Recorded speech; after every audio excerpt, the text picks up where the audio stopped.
Howdy design fans, and welcome back. In this section, we're actually going to go ahead and really build a landing page from scratch. If you remember in the previous sections, we spoke about this CDPAP, Consumer Directed Patients Assistance Program, that we took a look at their landing page. We were talking about the user scenarios, and we're going to use that as our first template to actually build out a landing page. And what's cool is you're going to be following along with me literally from scratch. I have nothing prepared. I don't have even a logo created. I have the domain name. We're actually going to spend money and buy traffic from PPC and social media. We're going to send traffic to the page. We're going to see the conversion rates. We're going to run A/B tests, and we'll optimize over time. So you'll actually get to see a progression of how A/B testing works through Unbounce. There's no coding required. We are going to learn how to set up conversion tracking from AdWords and add that to Unbounce, which is going to be a really cool value add over there.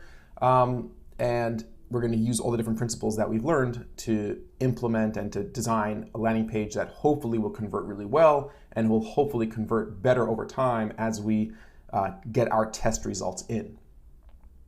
I want to first just give you a sense of a couple different landing page builders that are out there, ones that I like, and why we're going to be using Unbounce and why I personally like Unbounce the best. All right, so if we just go to, if you go to a new tab and jump over to unbounce.com, you'll see the Unbounce landing page. You can look around, check out their different testimonials, templates, so on and so forth. There's a lot of things like Unbounce out there. I personally like Unbounce the best. They just give, for us, for our agency, it's simple to use. It's drag and drop. They have a lot of integrations. It just seems to work really, really well. It's quick, it's snappy, and I like the people behind Unbounce very much. I'm going to show you a couple other different tools that we use in the agency and some other ones that you might want to look into yourself. Webflow is kind of new on the scene, but it's absolutely incredible what you could do with Webflow. It's by far the most advanced landing page builder, website builder. You could build blogs, you could really do anything with it, and it's really built for designers who really want to have complete custom control over interactions, effects, really cool different types of things like that. And just to give you a quick sense of what you could do in Webflow, take a look at this homepage we built for Caris Negotiating. This is just mock-ups for a redesign, but as you can see here, you have an independent left-hand side scroll with these really cool hover effects, and everything here with these hover effects is actually done in a drag-and-drop way through Webflow's UI. So really neat. And if you click on this button here, you have this overlay, and look at this spinning X up here, you close it, all done without an ounce of code. So that's Webflow. And another example of something that we're building in Webflow now is a PPC landing page for our company internally. And just check out all the crazy things you could do here. So if I click into the first name field of the form, the image changes. That initial div goes away. You get a little div that pops in over here. If I click on your last name, the text changes, the eyeballs change. You see that? Go back, forth, right? Really cool stuff. So this is Webflow. Webflow is an incredibly advanced tool. There's a lot of tutorials. Hopefully we'll get to actually building and designing a page in Webflow because I think it's just so cool and a lot of opportunities, but it offers way, way, way more than anything that's needed to first design simple, easy landing pages. Webflow, there's a steep learning curve with actually getting started with Webflow effectively. If you want to do e-commerce, if you're e-commerce, I recommend two different platforms. Shopify, which is over here. Go over to shopify.com. Many of you, I'm sure, are familiar with it. Offers a lot of flexibility, a lot of great support, and a lot of back-end features for integrations, for payment systems, and beautiful templates out of the box. I also really love Squarespace. If you guys are not familiar with Squarespace, I definitely recommend checking it out. Even if it's for a blog website or informational website, e-commerce, Squarespace is great because their templates are also really, really, really well designed. But it's not really, Shopify and Squarespace aren't really dedicated landing page builders. They're more for actually building out a full website. You might kind of perceive them as simpler versions of WordPress, right? That's kind of where Squarespace and Shopify lie on the spectrum.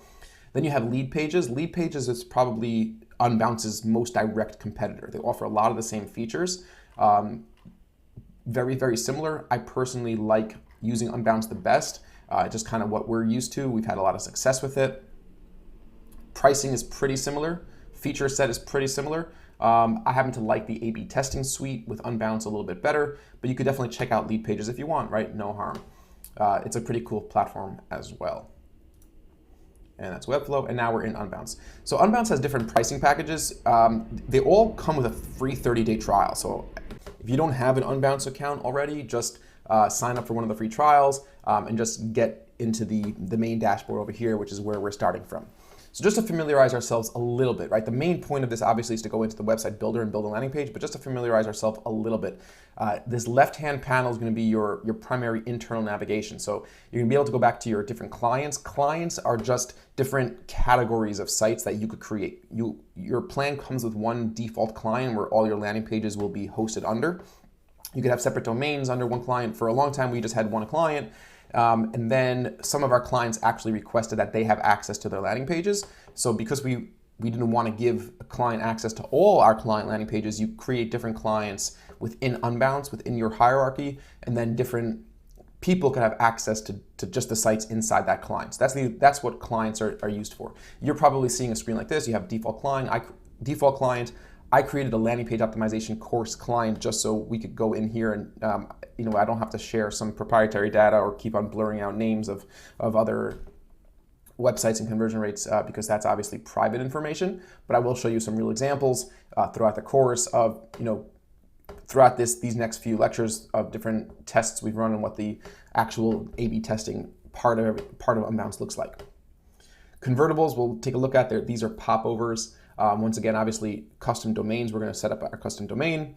We have one user, and then you can go into different settings that you could have within each client. You could potentially add a conversion tracking script that could be used on all pages, things like that. On the right-hand side is more peripheral information. Your traffic usage meter, right? We have up to 25,000 visits in this client, all that type of stuff. But you're not going to spend most of your time in here anyway. You're going to spend most of your time inside the actual page dashboard of your account. So let's just get started by creating a new page. And we're going to click on the Create New Page button over here. There's two different ways you could start off, right? You could start off using one of Unbounce's templates, pre-built templates, which is a great idea. We're going to obviously start off building it from scratch because we're going to implement all our principles and just take a blank canvas and build out our own landing page by choosing our color scheme. But I'll always heavily modify a template. I might change out around the typography, I'll change around the color schemes, I'll change around the layout, but it gives you a nice idea of just some different guidelines to get started with. And on the left-hand side, you can navigate through different types of landing pages. So a SaaS product, software as a service, let's say an ebook. So if we click on ebook, we'll just filter out the different ebook landing pages. And if I click on, let's say, Lido over here, I'll get a sense of what it looks like, a preview of it on desktop, and I could preview the same landing page on mobile, right? So this is templates out of the box. If I want to go to, let's see, consultancy, right? A lot of you guys are in the consultancy business. And I get a sense of what that landing page, right? They all have different styles, but you'll see a trend. We actually have one client that uses a modified version of this one. You'll see a trend here, right? So it's trust elements, a hero section, primary headline, bullet points, form submission, testimonials, right? That's the basic idea structurally. And one thing that's nice about Unbounce as opposed to some of the other companies is that they do a lot. They create their templates based on a huge amount of their internal data. Right, so they know where forms should be on the page. They know where primary headlines should be. They know where trust elements should be. They really do run these tests. If you want to listen to some really cool stuff, you could check out Ole Gardner. He's the founder of Unbounce, and he's done a lot of different talks at industry conferences. They have their own, Unbounce has their own yearly call to action conference. So Ole's a really cool cat, and he's done a lot of really cool experiments and research and data analysis from millions and millions of clicks and tens of thousands of landing pages in their back end, and that's where these templates are based from. But we're going to start from scratch, right? So we're going to start from a blank page. And there's nothing wrong. You could always start with a template, just name it something and mess around with it and go back. But we're going to click start with a blank page. We're going to name this Get CDPAT. You can change your names later and click start with this template. Here we are in the main Unbounce page builder. And this is where we're going to spend most of our time. And this is where all the magic's going to happen. In the next lecture, I am going to give you a brief overview of the different elements here, the different navigational structure, what's going on at the top, what's going on the right-hand side, some of the different important elements, and then we'll jump into actually starting to design our page. So I will see you guys in a few seconds in the very next lecture.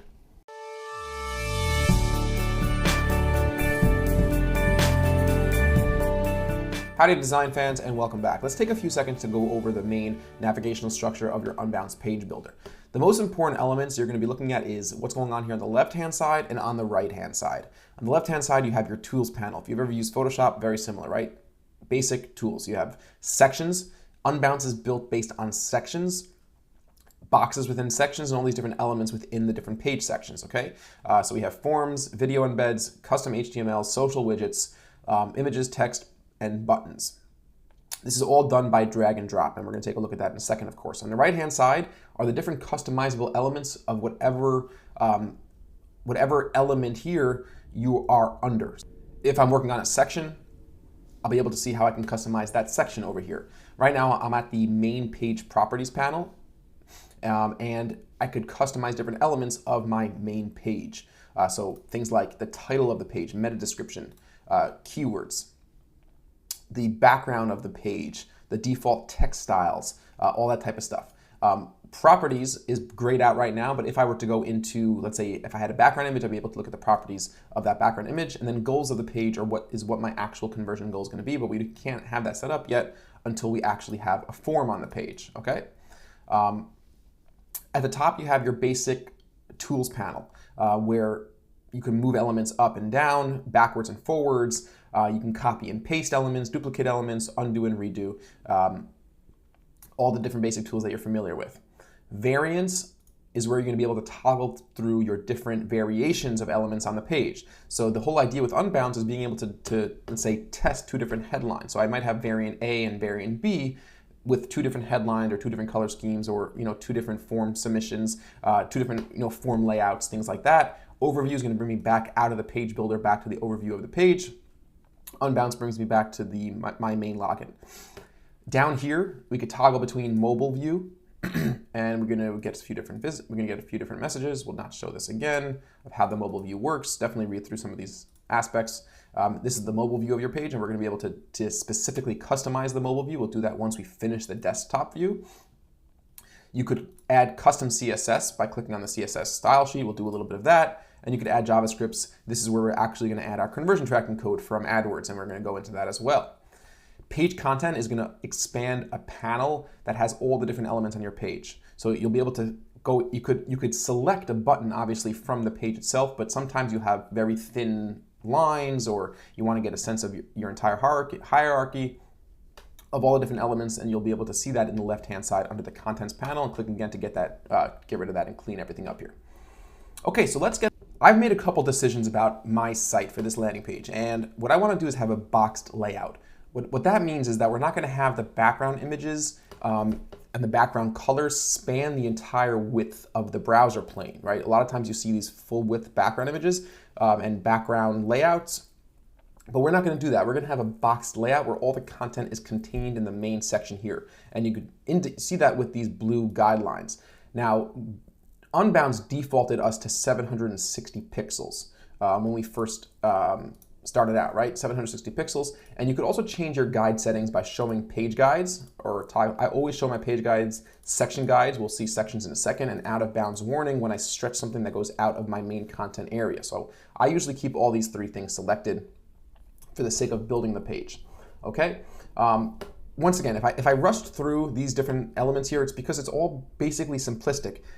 Whatever you don't understand now, you're going to get a sense as we just follow along and create the page. But the main thing here is twofold. One, learning just the technical use of all these different Unbounce options, but that's, it's going to become second nature to you as you just play around with Unbounce. But the main thing is just talking out the process, right? So this is very free association. I don't have a script. I'm not reading off anything. I honestly haven't even planned out the content yet in my head. This is going to literally be me building a landing page, let's say for a client, and I'm just going to talk out all my decisions as I go along. So if it's a little bit messy, that's kind of intentional because I kind of want to let you in to just see my process without it being too scripted or too stilted or anything like that. So what I want to do is I want to increase the width of this page because 760 pixels is smaller than most desktops, okay? So I think I'm going to want to go to like 1100 pixels, and I just hit enter, and then these blue lines re-snap to 1100 pixels, because that's really, you're very rarely going to have any desktop today that cannot fit 1100 pixels in the browser plane. So that's what I want to do. Honestly, I'm not really sure why unbound still gives you 760 pixels, but it's okay. I'm not going to write up any title, meta description. I'm going to save that for afterwards. My background property, okay? So this is going to be the background of the sides of the page. So I'm going to want to make this a light gray. It already kind of is a light gray, maybe a little bit lighter. And here, we're good to go. You could change the opacity of that, right? I could go up and down. And here are my default textiles, black and blue for a link. We could leave that together. We could leave that here for now as well. I'm going to end up changing these actual content sections to be either white or with a background image or things like that. And just the main idea is to have the sides of the page be gray. So let's go ahead and add our navigational element. Right? We're going to have our header.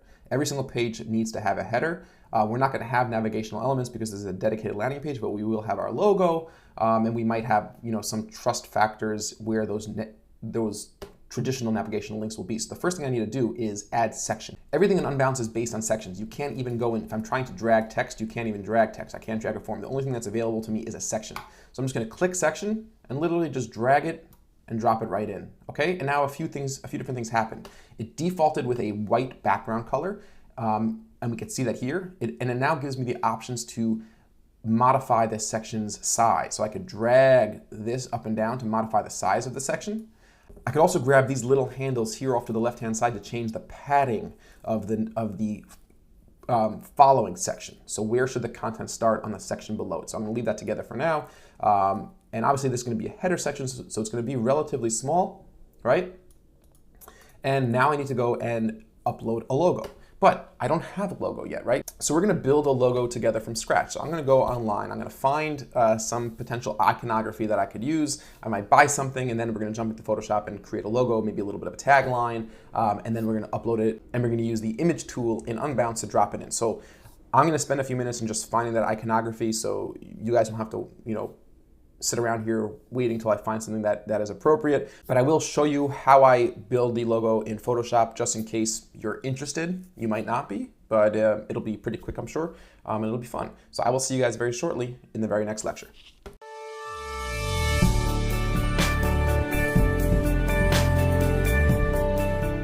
Howdy design fans, and welcome back. We left off in the previous lecture talking about getting ready for our logo. So let's jump over into Photoshop.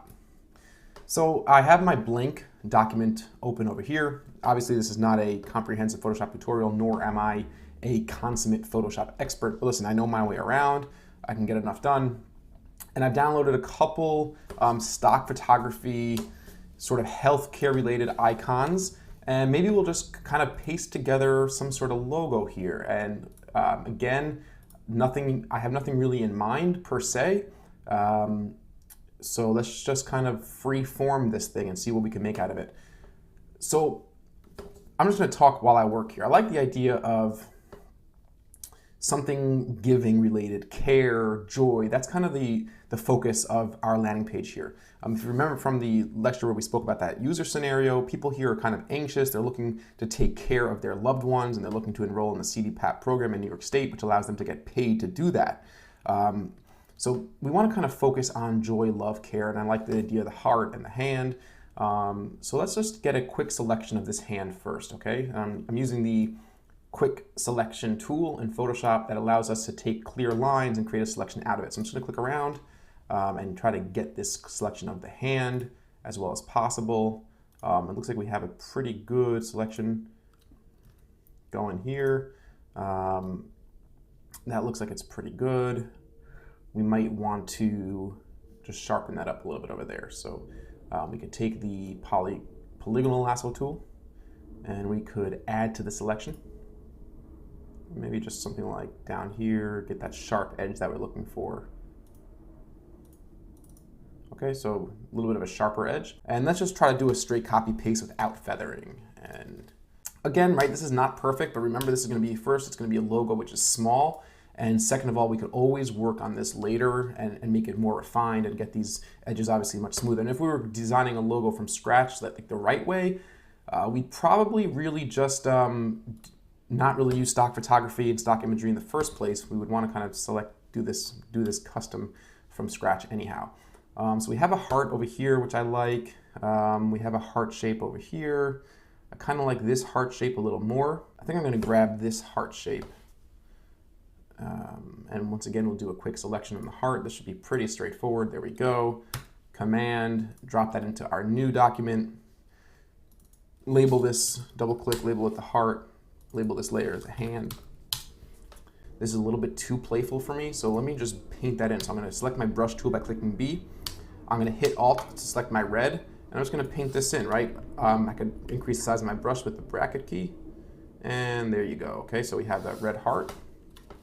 But I do want to have some sort of healthcare related symbol, because if we just had the heart in the hand, it's very arbitrary. So I do like this this cross, which is a little sharper, has a little bit more drama with the shadow. I kind of like that. I do like the idea of the heart rate over here, or even a stethoscope.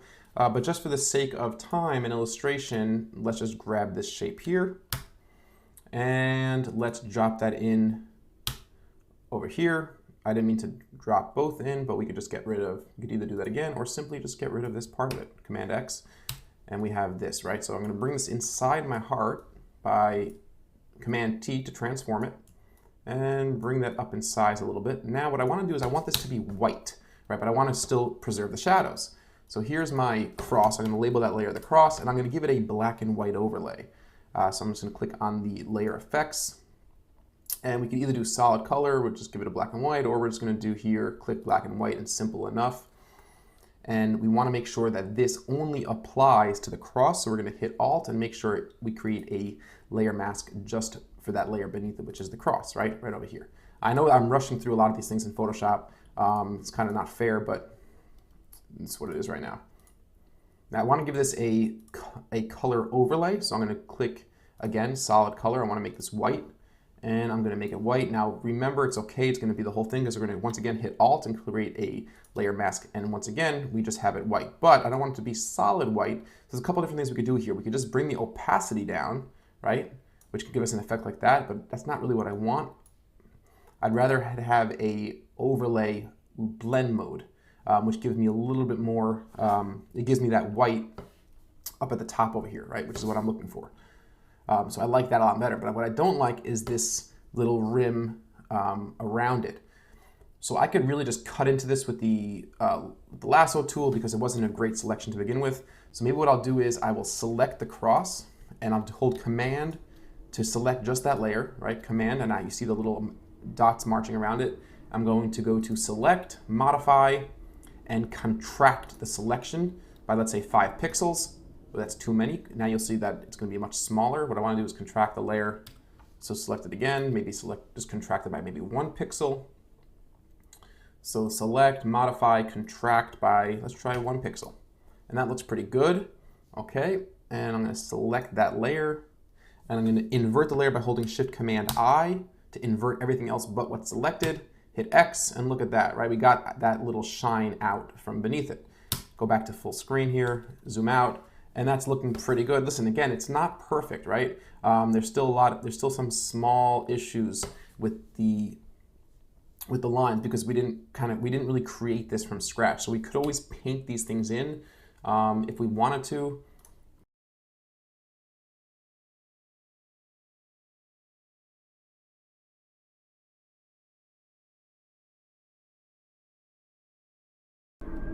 All right, that's looking pretty nice, right? So now I want to group my cross, my heart, all these different layer masks into one group so we can move them around, and I'm just going to call this group our heart. And now if I select the move tool by clicking V on my keyboard, I can move this whole kind of, this whole fun thing around over here. So I could go over there, I could do Command T and transform it. I could maybe slide it around like that, which I don't want to do. I want to just have it straight. And let's say something like this, okay? And we're gonna put this underneath the hand. So let's move the hand on top. So I wanna create a little bit of a white border here. So I'm gonna select and modify and expand by, let's say, 4 pixels. Okay, so I'm gonna give it that much of a cut. Now I'm going to invert the selection by doing, again, Shift Command I and creating a layer mask on the entire heart group. And that's going to cut out anything that's inside the selection. So it's just going to be white, okay? It's going to look really neat. Once we click this button here, click. See that? Very, very easy. Now I can zoom out and we have kind of that nice little overlay sort of look, all right? Now I don't love this tone on the hand. We're going to use a blue-green sort of layout here for the overall aesthetics of the page. That is one decision I made while I was looking at different iconography before. So I'm going to go over to the hand. I'm going to add again, I'm going to make this black and white. So I'll make the hand black and white, but once again, we're going to need our clipping mask, Alt, and I'm going to want to use a color overlay over the entire hand. So I'm going to get my background color. I'm going to give it this blue that I chose, and I'm going to fill the background, and I'm going to again clip it to the layer beneath it. So now it's just on the hand. But instead of a normal, we're going to go with overlay again and so it gives us that dimensionality of the fingers. It's a different blend mode. You can always play around with these different blend modes. They all do different things. You could even bring the opacity down a little bit so it's not such bright blue, right? So you're still getting a little bit of the blacks and the grays behind it. But that's looking pretty nice, right? Nice, okay. I mean, I would play around with this a lot, right? If I was really designing a logo for a real company, we would play around with this a lot. But I want to give you just a sense here. All right, now let's get our text. So we're going to write get CDPAP. And I picked a font, Fira Sans on top, get CDPAP. All right, it's all in white. Let's get this all black first. All right, let's get this to be heavy. We want this heavy. I don't want this to be italics, so we're going to unselect italics. Our spacing should be 0. Get this up in a bigger font here. Let's go up in the font till we're basically happy with where we are. Okay, that looks just about okay. And click OK. Move this, start moving this around a little bit, right? So now we can place the text a little bit. Keep in mind we want to make room for a subheader as well. I'll maybe even increase this font size a little bit, just in proportion with what's the rest of the iconography there. You don't want to have the iconography overwhelm the text. It's an interesting, so it's definitely an element of good logo design. You don't want to be too far away from the text, but I also want to leave enough space for my subheader. So one thing we could maybe do is even bring it up. Let's say like that. The CDPAP, a different color, okay? So it's readable. And it kind of gives away some of that brand aesthetic. So I'm going to give it this blue. And we don't necessarily have to give it a space. If you hit Alt and right, you could kind of separate it just a tad. So we'll separate it just a drop. I'll move the whole thing back a little bit and up in there. And let's write our subheader.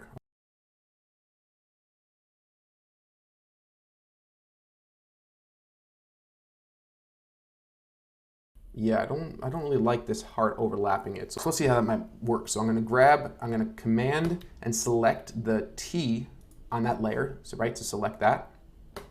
Again, I'm going to modify my selection, expand it by the same 4 pixels we did before. So I'm not going to invert the layer this time because I already have a layer mask over here. We're just going to use the paintbrush to paint in the white. But the point of having the selection is that the selection is going to constrain my painting to anywhere inside this line on top of this heart layer. So just to have my white brush selected. I'm sorry, I want to have the black brush selected because we're on the layer mask. And I'm just going to paint right in here, and we're going to get black is white, right? Everything's the opposite when you're dealing with layer masks. Okay, see how that looks. Let's go out. All right, that's looking pretty good. I'm liking that. I'm liking that. You get the heart, the hand. It's the not too overwhelming. I think it's pretty clear that we do. I think it's pretty clear what we do. So there are just a couple things, just talking about visual aesthetics here. There are a couple things that bother me that I would like to fix. One is just the negative space. I think the heart comes up a little bit too large above the text. I want the text to be a little bigger. And I feel that this cross is a little bit distracting visually, and maybe we'll just do kind of a heart rate sort of beat going through the center. But I don't need to waste your time while I do that, so I'm going to just pause the recording or just edit the stuff out. I'll do the fixes, and then I'll just jump back here once I have those problems solved, and we'll take it from there.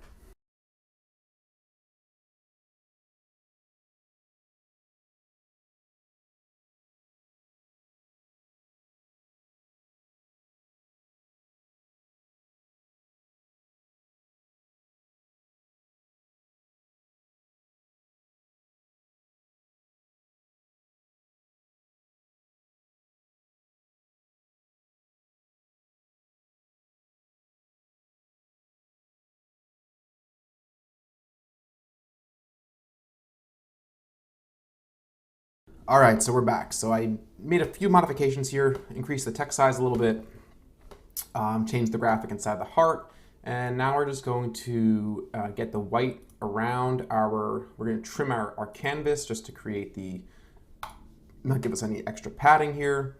And we could actually crop out a little bit more up here. Okay. And now we're ready to save this for the internet. All right, so it's pretty exciting.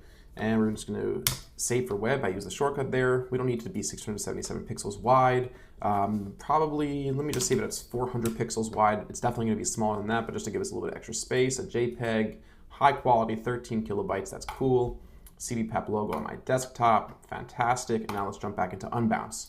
All right, so the way we're going to add a logo in Unbounce is by using the image. Anytime we ever want to add an image, it's just simply the image box. And now, because we've created our first section, we're able to actually go ahead and add that. So let's going to add our image.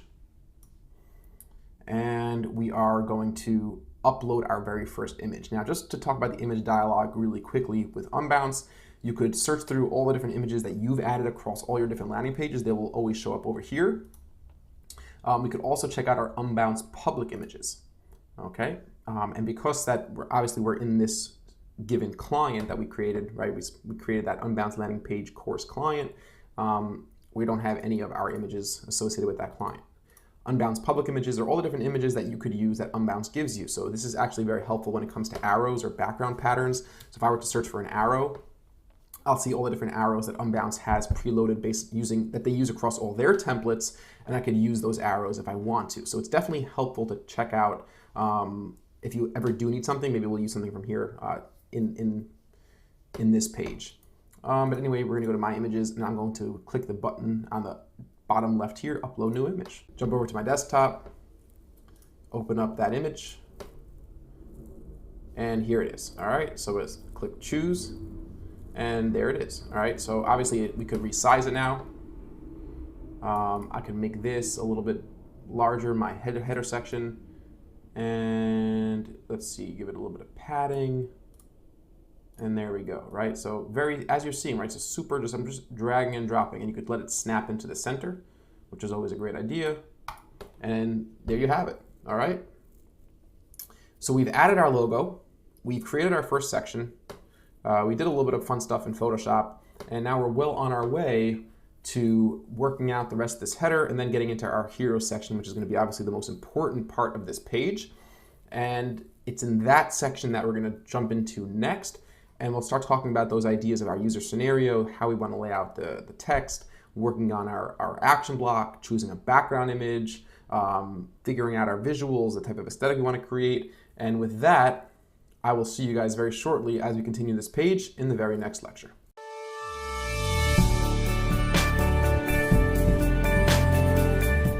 Howdy design fans, and welcome back.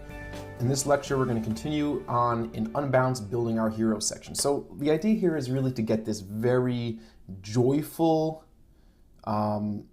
caring, sort of emotional aesthetic come through the page. And in the hero section, graphical elements, visual elements, imagery are really, really important. Of course, the headline, the call to action block, but I spent some time thinking about how the visuals should work. So if I show you in Photoshop real quick here, I pulled a little background image of a backyard because the idea is to feel at home, right? So CDPAP is a service from Medicaid that allows you to care for elderly relatives, neighbors, family members, friends at home. So this is a kind of a homey sort of feel. I just I made it a little bit whiter than the original image, and I used a blur to get it blurred. So this is gonna be the background. I then found this image here online. I thought this was a nice image of a couple, but it has this sort of background to it. This is already cropped of it, but this is a cropped version of the picture. But I spent some time in Photoshop cutting the man and woman out of their background. I think I did a pretty good job, and this is what that looks like, right? And I exported both of these images separately. So we'll have this image will be a separate image saved. I actually already uploaded those images into the Unbounce image library, so they're ready to go. But I think it's going to look really nice and really professional. And one of the things that I saw in this industry, looking at some other people's landing pages, is that there was a really weak usage of appropriate visual and professional looking graphics. So I think this is going to look fantastic. So we're going to drag in a new section, right? So I want to have a section right beneath our nav. So I just take the section and I drag it and drop it. Beautiful. It defaults to white. Now I want to add a background image to the section. So remember we spoke about this properties panel over here. So this is everything that I could do inside this section here, right? So I could change the background image by clicking that. I could change the background color by dragging around there. I could make it opaque. I could have it stretch. If I open up advanced, I could have it stretch. But remember, we want to go for a clean boxed look, so I'm not going to have anything stretching. Okay. But let's say I want to have a background image. So simply under the solid color drop-down menu, we're going to select image. We're not going to have a video, anything like that. If you wanted to do video, you could do all different things. And I have this stock photo with my modifications of the blur and the white. I'm going to choose that. And there you go, right? I could drag the size. I can always still modify the size of the actual section. So let's have it something like this for now. And we'll play around with it, of course, as we go along. Now we're going to add our second image. And now the nice thing about the way we set this up as it not being just one background image, now that we have two separate images, we're going to be able to move the main graphic, which is the couple, around and modify the size of that without touching this nice background backyard image. So let's go ahead and take the image block and drag it, and just drag it anywhere you want it to be. I could drag this up in the menu. I could drag it down here into this section. It doesn't really matter as long as you're dropping it into any section. We could always move it around later. So if I accidentally drop the image in here and then I chose my image, right, I could just bring it down into this section. And as you're going to drop it into a section, you'll see you get this little checkerboard background to indicate where you are. I drop it. I could resize it, move it, let's say, into the corner where we want to place it eventually, make it a little bit bigger. Okay. Now, what's really cool about this is, first of all, I think it looks great, right? It looks pretty cool. I think it matches nicely with the background, even though this wasn't their original background. I think we did a good job cutting out the hair, and I think it looks pretty natural. So like I said, if we wanted to move this around at any given time and do some A/B testing, right, and maybe put the form on the left, or put this in the center and put some bullet points over here, we could do lots of cool stuff by having this as a separate layer altogether. Okay, so that's pretty cool. Now, say I feel that this is not light enough, right? Say I feel the background is coming in a little bit too strong and I want to make it a little bit whiter. I want to have a little bit of an overlay. So what could I do? Pretty easy, right? Unbounce makes that easy. So I want to click on the section, and here's my background panel. Okay, now I could add an overlay or an underlay. So say I have my overlay chose to white, and I just bring up the opacity, right? So 100% opacity is straight white, and as I bring it down a little bit, it gets a little bit, more transparent. And let's say I want to bring this up to just 15, okay? So I really want the background image to not, remember we spoke about so much in this course about the background images not conflicting with text, but we want to just have an indication of a backyard, of a sunny sort of scene, of greenery, things that evoke positive emotion, just an indication. Doesn't have to be in your face, it have to be clear, okay? Over here, I could change the position of the background image, right? But we're gonna keep it at center. And you could mess around with all these different types of things, right? We could have a corner radius on the image, right? If you wanted to make it more like a circle around the edges, we're not gonna do anything like that. So you have a bunch of different options here. All right, so now what we wanna do is add our headline. Okay, and as you go along, feel free to like mess around with different sizing. So let's say I say, hey, this looks a little bit, maybe make the logo a little bit smaller, center that again, give it a little bit more padding, maybe bring that up a little bit. You could always mess around. I do a lot, when I'm designing an Unbounce or Webflow, I do a lot of that sort of thing, right? So I might be dragging this, snapping that down there, it's all fluid. The nice thing about Unbounce is that it's not built, or one of the nice things about Unbounce is that it's not built on a responsive grid, which it really allows you to drag and drop, right? So you have that tablet and desktop layout, which are going to be the same. And then you have your mobile layout over here, which is going to be totally different. And we're going to get to the mobile layout later. But it's not a responsive grid. There is a separate mobile site, but it's not a fluid grid like you see with WordPress templates, where you don't have that ability to really drag and drop wherever you want something, right? So that's one of the really cool things about Unbounce. Let's go ahead and take care of our header. drag the text element and just drop it, okay? Drop it anywhere you want. You double click the text to open up the editor. It's not edited inside, it's inside the container itself. It's edited inside this panel down here. We have all your different text options. All right, so first I'm just gonna write the text before formatting it. And the headline that I thought of to start was the fastest and easiest way to enroll in the New York State CDPAP program. Now, why is this headline good? This headline is good because as I started thinking about our personas and I started thinking about the types of people that we want to attract, it's people that are going to be going through this funnel very quickly. More importantly, it's people who have a low level of ability but a high level of motivation. If we go back, if you think about that BJ Fogg behavior model, right? When we talked about facilitators, what type of trigger do we need? We have, if you remember the line that sloped down as you got harder and less motivated. And different types of people or different types of visitors have different types of problems. In our case, we have people who feel that this is a complicated program, that it takes a lot, that you need to have a lot of qualifications to qualify for the CDPAP program. It's going to take a long time to actually happen. They're going to be asked a lot of difficult questions that they might not have the answers to. But those are all things that fall under lack of ability. Right? People have a perceived lack of ability to get it done, but they're very motivated. This is the type of Medicaid program that almost sounds too good to be true. You could be the daughter or the relative of a loved one, and you can get paid to take care of them. And they also get the joy of having, instead of having some home health aide come to their home who's a stranger, somebody in their own family could take care of them. So there's a high level of ability, but very high perceived difficulty. So what the copy, the headline should be really focusing on that trigger, right? The facilitator. This is easy. This is simple. The fastest and easiest way to enroll in the New York State CDPAP program. We're gonna guide you step by step. We have you taken care of. All right. So that's the type of thing we really want to sort of give over.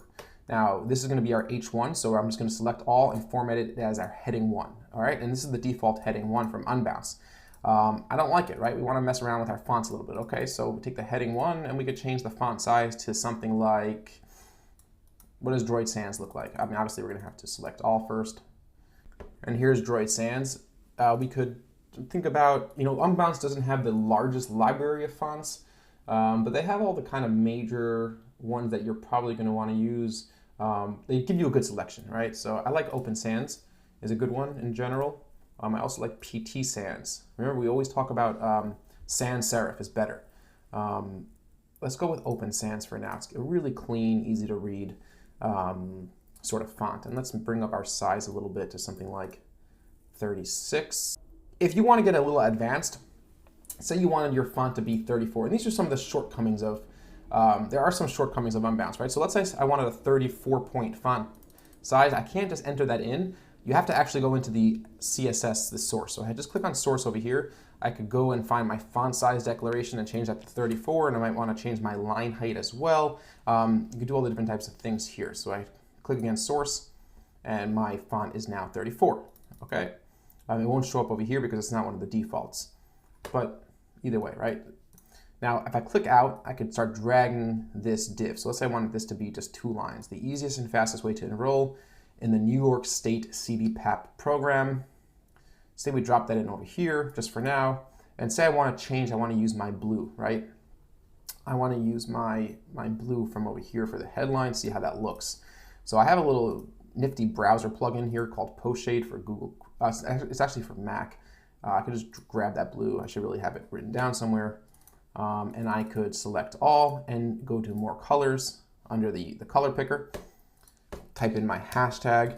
These are all some of these and click enter. These are all some of the things that Unbounce really doesn't make it that easy. They could make it easier for you to do, but hey, we're not complaining.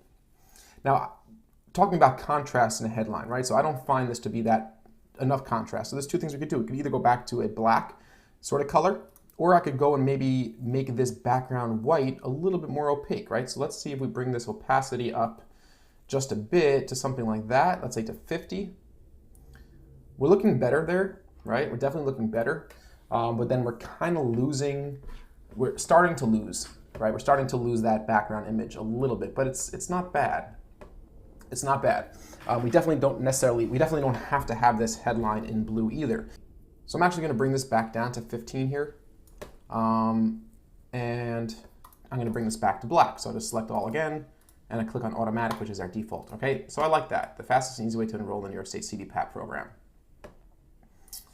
Now we have to think about a couple other things in this area, right? We want to have our call to action, our action block, where there's an actual form, and we might want to have an area for a subheader or some supporting information. All right, so depending on how we lay this out, so we could maybe potentially move this down a little bit. I'm just thinking as we go along here, the best way we could potentially have this span. We could potentially have this headline span, right? And we could just make this a little bit, the text here a little bit smaller. Say we're to do something like 28, okay? And brought that down here. And then we could have a subheadline, and we could have our form, right? I'm not feeling that so much, right? I'm feeling this a little bit bigger, back to 36, and a 45-point line height. I'm feeling this being a 2. I'm feeling it like that, kind of being clear, right? This is a very clear sort of thing, and I'm feeling our form being right in here with a couple bullet points attached to the form itself, right? So I'm thinking about that. Let's just quickly create our div, our container where we're going to put our form, and then we'll take it from there. So say I want to create a white background, or even the ability to have any background behind my form and behind the bullet points. Really easy, okay? You're going to use that with a box. All that type of things, background, anything that's going to have a specific background is going to be a box. And I'll show you how boxes work. First thing you do is just drag the box in there and then resize it how you want it resized. So let's say we want it to be resized like so. All right, something like that. Now, one thing I want to tell you is that you see this little gray line around the box. Every box you get has a default border. So the border property, once again, this properties panel takes on all the different components of whatever element you have selected. So now we have all the options for a box. I want to start off with no border, okay? And now I have a clean white box. Maybe we'll add a shadow to it, but we'll see how things go along as we create our call to action. So just like as I'm doing this, I'm thinking, okay, now I can make this a little bit bigger. I can make this a little bit wider, this a little bit taller, and maybe we'll have this span, or maybe, you know what, maybe we'll have this go narrower and taller, something like that. Have this even potentially go 3 lines, and this image be a little bit smaller, right? Something like so, right? Maybe something like this is going to work for us. But as you see, we're kind of getting things together here. We've created our hero section. We got our graphical images looking good. I think we have a nice background image. We're starting to develop our call to action container. And in the next lecture, we'll go ahead and develop our form, develop the button for the form, develop some of the supporting bullet point information, and we're going to finish off our hero section. And after that, we'll actually go and publish the page. We'll test it, we'll preview it, and then we're going to continue to build it. So thanks for watching. I hope you're enjoying this process, and I look forward to seeing you soon in the very next lecture.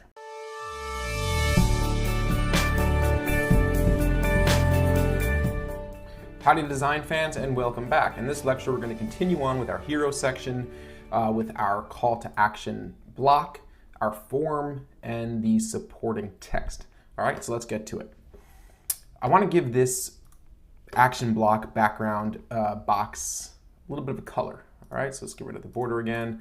And what color it's going to be, I want it to be not too in your face, but with the aesthetics, kind of soft. So I'm thinking about maybe pulling in this color from the hand over there. So let me just grab my post shade plugin, grab that color. And on the right hand side over here, I'm going to go over to my, once again, you have to make sure you have the box selected. The background's going to be a solid color, right? You could do a pattern, an image, a gradient, but we're going to do a solid color. Maybe we'll mess around with a gradient in a little bit. We'll see how a gradient looks. You know what? Let's see how a gradient looks now. You know, back to solid color. Keep it simple, right? And then just paste in your color that you choose. I think that looks nice. Now, once again, if I just select if I click on the actual color, I could go ahead and select whatever color I want that way. Or if you have the actual hex value, you could just paste it in over here. And then you could also change the opacity of that box, right? So if you want to have that background shine through, you could change the opacity, but I'm going to keep it at 100% because that's what I want. I want this to be very clear, and I want this to be very straightforward. So I want to make this big enough to include both the form and some bullets. And I'm thinking like this, I'm thinking about actually taking this headline and centering it. That's what I'm thinking right now. Centering this headline like so, right? You just it snaps in with that little green line. It'll snap into the center. Maybe we'll even bring this down just a drop, make it a little bit bigger. Bring this over to the side, and I'm going to widen this out like this. All right, see how this looks for now. I could always mess around with this as we go along. All right, cool. I'm kind of liking that. Let's add our form, right? The form is the most important next thing for us to really get into. So Unbounce has a nifty form block that we're just going to click, drag, and drop, right? Super easy. And we want to drop it into this box. Once you drop the form into the box, you automatically get the form dialog button, form dialog window rather, where you construct your form. All right, so you could have custom fields like text fields, but you will also have these pre-built ones. And in fact, with this form, we're going to be able to pre-build everything. We're going to be able to build this form using all the pre-built modules. I'm going to have first name. All right, so my label is what's going to be actually appear in the form. I'm going to have an ID. The ID is important because if you want to integrate this with MailChimp, you export this to Excel, or you have other integrations like HubSpot or your CRM, the ID is going to be used. I always select to auto-generate the form label unless it's a specific instance, or you could also hide the label from the form so there's no label at all, but we don't want to do that in this case. And first name is going to be required, so just select required. Do the same thing with last name. We want to make it required. All right.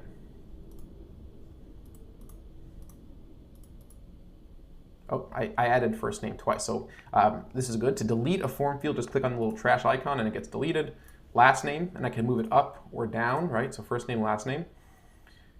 Email and phone number, okay? Email is not going to be required, and phone number is going to be required. And we want to validate the phone number as being North American, okay? Because we're only advertising in New York, so we want to make sure. So that's just a nice way that Unbounce makes sure that it's a valid phone number before submitting it. And last name is also going to be required. All right. Once I have my basic form fields configured, and once again, you can always come back and change this later. You just click done, and here you have your basic form. Now, what's nice about having the form in the box, because if I move this box, everything else gets moved with it. Anything inside a box becomes part of the box. It comes inside its hierarchy, so you're able to move that around. So if I took the form out and I dropped it inside the hero section outside the box, now I can move this box independent of the form. But I want to have the form inside the box. Drop it. Okay, now let's style the form a little bit. Okay, so once I have my form selected, I have all my configuration options on the right hand menu. I could choose to align the form fields left and right. Okay, left or top. I'd like to keep it at top. I want my font to be the same font, so I'm going to do Open Sans. And I don't want them to be bold, I just want them to be regular. And I want the color to be white. Okay, so just starting to style things a little bit here. And the size of the text could be a little bit bigger. Let's go with 17 pixels, right? Because this is typically an older demographic, so you want to be mindful of an older demographic when it comes to font size. The field height, make it a little bit bigger, right? I like forms that are kind of like, the form should be visible. So let's go with something like this, right? 41 looks good. The spacing now looks good, but I'll space them out a little bit more this is spacing between the actual fields, right? So if it's really cramped or just a little bit more spaced out, easier to read. And then this is the size of the text inside the box, so we could do that as 17. Borders of the box, right? So there's a little bit of a border, which is fine because it kind of gives that illusion of a shadow, so I'll keep that border there. The corner radius is at a 5, so if I just took the corner radius away, I get these square boxes. And I like to have a little bit of a corner radius because that's a convention, right? People are used to having a little bit of a corner radius on the form fields. The background of the form fields could stay white, right? Basically clean. The color of the text, this is a good place to kind of, you could have a good time. You could mess around with that a little bit. So let's say we grabbed our bright blue, our main primary blue here, and took that as the text color. That would be a fun, nice little fun thing to play around with. And we're looking pretty good. Auto position submit button, right? So if I deselect auto position submit button, I can move my button around independent of my form. But if I choose to auto position, it snaps to where it should be in the form, which is great. Like we should auto submit that. We should auto position the submit button. Okay, so now let's style the form button itself. All right. If you click on in order to style the form button, you have to actually click the form button because it gives you a whole new set of options. And we're going to go with a gradient, right? So we want to have that affordance. Remember we spoke about button design. Give it a gradient. That will make it look like an actual button. There are other ways we could do it, but for now that's fine. So let's go with a base color. Let's get our primary green. I have a green color pasted onto my clipboard, and that will become our base color. And if I just paste that in, I have a base color, and it auto-generates the top and bottom colors of the gradient for me, which is pretty neat. I could change that. I could make the lighter on the bottom, but the lighter should typically be on the top like the default. The shadow being towards the bottom is the convention. And then I could go ahead and change my button text. What's different about button text is if I double click, nothing opens up, right? It just it brings me to the button label on the right-hand side, unlike headline text and other text throughout the page. Button text is always set up on the right-hand side. So let's say I want to ... right? Talk to a specialist, enroll in CDPAP today, things like that, right? So let's talk to an enrollment expert. That's too long. Speak to a CDPAP pro, or talk to a CDPAP expert. Let's see how that looks. Talk to a CDPAP expert. And then we could change the font, right? So once again, we want to stay with our open sans, and this could be bold and maybe make it, let's say 17 pixels, and then we're gonna make the button a little wider, obviously, right? Now maybe a little bit taller, so make it a nice looking button over there. Give it a little space. Okay, great. Now obviously you see that we need to make this, if we want to keep the sizing of our blue div, we got to make this taller. So let's bring the hero section a little taller, and let's bring the background box a little taller as well. Let's say something like that. Maybe you can move this up just a drop. We don't want to make anything too crowded. Remember that idea of white space and padding. And then the form itself doesn't have to be so big. Say somewhere in this range, okay? This is looking pretty good. This is looking pretty good. Now we want to have an area for these bullet points, right? Some supporting information here. And what I'm going to do is I'm going to drag this out a little bit over our man here, maybe move this image over a drop. But here's what I'm going to do. I'm going to bring this back over to the right, and this is going to be a good introduction to positioning elements or arranging elements. So I want the image, and this is another great reason and a great benefit of having this image as a separate image, as not part of the background image, and you're going to see why in a second. Just by moving it, I was able to bring it on top of the blue box, right, and have that nice professional looking overlap. Now let's add some more text, right? So we'll have a kind of a headline, right? We always spoke about having a headline near the inside the action block in close proximity, describing kind of or supporting the conversion action that we're tracking here. So we're supporting the headline, we're supporting the conversion action. So maybe just a little bit about the CDPAP program, right? Just a few bullet points that just kind of confirm what the person already knows. Because remember, where are these people in the funnel? This is going to be taking traffic from a PPC campaign. Most of the people are searching for CDPAP or consumer directed consumer-directed personal assistance program. They're typing that into Google and Bing. So people typically know what this is, but a few quick bullet points instead of long paragraphs of copy like we've seen on other pages, just to confirm to a person that they're in the right place. So let's simply type that in, about the consumer-directed personal assistance program. And in parentheses, that's CDPAP. All right, now spell check. You don't see any squiggly lines in Unbounce as you would in Microsoft Word or other word editing software, so they have a separate spell check plugin. So I click on the ABC, and it tells me CDPAP is incorrect. I could ignore that, ignore all those, and finish checking, and we're done, right? Okay, fine, fantastic. I could choose the editor color, right? So if I'm writing in white text, for some reason, maybe a little bit of glitchy sort of thing in Unbounce, I could just go back and click on the blue or the black, right? And I can get my text back over here. Now, this is a little bit too big in my mind for this section here. Maybe we'll bring the, I don't know, maybe it's not so bad, right? How about we just, about the consumer, let's say we just make this bold over here. How does that look? How does that look? It's not bad. It's not bad. We're going to do some bullet points beneath it, but maybe a tad big. Maybe a tad big. So if we bring this down to say something like 22, does that look better?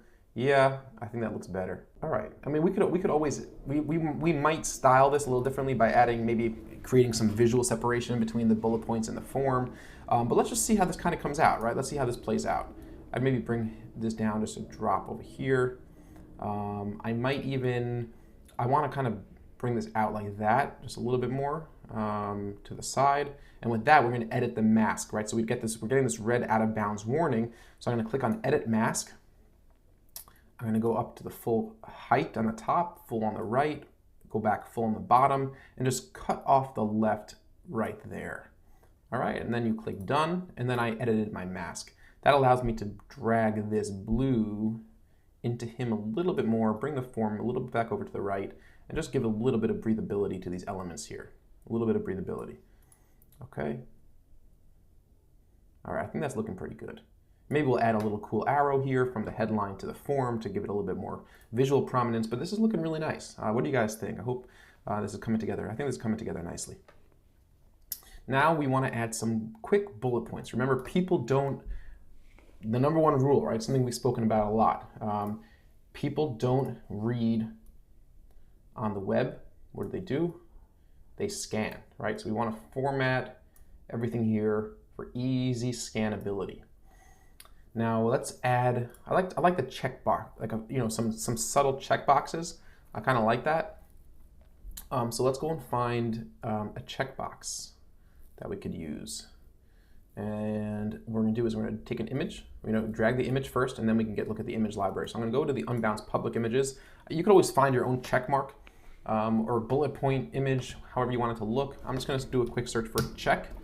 And look, we have a whole bunch of different options here, right? We see some nice checks. We have the rounded, we have the non-rounded, we have different styles. So what do I want here? What will look nice? This is kind of nice, I think, or just the plain one. Let's try the circle one. See what that looks like. All right, I think that looks pretty nice, right? Pretty neat. And start that over here. Maybe we'll just go aim for 3 bullet points, okay? Just 3 supporting bullet information. And what I want to do is create a box, actually, right? I want to have these inside their own box, so I can then, once I create bullet text, it'll be easier for me to move all 3 around as opposed to having to move everything around separately. So I'm going to drag in just a transparent box, and we're going to use this box as a container as opposed to a design element. So I'm going to, once again, no border. We're going to do no opacity, right? So now I just have a box. There it is. And I'm going to drag the boundaries that I want. Let's say over here, I want the text to end over there. You can go down as far as here. All right. But what I got to do is I got to drag first I gotta drag that into the box, and I see that as so lined up beautifully there. Fantastic, okay, now we have that.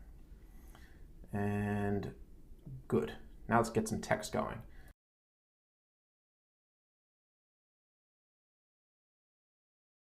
Now I want to copy both of these elements instead of having to redo it, so I just click, Command-C, Command-V, right? Now I have a second one, line it up right down there. I can do this again, Command-V, Command-V, Command-C, Command-V, all right? Then again over here. You could also use the pretty good. Now before I go any further, you might be wondering, how am I going to take people's email addresses who are people who might be in a great deal of emotional pain and promise them a service if this is not my company and I don't really offer this service? And it's a good question. The answer is, I have a good friend in this business, right?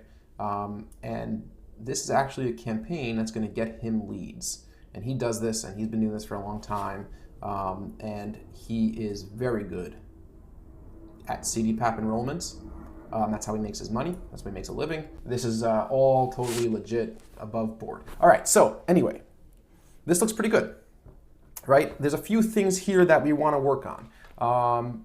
Just stylistically, right? We might want to give this button a little bit more contrast. We might want to maybe potentially create some visual distinction in this section with the form. But overall, we have all the key elements. We have a breathable, professional-looking background image with a very important visual. I think we're conveying a very pleasant and loving aesthetic. I like the color schemes. I like the color scheme we're working with. We maybe modify this blue a little bit to make it a little bit less earthy and a little bit more blue to fit with this sort of blue in the logo. We have a clear call to action block. We're not asking for any additional information that we don't need. We have some bullet points that are quick, sweet, and to the point. About the consumer-directed personal assistance program, I like that because we want to have the non-acronym version of this somewhere on the page above the fold, so just giving people a sense of orientation where they are.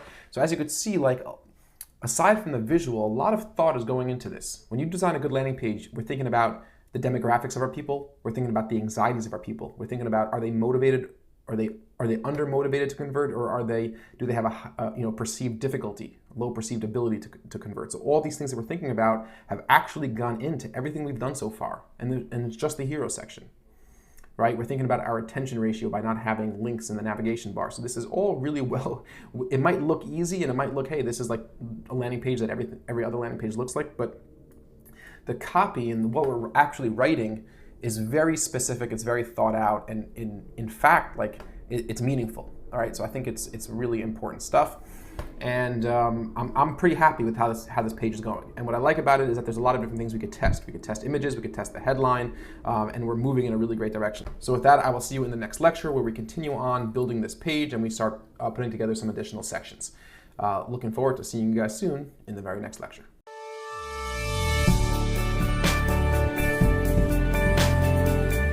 Howdy design fans, and welcome back. And before you guys get too excited about how this hero section doesn't look exactly the same as it did when we left off at the end of the previous lecture, well, you're right. I did make a couple of executive decisions while we were away just to save time. I had a few different thoughts on the hero section, and I'm going to describe them to you real quick. One thing is that this is a fluid process, right? As you could see, I wasn't like over-analyzing or overthinking every element as I placed it. It was done with thought, it was done with strategy, but from a design perspective, things could always shift as you kind of sleep on it, which I did, and you get some new ideas, you come back to it with a fresh pair of eyes, you get some feedback from your wife, who's quite critical sometimes. But anyway, made a few changes. One is I wanted to give separation to the form, to that action block, all right? I wanted to be kind of visually distinctive away from even this supporting text. If we remember before, it was all that same blue color. I also popped the blue color a little bit more to give a little bit of that happier feel. I think we mentioned maybe doing that at the end of last lecture. I gave it that same blue that we put in our little logo. I also wanted to have space for a description, kind of a headline in the action block. That's something we spoke about in the course. It's something that's important, especially for a demographic that's coming to the site that has that sense of urgency, that really just wants to be very simple. No questions. This is the form, right? Enroll in CDPAP here.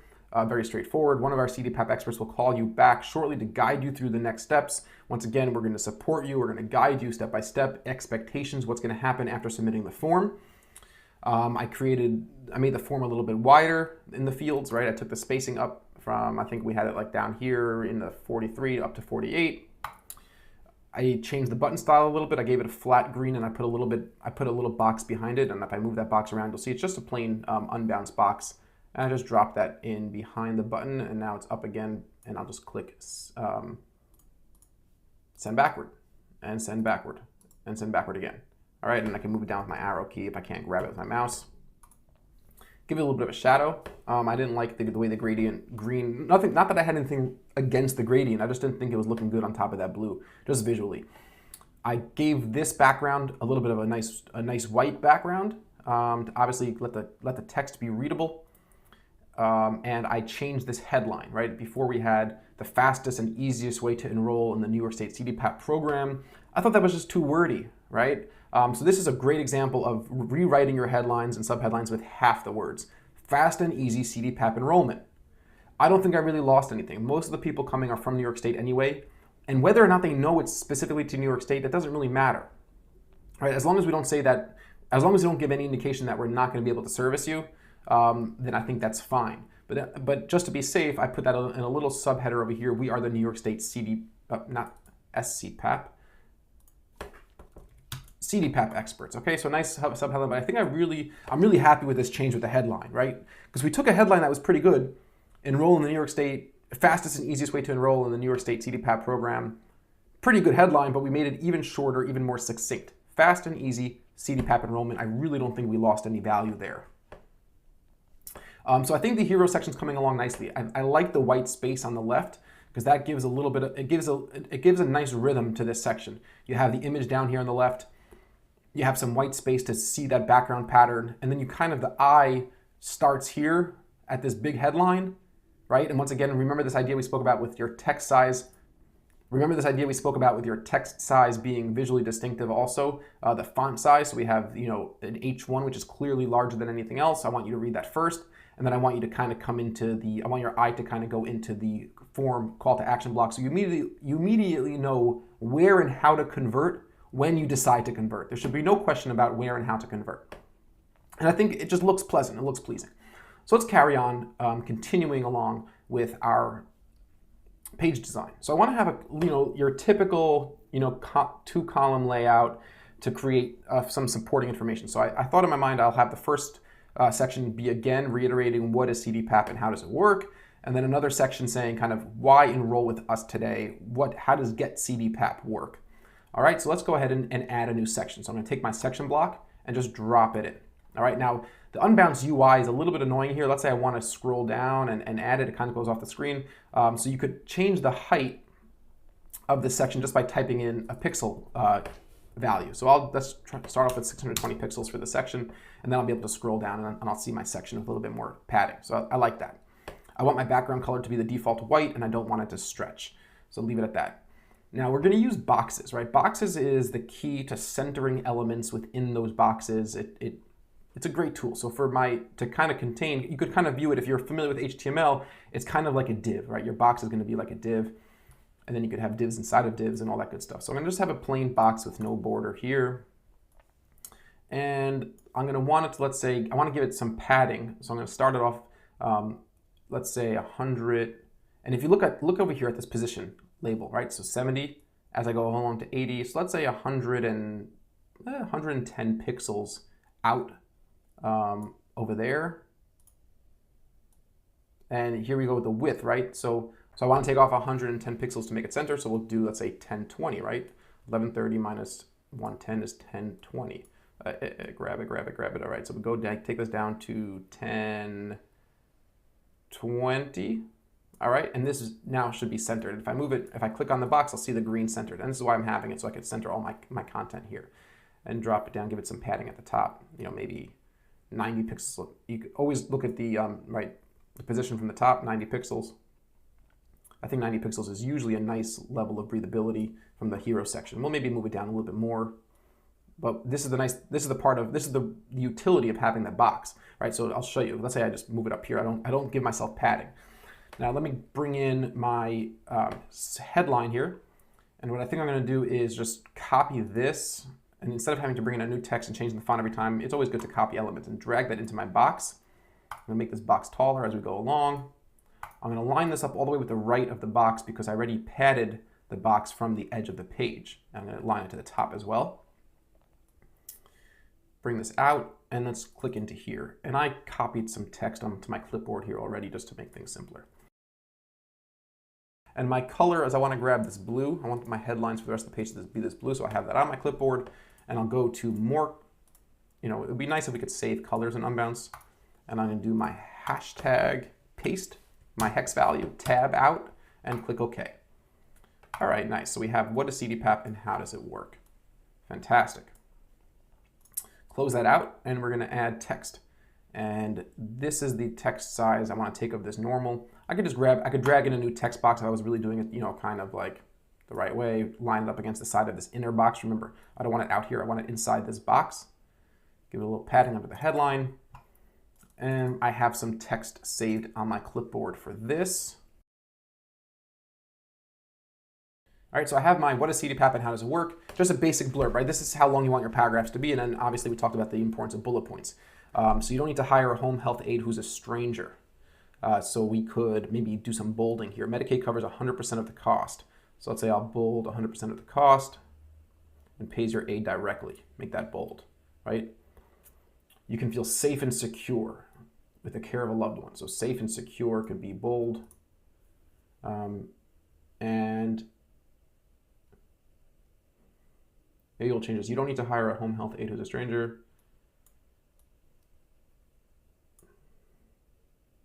About strangers don't care for you the same way loved ones do.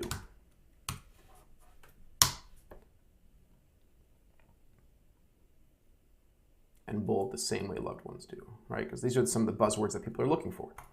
Now, periods at the end of bullet points is kind of a controversial topic, but just either you're going to have periods or you're not going to have periods. All right, so I'm feeling pretty happy about this text. Now we want to add some nice imagery here. Okay, so I have a couple images that I downloaded from Unsplash. Unsplash is a fantastic website for finding really high quality free images. Super, super cool. You know what? I actually wanted to have an inner box for the text so I could center it, but I don't think that's going to be an issue because we'll be able to just center this one box here. Let's go ahead and drag in an image. I'm going to want to create that, we showed examples of this sort of idea, this two-column layout. So here I have a nice New York State, New York City backdrop. Throw that in here, align it to the top and right. And if you're seeing the utility of this box, right? If I didn't have this inner box, I'd kind of be trying to match it up with the right padding that, on top, but this makes it really easy, right? Just follow the guideline, let it snap into place. And I sometimes like to do this sort of double image. It gives a little bit of a profession. Instead of just having this one image here, once in a while I'll add a nice little nifty design trick. And it's super easy to do in Unbounce. You could do it with HTML and CSS as well, which I've done before. But here's a nice trick, kind of overlapping two images. So we have the background, which is kind of New York related. Then we have the humanistic sort of background over here. And you could just kind of layer them on. You could mess around with the different way you want to place them. You could put something even up here and cover more of the image. You're indicating the city back there and you're getting that point across. You could mess around with the mask, right? I could edit my mask and I could zoom in. I could even bring this back out again, say like that, and bring the city skyline a little higher to get that city skyline, something like that. It all works. It's all good stuff, right? And, be like that, bring that back in, make it a little bit smaller. Right, don't have to worry about, this is kind of your design aesthetic shining through. It could all work however you want it to look, right? It's all good. I'm pretty happy with that. Maybe bring it in a little bit more and up, let's say, something like that. All right, I think that looks nice.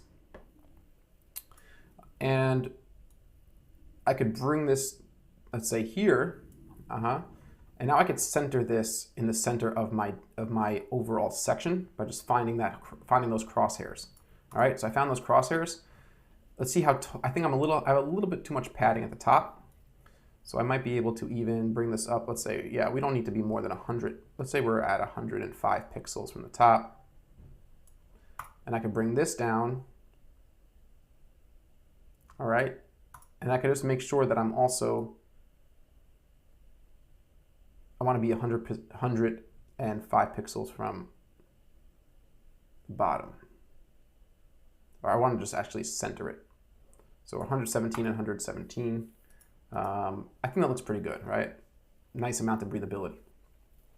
Now let's simply go ahead and add another section, right?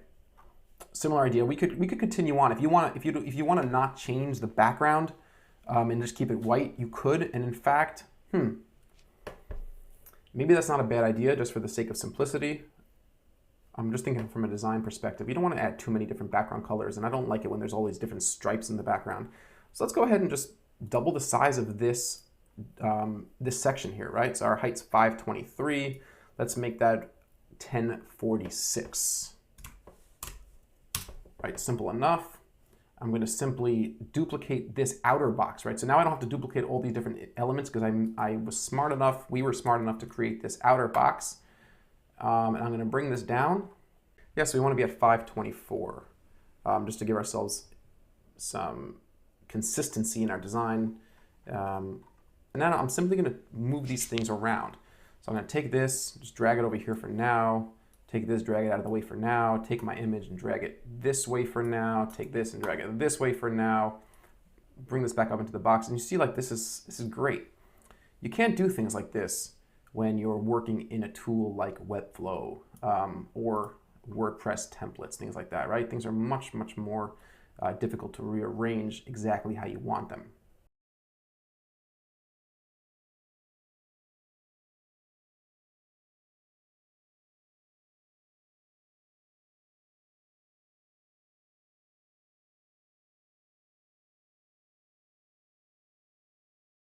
All right, now let's just swap out our images. I'm just gonna delete this one, I got a couple more images here. Once again, our images, not like I spent all day finding these images. I just think they're nice, they work, right? Here's a bedroom scene. Bedroom scenes work because this is what we're dealing with. And they don't have to be, if you want it to be like super consistent, right? This is 388 by 220. You don't have to make it 388 by 220. Maybe I'll make it the same width, just about, right? Really doesn't have to be the same. And then my other one, in fact, if you do it nicely, a little bit of a kind of changing up the design makes it look even more professional oftentimes. But you don't want to you do want consistency in your design, right? You don't want surprises. You don't want things to look off. You'll develop an eye for that sort of thing. And here is a grandpa and grandson doing normal things together, right? That's kind of the emotional appeal here. What's the size of this guy? 254. And here we are at 254. And I could type that in obviously myself if I wanted to. That's looking pretty good. That's looking pretty good. Maybe I want to get the bed a little bit more. So I'll edit my mask. I will make sure I'm not cutting anything off, and I'll zoom in a little bit here, right? Zoom in, get that bed in there. Get that bed in there. Zoom in a little bit more, get that bed, get that bed. All right, nice, nice, nice. So now the bed's coming through. I'm liking that. So once we publish this page and we start putting it, maybe we could use a little bit of custom CSS, right? Some styling to give this a little box shadow. You can't add any box shadows here, unfortunately, right inside Unbounce, but we could get a little bit crafty and potentially add some of our own box shadows. All right, so we're looking pretty good in terms of height, but that's a nice content section we've put together. You could obviously play around with your own designs. Maybe we'll go in and we'll add a little icon here just for the sake of a little bit of professionalism. But overall, I'm happy. I'm liking where this is going. Now, what I want to do is really not spend too much longer creating the rest of this page because you guys kind of get a sense of how this stuff works. We'll quickly finish the page and we will integrate our forms with MailChimp, and we'll look at how to generate CSVs, set up some A/B testing, and we'll be off to the races. So I will see you guys very shortly in the next lecture.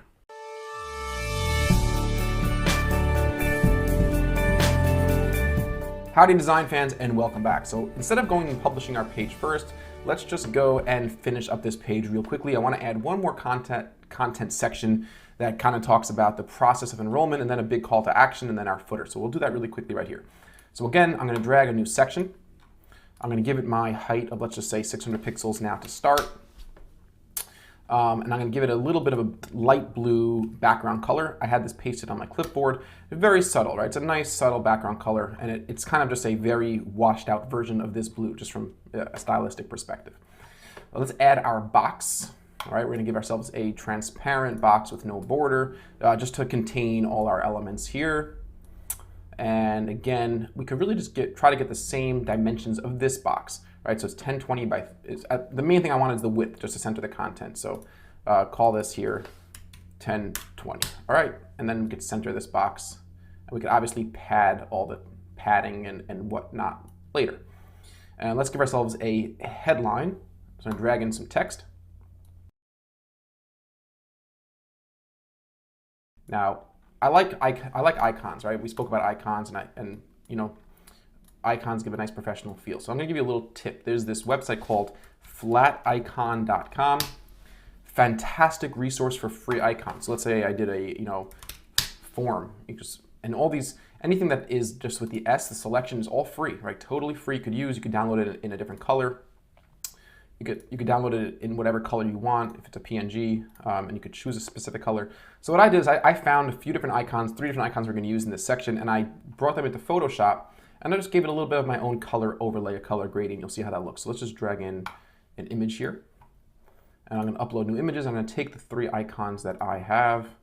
These are 2, actually.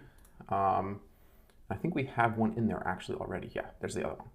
Oh, that's the wrong one, because these blue ones are the icons I downloaded straight from Flaticon, but I added a little bit of a gradient, and those are going to be on my desktop over here. All right, we'll open those up. Fantastic. The first one's going to be this rectangle, right? Isn't that cool? Doesn't that look nice? I think it looks really nice. Just has that kind of a professional feel to it. And I'm going to bring that to the edge of my box. I might actually want to, we're not going to really want to keep it to the edge of the box for the sake of padding, because we're going to want the text to be centered. So let's see, I could always add another box in here because I want to have everything centered again. All right, I'm just going to drop it in here for now, see how that looks, and then we'll center it. We'll center everything later. Or rather, I'll add my middle icon, which is going to be the registration process, and I'll center this one first. All right, I'll center that one in the box, and then this one could be aligned. Let's see here. A little bit larger. I want to edit my mask just so it's not, I don't have any padding, so I could align this properly in the middle.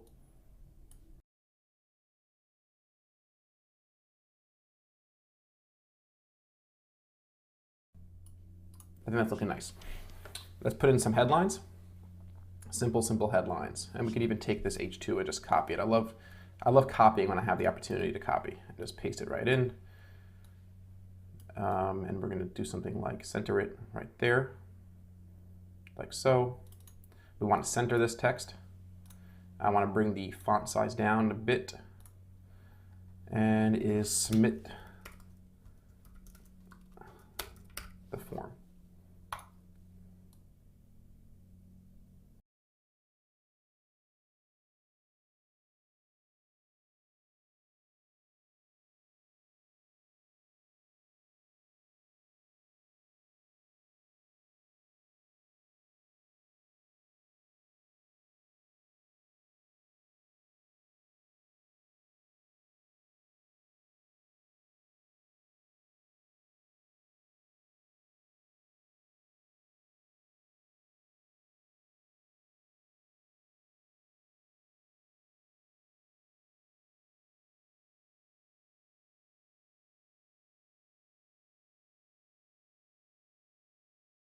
All right, I think this section is looking really nice, and we might eventually add more content to this page. We'll see. We'll do different things during the A/B test.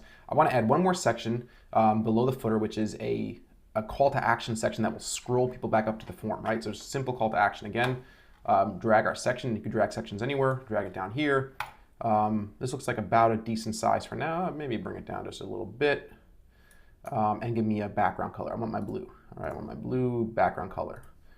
Consistency with our styles, right? We're not using too many colors. We have a blue and green sort of theme here. And grab me a headline. Once again, copy and paste. Obviously, we have to change this, align it right, make it white. Not a bad text size. And let's say something like get the loving care you deserve. Kind of like a genuine sort of call to action here. All right, leave it there for now. And then we're going to add a button. We haven't added buttons yet, but buttons are fun. All right, so we drop in a button. Again, buttons are all controlled in this right-hand panel. So we're going to do like we'll just do all caps, enroll for free today. And we'll bring this out. All right. And we'll keep the corner radius, that's fine. Give me that default button color that I had before. Maybe make it a little larger like that. I want to make sure that we're using Open Sans bold.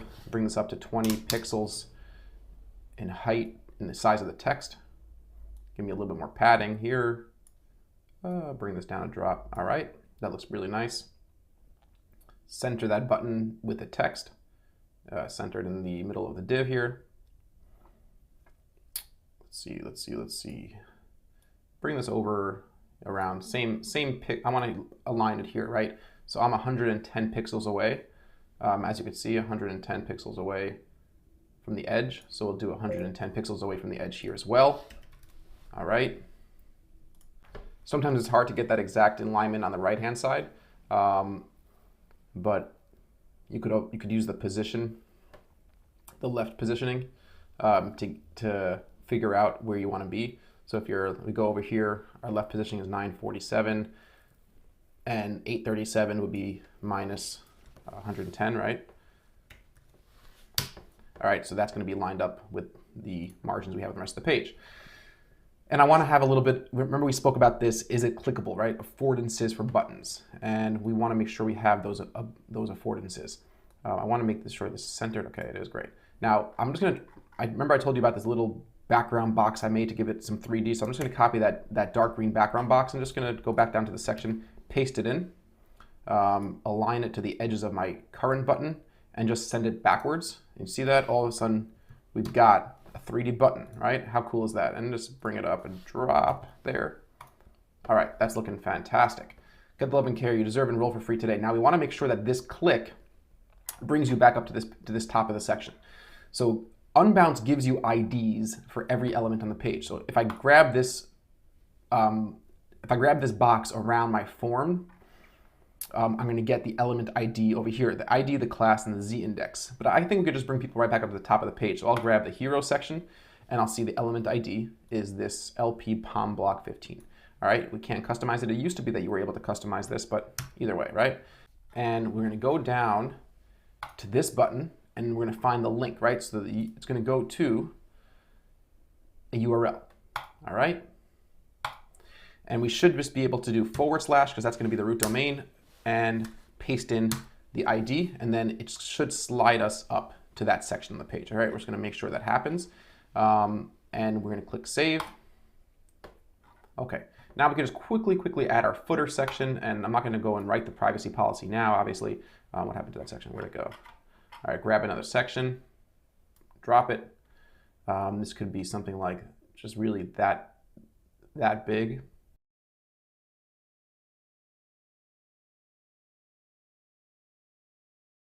Now I want to show you what the preview tool looks like. If you click on this preview button, you're going to be opened up into a new window, and you're going to see what it looks like in a real live environment, right? I think that's looking really nice. I really think it's looking nice. We have the call to action above the fold. We're getting that nice hover effect. We've got the 3D button effect going, but we're not going to be able to see how this works until we're actually published our page on our live domain. All right, so this button, so we're not gonna see how that works. But overall, I really like this page, right? It looks very clean. We've put a lot of thought into our content and how we've designed our content. And I think it's definitely ready to ship, right? This could be a finished product. This could be a fantastic landing page. We're going to eventually add more content to it. We're gonna make some new variations, but in the next section, or in the next video, I want to publish the page. We'll add a little bit of custom CSS, and then we're gonna go and fix the mobile version with Unbounce. I'll show you a couple quick tips and tricks for that. All right, so I will see you guys very shortly in the next lecture when we go and publish our page on our custom domain. Talk to you guys soon.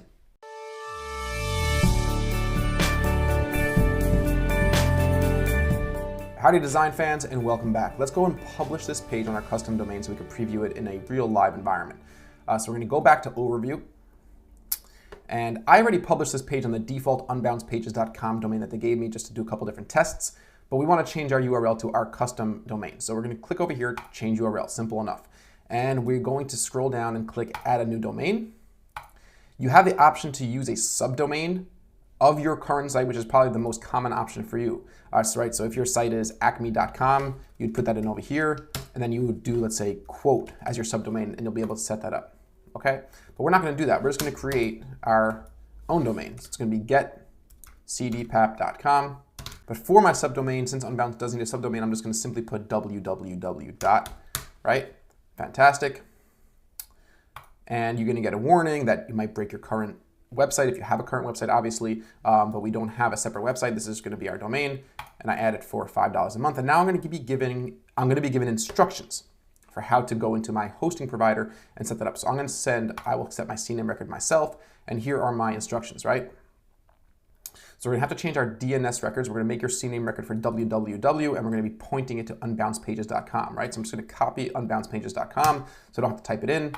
Click continue, and we're going to click close. All right, now let's just go over into GoDaddy. So I have my domain hosted with GoDaddy. Here's my domain details, DNS zone file. I like the new version of their DNS zone settings. And I could find my www record here and point this to unbouncepages.com. And I usually do, I don't know why, I do 3,600 seconds. It's just what I've been trained to do.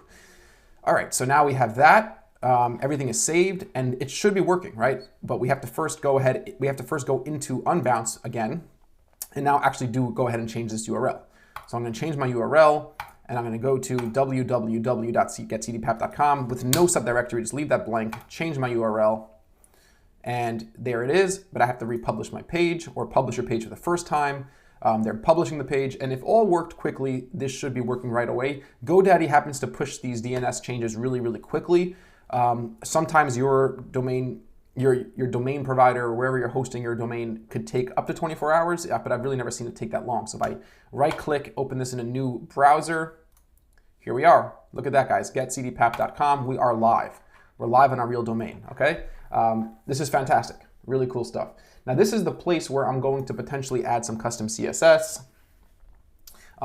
do some tests, on changing how different elements work, and I like doing that in a live browser. It's just much, much quicker, much, much faster. So that's it for this section in terms of actually publishing your live page. If you wanted to add subdirectories, you could always change your URL and add it as a subdirectory over here and republish, but in terms of your DNS provider, in terms of GoDaddy, you're done, right? So you could log out of GoDaddy or your whatever provider you're using, and you shouldn't really have to go back in there again unless you want to add a new subdomain. So in the next lecture, we're going to test out a couple different custom CSS to style this a little bit differently, how we want to style it. And I will see you guys then, and we'll go on from there to go to the mobile version of the page. So I hope this is coming along nicely for you. I hope you're learning a lot of really great tips using Unbounce and just actually putting everything we've learned in this course into practice. So it's pretty cool stuff. I will see you guys very soon in the next lecture.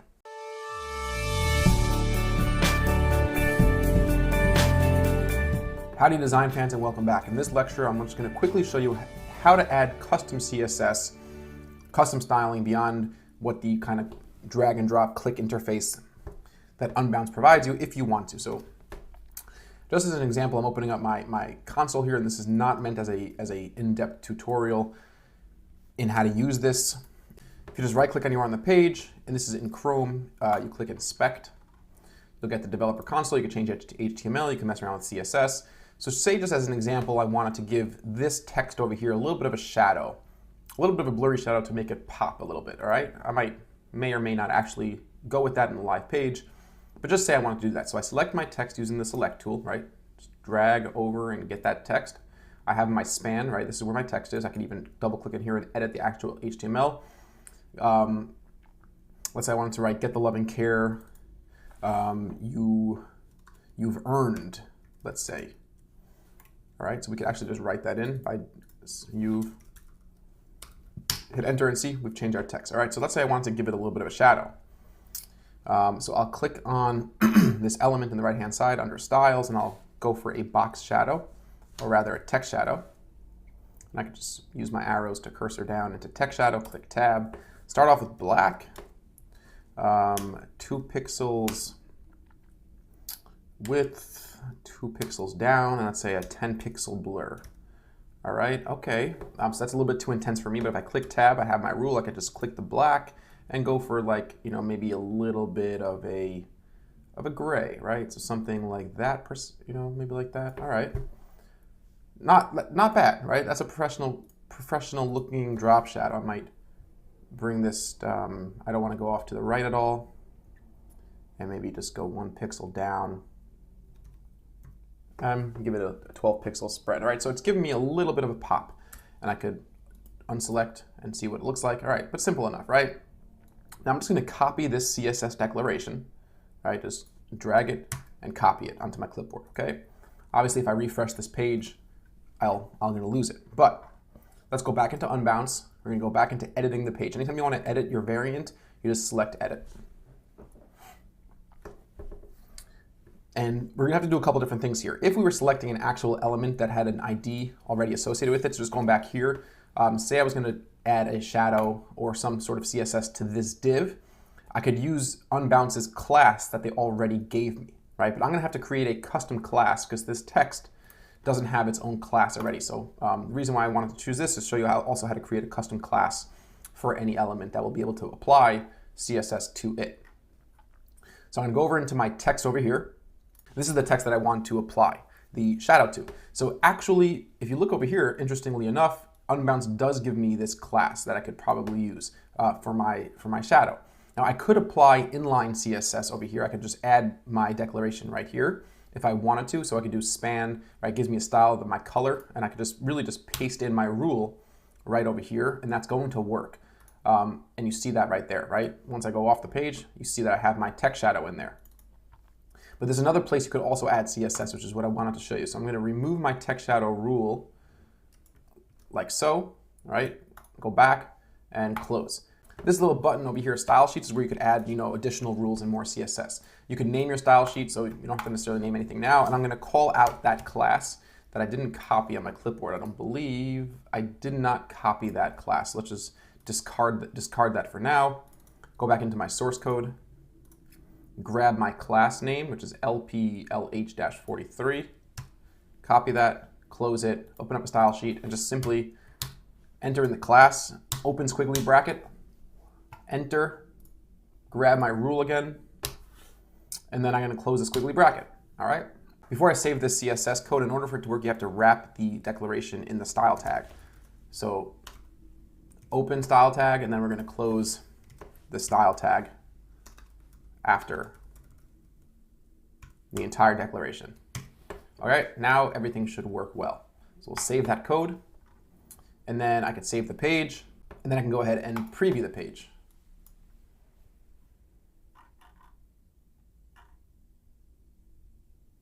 Now look what happened, right? Interesting. What happened was we're getting this same exact text shadow on both of these elements. And do you remember why? The reason is because instead of adding a new text block, I copied this text block over here. So that's a quick troubleshooting tip. So we can go back and just simply remove this class, or just make it, you know, 430. All right, close, save it, and then refresh our preview.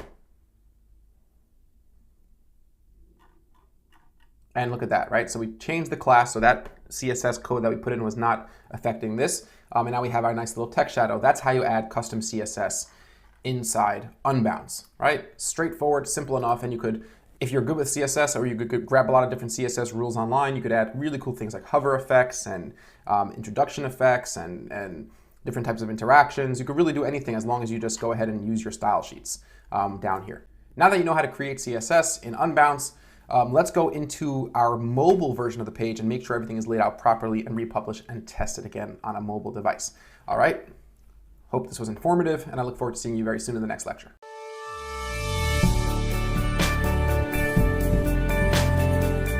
Howdy design fans, and welcome back. Of course, if we're going to be sending traffic to mobile devices, we should have a mobile optimized page, and Unbounce makes that really easy. So this desktop version is going to be your version for desktops and tablets. It's not fluid like we said. It's not going to be a responsive grid, but we could design a specific mobile version, which is really cool because it allows us to hide certain elements and rearrange things in whatever order we want, right? So we're going to go over to mobile.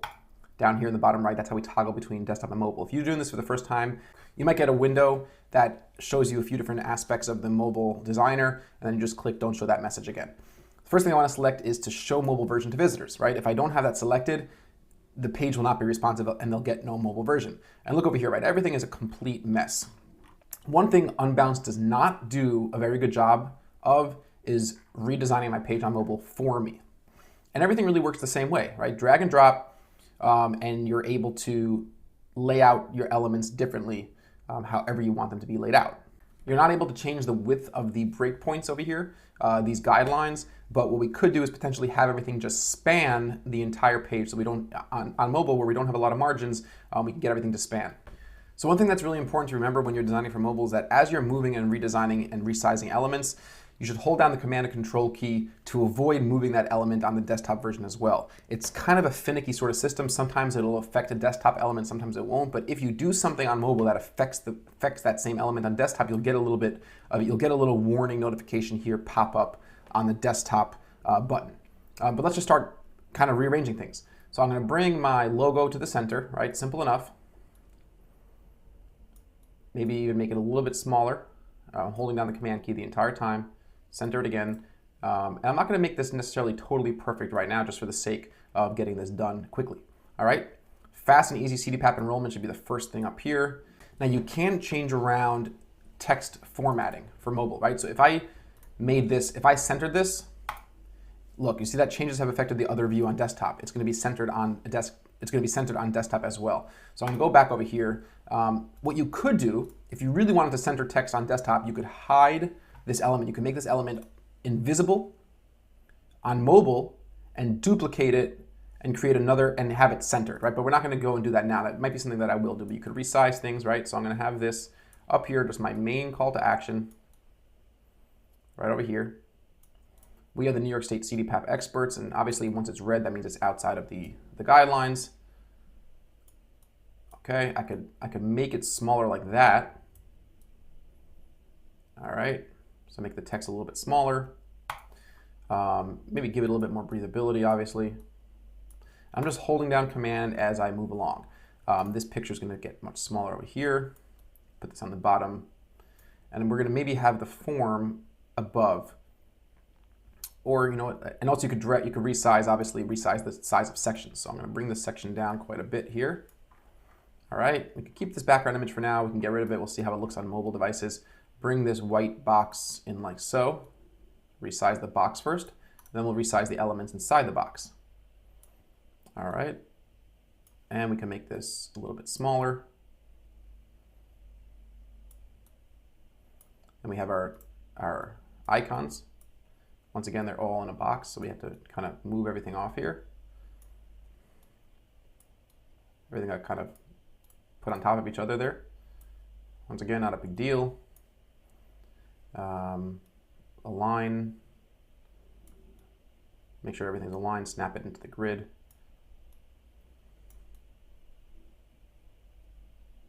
All right, easy enough to take care of these issues. I would love to see Unbounce get a little bit more sophisticated with their mobile layout, but listen, it is what it is. We work with it.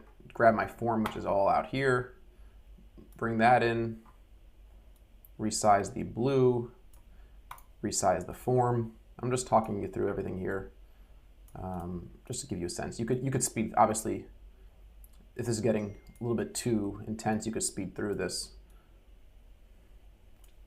Just want to give you a sense of how all this works.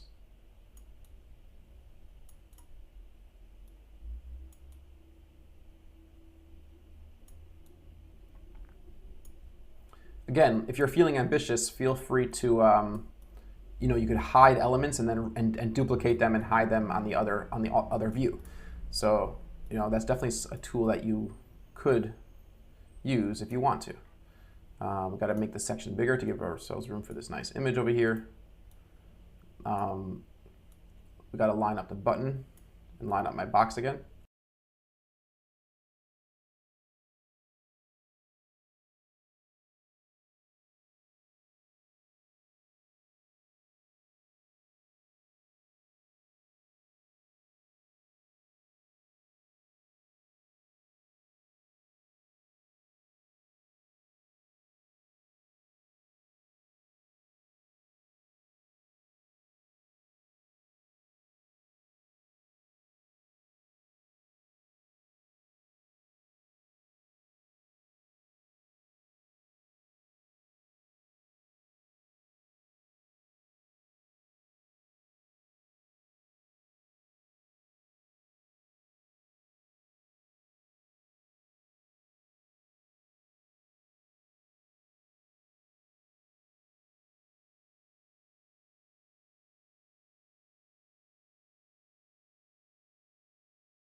Okay.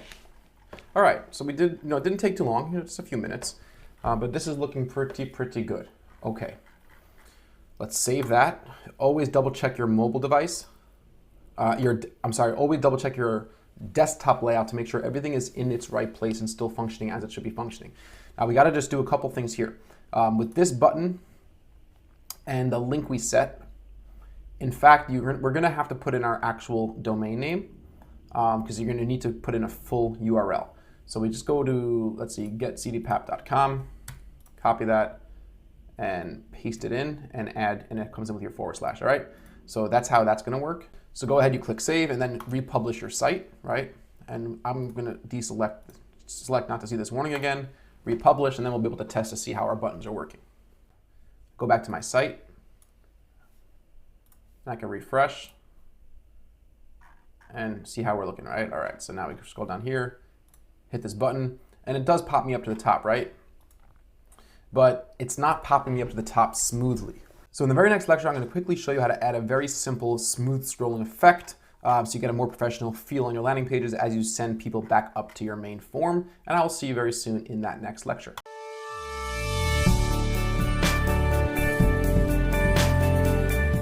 Howdy design fans, and welcome back. This is going to be super quick.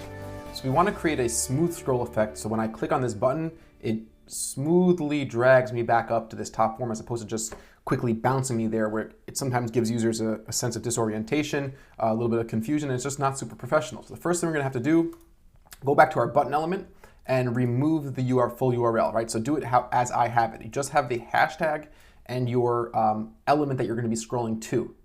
All right, so remember, if we wanna scroll to this top section, we just grab this element over here and you just paste that in. Wherever you want to scroll to, if you want to just scroll to your form itself, you could just scroll up here. You can do that too and just grab that ID. So I want to scroll to the top section, so we have it like that.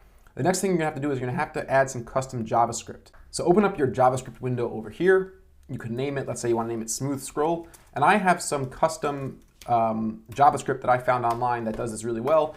And I'm going to add this exact code in the resource section for this lecture. All you got to do is just paste it in and literally save it. That's all. You don't need to customize it whatsoever. Ignore the little mobile view notification, and because the JavaScript is also going to apply on mobile. Click save. click republish, go back to your site and refresh. And now when we scroll down and hit this button, watch what happens. Beautiful, right? Just a smooth scroll back up to the top. Now say you want to have it scroll a little bit faster, you can customize that JavaScript, go back into your website, open up the JavaScript, open up smooth scroll. So you find this number over here. So this is basically declaring that it should take 2,000 milliseconds to get to the top, which is 2 seconds. So if I change that to 1,000 milliseconds, that'll be 1 second, doubling the speed, save the code, save the page, republish the page, wait for page to be republished. Once it's republished, we're going to go back to our live site and refresh and see if we like that speed. And waiting, there it is, done. Refresh, click, faster. All right, I like that. I like 1,000 milliseconds in this instance. You can do it however you want. You can make it slower, faster. You don't want it to be too slow because that'll just be weird. But this is a pretty typical traditional speed. I think it looks great. All right, so that's how you add a custom scroll JavaScript to your Unbounce pages to give you that professional feel if you're linking back to your main call to action from anywhere else on your landing page. And that was pretty cool. So I will see you guys very shortly in the next lecture.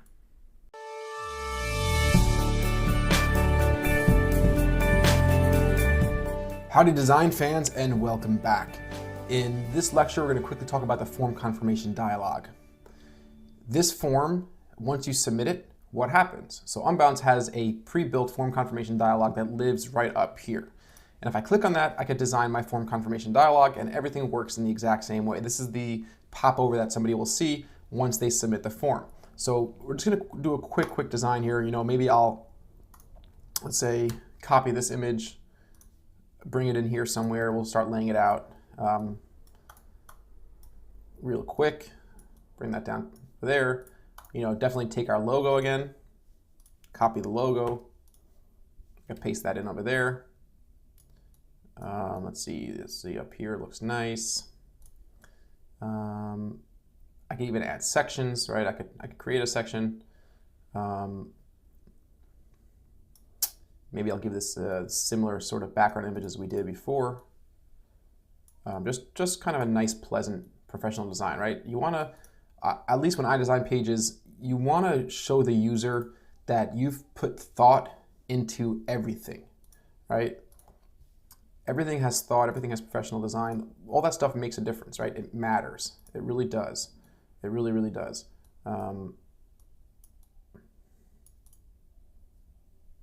Make this a little bit bigger. And then we could add the text. Oh, you know, same thing. Thank you.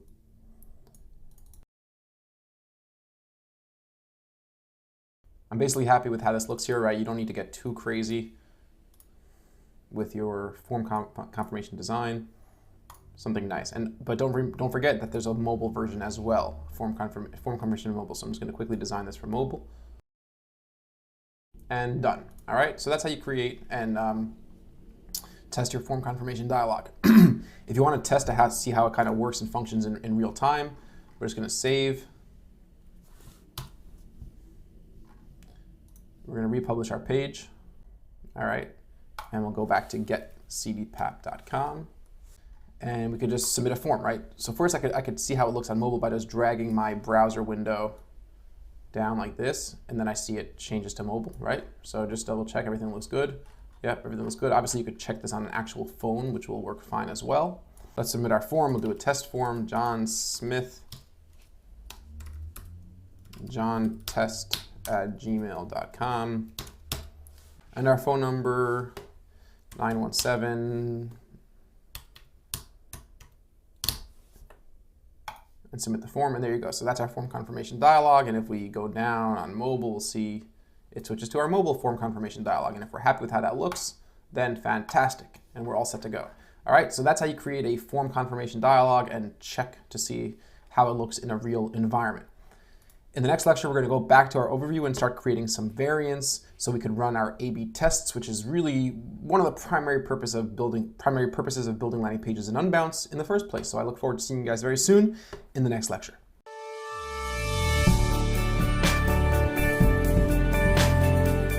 Howdy design fans, and welcome back. In this lecture, we're going to go ahead and start creating our first variant of this page so we could run an A/B test. To do that, we're going to go back to our overview pane. And this is where all our data and our results are going to be. This is where our email integrations are going to be. We can view our forms, view our leads, generate a CSV of our leads. But this area up here under the A/B Test Center is what's important. And obviously, like you just saw in the previous lecture, I submitted a form, so we got counted as a conversion, right? So it's cool to see that actually works. We see 4 visitors, which probably means that I just visited this page 4 times from unique browser windows, and then 26 actual views of the page, and a 25% conversion rate. Okay, really great, fantastic. And this is the weight right now because this is the percentage of traffic going to any given variant. Because we only have one variant, obviously this is going to get 100% of the weight.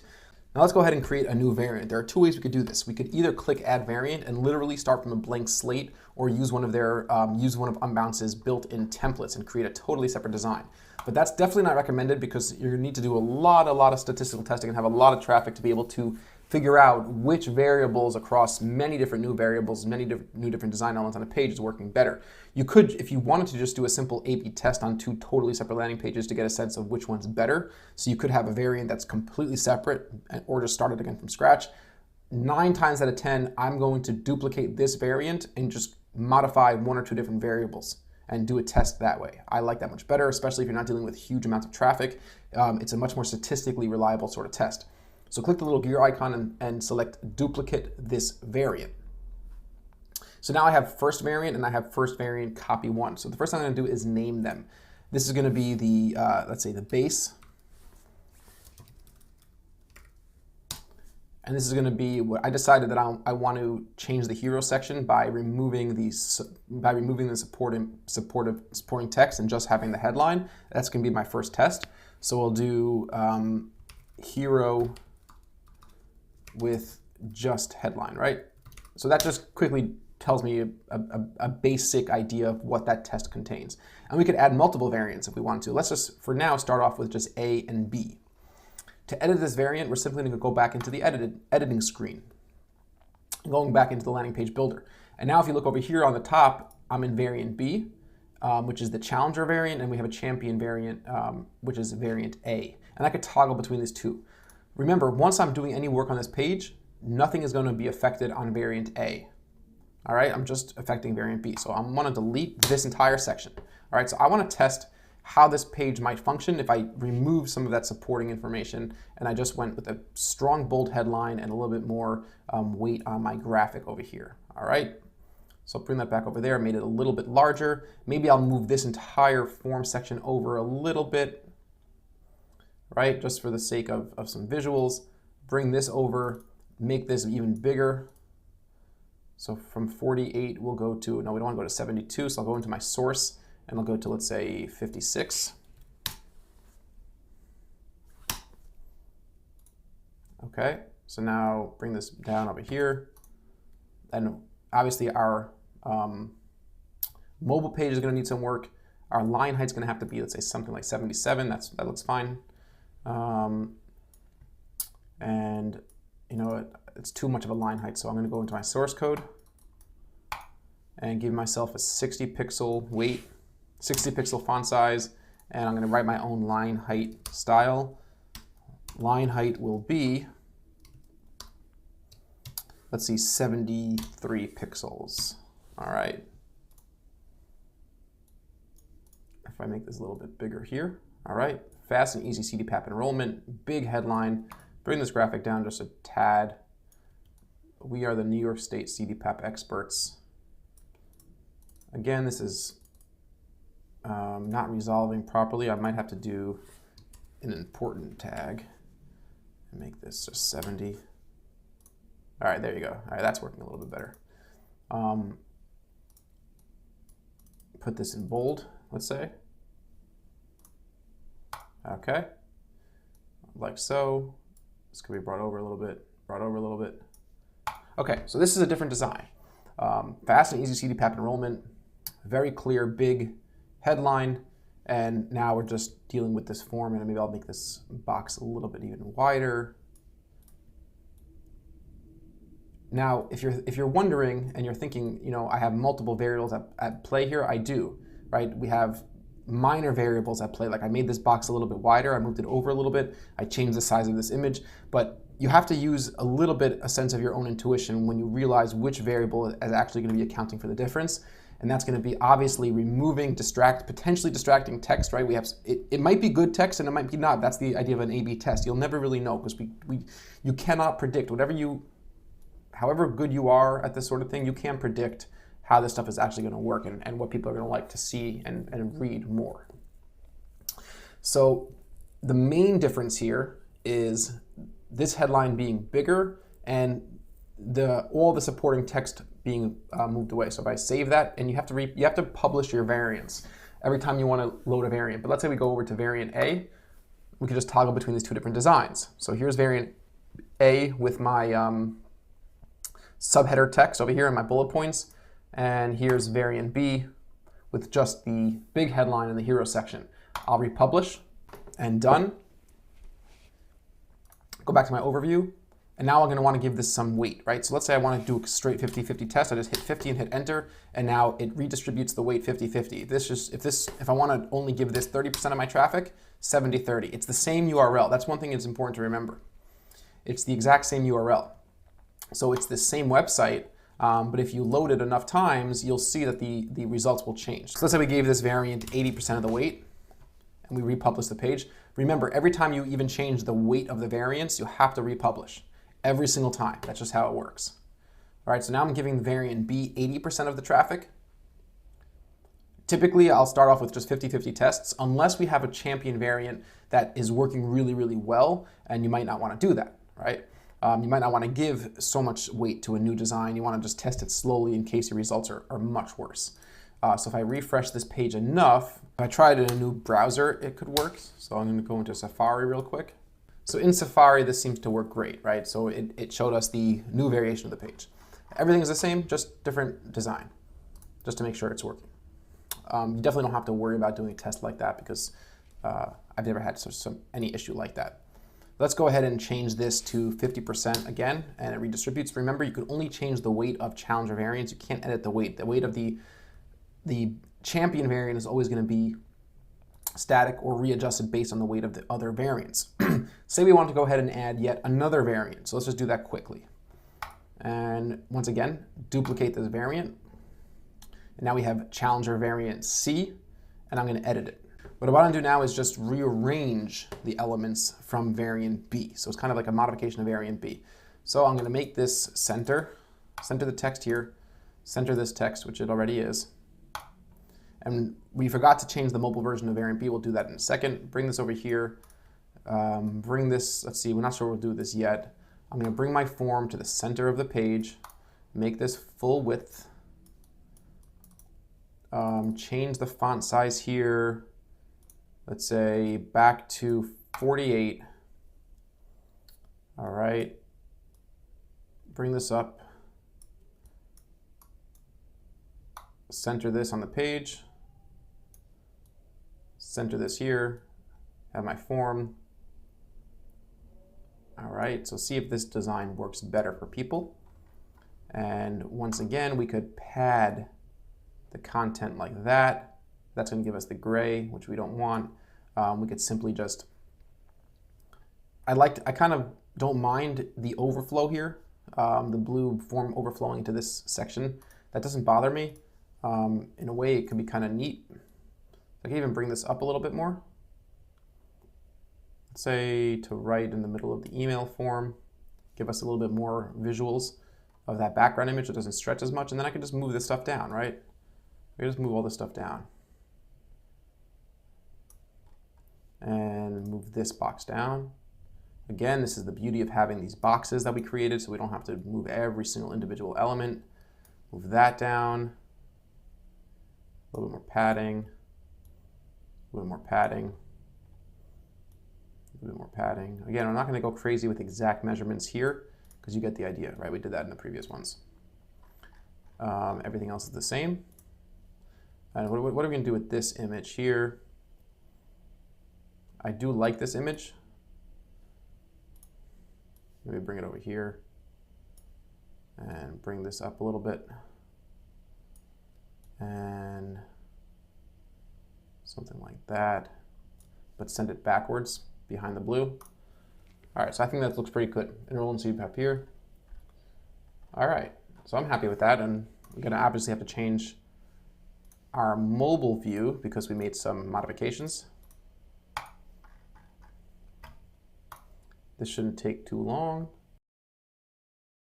Now let's just go back to desktop to make sure everything looks good. Nice. And save it. Go over to variant B and just make sure our mobile's looking good.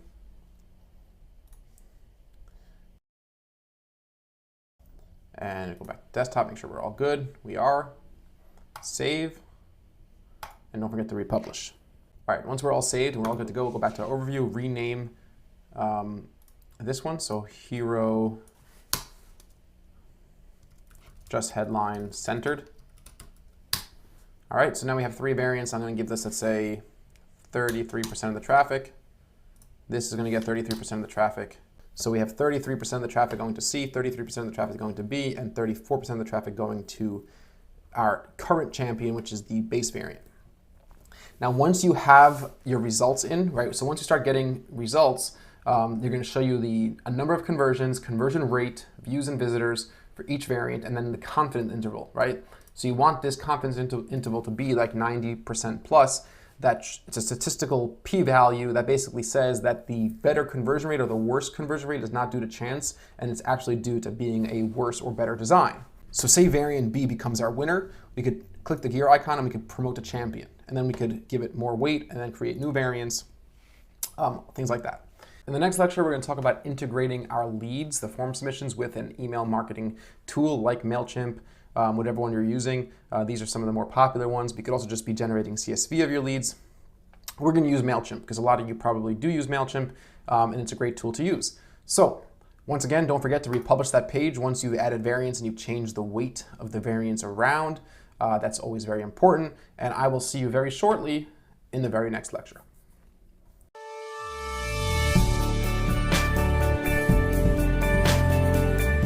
Howdy design fans, and welcome back. In this lecture, we're going to quickly walk through integrating our Unbounce form with a MailChimp account.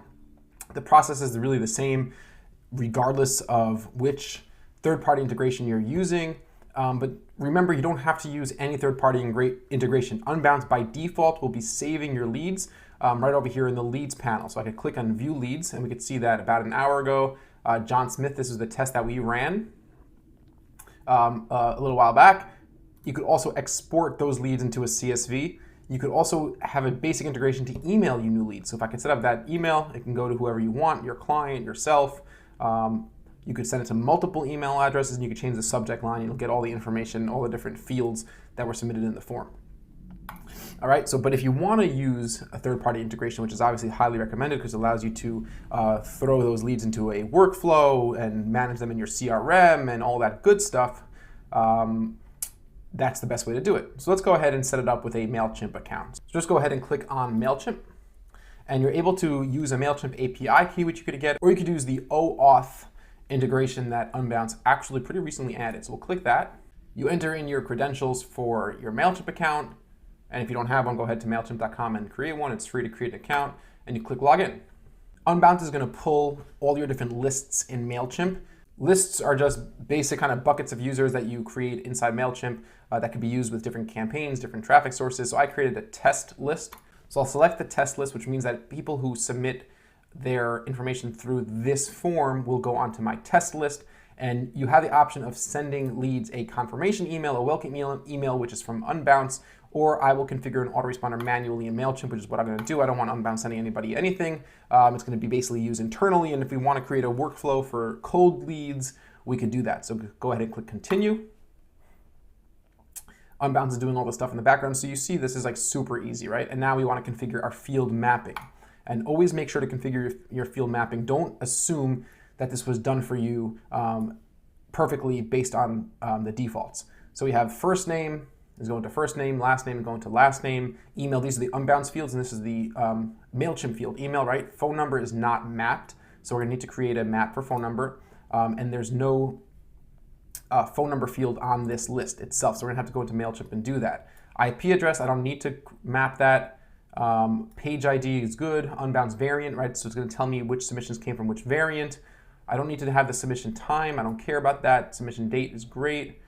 Page URL, I don't really need the page URL either because I know the URL of this page. So the one thing I want to do is make sure I have a phone number field. So I'm going to jump over into MailChimp. So I'm inside my MailChimp account under lists, under my test list, and I'm going to click on settings and list fields and merge tags. Okay, this is where we're going to set up additional fields. So we're going to go ahead and create a new field by clicking add a field. And that field is going to be a number field because we're going to be doing phone number. I'll title this simply phone number. And I'll call this phone over here. And it's going to be required. Save changes. Once I've seen the changes in MailChimp by adding that field, I'm going to jump back into Unbounce. And we're going to have to click done and then refresh it and open it up again, because then it'll pull that new phone number field. So go ahead, again, click on configure field mapping, and now phone number will be able to go to phone. Okay, beautiful. So everything looks like it's mapped. First name, last name, email, phone are the essentials, the page ID, the variant, and the date, and click done. Now everything should be good, right? So we just want to test this to make sure it's working. So I'm going to open up my page. You don't have to republish your page once you set up third-party integrations, all right? So that's all saved as is. I'm going to go over here, do a submission, Johnny Smith, Johnny Boy at hotmail.com, let's say, fake number, and submit the form. We'll get the thank you.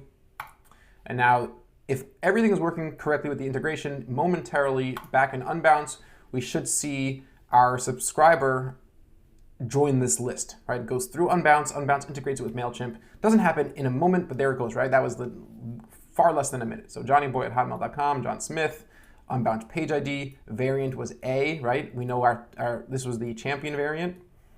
The date of the submission, the phone number. Okay, so this phone number should not be a number field. It should probably be turned into a text field. Come back over here.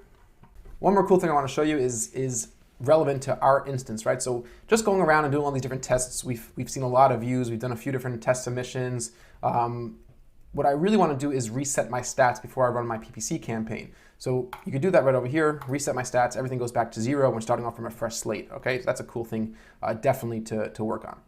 I can view my leads again, as you could see, all the different leads that have come in, the different tests that we've run. And that's a basic overview of how to integrate your Unbounce forms with a third-party marketing partner, and also how to view leads, generate a CSV of the leads, or email yourself new leads, right? So pretty simple, easy tools to use that will help you obviously market to your leads and follow up with your leads as they start pouring in. When you're ready to create a new page altogether, right? It could be a new URL, a new domain. You just always go back and click this green button to create new pages. And then you can once again start off with a template and take this whole thing again. And you could continue to add new domains. Once you start adding lots of domains per client, you'll see all your different domains here. You can manage them, you can delete them. Remember, you're getting charged $5 per domain. You could add users to your account under the users window. And one cool thing I do want to show you under the settings window, which is something which Unbounce also recently added, is this labs feature that allows you to enable inline text editing, which instead of having to double click on text and use their text interface, you could actually just edit text in line where you'll have automatic spell check. And sometimes it's a simpler interface depending on what people want. I'm just used to it one way, so I never end up enabling it, but you could definitely experiment and see how that looks. So back to your pages. This is going to be ultimately your list of all the different pages you have in your account under any given client. If you just have one client, it's going to be your default client, but that's basically Unbounce. Under this settings wheel over here, you're able to edit the champion variant, preview page. You could duplicate the actual entire page, including its variants. You could copy the page to a different client. You could download the HTML and the CSS of the page, and you could delete the page.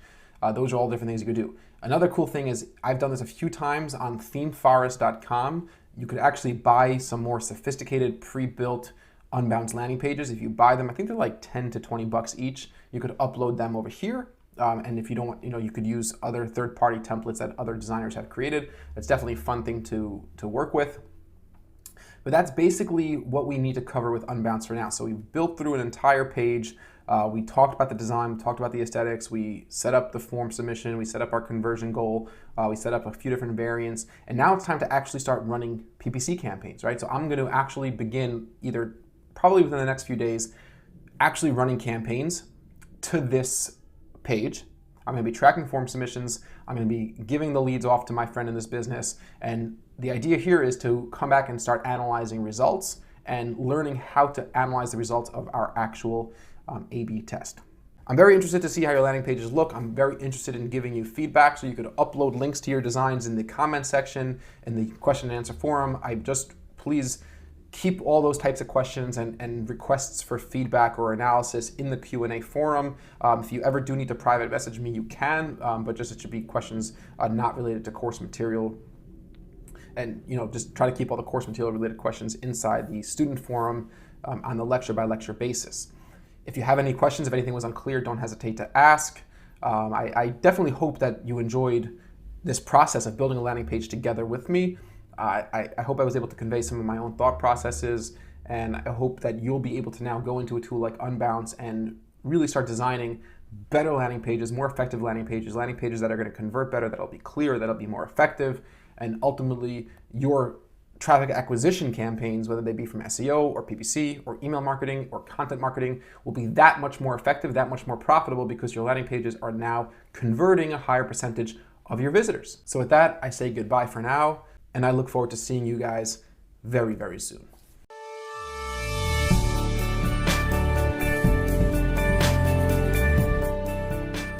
Just to introduce kind of an overview of the different aspects I want to be focusing on. The first thing we're going to take a look at is site speed. And I'll just tell you off the bat, the site speed is pretty good. There's a couple things that you could definitely work on, but that's if we ever do uncover an issue with site speed, it is a major deal, and it's important to fix it. The next topic we're going to talk about is production quality and first impressions. So many studies have shown that visitors will make a very quick subconscious first impression of your site, like literally within 100 milliseconds. So we want to make sure that that initial emotional feeling that a person has about your business is very positive. And that's what we refer to as production quality. What is that first initial aesthetic sense that a person gets from landing on the page? Next, the most important thing we're going to dive into is clarity of the headlines, subheadlines, text, and calls to action, and then different best practices when it comes to formatting the text for the web. We want to analyze effective copy. We want to look for volume of text, understanding where the upstream traffic came from, who to optimize for, this idea of being contextually aware or contextually perceptive. And then we want to move into talking about trust elements and security, how people feel about the validity of Western Computer, the legitimacy of you guys as a company, working to see if we could figure that out and improve the trust and security, the trust security sense that a visitor would get. Fonts, colors, and graphics is another crucial element when it comes to the aesthetic layout of the page. Graphical content matching up in a logical way with the actual content of the page, and then just an overall sense of intuitiveness, ease of use, structure, and clarity. So let's take a look at let's start off by talking about site speed as the first thing we'll kind of dive into here. Overall, site speed is very good. There's a few issues. One of the issues that I had mentioned and that we had found is loading optimized images. So some of the images that you're loading, especially some of these icons, some of the logos you have in the footer, are very large images that are being served smaller, but it's always a best practice to make sure that you optimize the images and serve the proper size image, the proper size image that's going to be displayed on the page. That's a big aspect here.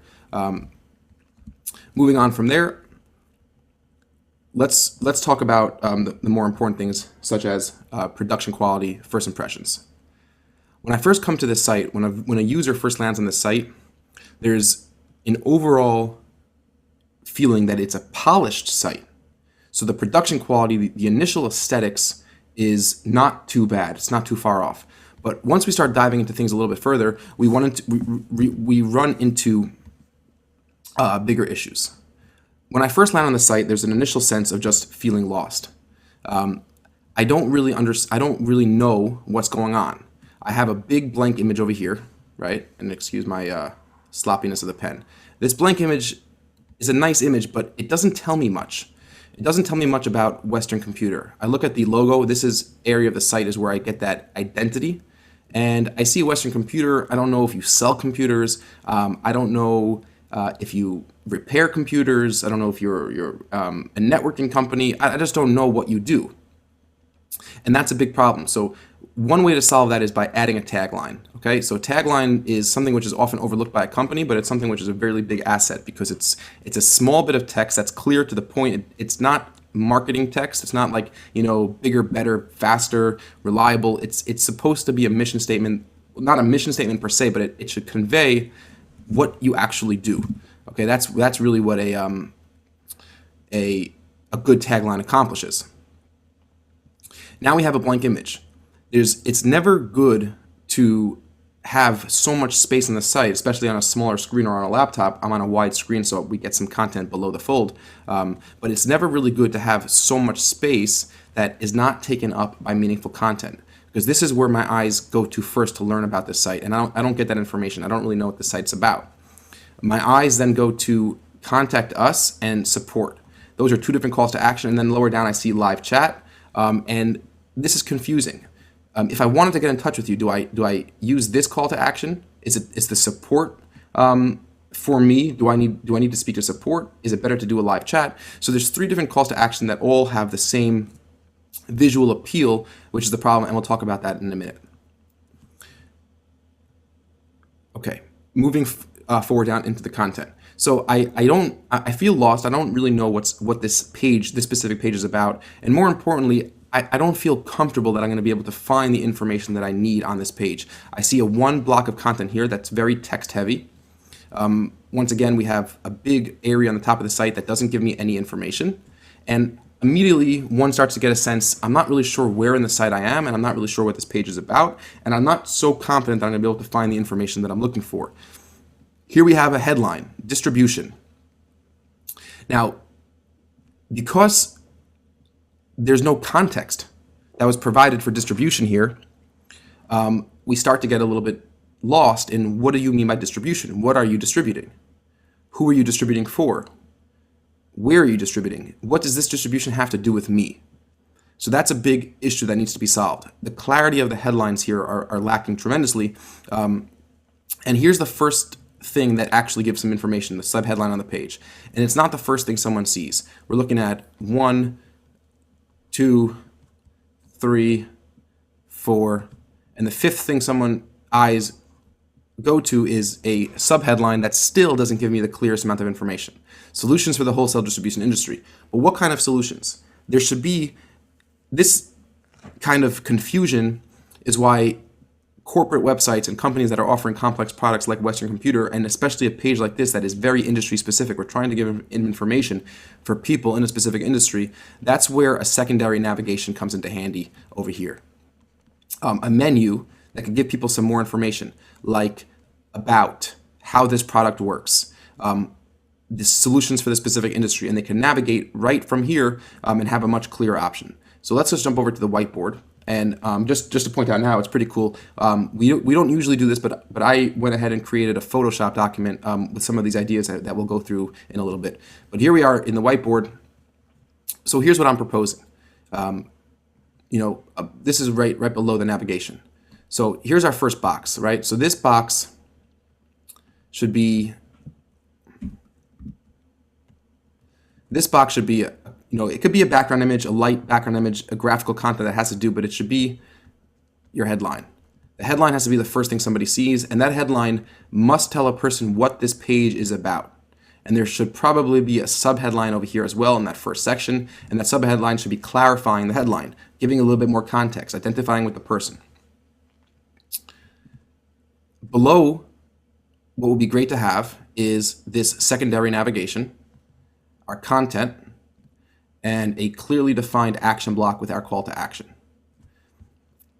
And this is going to set up the overall structure of a really powerful page. So we'll have second navigation. We'll have our body content over here. And this is going to be our clear call to action, what we call our action block, where there'll be a clear button, one simple call to action, and everything on this page has to support this call to action being the next logical step in the process. So back on the site, I hope I'm conveying I'm not trying to rip into anybody who built the site. Nothing here should be taken personally. In fact, the site's a good site. But If you design the site or you wrote content, it really should not be taken personally in any way. I'm really here just to try to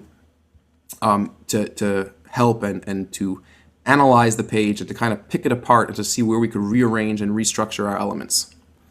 Okay, now let's talk about this block of content here for a moment. One of the biggest rules in web design is people do not read, they scan.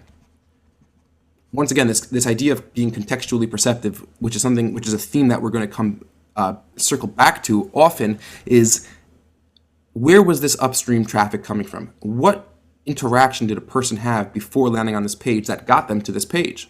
It's not always going to be a pay-per-click ad, and even not all pay-per-click clicks are created equal. Some clicks are for people searching and they're higher in the funnel. They're just kind of figuring out. It might be a director of IT who's researching these plugins. They're researching these solutions that Western Computer offers. They're not necessarily ready to get in touch. They're not interested in reading through paragraphs of content. And even the people lower in the funnel, they're looking to scan to find buzzwords.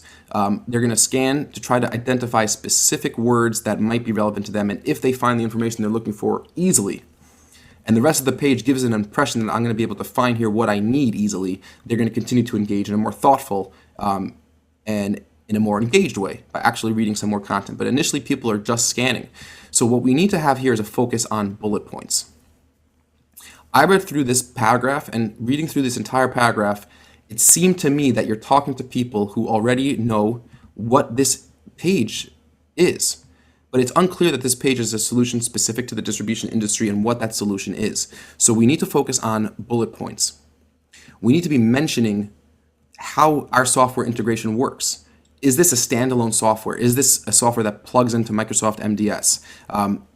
You have Microsoft Dynamics as an agile, flexible system that allows you to achieve visibility, reduce risk, and react quickly to changes. But you're not telling me enough about how the Western Computer Solutions works with Microsoft Dynamics. Is it a specific integration? Is it exclusive to MDS? Could it be used with other systems and other software? So those are the bullet points that need to be clear. The second thing in this opening paragraph is you need to offset people's emotional frustrations.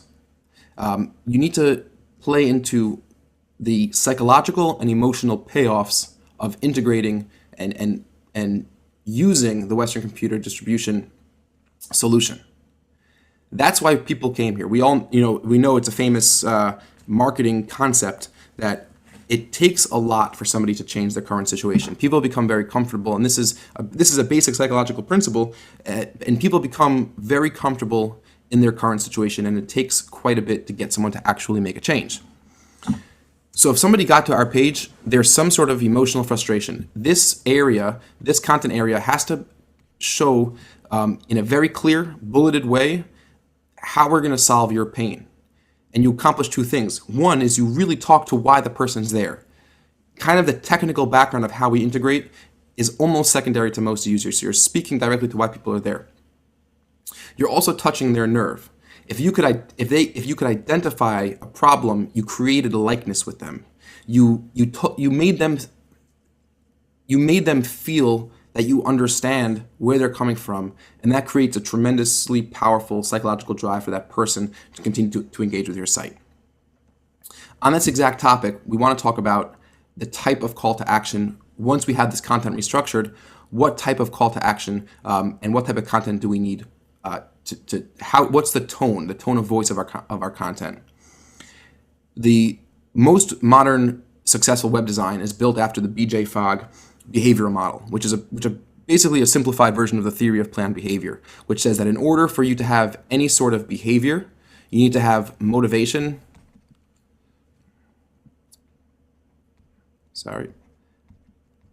Motivation and ability.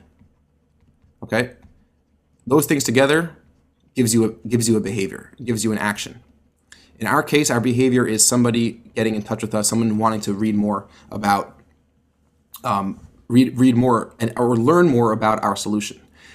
If we understand where a person on that model, whether are they lacking in motivation or are they lacking in ability, that will help us present our case in the proper tone of voice. If people are lacking in motivation, then you want to talk in a way which is more market tests, more marketing, more hyperbole, kind of jazz it up a little bit more pizzazz to motivate them and kind of ring the bells of our products. But that's not what Western Computer is struggling with. Western Computer is struggling with people who don't really understand. They're motivated to make a change. If they really understood and they felt that they could afford or that they'd be able to integrate successfully and smoothly with the software plugin, with the software add-on, whatever the solution specifics may be, the behavior would be there. So our issue is not motivation, our issue is ability. There's a perceived lack of control.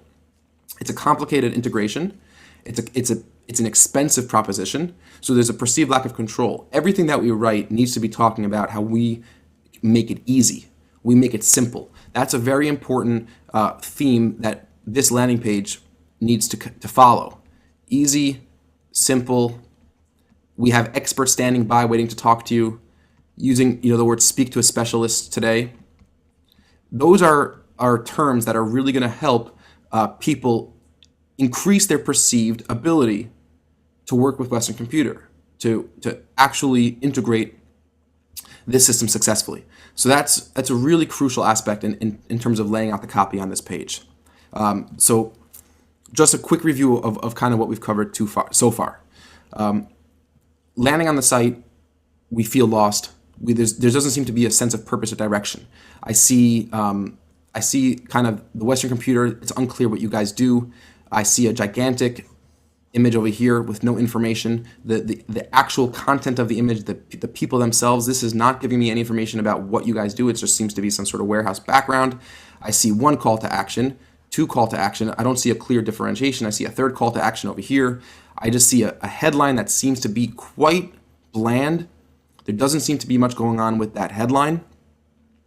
And I see a lot of content here that doesn't seem to be helping me at all. It's just really catering to people who already know what we are and what this page is about, and that's not the type of traffic we're sending here. So those are the types of issues that a person runs into right when they start landing on this page. We also spoke about understanding the type of trigger, the type of tone of voice we want to use. So we have the motivation. People are here only because they're struggling and they want to solve some probably pressing business issue. The visitors, we have to identify what those visitors are struggling with. They're struggling with software systems that are lacking. They probably need more power. They need more flexibility. They have headaches in the systems that they're using now, and we could solve that. So the people who are bouncing off this page is because of a perceived lack of ability, perceived lack of control. Could they afford this? Is this too complicated? Is this too hard? Will I even understand how this works? So our tone of voice in the content has to be, it's easy, it's simple, it's straightforward. We have specialists standing by. The calls to action on the site, no more click here. The call to action is, I want to speak to a specialist. I want to get started today. I want to take the next step. Motivating a person through the tone of voice that is helping them increase the part of the behavioral equation that they need. It's not motivation. The motivation is there. We need to increase the perceived ability, and that's how we're going to get more people to convert on the page. That on top of making a much, much clearer and much more straightforward page. So we've kind of covered a whole gamut of elements just in this very beginning here. So I want to pause and take you into Photoshop and show you a little bit of more of a visual design. We have the whiteboard as a very primitive design, but I want to show you in Photoshop a little bit nicer of a mock-up what we were able to create. So here is a blank canvas in Photoshop. And once again, this is not something we usually do on a landing page review, but I thought it would be really helpful for you guys to kind of see our ideas laid out. And these are ideas that really could be applied to anywhere else on the site. So the header section, we have the menu, which is obviously just taken from your menu. But if you notice right away, we have an image that is not competing for attention in the background of this section. And we have a clear headline. This clear headline goes a long way in explaining to a person how this software works. Not how the software works, but what this page. We're not going to explain to anybody how the software works per se, but this does a good job in helping a person understand what this page is about. Like, what information are they going to be getting once they land on this page? And that's what this this header section aims to do. And I'm just opening up my brush tool here just to maybe do some annotations as we talk. So that's a nice concept in the header, and I like the image is something which could always be changed, but it's something that should it's important to not have images that are too visually distracting. We're not a travel blog, so the visuals should be very much understated, and the visuals should be very much a side point. From the header section down, we have trust and security. Now, trust and security is not something we talked about yet, but you have these great icons in your recognition section of your footer, and you have them, I believe, on the contact page or the about page, and it's so important to have those icons prominently displayed. People are not only looking at Western Computer when they click on a pay-per-click ad, or if they go to organic listings, and these icons that they might not even know what these associations are, but the trust and security icons are very powerful. Many tests have been done. There are some famous tests that were done by Jacob Nielsen, who's one of the pioneers in web usability. Tim Ash has done a bunch of studies like this, who's also kind of one of the modern day gurus in web usability, and they've shown that the more prominently displayed, the more prominently your logos and your partnerships and your recognition and your awards displayed, your conversion rates increase significantly. So it's really important as we're redesigning this current page and any page on the Western Computer site that we are very clear and we take great care to kind of, in a tasteful way, promote the trust and security symbols. So going back into Photoshop, if you see what I did, I kind of took these images, we turned them into black and white, and we dropped down the opacity. So that's something which is a nice touch. It kind of creates a little bit more of a tasteful, not in your face sort of look to these recognition, the awards, but they're there, and the fact that they're there have a major impact. They have a major impact. So speaking about the menu that we created is this secondary nav, and this is a really cool feature. It's a really powerful function. If we could get this nav working, it could really make a big difference, because instead of a person having to scroll or go to different pages or kind of navigate deeper into the site to find some supporting information to the kind of the gist of the page, they can simply click on any of these links and the body content will swap out. And let's bring in the body content now. So here's our body content. And clicking on any of these links over here will swap out this content with supporting information. Now, if you notice in the body content, we have bullets, one sentence introduction, and a supporting short paragraph of text. And that's a good way to go overall. It's a good way to go. You want to be very brief with your text. Once again, people are not reading, they're scanning. That's a major focus. People are not reading, they're scanning.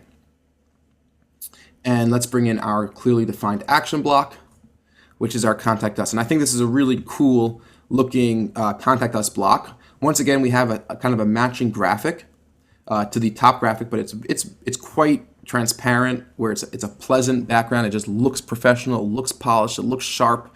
It looks like we're a serious company in a major way.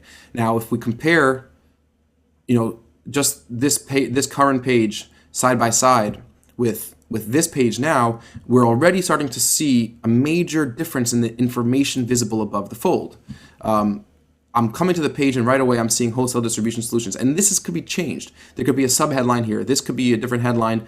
You guys are ultimately going to be able to write the best headlines because you understand how to describe your product. But what's lacking is I think an awareness of how beginner, so to speak, a lot of these potential visitors of yours are. So we're seeing a headline above the fold. We have the trust and security. We have the secondary nav, which is missing over here. This big blank space would be a great place for that secondary nav. The content's a little bit too thick, and then we have these conflicting Contact Us blocks, which are just kind of drab. There's nothing that's bringing the eye to look at these contact us blocks. Whereas in our Photoshop mockup so far, we have this really nice, aesthetically pleasing contact us block. Get started today. We could change the button text, but button text is important. Button text should always follow or finish the sentence, I want to ... What do you want to do? And once again, remember we spoke about the BJ Fogg behavioral model, motivation and ability. We need to increase the perceived ability for our specific company. So the text, to speak with a specialist today, that's something, I'm going to speak with a specialist. A specialist will be able to explain what all this stuff means, how it works, what it's going to cost, and walk me through the steps in figuring out if this is a right solution for our company. Or send us an email by clicking on the button below. And it's the content itself, how we, I put these together, but this is something which could always be changed. Solutions for the wholesale distribution industry. Just one, what the solution will mean for your business, the emotional and psychological payoffs. That's what that sentence should be swapped out with. How we integrate with your current technology. Quick, easy, and to the point. What systems we work with. Mention all the systems that are requirements. Let people figure out on their own right off the bat if this is for sure not for them or if it's something which may be for them. That's an important aspect of these initial bullets, and then the best way to get started. And once again, I'm not saying that these are the paragraphs that you have to have, but what I'm trying to show here is you're getting a sense of a very sharp page, a very professional looking page. The secondary navigation over here, how it works, why Western Computer, support, and FAQ. This will give people the ability to engage further without having to be nervous about digging further into the site and scrolling through a lot more content. And another great advantage of having the secondary nav, if you think about it, is every time they click either how it works, why Western Computer, or support FAQ, they're staying in this main section. They're still going to have they're still going to be able to see the call to action section no matter what page they're on, because this entire above the fold situation we have going on here is always going to be visible regardless of what specific page in our secondary nav they're on. And then once again, obviously, you also always have the trust symbols that are going to be visible. So we're in good shape with where we're holding so far on this page. Now let's jump back and continue going down the page and covering the rest of the important features. So a person is landing on this page, they're going down, and here we have this kind of floating section. And let me just grab up my pen tool again.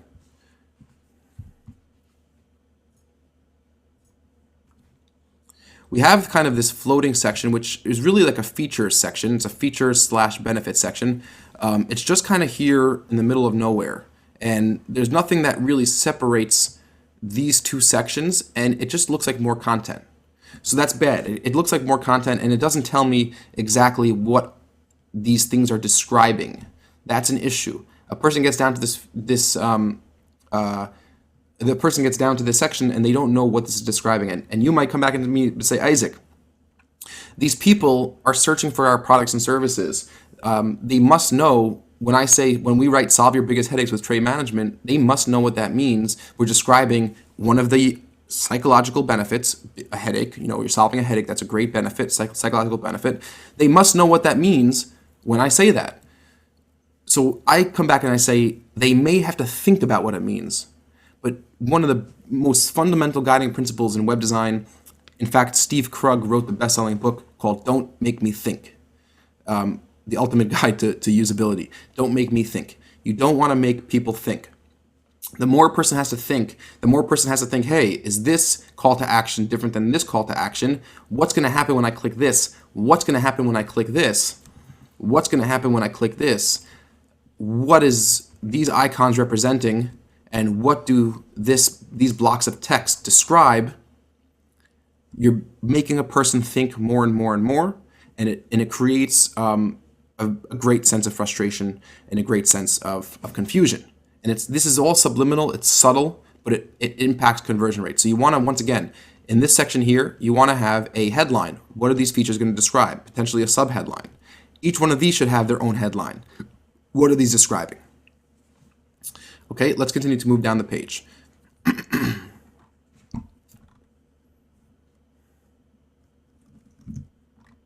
So we have a very interesting situation over here. any new visitor will at this point be completely overwhelmed. Just look at all this interesting stuff that I could read. Trade management software. It's unclear what happens. Is this clickable? Is this a download? Am I going to get something downloaded on my computer that I don't want if I click that image? Nobody's telling me what this click does. It looks like it's clickable, but I don't know. Is it just an image? And improve your margins with trade management, deliver goods where and when your customer needs them. Once again, what happens when I click on this image? I don't want to. I'm nervous. I'm not ready to click on an image that I don't know what's going to happen. So what I'm getting at here, minus all the sarcasm, is people can't be surprised. Obviously, I'm not going to go into depth talking about how much there's too much text here, and this badly needs to be redesigned. But my first impression, and kind of our team went through this, and this is one of the first things we all said, is we don't know if this looks like it's clickable. We don't know what's going to happen when you click it. And lo and behold, we're clicking it. Well, the link, by the way, the link is not working, but it seems to bringing me to some potential white paper, but I'm getting a bad request. If you are going to offer a white paper, and we'll talk about the importance of offering a white paper in a second. If you're going to offer a white paper, you got to make sure you're offering the white paper framed and kind of proposed in the right way. So let's just knock off some of the major issues with this section right here. First of all, we have a lot of text and no visual appeal here, right? And I'm not going to have to go down the whole page. We'll just talk about it all. This has repeated itself many times. The second thing that's important is if you're going to offer a white paper, there's a tremendous value in offering white papers that web designers don't realize. We think that the sole value of the white paper is that a person reads our content, they see our content, it looks great, it looks really professional, the information's good, and they're going to call us. In fact, once again, studies have shown, and these are studies that were done by Jacob Nielsen and Steve Krug, studies have shown that it's the subliminal sense of reciprocity, the need to reciprocate, that really makes a white paper download so valuable and so effective. When you offer a free gift and you give something to somebody and of course it has to be useful, of course the content itself has to be really good, but when you offer somebody a free gift, it makes a strong impression and it creates a psychological need to reciprocate that gesture. And those studies have shown that oftentimes web users will reciprocate that small gesture in a much greater way, with much greater reciprocation than that which they received. So offering this white paper should be framed as, here is a free gift for you to read on your free time. How to improve your margins with trade management. And then, of course, you'll plug the software through the download. One of the things you might want to consider is making this gated content. You don't need to make it gated, and a lot of cases have been made. There's one school of thought that says you shouldn't ask for an email, name, email, company name, phone number. But a lot of people will say, for the sake of our marketing, we might get fewer downloads or fewer people reading the ebook, but the people who are reading the ebook will be more committed and will have their information. We can market to them. So consider making your white papers gated. And when you redesign the white paper download section, I'm going to show you how we designed it in a second. Make sure to really promote the white paper with a nice kind of subtle background image or a section that clearly promotes a really happy and pleasant sense that they're going to get something really valuable and it's really free. So that's something which is powerful as well. And if you think that the Western computer clientele don't fall for that stuff, it's not true. The most sophisticated web users, the brightest people, they like to get things for free that are valuable, and they feel that they want to stay connected up with that company as a result of their need to reciprocate. Let's jump back into Photoshop and let me show you our feature section.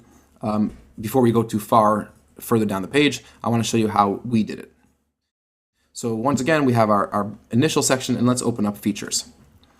So I thought this was really nice. I hope you guys like the overall look and aesthetics. But if you just even take away the design, you see a lot of differences. First of all, it's laid out in its own clear section. If you want to maybe create this section to have its own kind of light gray background color for a little bit more separation, that's fine. If you want to keep it that clean white aesthetic look, that's also fine.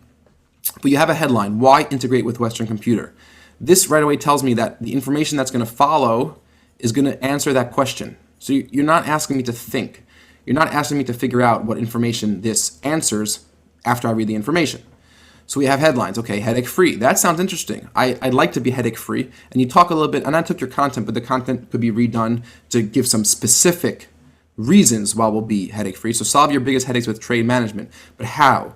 The real question is, give me a specific, give me a bullet point with how we're going to solve my biggest headaches with trade management, or how trade management will solve my biggest headaches. Peak efficiency. We're not efficient right now.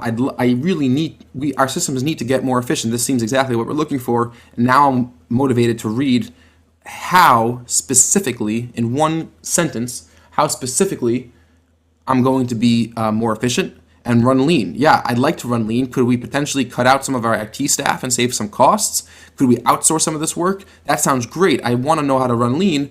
And now I'm motivated to read what comes below. As opposed to what it was before, it was just one block without a headline, and we didn't have this main headline here. And then, of course, we have the nice kind of three-dimensional look a little bit. It matches the look of the button. And the aesthetics are there. The aesthetics could always be changed. These are my personal aesthetics, but you guys could redesign it how you want. The real thing is these elements of taking away the thought process, presenting ourselves more clearer. Our page is now coming together. It's looking sharper. It's looking more professional. I keep on going back to the secondary navigation because I think it's so important. It's so effective, and it's so crucial to keeping people engaged with the content of the page. But overall, we're starting to look like a really nice professional page. And I'm going to send this over to you guys as a JPEG as well when we finish up. Now, moving on, and we'll stay in Photoshop for another minute, and I'll show you a site that I think the next section down, which is those white papers / different specific aspects of the integration, which I think is really cool how we designed it, and check it out. So, once again, look at the difference in, and I'm not trying to toot our own horns. I'm really, these are fundamental concepts.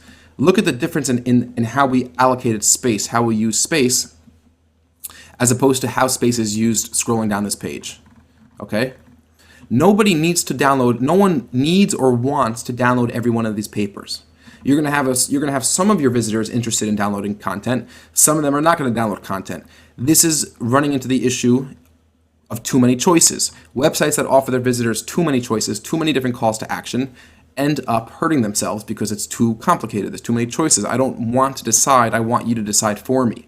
So in our section, we have a nice big image. This could be an image of the white paper. It could be an image of the author. It could be just this image. This image works, or an image of a data center, whatever it may be. And over here, of course, you could repurpose the content once again. You can make the content say whatever you want, but you have this cool slider navigation with a transparent, a little bit of a dulled slant transparent title of the next one that's going to come up. So you're not, once again, no surprises. Every element here is thought out really well. So if you click on write, I know what I'm going to be seeing. I'm going to be seeing this is the next ebook that I could download. And you could have a light, non-obtrusive download now button. But the button should say download now. You want to tell the visitor what's going to happen when they click the button. So download now, they get their white paper, and I could scroll right through here, seeing these white papers. And once again, I don't have to scroll so deep into the site to get to the next section when I'm just going to be seeing 6 more white papers and more information and kind of these blocks of paragraphs as we have them now. This is a much more visually appealing way to do it. Each white paper could have its own image, or this image over here could stay static. But as you can see, the page now is starting to come together really well. And let's talk about this last section about Western Computer and these accolades and kind of promotional components. About Western Computer is important, but once again, with our secondary nav, we have space for that. Jumping back into Photoshop, we have a perfect space. Why Western Computer or about Western Computer, and then they could stay right here. They don't have to be 10 feet down the page, and they're right here by the call to action when they're ready to get in touch and they see your phone number. But what's important is this idea of 28 years in business, 500 plus successful implementations. It's important, but more specifically, there should be client testimonials. And I know it sounds trite and overused and abused maybe, but once again, it's similar to the trust factors. People might not read them all. Most of your visitors won't read all of them. A lot of them will, but they make a huge difference. When you see recognizable companies or even non-recognizable companies and client testimonials, it gives a tremendous sense of validation. It gives a sense of what's the word I'm looking for? I guess validation is as good legitimacy. It gives us a real sense of legitimacy. So testimonials are important, but more importantly is identifying in the testimonials. Testimonials should be specific and relevant to the issues and frustrations your visitors are facing currently. So it's this concept of tribal identity. Everybody identifies with some sort of tribe. Everybody identifies with some sort of issue.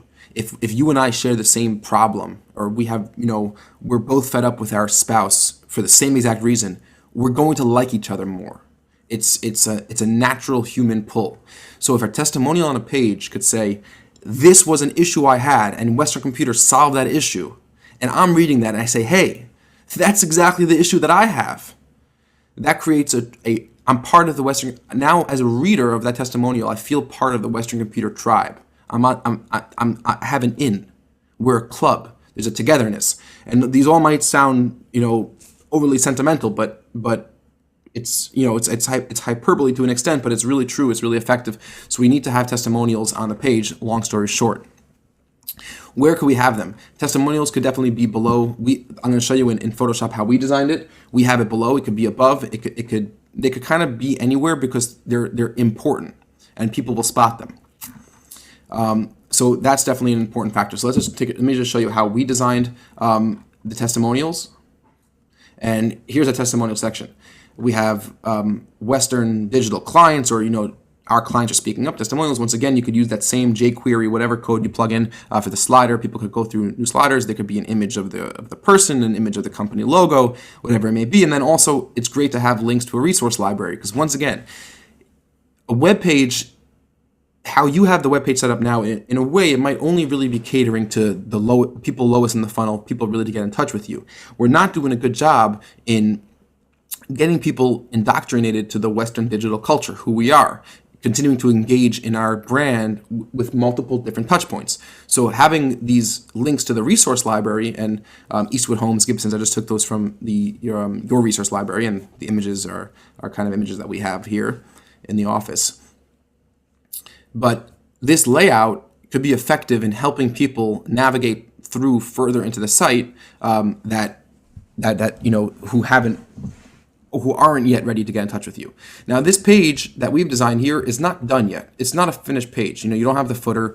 I would add links again here to additional services, additional industry integrations, so people could kind of view other products, view other services, maybe view your team, view additional client testimonials. There's more you could do on this page, but if you just, once again, a broader overview, we're starting to get a really good sense of what this page is about. It has a very sharp and kind of, we're giving the impression with a page like this, aesthetically, that we're on the vanguard of computer technology. We're sharp, we know how to present ourselves. The information is here really laid out beautifully in a nice way. So that's the aesthetic perspective, but then you have the usability perspective, where there's just such a improvement in how a person's mind will navigate the information on this page. Landing on a page like this, if you go here and I land on this page, I just don't get a feeling that this is going to give me the information that I want. When I land on this, I feel like, hey, the information that I need is going to be here because it just looks complete. It looks like I have where to go. And it looks like it has that first, 200 millisecond feel of production quality, and the information that I need is going to be there when I need it. I don't feel lost. I don't feel like there's too many different calls to action. My eye is, and of course this red was on purpose. The only red on the page is a little bit of splash. It's not a bright red. It's not an in-your-face red, but it's a red, and that is the only red on the page, and it draws your eye. So my mind knows if I'm ready to take that call to action, which they want me to take, it's right here. This is the one. This is what I need to do. This is my next step. The secondary nav, I don't need to beat a dead horse about the secondary nav. It could also, I'm not necessarily saying that these are the 4 links you have to have. These are just the 4 links that I think would be really good. And then we have features. I don't have to think about what the features are. They have their own standalone section. A very classy download a white paper section over here, and testimonials, resource library, and not to forget, up here is our trust and security symbols. So those things are really important. There's more to talk about when it comes to the overall structure of the website. We basically covered a really detailed overview, spending 45 minutes just on this one page. Now, just two things to say before as I sign off here. One thing is a lot of the concepts we spoke about could be applied to every page. There's no question about that. The theory behind not making a user think, the theory behind feeling lost on a website, the theory behind the importance of trust symbols and icons and recognition symbols and testimonials, those things could be applied everywhere on the site. The overall aesthetic structure is, we kind of presented something in Photoshop, our own mock-up of what looks nice. That could always be changed on every page. But once again, the aesthetic look is important, but it's not as important because there's 100 different ways you could make this look pretty. It's just your preference. I think this looks pretty. We thought this looks pretty. There's a million ways you can make a website look pretty, but there's not that many ways you can make it usable for the average person visiting your site. So you got to make it usable. You also need to test. So this is all about best practices. So we've given you a lot of best practices. We've given you kind of the best theory that's out there, but ultimately your users are not the users. There's no real average web user. Your company has different types of visitors, and the only thing that's going to really optimize your page on an ongoing basis, of course, is testing, A/B testing different elements. That's definitely, so, test images, test forms, test headlines, test subheadlines, test color schemes, but just always be testing something. It's important. The second thing is we haven't covered navigational structure. Navigational structure and intuitiveness is another important aspect in helping a user start off from your homepage and navigate further into the site. How do you set up a proper homepage? How do you set up a proper navigation? And how do you always help a person feel that they're in the right place in the site and they can always get back to where they were if they get lost? So that's an aspect we didn't cover, which is something generally covered in our in our website redesign package or the website planning package. But there's a tremendous amount of content here that will take you along a very, very long way. So with that, I'll sign off. I really do very much appreciate, once again, your business, working with us on pay-per-click. I appreciate, obviously we're getting paid for this, but I even appreciate you're doing it because this is going to help our pay-per-click campaigns. The more you guys convert from pay-per-click, the better we look, the more money you'll spend, the more money, and everyone's happy. Business will be good all around. So if you have any questions, you know who to get in touch with. You can reach out to me, you can reach out to Patrick. Obviously, if you have any of your friends in the business or any of colleagues of yours who you feel might benefit from a landing page review like this, any referrals you send us will obviously be tremendously appreciated. So once again, thank you. I hope you enjoyed it. I hope it was helpful, meaningful. I think the pages, if we kind of implement some of the ideas we have laid out, stand to see tremendous positive gains. Thank you very much, guys. Talk to you soon.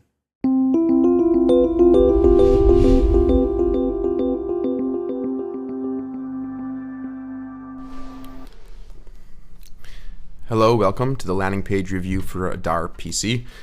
First of all, I wanted to introduce myself, Isaac Rudansky. I'm one of the co-founders of Adventure Media, and we, as I know that you guys are clients of ours. We've spoken on the phone before, and I really appreciate the fact that you decided to bring your business to us. There's no shortage of competition out there, so that really does mean a lot to us, and we really appreciate it.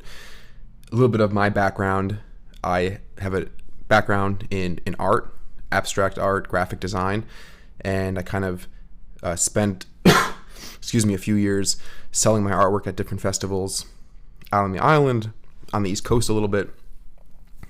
And I got into the world of web design when I was learning how to market my art, and I then went on to study conventionally the real science behind web design and the intricacies of landing page and conversion rate optimization, where initially I perceived a web page to be like a work of art. That was individual expression. But what's really the case is that it's very much not a piece of art. It's much more a functional, working experience that somebody else actually has to interact with, and it has to really work for the person you wanted to work for. And that was a really interesting revelation, which that got me into studying the art of landing page optimization from a science, from a testing perspective, and went on to offer that as a service in our company. So I appreciate you coming on board with us for the landing page optimization. So without any further ado, let's dive right in. The first thing we're going to speak about, and there's going to be a kind of a back and forth dialogue here between a lot of different factors and a lot of different types of optimizations that we'll be running. The main thing is to try to get an overall sense of where we're looking to be and what the main sore spots are in the current iteration of the landing page. So the first thing that we're going to talk about is site speed. Your site speed is very, very crucial. It's very important to visitors sticking around on your site. It's one of the basic, very first elements, and your site speed's pretty good. Taking a look at a few different tools, this is my favorite one, Pingdom website speed test. You have a fast, a fast page load time, but your site's too big for what it should be. Your site's 1.4 megabytes, the landing page. For what you have, which is primarily text and some background colors, we should be looking at a 800 kilobyte landing page, something like that, not 1.4 megabytes. So get that down in size a little bit. Optimize your images. Upload smaller images. Upload images that are the right size for where they're being put in. That's really an important factor here. Images are what takes up the bulk space on your site, as you know, so optimizing that will make a big difference. Okay, but other than that, the landing page speed is pretty good. So we'll be able to move on from that factor. Okay. Excuse me, I just recovering from a bit of a cold, I'm sorry. The next thing we want to talk about is production quality and first impressions. Studies have repeatedly shown that first impressions are formed within a couple hundred milliseconds of somebody landing on your website. And it's really important that we give a person, a website visitor, a very, very positive first few milliseconds on the site. That's just a half a second. The subconscious perception of your website should be very positive without reading any text, without processing any information on a deeper level. There is an immediate subliminal reaction that we want to be very comforting, where we want the subliminal part of the brain to say, let's stick around for a little while longer. So that's the idea of production quality. When I first land on the site, it seems that the site was built overnight. It doesn't have a sense of this is something which was really well put together. So all the things that we're going to talk about moving forward is hopefully going to come back and ultimately relate to creating a landing page that has a greater sense of production quality. Okay. The next thing we want to talk about is clarity of headlines, text, and calls to action throughout the landing page. This is going to be a really important section, and it's something which needs a lot of work and thought, how we set things up. We want to make sure that we don't overload our visitors, and that's one of the main themes here as I scroll down this page. I feel like the visitors are overloaded with text. There's way too much information here, and while it's understandable from a marketing perspective that we want to describe all the aspects and components of our product or service, it's a big mistake to drill into as much detail as we're drilling into here. We must develop a way to explain the essence of our product in a much, much shorter amount of text, with a much shorter amount of text. Okay, so we don't want to overload visitors. And what tends to happen the reason why we tend to overload visitors is because we don't really have a firm understanding of who our visitors are. We know that we get all different sorts of visitors, and they have all different sorts of issues and problems, and we want to try to answer every question. But one of the real ways to avoid overloading visitors is by being contextually perceptive. A website that is contextually perceptive is one that seems tuned to the kind of state of mind of its visitors, understanding the circumstances surrounding their visit. Not just from, a perspective of somebody accomplishing a specific task, but the complete sequence of events that led to this moment in time that got this person to your site. Being contextually perceptive means understanding visitors' biases, their knowledge level, their anxieties, their psychological needs, and what they expect to find on the page. When you're contextually perceptive and you understand your visitors' roles, you can design your site to enable visitors to do what they want to do and not to try to force them to do what you want them to do. And that's like a really crucial component of landing page design, is having that contextual awareness, that contextual perception, understanding how and why a person is on our site now and what they want to accomplish. We're not going to be able to convince them to accomplish what we want them to accomplish if they don't want to do that. We're never going to convince them that we're not going to convince anybody that somebody needs personal cloud computing if they don't think they need personal cloud computing or they're not interested in it. We're only going to be able to convince somebody that we're the right choice for them if they already want the basic thing that we offer. Okay? So that's the first concept that we need to keep in mind as we talk about clarity of headlines, text, and calls to action. Okay, so when I first come landing on the page, here we go back to the top. What happened here? Oh, I must have clicked sign up accident. Okay, so when I first come and land on the page, I see two things, okay? I see this big headline is the first thing my eye is drawn to, Adar Personal Cloud, and my eye is also drawn to this yellow sign up button. But I'm almost more drawn to the Adar Personal Cloud than the sign up button, which is good, even though the sign up button is my call to action. But then another thing's happening. I'm getting very distracted by this. There's some motion happening here that keeps drawing my eye away from this. So there's a little bit of a frustrating and overall confusing sense of what's happening when I first land on the homepage. Okay, that's number one. Number two is that look at how much information is above the fold. And I'm on a normal MacBook Pro 15-inch screen, and this is all I'm seeing when I land on the website. Okay, there's too much space being taken up by the logo. For a landing page, we should be removing these links up here. This is not. It's a little confusing because first of all, if you click these links, the navigation is not so logical, and we'll probably come back to that in a little bit. But this space for a landing page, what we really want them to do is to click our call to action eventually, or the call to action further down on the page. Okay, but what we don't need them to do, or what we don't really want them to do, is be messing around with these navigational links. And another important thing to keep in mind is that every single landing page has one ultimate goal that our visitors should take. And we'll speak about that as we talk about the call to action. Ultimately, we want people to sign up for our trial, okay? That's ultimately what we want people to do. And that might be a call to action down here, but that's the goal of this page. Anything else that takes away or that doesn't add or that is not a logical step towards that goal is something which should be removed or de-stressed on any landing page. So the first thing I would do is, because my attention is primarily grabbed,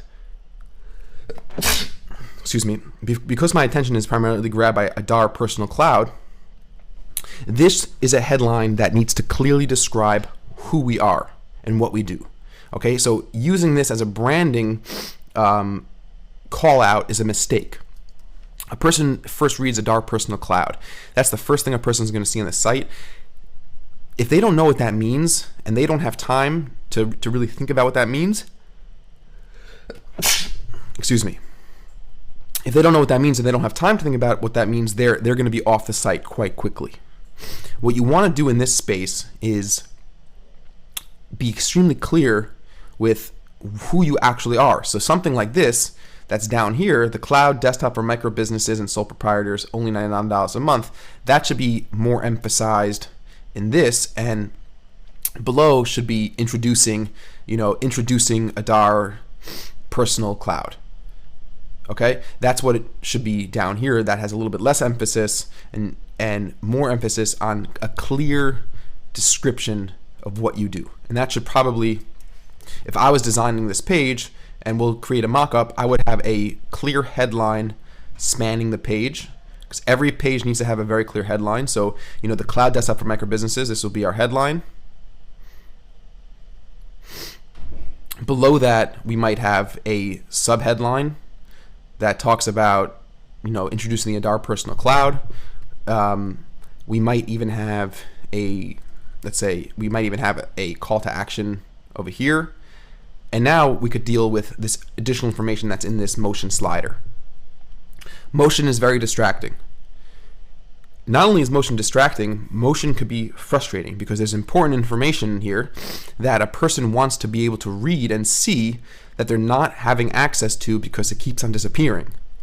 So presumably these are some really important pieces of information. You get everything for $99 a month, no hidden fees, okay? It's gone already. Use any software on any device. That's very clear, that's great. Safe and secure remote access, that's a great point. But those need to be all visible beneath my call to action. Those are extremely important points that should be laid out in a very clear and understandable way. So for example, let's say I have, let's say my headline is up here, okay?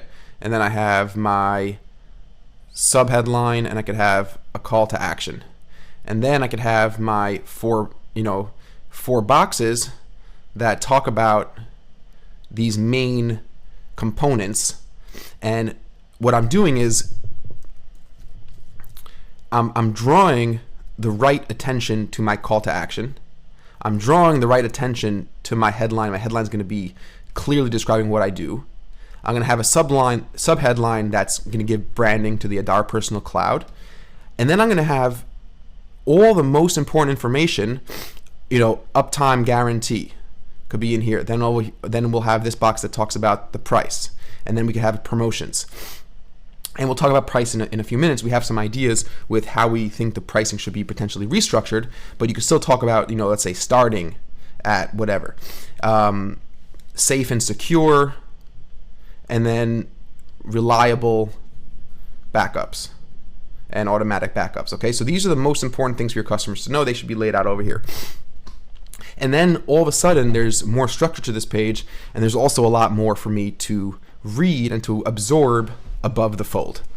Okay, so that's an idea of how we could improve the clarity, the clarity and the succinctness of the headlines, text, and call to actions above the fold. We definitely have an issue with length, as we mentioned before. So just continuing to move down this page, we have another problematic section. So once again, it all these different concepts kind of pull into each other. The concept of being contextually perceptive of who your visitors are and what they need. It's unlikely that our visitors need all of this for them to make a decision to try the Adar personal cloud. In fact, that would be very surprising. What our visitors really want is a small glimpse into what our products are. What our products are. So just first of all, just like taking a look at this whole situation here. This should be the production quality of this whole section could be definitely improved. So we could center these subheadlines beneath their logos. That would create a little bit more of a professional feel. I would bring the text size down a little bit. You don't want to have large text size is usually a mistake. You don't want to have things that are too large. This is not necessarily huge, but you can bring it down a little bit. And then I would say 2 bullet points maximum, if not 1 sentence under each one. 2 bullet points maximum. If not, if you could really just do 1 sentence, that would be even better. And then you could maybe have a drop down or accordions, for people who want to see more information. But landing on a page like this just looks completely overwhelming. Figure out what are your most important bullet points. What are the most important things that a person wants to know who has already researched this product? They've landed on your site by looking for a small business cloud computing solution. We're assuming, and back to that theme of being contextually perceptive, where we understand who these people are and what they really need to hear before they decide, just to give it a try. So these are nice things. Big company benefits, included services, software included. You might want to restructure some of these to just have 3 instead of 4. The main thing is, if the more overwhelming the information looks, the more likely a visitor is to bounce off the page. And that's something that we've seen time and time again. So this whole section should be highly truncated, really cut down in size. And if that, and I would even go so far as to say, if it can't be cut down in size, I would scratch it altogether. Because once again, we want to give people just a glimpse of who we are. Now, moving back to this top section over here, one of the issues in your sector of technology, cloud computing, is the educational component. There are people who are going to be on your site, and this is part of landing page optimization, is understanding the entire customer journey. People who are still educating themselves, the people who still don't really understand the concept of cloud computing. There are certain technologies that are so ingrained in our vernacular, in our conventional understanding, that everyone really gets it. So if I say the word printer, I know that it's something that prints documents. I've seen it a million times. I might not be able to explain the technology, but I get what it does, and I get that it works, and that it's something which is very accessible to me.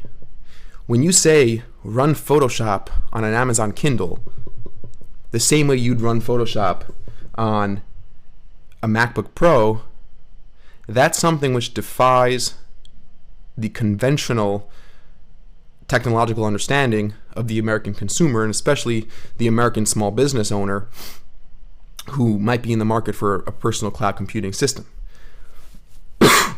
Back on that point, we could really do ourselves a huge service with more educational content for people who are earlier in their buyer cycle.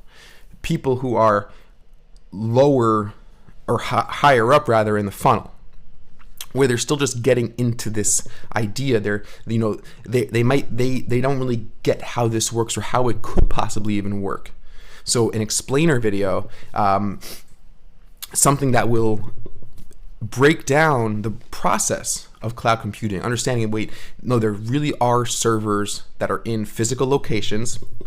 We're pulling the computing power from those boxes that are in a desert in Nevada, and you're getting a simulated experience on any device because you're connected to the internet, pulling the computing power from our servers. So, and I don't know if that was a good explanation or not, but having a system that people could understand things in layman's terms could be something which is very helpful overall in the process. And for the people lower down in the buyer funnel, people who are educated, people who do know what cloud computing is, they understand how it works, they're a firm believer in what it is, they don't need all this information. As long as you look legitimate, as long as you're a legitimate looking personal cloud provider, this is all obvious. They already know this. They've educated themselves on all of this stuff already. So that's a lot of stuff that you could leave out for that more educated consumer. So that's an important point. Moving further down here. So in a section like this also, it's once again, not to sound redundant, it's very text heavy. If you see, we're dealing basically with all text, and we have our call to action here. The call to action spread throughout a few different places on the website. That's a great idea. But overall, we need to work with our text and get this stuff smaller. So over here, we might want to have, I would switch this out with images of what the dashboard, what the Adarpasi personal cloud looks like. One of the great ways to get a person inside our system is to show them what it really looks like, or perhaps a quick video of the actual dashboard being used by one of the Adar customers. That's something which is really huge. Use that would be much more powerful than anything you're going to be able to say here. You could have a line, make any internet device a star business performer. I get what you're trying to say, but once again, you're better off being clear than being cute. So make any internet device, or how about run any of your applications or software on any internet connected device. That's something which it still sounds crazy to a lot of people, but to the people who are educated, that's exactly what they want to hear. And down here, I would have actual screenshots of what your software looks like. Once again, you want people to fork over a credit card information, give you their email address. This is not simple stuff. It takes a lot to do. You guys know it takes a lot to do that. It's not easy. So you want to have images, screenshots of the actual software itself. And once again, the benefits should be above the features. So you really want to have, the benefits are important. The benefits are emotional, psychological payoffs. Once again, this is way too much text. Break it down into 4 benefits. And I like the use of that. The use of icons before was really nice. So you could have, icon 1, 2, 3, and 4, and you could have a benefit here, a benefit, a benefit, a benefit, and it's, a call to action, sign up or get started today. Now, safe and secure, you keep in mind what benefits are. Safe and secure is not a benefit. Safe and secure is a feature. Feeling safe or feeling secure, that's a benefit. Benefits are the emotional, psychological payoffs that one of your customers will get when they use the Adar Personal Cloud. Features of the personal cloud are the fact that you have this amount of safety, this amount of security, you have this type of encryption, you have this type of whatever it may be. Those are actual components are the features. And we all know the old saying where no one buys a vacuum for a vacuum, people buy a vacuum because they want a clean house. And that's the same concept that we use in marketing when it comes to features and benefits.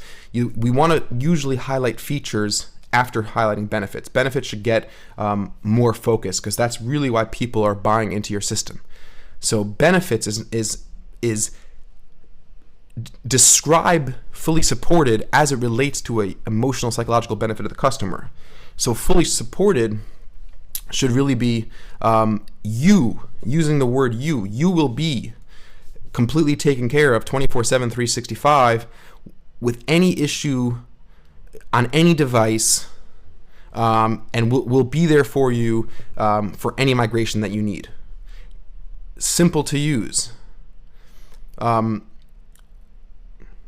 This is good, but once again, relate it to the person themselves and why having something simple will help them.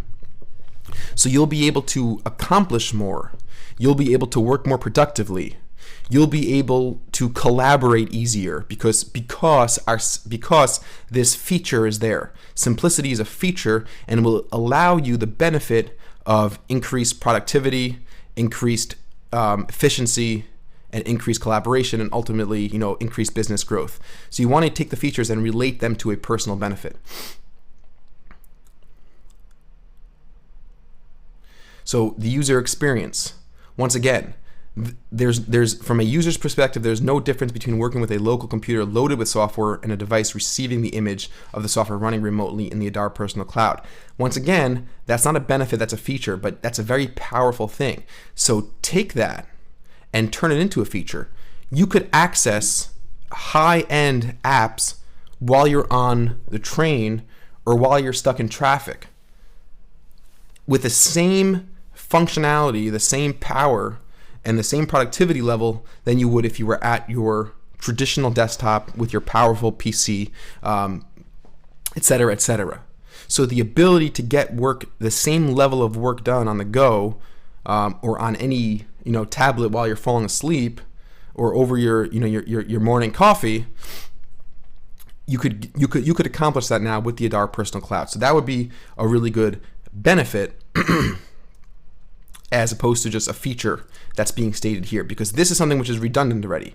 We know this to be true. This has been described to us above in previous paragraphs. But what you really want to focus is on benefits, and then take the benefits panel and move that above the features panel. And I would either move it right below the main area, or below this basic overview of what a Adara Personal Cloud is. Once again, we have another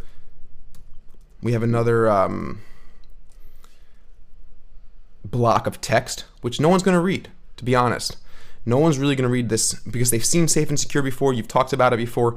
No one's going to sit here and read this entire thing. It's even the most interested customers. And this is not me making this up. This is stuff which has been studied and understood over and researched over a long period of time. So we did an overview of kind of basic text changes that need to be made, understanding the differences between features and benefits, highlighting the benefits more, relating them more to what emotional psychological payoffs the user of a Adara Personal Cloud is going to have, and then reformatting this entire page to give a lot more clarity and a lot more simplicity with a lot less length of text. Let's move on to the concepts of trust and security. And we'll get back to some of the text stuff in a little bit. Especially in a sector like yours, these studies, many research studies have shown that the more trust and security that you could provide on your website, the more likely a person is to sign up and hand over an email address or a credit card. So for example, something like the media partners that you've worked with, or media outlets that you've been featured in, or clients of yours. So if you have any notable clients, put their logos in a kind of a washed out gray, or if you have media partners or technology that you work with, put them up here. If when we get to the checkout page, we'll touch upon this again, you should have all the secure checkout and safe and secure, et cetera, pages. So you want to make sure that all those things are in place. As many corporate logos as you can, you should put them in there. Right, they really should be above the fold. I would personally consider putting them up here instead of having them in the menu. That's kind of what I would see. Put the trust and security in there. But if not, you could also put it down below, down right beneath this initial opening hero section. That would be a good place for the security, trust and security symbols. So that could be, once again, client logos, media partners, technology that you use, something that makes you look and feel legitimate. That will also really add to the overall production quality of the site. I wanted to circle back towards the text and layout section to cover a couple more quick topics. One is color palette. And color palette is something which really could make a big difference in the overall effectiveness of your site. I think the color palette's okay, but I think it's a little bit too colorful for who you guys are. You want to give off more of a technological appeal, which is something a little bit more toned down. So I would pick two colors and stick to them. So I see a green, a light blue, a red, yellow, and a dark blue. You really want to pick the two colors and stick to those colors in all your accents. You have one accent color, one main color, and then you have white or dark for your text. That's something which is important. It's also been shown that people will not read as much when it's color on color. So for example, like this idea with yellow on blue, obviously if it's a short headline, people will read it, but if it's a lot of text, people generally will read white on dark, light on dark, or dark on light. And something like this, which is toned down blue, that I think is okay. We did touch briefly on navigational elements, like what we see over here. I would personally suggest to do away with them and use this space something for like, the trust and security symbols.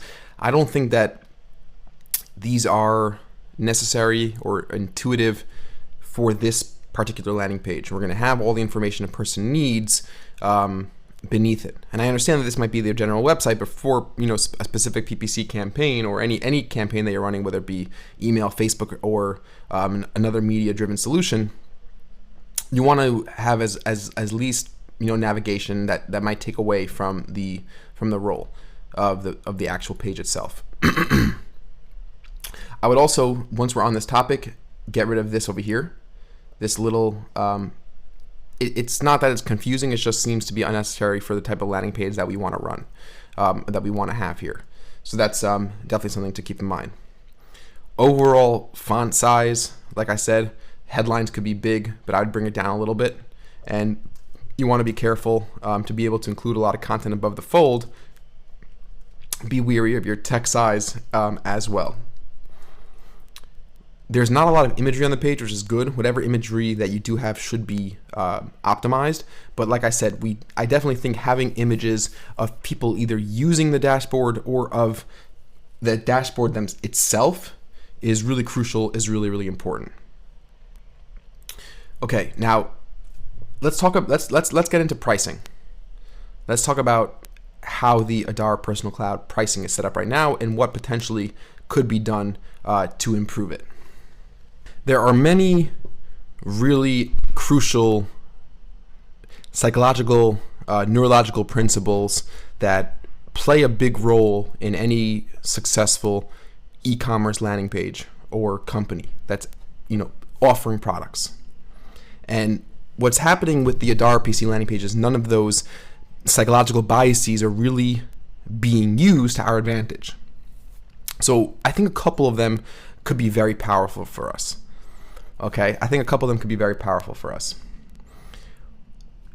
Initially, and this is starting from stage one, we should really consider offering 3 packages. Now, you might tell us that, hey, that's not possible, but hear us out. Offering 3 different packages, 3 different levels of monthly access. While this is the one product that might be really, really tailored for micro businesses, you want to give your visitors the option to choose what's really for them, what's really the right option for them. It's also true that too many choices could paralyze a visitor from being able to choose what's right for them. But if you use your 3 options in the right way, you'll be able to get the person to check out for the one that you really want them to check out for. So the first step is to offer 3 separate packages, and then you could have those 3 packages laid out really nice and in a nice pricing table that has even a little bit of a most popular call out over here, something like that. So you could do lots of different styles and ways to set up how that should look. And when we create a mock-up, we'll create what that section should basically look like for us. So 3 different potential pricing packages is a good option to use. And we should also use a trial. Offering a trial is really important because it gives a person an immediate confidence that they're going to be able to interact and see this software before having to commit to buy it. So there should obviously be a clear call to action that this is, we're going to give you I don't run the business, so I can't tell you what type of trial is appropriate, but there should be some sort of trial, and then use the concept that scarcity sells. Okay, so when things are in limited quantity, it spurs people to action. If a person feels they can come back anytime, any day, and get the same thing that's being offered now, they're much more likely to abandon the page and quote unquote come back another time. If the trial is offered either in there's a limited time offer on the trial, that there's a limited extension on the trial, that instead of the general 5-day trial they get a 14-day trial, or that the full version of the software is only being given out to a limited number of people who claim their trial. So different ways that you could use the concept that scarcity sells. So that's really important when it comes to the trial. Definitely have 3 different pricing options, pricing them from high to low. So you have the lowest option, the middle option, which might be the most popular, and then a more expensive option. And talking about the more expensive option is the most expensive option should be used as a decoy effect. It shouldn't really be a plan that you ever think that you're actually going to sell. If you do sell the most expensive plan, then great. But using the decoy effect, which is also known in popular psychology as the asymmetric dominance effect, you could use it to steer visitors towards the choice you want them to really make by giving them a contextual comparative other, which is a less desirable choice, the choice that you really want them to make. Okay? So for example, if you have, what I think you should do is have the middle package, which is packed with all the features, and $99 a month, it's packed with everything. If you just had, well, let's backtrack. If you just had 2 packages, right? You had a package that was, $29 a month, that offered just kind of the most basic features, limited access, limited security, limited support, right? And then you had $99 a month, and it had all the features. It still would be difficult to make the jump from $29 to $99. Okay, psychologically it's difficult. But if you had a $29, which was basic, $99 a month, which was packed with features, and then you had a $299 a month that had all the features of the 99 plus like 1 or 2 other features, here's your decoy. Okay? So this is so expensive that a person would be more now inclined to go back to the $99, which basically gives them everything that this one gives them, but for so much less money that now it's not about comparing the 29 and 99.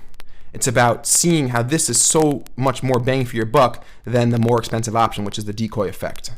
Okay, so that's the decoy effect, the asymmetric dominance effect. It's steering people towards that middle package based on the comparative other, which is the option that is just much more expensive and much more unreasonable. Okay, so that's something which is definitely important when it comes to the pricing of the different packages that we should offer. Once again, another psychological principle is the idea of reciprocity. So what could we offer on this page to our visitors that will engender a sense of reciprocity?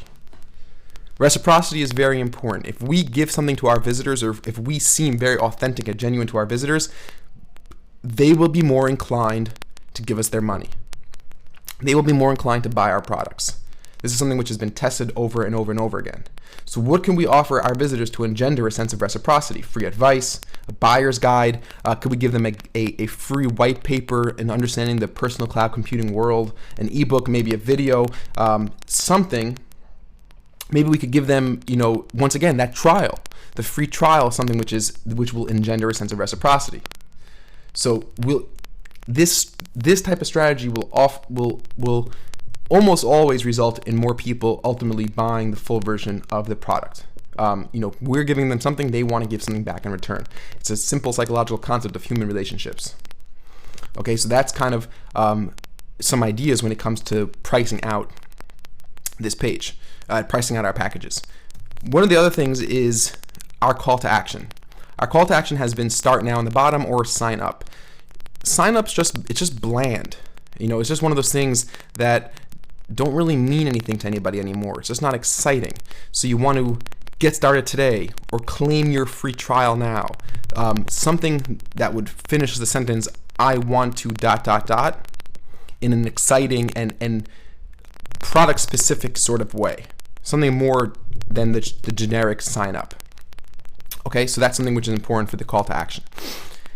Overall, the page itself, the information on the page is very well put together. It's very intuitive. It's the right information for our visitors if we lived in the idealistic world that our visitors were reading everything we presented them with, but they're not. So the page needs a major overhaul in its style, in its production quality, in how it looks, a little bit of touch on the color above the fold structure.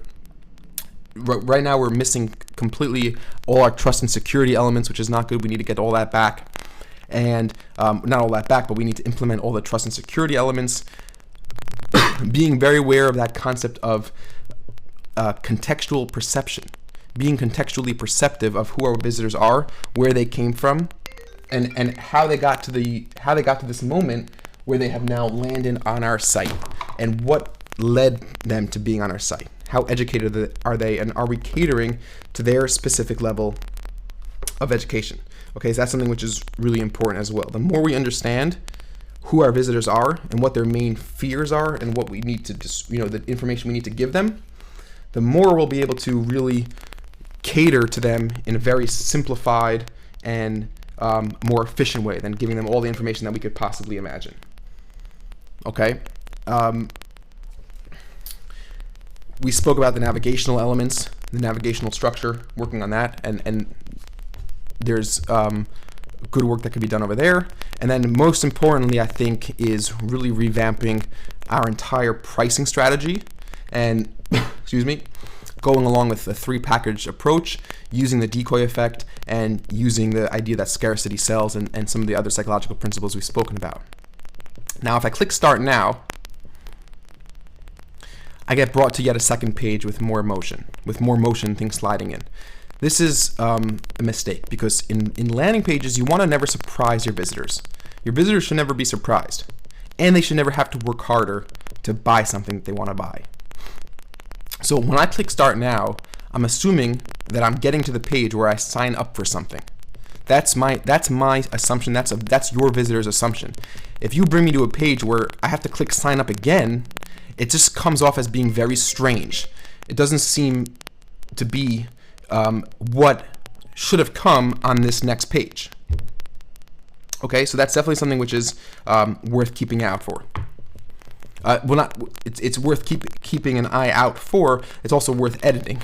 So you want to avoid this entire page, because create an account, enter your billing information, create a subscription, that should all have been clear by the sign up form on the original page, or by the call to action. This should probably be also, this information could be on the sign up page where the form is as well. And then you're also giving me 2 more calls to action, which is just a little bit of an overload. Is it the same thing? Is it a different thing? 1 call to action on the page and 1 clear next step without any surprises. So just to go back, if I click Start Now, it should take me to this page I get to when I click Sign Up over here. This is the page that I should get to when I click Start Now. Now that I'm on this page and you feel the need that there should be some additional information, okay, so that's okay. You could over here, you could put your 1, 2, 3, or you could, what I would even do is create is this form is too long. You don't need to, no one's email address is as long, so make it a little bit shorter, and in a box over here you could have the 1, 2, 3. You want to have trust and security symbols here once again. That's very important, your trust and security symbols. And then you could have what you wrote on the previous page, a note about the billing and how the billing works. And need help signing up, once again, I would just move that, too many colors. Move that, get rid of this whole bottom thing and move it up there. So that's what I would do. When I initially, just to go back, so if I'm on this page, this button should bring me to this page here. And this page here should be a little bit more of an appealing looking page overall. This page here should give me a real sense of excitement signing up. So once again, cut the form off, probably over here. You have all this area for some additional trust and security logos, maybe above, on top. You could add in, exactly what's going to happen after you sign up. You have 3 steps, exactly what to expect. That's important. And then if you need any help signing up, you could call, or email and whatever information. And once again, get rid of this big red thing. My eye is drawn here. You don't want the eye being drawn to this number. You want the eye being drawn to the form. Okay, so that's really what you want. That's the ideal way to set up the system. And if all those things are in place, we'll be well on our way to a much more and much better optimized landing page. Now let's take a look at the attention map and kind of the heat map of attention, where the visitor's eye is being drawn on the current page, and compare it to, and then let's take a look at a mock-up that we created for what the landing page could or should look like and where the attention is going there. So before we take a look at the attention heat map, let's take a look at a mock-up that we took a considerable amount of time to create, where by no means is it a fully complete, polished, finished mock-up, but it goes a long way in kind of bringing some of our ideas to life here. If I could just zoom in a little bit. So at the top right away we have more of a simplified version of what we were looking at before on the current iteration of the landing page. There's a clearer call to action over here, where it's not competing in terms of color and font size with the other elements in that above the fold category. So while learn more is just something we put in here because it might, I don't think that a person's going to take you up for a trial without learning anything else, but we could always test and change, and that's one of the A/B tests we suggest making, the text of the call to action. So it might want to be sign up, and it'll bring you to the sign up page, and that's something which is a great A/B test. And then we have a clear description of who we are, and the Adar Personal Cloud is de-emphasized because that's not really the crucial information our people need to see. Our visitors really need to see this: the only cloud desktop for entrepreneurs, small business owners, and creative freelancers. That's text that we came up with. Once again, this is the second most important element to A/B test. Come up with different iterations of this main headline, but overall it's a simpler and more succinct approach to giving your users the information that they really want to know in a clear way. Moving down the page, getting rid of that motion that we saw and basically putting all that useful information where it needs to be. So we have reliable and automatic backups, and once again the design, the style is not completely finished. Of course, it's just a mock-up. But the point is that it's all laid out. We're not making the user wait to see the information that's crucial. And while I appreciate the desire to have all that information up here at the top, the fact that there's motion and the fact that a lot of it's hidden and there was no even navigational control for me to get to it makes it very frustrating for the user. Moving down, we really like this section here, how the Adar Personal Cloud works. A nice, simple graphical layout. This is talking about that concept, just understanding where your customers have come from, where these people have come from, what their educational level is, and catering to every step of the buyer funnel. So you want to be able to have that basic breakdown of how does a personal cloud work, and come up with three simple ways to describe it. And then we have the benefits, how you'll benefit from using Adar Personal Cloud. And then, the first awesome feature / benefit, second, and third. That's something which your copywriters will be able to write better than we can. So this is a section which, once again, if you notice, there's so much less text here. It just looks much simpler, nice, not attention-grabbing icons, just clean and simple, very professional looking, but still fun and still modern. You don't look outdated. You look modern but professional, and that's the kind of look you want to go for with this page. If you notice also the use of color, we're not using a lot of wild colors. We have this very, very light, light blue kind of look, that little powder blue, and then you have the dark blue and a light blue, and that's all really the color accents we have going on here. And then you have the red for the call to action. So that's a good element. And then over here we have pricing, and this is something which is a really fun area to be able to optimize for. We came up with 3 different names, the AMG freelancer, the Adar freelancer, the Adar collaborator, and the Adar entrepreneur. And once again, this over here, this section, this is going to be your decoy. Okay, this is your decoy product. You don't really expect people to buy this because you're going to put in just just a minor update from the collaborator. The collaborator is going to have almost all the features of the entrepreneur, but for a much steeper discount and by giving this comparative other, this becomes a much more reasonable and desirable choice as opposed to, let's say, just having these two or just having the 99 by itself. And then the freelancer will be just very basic. It'll be something that people really will not want, and you'll be funneling your visitors into choosing this which will be right for them. That's basically the idea of the pricing. And then you could redesign it, obviously add the correct features and descriptions of each package. And then it's important for e-commerce to have a frequently asked questions section. That's something which is pretty important, and what we've seen is a lot of increasing conversion rates when we add these types of sections to landing pages. It doesn't have to be extremely long or lengthy, just addressing in a very down-to-earth way the basic concerns that customers might have before signing up. So things like how does the billing work? That might be a question. What can I expect from the trial? How do I choose the right plan?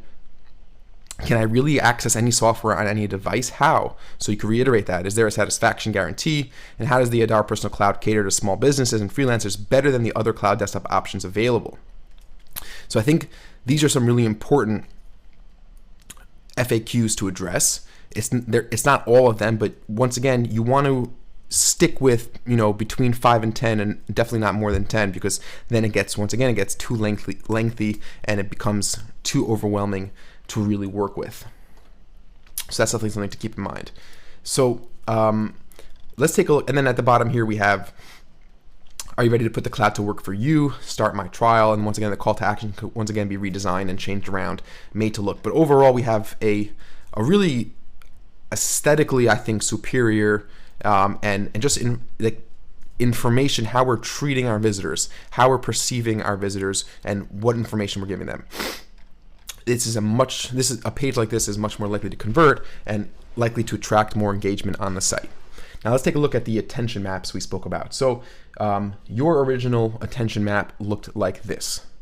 Okay, so we can scroll through at the top.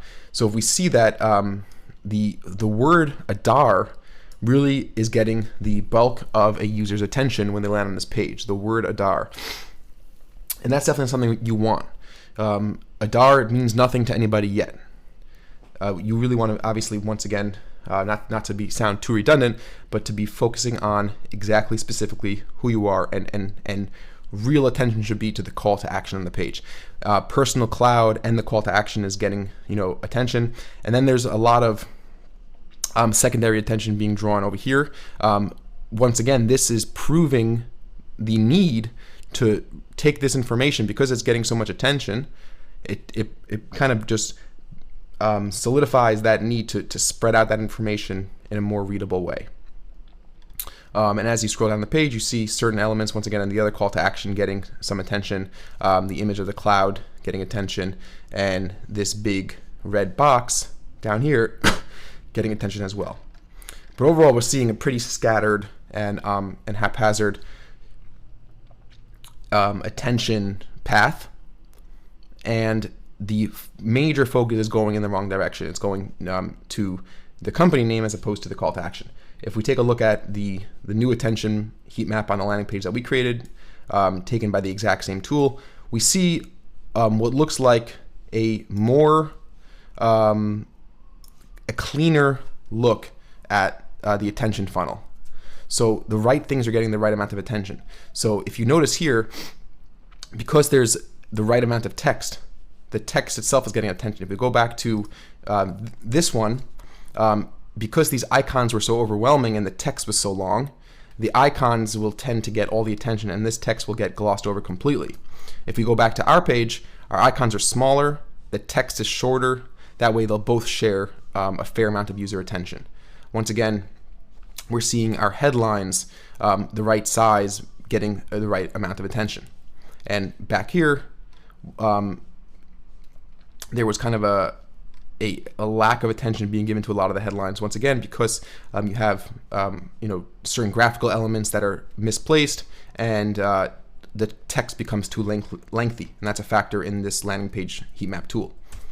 And then most importantly, if we look at the top, we see a really nice thing. We see an overwhelming sense of attention to the main call to action on the page, which is great, but also a secondary, evenly spaced out attention being given to the clear headline and the subheadline, and likewise above with the media mentions and the logo. So that's something which is really nice to keep in mind. And if you go down the page, we also see the pricing gets a lot of attention, which, the pricing calls to action getting attention, the prices themselves, but we're seeing a really nice spread out, even healthy looking attention map on the landing page. And to be honest, we didn't even run this through and edit the page after. We created a mock-up of what we thought the landing page should look like once. We spent a long time doing it, and then we did not touch it after putting it through the heat map tool. So this is exactly how it came out from us designing it, which is pretty cool.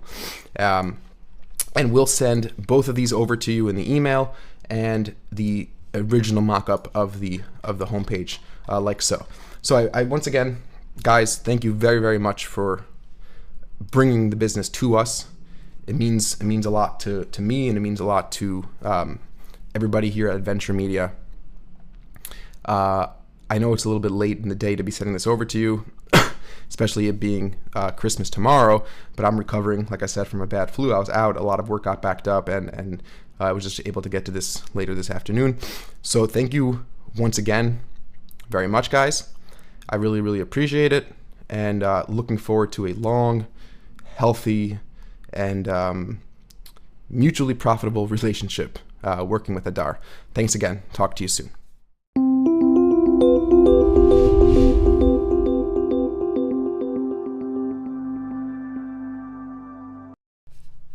Okay, welcome. Today we'll be going through a landing page review for Sahi Media, premium digital marketing agency.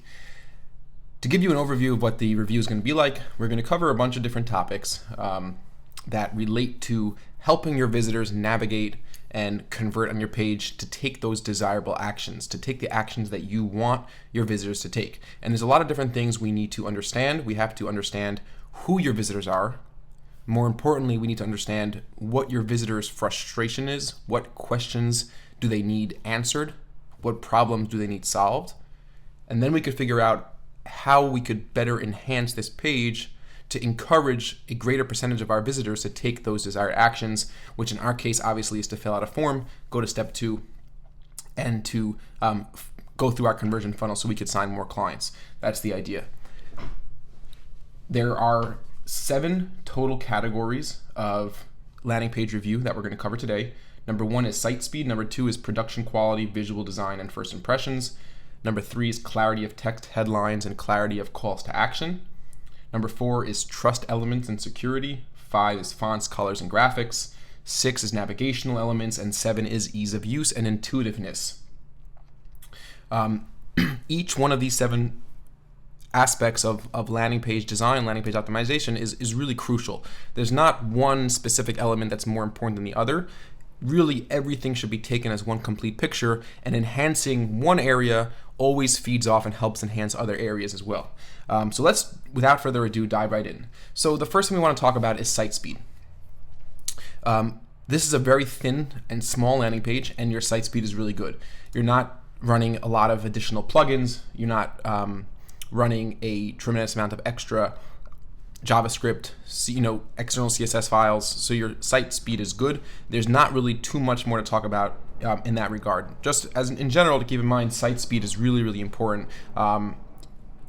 Every couple hundred milliseconds of load time you could save, we generally see a proportionate increase in conversion rates.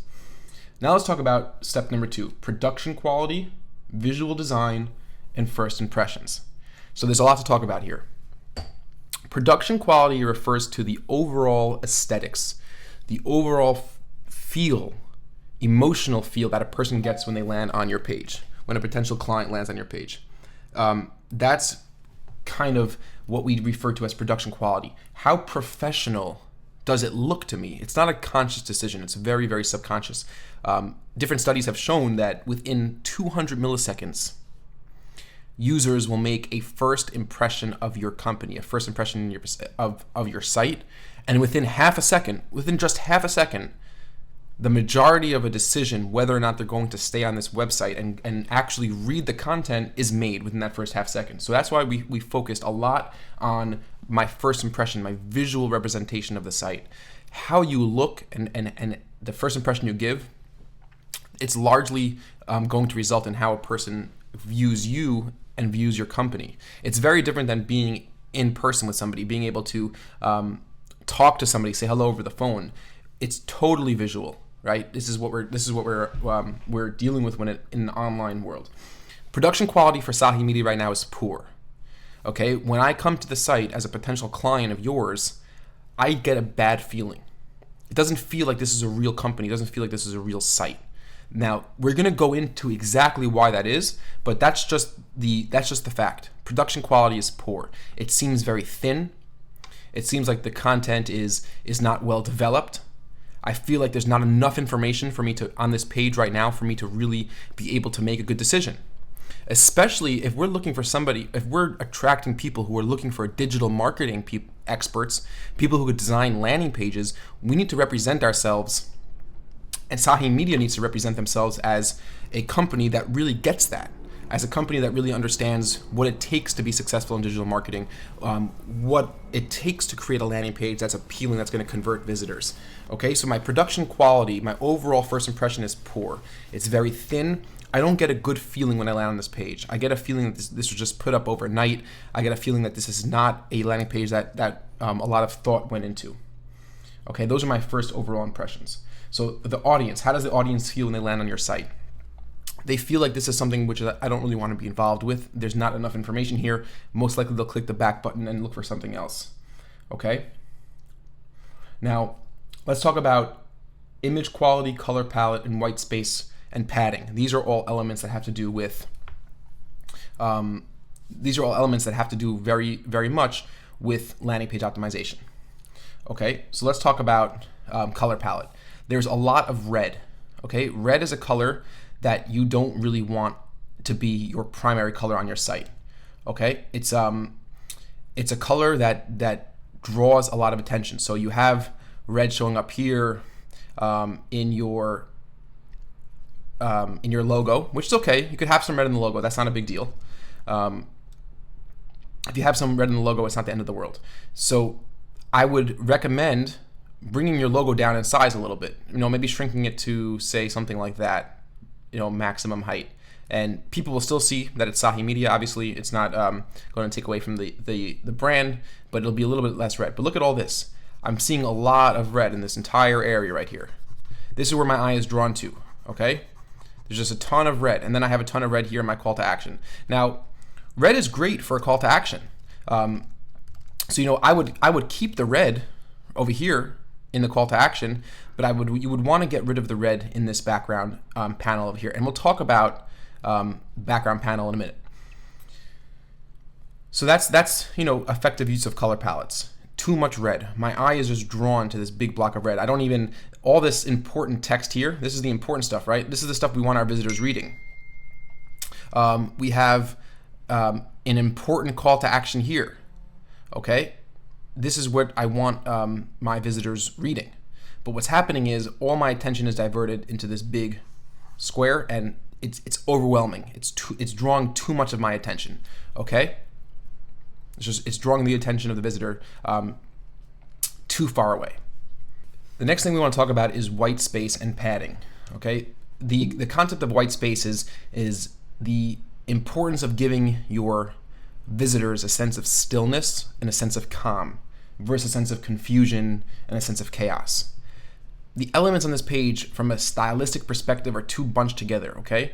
There needs to be more space between the headline here and the actual text, okay? That's a very important concept.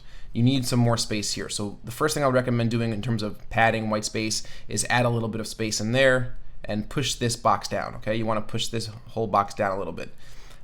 You then want to add a little bit more space in here before you have a kind of slider, which we're going to talk about in a minute. You want to have a little bit more margin between your call to action and your left-hand panel of text. Okay, this is all the concept of white space. Make sure things have more room to breathe.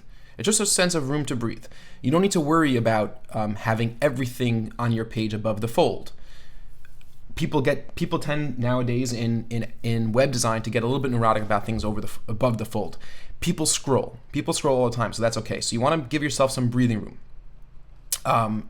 It's not terrible, but extra white padding gives a much more sense. It gives across a higher sense of professionalism, and it shows your visitors that you took the time to design a page that's going to be easy to consume and easy to read. Okay, so that's an important factor to keep in mind as well. The quality of the images is obviously good because we're not dealing with a lot of images.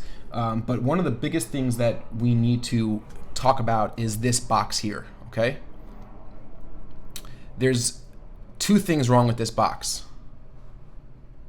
One is that there's motion, okay? Motion diverts attention, okay? Motion's a big no-no. You want to get rid of motion. You don't want your visitors, distracted and overwhelmed by what's sliding around over here. And I know that I have the ability to kind of click and move around and slide, and it looks cool, but ultimately the motion is what's distracting, and that's something which has been tested and retested many times. Okay, the second thing that's wrong with this issue, with this box, is that you're hiding very important information. There's very important information that's nested in these tabs, that's nested in the slider. So then you have the visitors are missing information.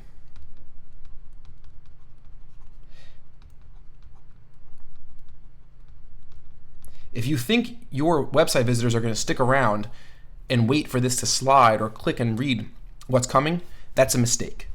What you have in here is not that appealing or that extraordinary or that incredible that a person is going to be clicking and making and finding the information themselves. That's what this is doing, right? This is making it difficult. It's adding a layer of work for your web visitors. Okay, why do we want to give our visitors more work? Why do we want to make them click to find the information they need? That's a mistake. All the information they need should be easily and simply laid out for them. What I would recommend doing, and what you should do in this instance, is take the 4 or 5 elements or boxes and lay them out on a nice grid. Okay, you have a grid there. You could have a second grid like this. 3.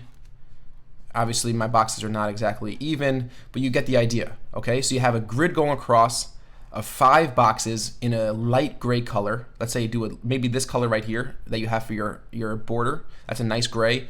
The background could be a nice gray, which is not difficult for the eyes to look at and read. You make the text darker, and then all the core elements of your service are now visible above the fold. And then you could take your call to action, and you could take your entire call to action, and you could move that down below the boxes. And you could have the form over here. And we're going to talk about the form in a minute. And then this area over here could then be expanded and be laid out with a little bit more padding above the 4 boxes. Okay, we're starting to then get the feel of a much more professional looking landing page where things are now laid out properly. So just to review what we spoke about so far is production quality with white space. The production quality overall is poor. Okay, people feel that this is cheap. People feel that this is not a full-length landing page. I don't get a sense that there's enough information on this page. There's just not enough for what I need. I don't feel, my first gut instinctual reactions, I don't feel like I'm going to have enough information here to answer my questions. I need a landing page. I need digital marketing services. I need new leads and new clients. Without even reading anything. Without looking too much, I just don't feel that there will be enough here. So I'm starting off with a bad taste in my mouth, okay? Second of all, work on the white padding.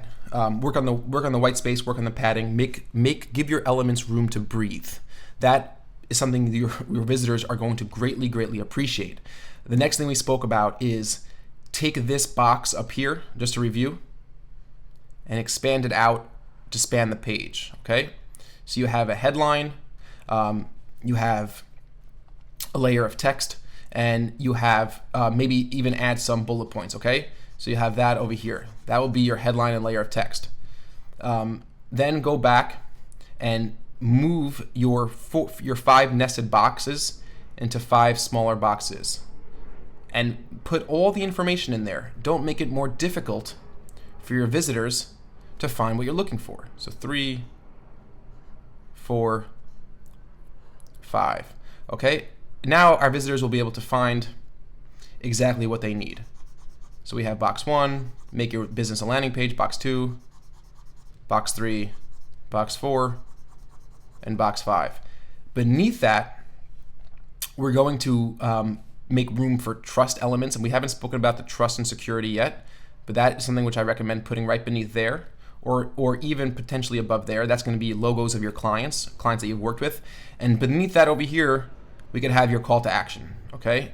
Then we could bring down your call to action. We could have some more reviews. We could have some more bullet points of help text. We could maybe have a nice image, and then we're going to start getting the sense of this is a real landing page. This is all. We haven't even spoken about the actual content yet.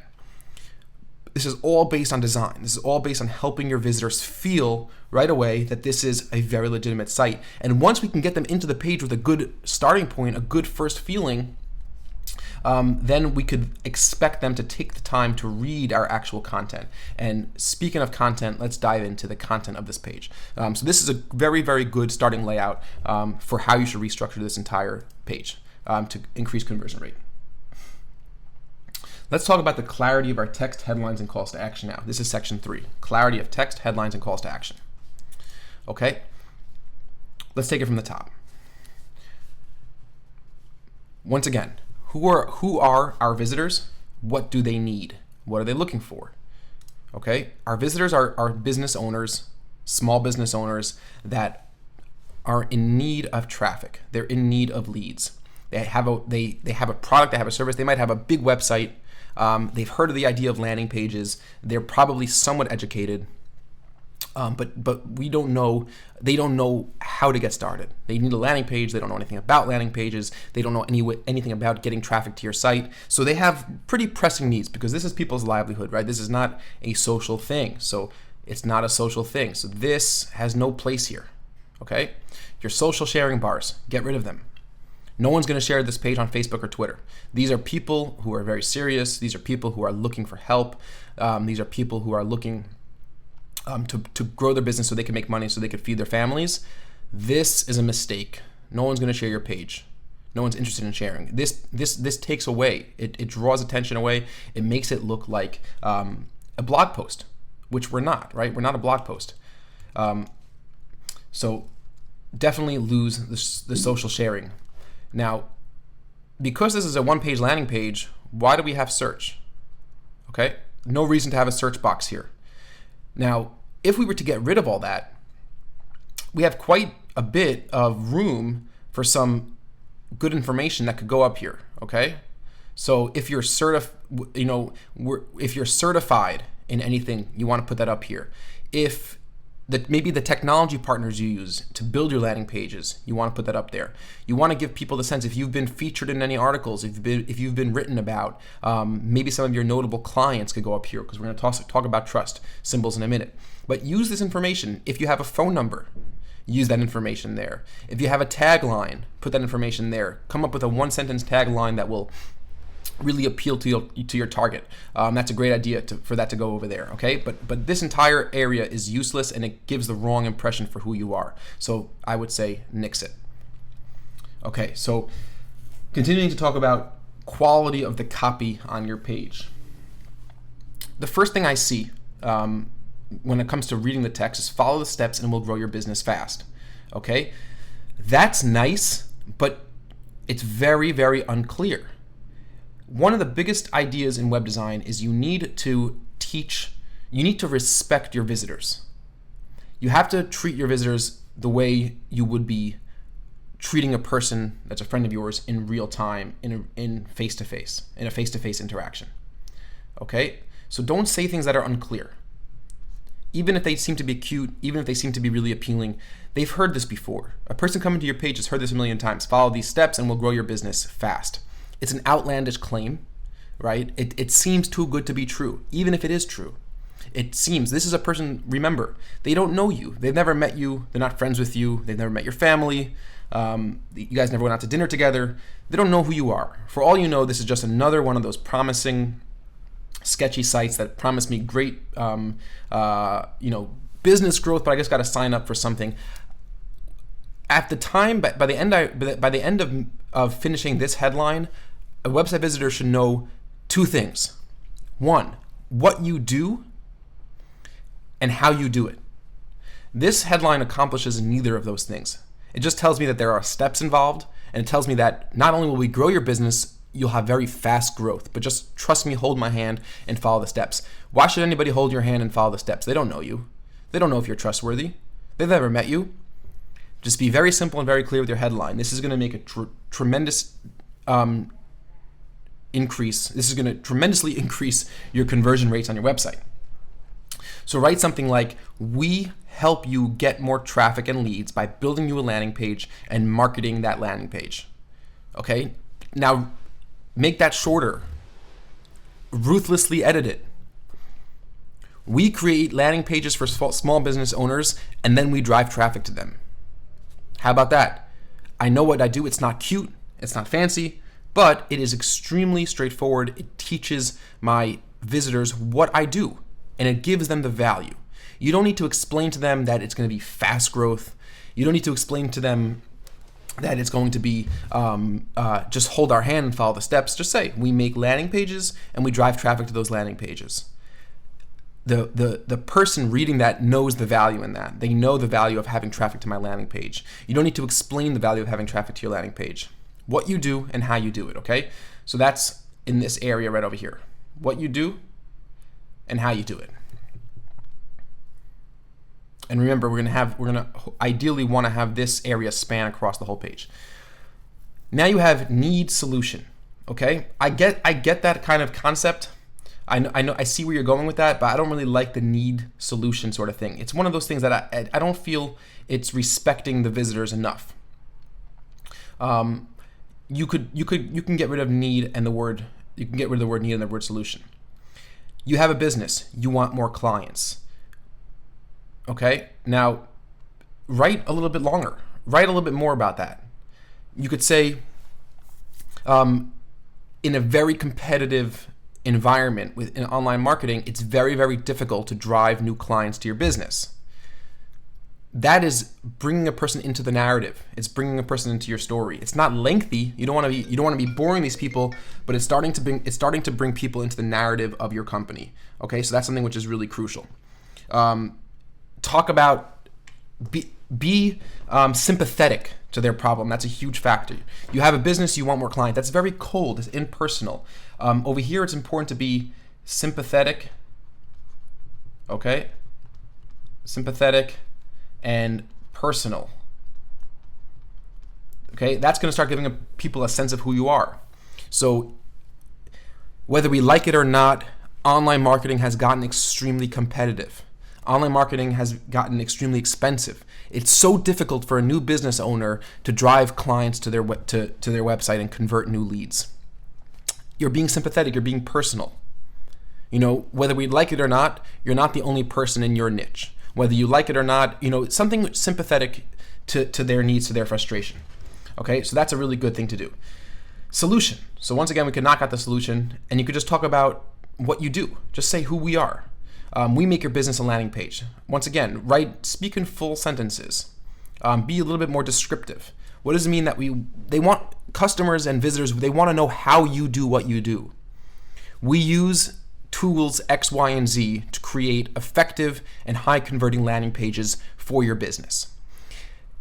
But you also have to work within the context of what people know already. So if they don't understand hosting, you have to describe to them the landing page will be hosted on our servers, included in our fee, or the landing pages will be hosted on your WordPress site, and we'll take care of all the installation of setting up the hosting and setting up the subdomain, whatever it may be. Is the client's going to want to know if they have input into the landing page? Is the landing page designed with my input, or is it completely in your hands? You, as the owner of Sahi Media, has to know which one is better for the client. Do clients want to have input in the landing pages, or do they want to have nothing to do with their landing pages? So that's something which is important to talk about. Okay, we then send it targeted visitors. Okay, this is something which is really, really unclear. Okay, Once again, the concept of respecting the education of your consumers. We have to assume that these people have been researching different ways to market online. They've seen Google AdWords, they've seen pay-per-click, they've seen media buying, they've seen social media advertising, they've seen affiliate marketing. The list goes on, different ways to get targeted visitors to your site. So what do you mean you send it targeted visitors? You click your fingers, you snap your fingers and you send it targeted visitors? That's what I'd be thinking. What does that even mean? You're not going to tell me how you send me visitors? You might not want to give away all your secrets, and I understand that. But you have to give away more. You have to tell your visitors the structure of your service. Okay? You can't just say we send your landing page targeted visitors. It doesn't seem legitimate. It doesn't feel real. It doesn't feel right to me. I want to know how that's done. And as a visitor, I would be thankful for having that information. These visitors become leads, and new clients for you. That's a promise that you cannot keep. Okay? Are you guaranteeing that? We assume not. That's a promise you cannot keep. Get rid of that line. Instead, sympathetically and in a personal way, say the quality of the traffic we're driving has a much better chance of actually turning into new revenue for you or becoming new clients of yours because we're using very high level techniques of targeting the types of people that are likely to become your clients. Okay, so, and then describe those techniques. Sahi Media does all the work for you. Also, that's just ambiguous. It's another meaningless line. Sahi Media, do you do my finances? Do you do my accounting? Do you run my pay-per-click campaigns? Do you manage my employees when they get into an argument? You know what I mean. So Sahi Media does all the work for you. So that's not true. Instead, tell me which work you're doing for me. No visitor wants to hear that. People don't want to hear that you're going to promise doing all the work for you, because we know that's not true, and then it becomes meaningless. You end up hurting yourself by using a line like that. So say Sahi Media does X, Y, and Z for you. We create the landing pages, we host them on our servers, we develop a persona based on the behavioral characteristics of your audience. We then send targeted traffic based on the specific buying patterns or the specific browsing patterns to your website, people who are very likely to become customers. We qualify the leads. How do we qualify the leads? Talk about your process, talk about your service. Okay? Consider us your in-house marketing department. This is not a bad, I don't hate this. Consider us your in-house marketing department. I like that. But put that in a separate line and restructure that sentence. It's like hiring Sahi Media is like hiring a full in-house marketing department. How about something like that? Only we have 10 years of online advertising expertise. That's English. You need to work on the grammar there. We have 10 years, and maybe that could be just a typo. We have 10 years of online advertising experience. In other words, we know how to generate any business new clients. So get rid of that. In other words, once again, concept of, I don't know if it's respect, but it's unnecessary. Omit unnecessary words, okay? Make sure you include necessary text. Make sure you include necessary elements, but omit anything unnecessary. We have 10 years of online advertising. How about this? We know this is also, it's promises that are too over the top. They're a little bit too belligerent. Okay, you want to create a sense of confidence, not a sense of glamour, because people will get turned away from that, and that's something we know. We've seen it countless times. So how about this? Instead of saying we have 10 years of experience and we know how to generate any business, new clients, why not saying in the 10 years since we've been in business, which is, it's not coming across as bragging, it's coming across as very sincere. In the 10 years that we've been in business, we've generated a huge amount of new clients for businesses in a variety of industries. Okay, that's conveying the same thing, but in a much more respectful and a much more genuine and sincere way. Now you can get into follow the steps. Now a person, if you incorporate everything that I just said, now you could write about follow the steps, follow along with us, and we'll show you all the information that's needed to get you started really quickly. Okay, so that's definitely good. I'm not advocating that you don't use the word fast or quickly. That's something which is a good call to action. People want to know that this is going to be done fast, especially if that's a cornerstone of your service. Okay, so that's something which is important. Follow and then finish off, and then you'll be able to put them right into the 4 boxes that we came up with. Remember our 5 boxes, and that's a visitor will be able to easily see my 5 steps that I'm going to follow, and that'll be really, really good for them.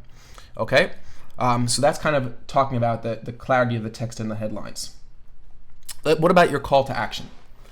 Step 1, what is your offer? So there's too much talking about steps here. Okay, step 1 is not a call to action. Contact us below or get started now, that's a call to action. Step 1 is not a call to action. Call to action is as it sounds. Go to step 2 is it is technically a call to action. It's just a bad call to action. But you want to have this area, this whole box that we're in, right? This whole call to action box, like we said, has to be padded. It should have a separate background color. It should maybe be a light beige or a light green, something to match the red. Hopefully you'll remove the red or you'll tone the red down. But maybe something that goes nicely with the hue of your logo. But this definitely should have a background color that's distinct. Okay, and I would also consider the 1-step, 2-step process here. First, what is your offer? So step 1 is get started now. Fill out this quick form so we can learn how to help your business. Okay, so those are the calls to actions that are really important. Make it actionable. The call to action should should be able to finish the sentence. Do you want to ... or I want to ... So do you want to step 1? That's not a call to action. That's not a sentence. How about do you want to get started? So that's a really good technique to write your calls to action. Do you want to or I want to finish the sentence? Do you want to go to step 2? I want to go to step 2. So that's what I'm saying, that step 2 is technically a call to action. Okay? Now, step 1, what is your offer? Now, this is a bad way to get started with this text. What is your offer? When I first read this, I had no idea what it meant. Okay, what is my offer? I don't know. I don't have offers. I have a business that sells televisions. I don't have offers. It's a business that sells televisions. It's a very non-standardized way of talking. Okay, so a much better way to write this is just to simply say, describe your business. Okay.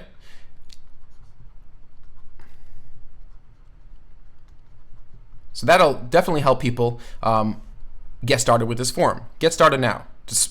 And then under here could be a smaller step 1. You could write step 1, but that would be beneath the main call to action. So step 1, describe your business, or step 1, tell us a little bit about your company. Tell us a little bit about what you do. Okay, something personable, but once again, if you're seeing that basic overall term of clear.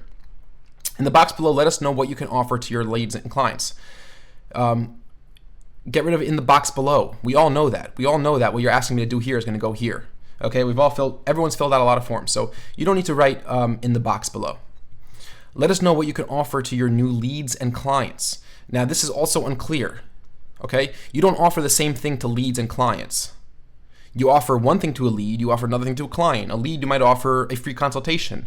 A lead, you might offer a free ebook download. You don't offer clients consultations or ebook downloads, you offer them services or products. So what you should do is let us know what you can offer to your clients and service. How about this? What is your product and service or service? What do you sell? Okay? Or describe your offer in 1 sentence, or give us your elevator pitch. How would you describe your business in 2 sentences? So I like this. This is a great idea. Examples. That's very helpful. So now what you're telling the visitor is I'm looking for examples of how to write this offer that you're asking me to write. So that's definitely a good thing. So kudos to the examples. But this box should just be, what is your pitch? What does your business do? Okay. B, let us know anything you want us to display to your visitors about your business and offer. Now, this is something which I would consider restructuring. It's not clear to me at this point still are you making my website for me? Am I going to have input? Am I going to be able to change this later? So once again, security. Tell them that this could be changed later on. That's an important thing that people are going to want to know. Could this information be changed? Okay? So tell them, yeah, it could be changed, not to worry. Now, Example, ABC Mortgage Lending Inc. has been in business for 20 years. We are proud to say we serve all of New England's homeowners the lowest mortgage rates and the lowest closing costs compared to any of our competitors. Get a free quote today with no obligation. That's great. Once again, I love the use of examples. People like to see examples of what you're looking for, but make sure to restructure this and be a little clearer. Okay? And then you have go to step 2. I would recommend keeping everything on one page. Once again, don't make extra work for your visitors. Okay? You don't want extra work. And while a click seems to not be too much extra work, it is extra work. Okay, you're making people find more information. Now, none of these rules, or there are companies that have found greater success with 2-step forms over 1-step forms, and that's fine. That might be a good idea to split test. In fact, if we were doing an ongoing split test of this page, putting the form in 1 page or 2 pages, that would probably be one of the first things I did split test. That's a really good idea to split test. But in general, my starting best practice would be to keep the full call to action on page 1. Okay, so we went through quite a bit of detail on your actual content, what you're describing to your visitors, and how you're treating your visitors. Trust elements and security, very important. There's nothing here on this page that will give me a sense of trust. Okay? It's important to have a list of icons or logos. And remember, if we want to just go through our sample layout again, right? So we bring the top headline and text in a little bit bigger font across the page, okay? Then I would do the 5 boxes that are currently in your slider right here. But what I would do in between is I would put your trust elements, okay? This is a crucial part of the page, okay? You want to basically know, people want to know, is Sahi Media a reputable place to go? Is this a company that has a good background? Have they worked with other clients? So over here, you want to say something like Sahi Media has helped over 10 clients, or over 50 clients, or over 100 clients. It doesn't really matter. Or here are some of our clients that we've helped grow with our services, and you put a list of the logos of companies you've worked with. Now the question always comes up, what if you don't have any, you're just starting out, you don't have any clients? So instead you could say our partners and use the different technologies you use. If you have certain ad buying platforms or you're using different pages to use your landing page, or even if it's just HTML and CSS and JavaScript, whatever it may be, create a list of logos that will give a sense of trust. The best thing you could do is icons of your clients. And the second best thing you can do is kind of technology partnerships, things like that. Once again, you want to really make sure that you're adding reviews. I'm not sure if we mentioned this, but this goes with trust elements. So what you could do is you could have you could split this up in 2, let's say. So instead, you could have a list of logos over here, and over here it could be where you're going to do. Let's get an eraser here. And on this side, you could put a couple testimonials, right? So let's say we were to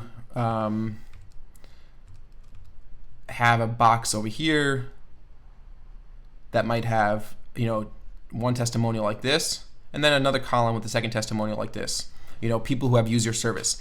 Reviews, and then you have our box over here with the logos. Those are very important. Those are trust and security elements. You probably see every website you look at do this, and that's for a reason. We've done very significant tests, and so many different tests in the industry have been done that show that the more logos and trust factors you have on a page, the likelier somebody is to convert, and the longer a person will spend reading the rest of your content, okay? Which is what we want people to do. We want people to read and engage and ultimately fill out the call to action, which is going to be down here. Okay, so that's really, really important factor when it comes to building landing page trust and increasing conversion rates, those trust factors. Okay. Overall font sizes. So this is good. I'm pretty happy with the font size. For a 1-page landing page, I would increase the font size here, okay? Maybe bring it up to 14 pixels or even 16 pixels, something like that. Header fonts could be brought up a little bigger, make it, something like 30 pixels is standard. So those are things to consider. Over here, maybe make it a little bit bigger and maybe bring it down from black, okay? Black text is usually harsh on the eyes, so black is no good. Maybe something like a little bit of a light gray, a dark gray, okay? So get a dark gray for your text. That would be a better way to do it. Get rid of all caps, okay? All caps it's done a lot by a lot of companies. Here's all caps. Get rid of all caps. The brain processes information in blocks, and this is non-standard implementation, and this is something which the brain subconsciously has to work harder to interpret. Okay, we process either small caps or just capitalizing the first letter of each word in an easier and smoother way. So get rid of all caps. There's no need for it. It doesn't help you. It'll make your landing page a more comfortable place to read and to hang out on for your visitors.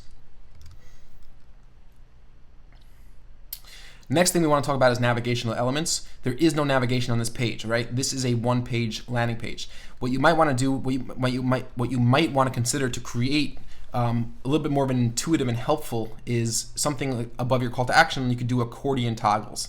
So that's something that we use often for our clients. It's a great thing to do for SEO, and it keeps away the clutter. So you might want to have some accordions with more steps. So in this accordion, you could talk about the step of landing page creation. In this, you could talk about the consultation that you have with the client. Okay, something like that.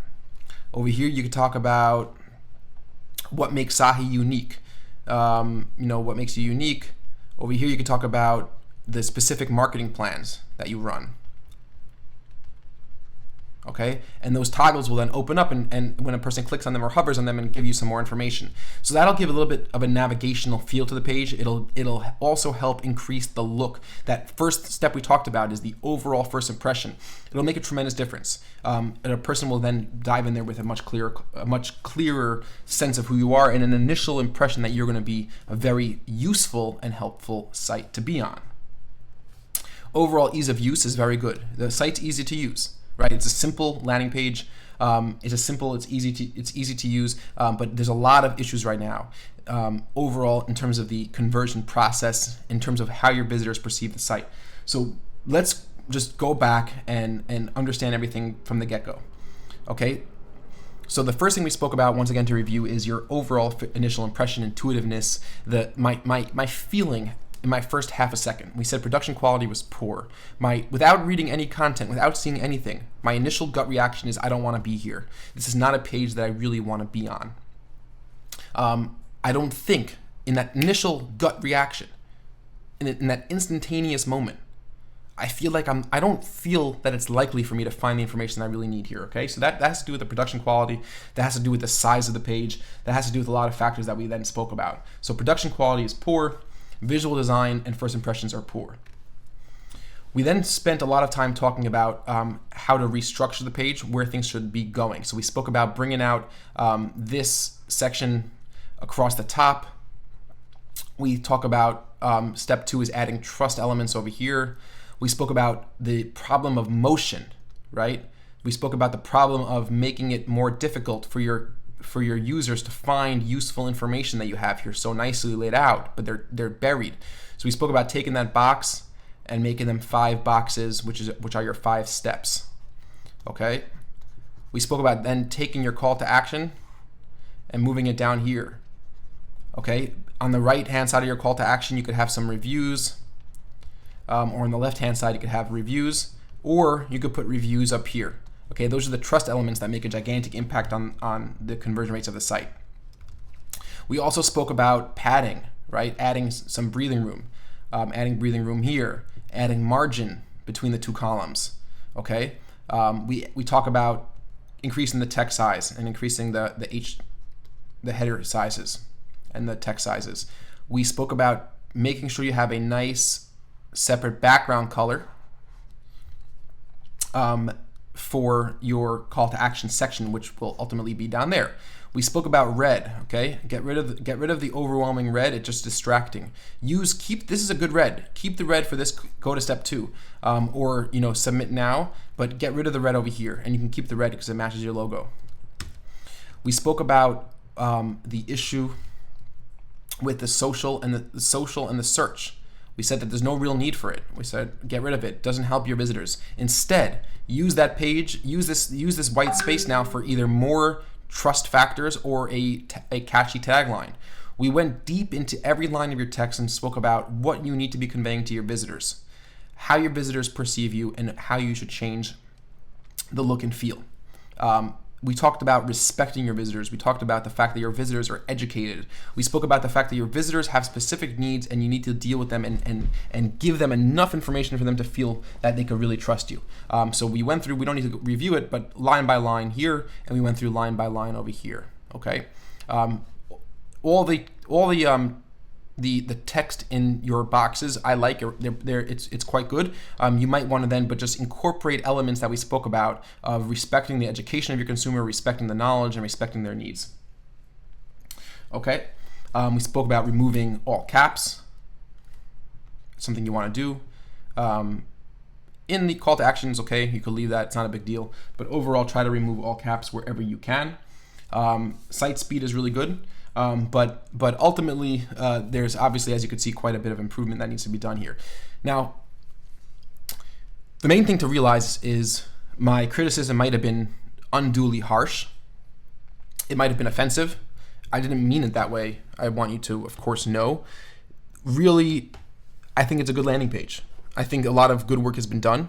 I'm sure a good amount of time has went into it. I know what it takes. I've built many, many landing pages, and I've consulted on many landing pages. So I know that it takes a lot of time, and there's a lot of love that goes into making these pages. So I commend you for that. My criticism is only meant to help. It's criticism that will go a long way in making you a lot more money and making this landing page convert a lot better. So hope that you are able to take that to heart and obviously understand that in no way, shape, or form was it meant to be hurtful or offensive, God forbid. So try to implement as many of those things as you can that we spoke about, and you will be well on your way to having a highly, highly optimized and highly effective landing page that will drive more conversions to your business. Thank you very much, and we hope to see you, and we hope to continue working with you, and we hope that you will come back for our services very shortly. Enjoy. Okay, so we're going to do a quick on-the-fly review of this landing page for personal injury lawyers, M&Y. And we are seeing some conversion obstacles. We're not generating the conversion rate that we expect and that we would like. So let's review the page top to bottom and see what we could come up with. What's the matter? You can leave the music playing. I just feel bad if I'm able to hear you. They will be able to hear me. They'll be able to hear me. Okay. So the first thing we need to ask ourselves when we get to a page like this is, what is the viewer or the visitor or the person interested in? What are his or her emotional state? So you got into an accident and you broke an arm, or you have a stiff neck, or maybe something worse. And you know that you're feeling opportunistic and you could sue somebody for money. Okay, so what are the two biggest questions you have? You're coming and you want to sue somebody and get money. I think, in my opinion, the number one and the number two biggest questions you want answers to, and the things that will excite you the most, are: one, how much money can I make? And two, do I qualify? This page has to be designed and written with those two clear major concerns in mind, starting with the headline. Okay, so what do we say at the headline? California's leading car accident injury lawyers get the compensation you deserve. All right, so first, it's really just talking about themselves, that they are a leading car accident injury lawyer, which is not necessarily bad, but it's like, okay, it's something that any landing page can say, and it's not specific, and it's certainly not addressing one of my two concerns. The second part of the headline, get the compensation you deserve. That's a very vague, weak way to address financial compensation, because financial compensation is really one, if not the primary reason why they're here. Okay, so we'll go back to the headline in a minute. Then below that, I see two clear, equally weighted calls to action. Call M&Y personal injury lawyers. 2, claim your free case review today and explore your legal options. And then there's a form.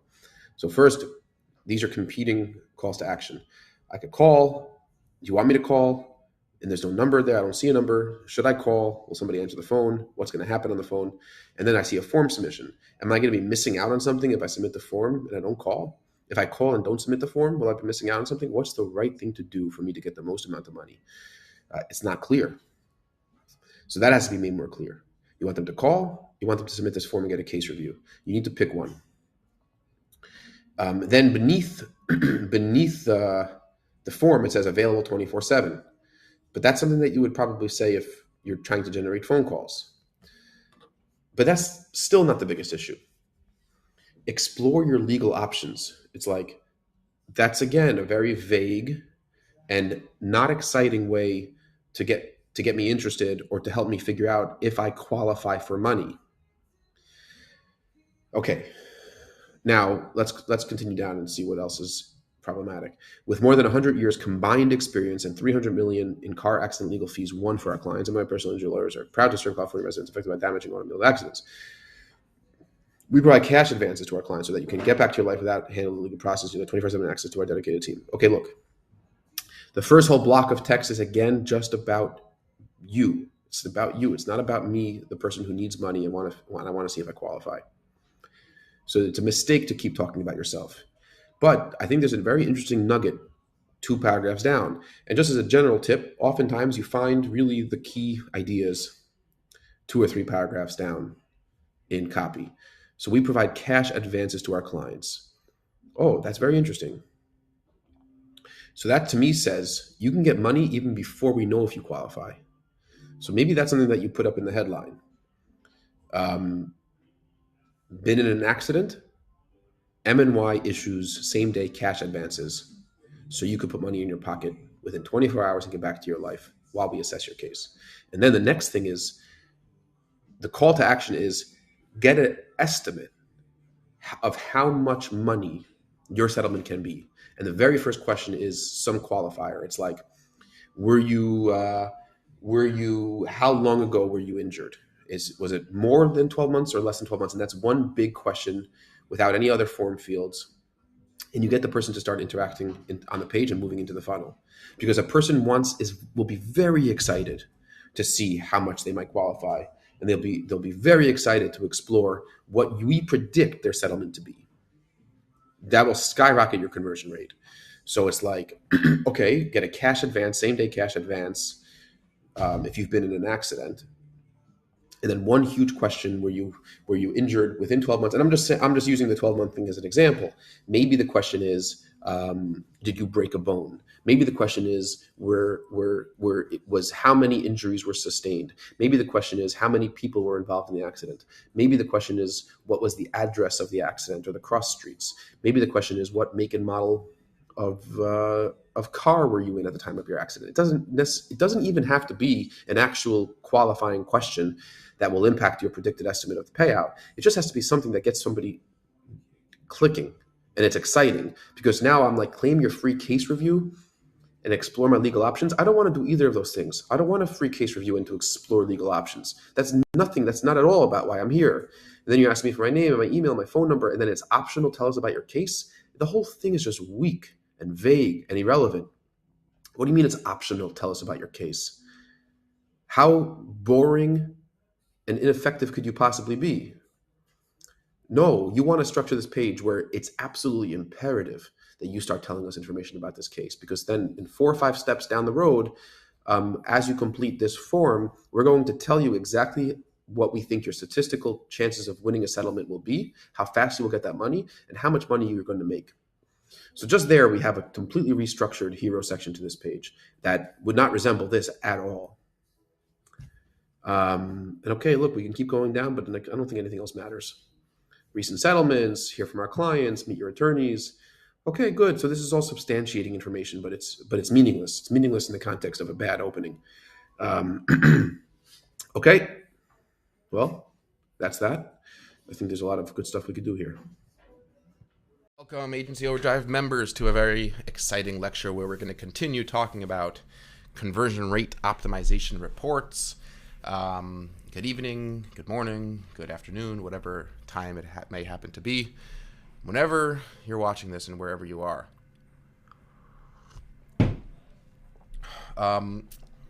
So last session, we spoke about the beginnings of a heuristics analysis, the beginnings of a conversion rate optimization report. If you haven't watched that, you should. We talked about sense of orientation. We talked about navigability. We talked about production quality, appropriate design. We talked about gut instincts. We talked about keeping things simple. We talked about subjectivity and objectivity in landing page design, copy, all those sorts of things. And now I want to actually spend the next few lectures walking you through a large-scale CRO report that our agency did for a client. We did get the client's permission to share this. So I'm excited to be able to walk you through this over the course of the next few hours. Now, this is a conversion rate optimization report that we charged 5 figures for. So it's pretty expensive. It was pretty valuable. And the client actually felt that we undercharged them, that we over-delivered, which is great. Always good to over-deliver. But by the end of these next few hours, you should be able to reproduce something like this for your clients in a relatively similar way.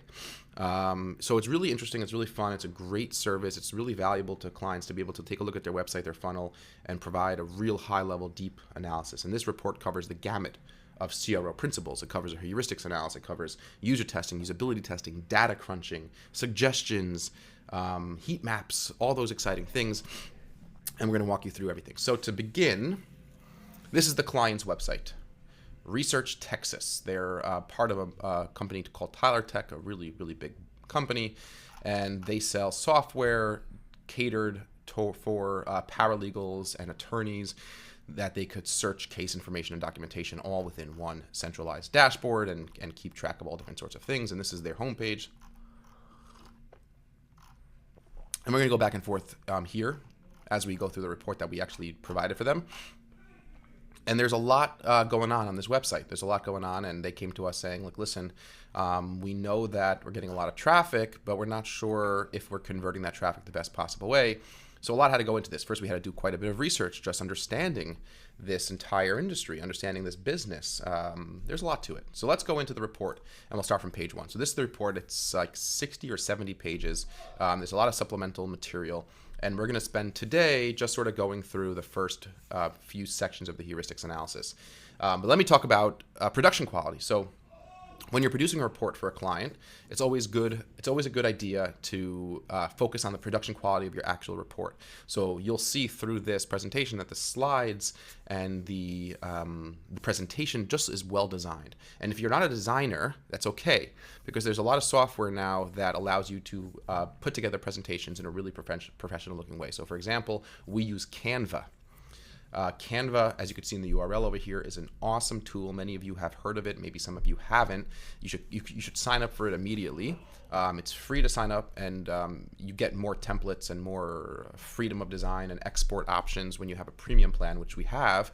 But you definitely could do a lot of awesome things in Canva with just a free membership. And the quality of the presentation templates are so far superior than anything you're going to see with Keynote templates or PowerPoint templates or Google Slides templates. So it's worth it to like put in a little bit of extra effort or a little extra money to really present well and to show something really professional looking. So that's the production quality, because the same way when you come to a website, we talked about this idea of production quality. So too, if a client or a higher up is being exposed to your materials, there's this initial reaction, like, is this high quality or not? Even before you get into the actual content. And having things well designed, in my opinion, really helps you communicate the professionalism with which you conduct yourself.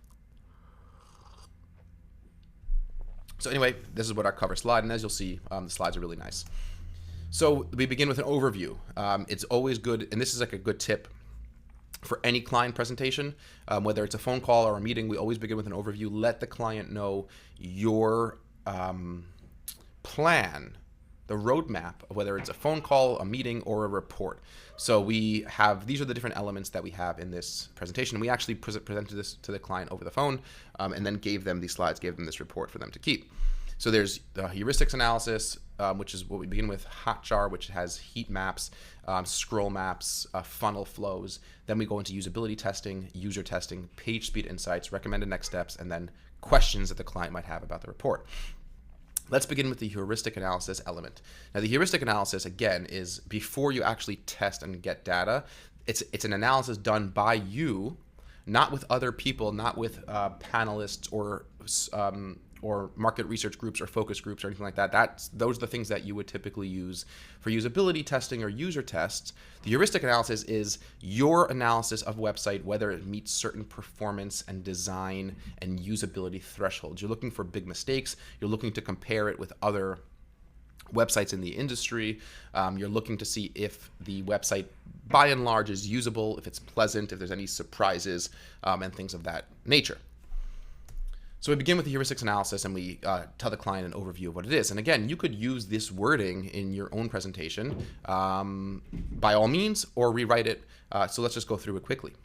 A heuristic analysis, it's a usability inspection technique where a usability expert evaluates the user interface of a product. So the user interface is referring to what an actual user experiences. So it's not the back-end code, it's not the CMS system, it's not the plugins you're using, it's none of that. It's what a website visitor or an app user is actually using against a set of heuristic principles. And that just basically means best practices, conventions. Heuristics are well-established, proven a well-established, proven set of guidelines that tend to result in good interface design when adhered to. So again, you're not saying that these are absolute principles that everyone must follow. You're saying that these are best practices that typically, when followed, you'll have a well-designed, usable app or website or whatever interface you're designing. For example, if a button looks like a button, it should be clicked. It should be clickable. If something is not clickable, it should not look like it is clickable. When somebody clicks on a button, they should know where they're going to. The navigation should be in the right place and it should be consistent. The cart icon should be in the upper right-hand side. The forms and the calls to action should be clearly defined in their own action block. Those are all heuristic principles. They could be defied. You could defy conventions at your own risk, and that's a whole separate discussion. We always say when you defy conventions, you should really make sure that the value that you're getting in defying the convention outweighs the drawbacks you're going to see with being a little bit more confusing or a little bit more new to a user. So the analysis that we do in the heuristics analysis portion, they result in a list of usability issues that, when fixed, can make your customers have a better experience on your site and make it more likely that they will convert and return. That's the ultimate goal of establishing and evaluating these heuristics principles. So we begin with usable. What does usable refer to? Very simple. Are your website visitors, are they able to complete the tasks they set out to do without frustration? So there's two sort of elements hidden in usability. There's, can they complete the task? Can they accomplish what they want to do and what you want them to do on their site? So for example, if there's a newsletter sign up, can they actually do it? And is it frustrating? You don't want there to be any frustration. You don't want there to be any additional cognitive strain. It should be just natural. You shouldn't have to teach people how to do the basic things on your site. So we found the following. If a user clicks the CTA button in your header section, sign in with your eFiles tax account. Let's go back to the header section. That was over here. Sign in with your eFiles tax account. It brings them to this page, okay, where a form with no context and no ability to sign up from there. It is conventional to have a create an account link or button next to the sign in form for those who mistakenly click sign in. Therefore, we recommend adding a sign up or create an account link for a user to create an account. So this is a simple usability issue, but a real big one. And if you're not thinking about this, if you're not trained, you might overlook this. So for example, let's just go back. It says sign in with your eFiles tax account. But let's say I don't have one, right? I don't have an eFiles tax account. There should be a way for me to make one of those accounts. Or if the eFiles tax account lives somewhere else, there should be a button or some copy that directs me to where I need to go, and then it would redirect me back here. So that's a really big, simple use. It's a big issue. It's simple, and it could make a really big impact in conversion rate. That's the first thing we found from the usable perspective. Again, now, if a user clicks the call to action button in the header section, sign in with your eFiles tax account, that same button, it brings the user to a page with a form with a Tyler Technology logo. I'm sorry, it's a separate button in the left-hand corner. If a user clicks the CTA button to sign up and they need to return to the homepage, it is conventional to click on the logo to get back to the homepage. However, if a user clicks that link, they are redirected to an error page. Therefore, we recommend adding a clear button or link for a user to go back to the homepage. This goes back to sense of orientation. A person should always know where the exit is or how to get back to their previous step. If we go over here and we try to click this button, they might have fixed it. Oh, they didn't fix it yet. This is relatively new.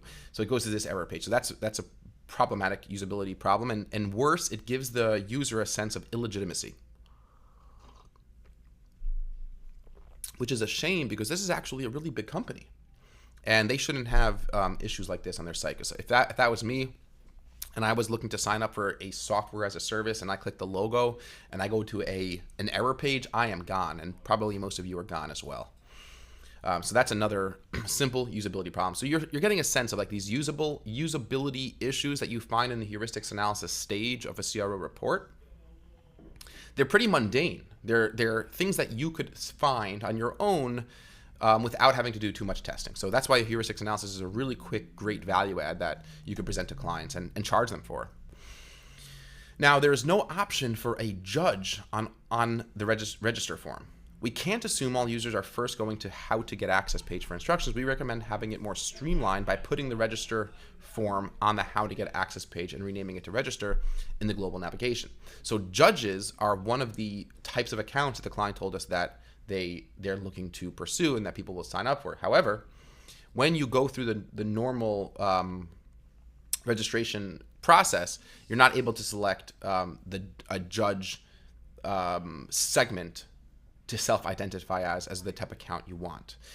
Furthermore, something we spoke about to them over the phone is if it's unclear, it was a little bit unclear. This sort of came out through testing. This was not the type of thing that's so easily to be found out from just a usability test. It was a little unclear what difference it made when selecting this account type. Like, will I actually have a different dashboard? Am I going to have access to different features based on what I select?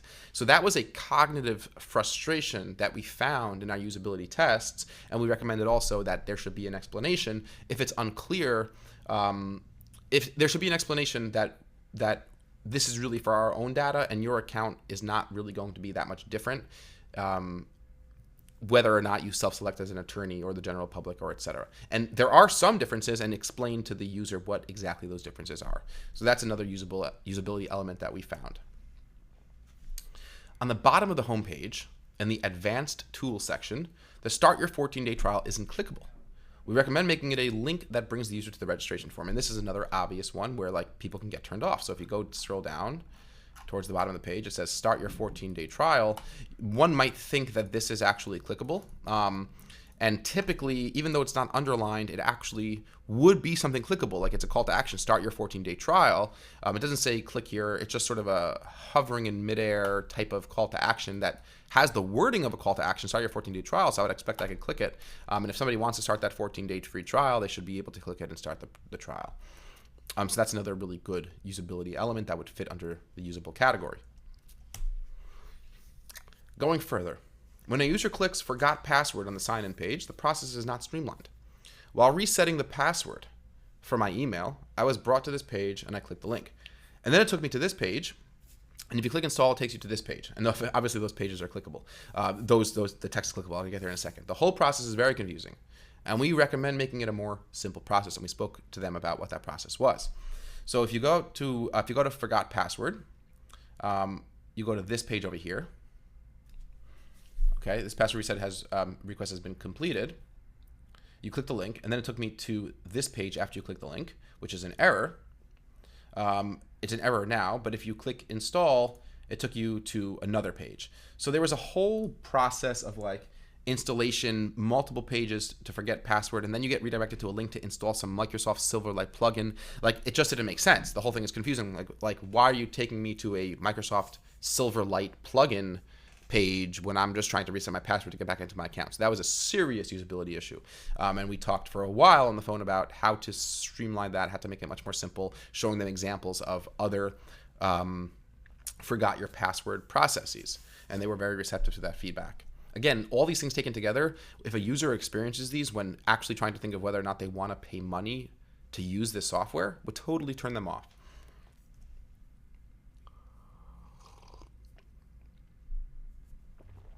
So if a user clicks on the call to action button, learn more, which is right over here, and if we go to the home page, we probably could find that. That's probably this button. it's either this button, learn more, I believe. Yeah.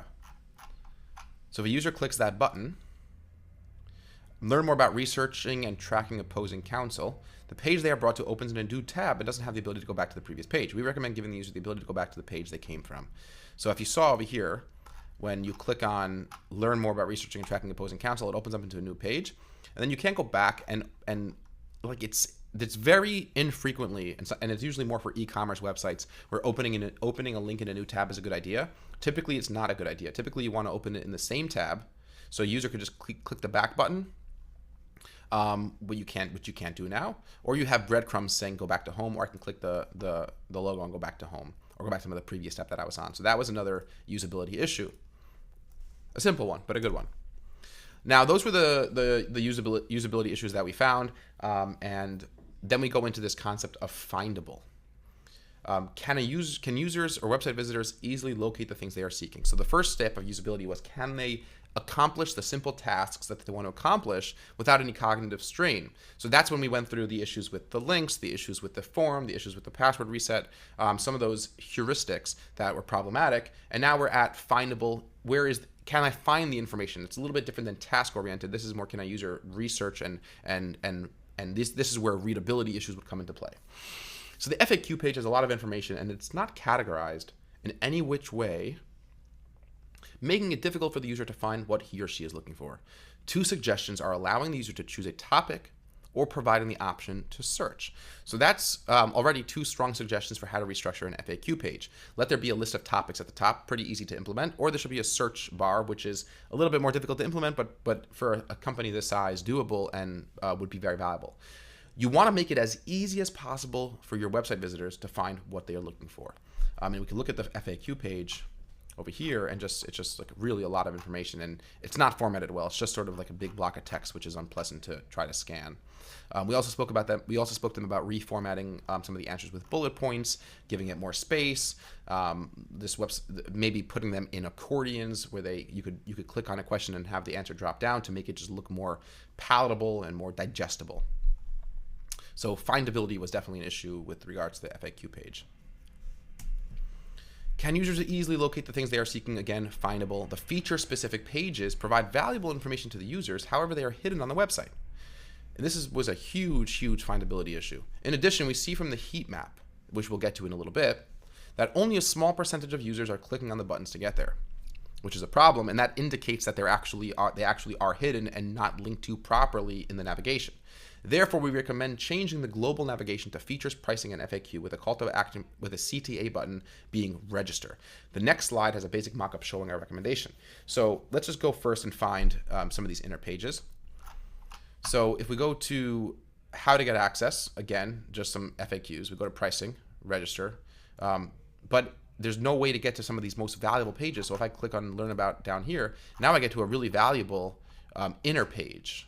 If I click down here, learn how to research and track existing and potential clients, I get to another really valuable inner page with more features and videos. These are really good pages.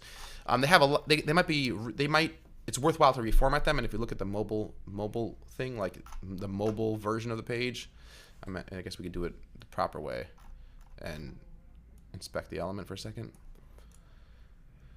So if we inspect and we're in mobile, you see over here, like this secondary nav that sticks to the top is just icons. That was a big problem. I think we actually mentioned that somewhere in the report. Like, I don't know, what does play mean? What does tools? And this is like sort of hovering in the middle of just a regular informational page. It was totally off and inappropriate for the design and just confusing to users. But anyway, that's a separate thing. But the point is that these pages have a lot of good information. They have images of the dashboard, they have videos of the process, but they were not linked to in the main navigation. Like these are features. So we recommended changing the global navigation to features, where you would have a drop down of all these inner pages, pricing, FAQ, and then a call to action button with register. And we actually show them, here is a quick mock-up that we created for how that might look, right? So you have features with a drop down, pricing, FAQ, and register. So another element, just from a deliverable perspective, if you're doing this and you're getting paid, go the extra mile, create a mock-up. What did this take us? 15 minutes or so in Photoshop. You can do this in Canva in no time at all. We didn't have to create an actual mock-up But showing that we're willing to go and create this mock-up just communicates to the client that we're really invested in this being a great deliverable and as useful and helpful as possible. And the client definitely appreciated that. Again, in Findable, we recommend making the call to action button stand out more visually because it currently blends in with the rest of the page in the global navigation. This is an easy one. One suggestion is making the background color something that stands out more. As shown in the mockup above, the red background gets the user's attention right away. So if we go back to their actual page, the sign in button is not like super clear, and that's like definitely something you wanna focus on. If you look at Amazon, the only button, the main button on the product page is that orange Amazon button. You know exactly where the add to cart button is. A lot of science goes into that.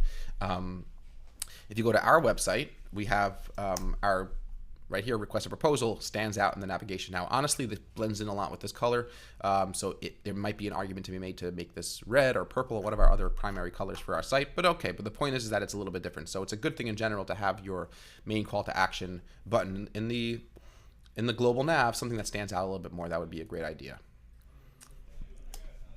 Let's go talk about communication, and that'll be the last thing we talk about, go through for this session of this usability report. And I'm actually going to give you links to these slides as we go along. So communication. Is messaging effective throughout? Communication is, well, let's just go through. Usability was, can I complete tasks? Findable is, can I find information? Communication is, can I understand the value of your product or service? Are you conveying to me what it is you sell and how you're going to help me? That's communication. Now, there's an opportunity, we write, there's an opportunity to test new headlines on the homepage, specifically headlines that grab the attention of new users. It is important to use prime real estate to talk about what makes your company special and different from your competitors or similar companies. Another suggestion is creating different headlines for the homepage that focus on a specific feature and sending traffic to the page that matches their keyword search. So if you look at the homepage, search all 24 Texas counties for case information and documents, you're going to see in some of the cool usability tests that we'll do in following lectures, you'll see a lot of really interesting data that was uncovered from some tests that we did, but we felt that this prime real estate, which is a huge amount of space, could really be better used than showing an image of Texas and this headline, which is not the worst headline, but I think we could do a lot better communicating clearly who we're selling to and what the value for them is. We don't recommend having the main call to action button in the header section to be for the users who already have an account. So that's a really good point, right? So if you're coming back to the site to sign into your account, you know where to go. You have a sign-in button on the upper right-hand corner. But start your 14-day trial would be a really good thing to change it to try to get new users into the system. So we showed an original, which is what they have now, and a revised. We didn't change the headline. We're just showing that start your free 14-day free trial would probably be a better way to use the hero section because we're trying to attract new users. And then beneath it, you could have the smaller secondary call to action, sign in with your eFiles tax account if you already have an account with us. That's a clearly improved way of presenting the hero section. There's also a possibility that users may think other companies are competitors when they are not. Therefore, we recommend creating a feature competitor comparison to clearly show your site visitors the differences between research and competitors. This image shows the comparison between Simpler and Jostle, and click here to view the full page of the comparison. So if we go over here, this is just an example of a feature comparison between two other websites that we found. And this is the type of thing that we recommended them doing this for Research Texas. And it actually came out in some of our testing and interviews that there were other websites that our client did not consider competitors because their features were so different, but actual people coming to the site thought that those other websites were competitors, which is an indication that communication is off. So if you have an actual feature comparison like this one, that will really help users and website visitors, potential clients, understand exactly who is a competitor and who isn't a competitor with a neat, simple feature comparison. Okay, so I think we'll stop here by communication, by up to clear, and we'll continue from here in the next section. We went through the first 15 pages of the slides, which I think is pretty good. We talked about the beginnings of a heuristic analysis, production value, and all those different elements. And then next week, we're going to pick it up with clarity. Is it easy to understand? So just to quickly review, Usability is, can you complete the tasks that the user wants to complete and that you want the user to complete? The next one is findable. Is the information digestible, and can a user find the information he or she is looking for? And communication is, are you clearly conveying the value of what you offer, what makes you different, and why a person should buy from you? And then clarity is going to be, is it simple and easy, right? It's really, again, basic concepts. As you could see, the heuristics analysis is not rocket science. It just takes experiencing. It takes experience, it takes a critical eye, and being able to communicate these issues in a report like this. So we'll pick up with clarity in the next lecture. And I'm going to link to these slides, the first bunch of slides here, in the document uploads. And I will see you next week. Have a fantastic weekend, everybody. And I hope to hear from you soon. And I very much look forward to hearing your feedback, both positive and negative, with all aspects of the Agency Overdrive. And if you're not a member, if you're not an affiliate, sign up to become an affiliate of the Agency Overdrive so you could earn money promoting your special link. A lot of our affiliates are making really good money. One of them is making a few $1,000s a month in recurring revenue just by posting a video about the Agency Overdrive once. And use this stuff to your advantage to grow your businesses, to earn more income, and to live a more wholesome life. Have a good one, guys. Howdy, Agency Overdrive members, and welcome to another exciting lecture. We're going to pick up right where we left off, going over a heuristics analysis conversion rate optimization report for Research Texas. It's a really big one.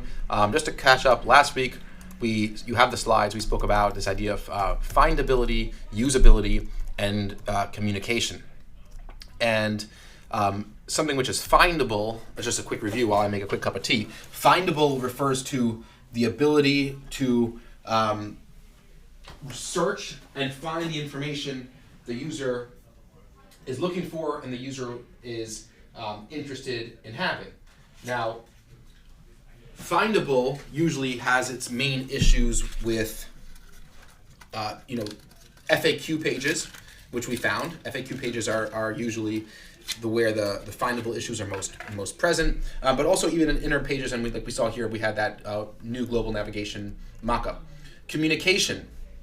Is your messaging, right, usable? If you go back to usability, is do we follow that set of principles that other websites have? And you should review the other lecture if you have any questions about usability. Communication is the messaging effective? Are you actually communicating that message? Are you explaining your core value proposition clearly to your customers?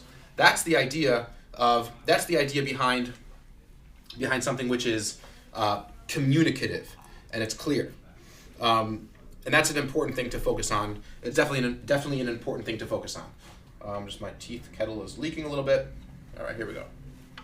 So you definitely want to focus on making sure, and if you don't have the resources right now, or you don't have the capacity to actually go ahead and do a full user testing, where you're bringing in live people, and we actually did 5 or 6 different lawyers in our office for this CRO report that you're looking at.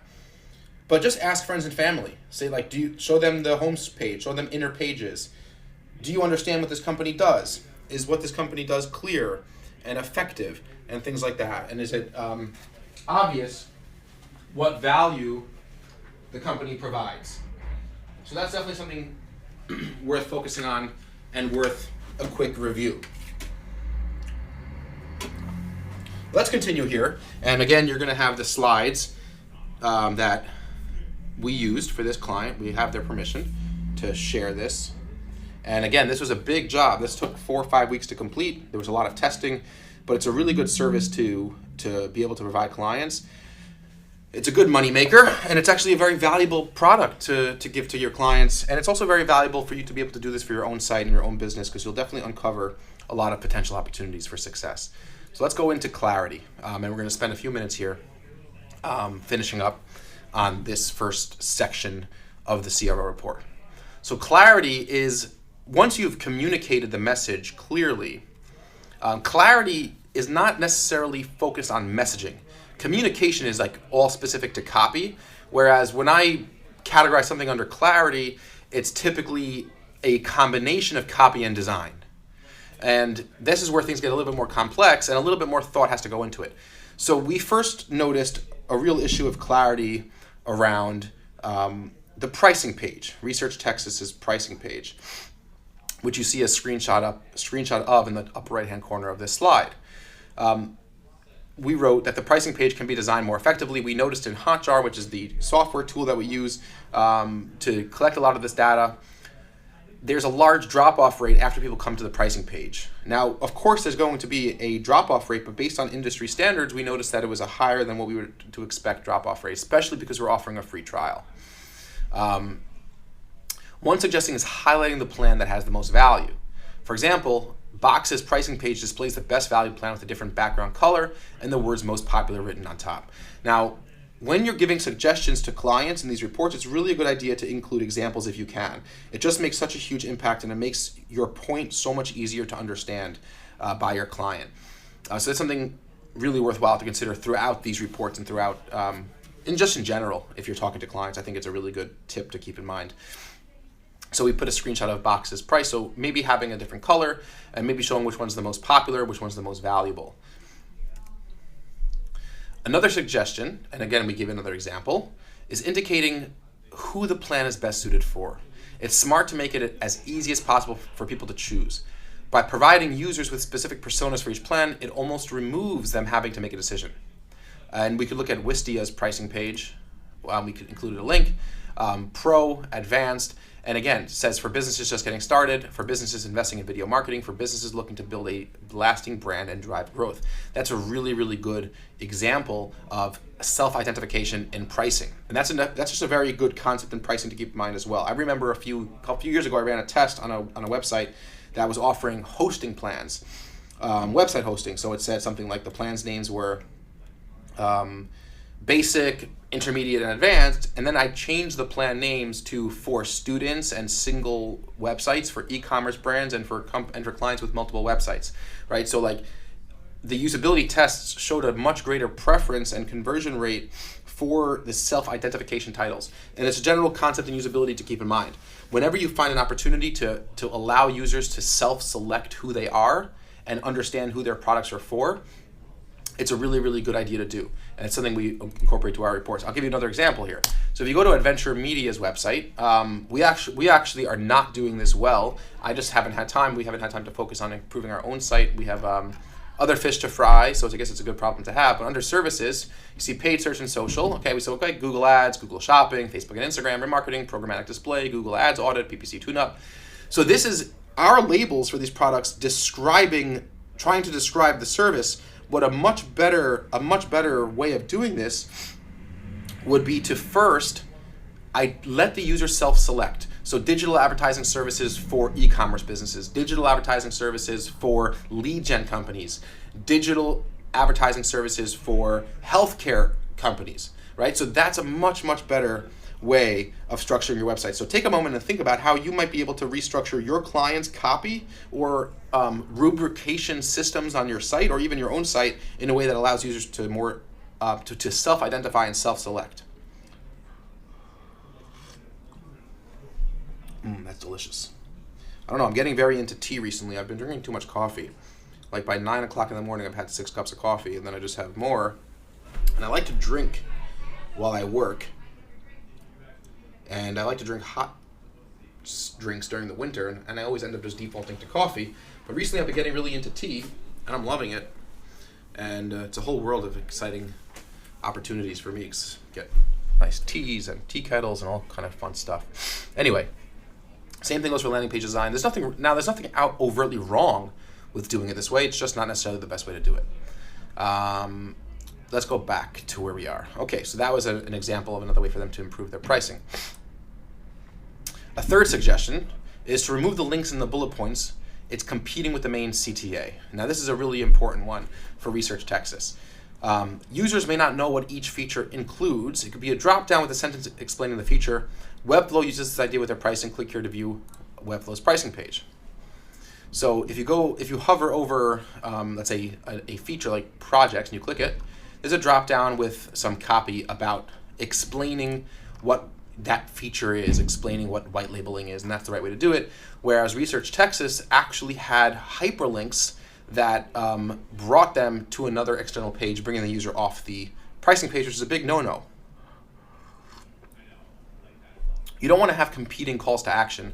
You don't want to have competing CTAs on a site where, especially on a very important key page where a person might click off and go visit a different page. It just distracts that user. It increases cognitive load. It increases confusion. It creates more friction in the buying cycle. You want to try to keep it as seamless as possible. So that's a third suggestion. Again, all on the pricing page.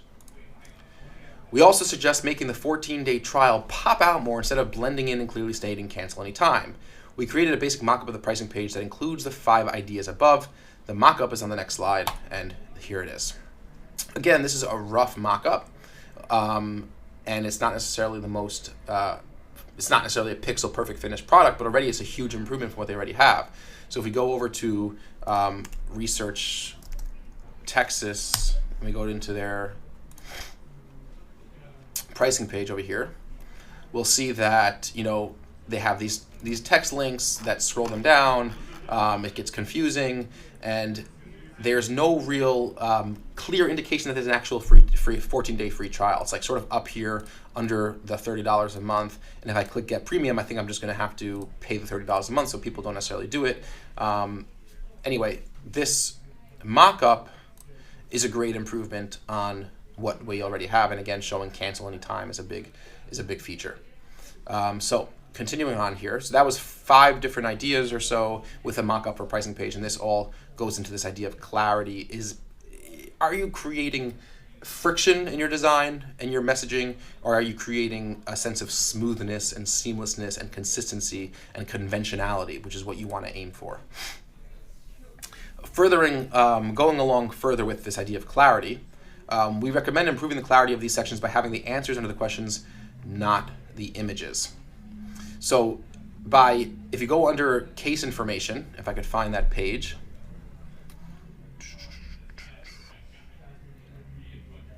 let's see if we can find that page. I'll look for it real quick because some of it was a little bit difficult to find.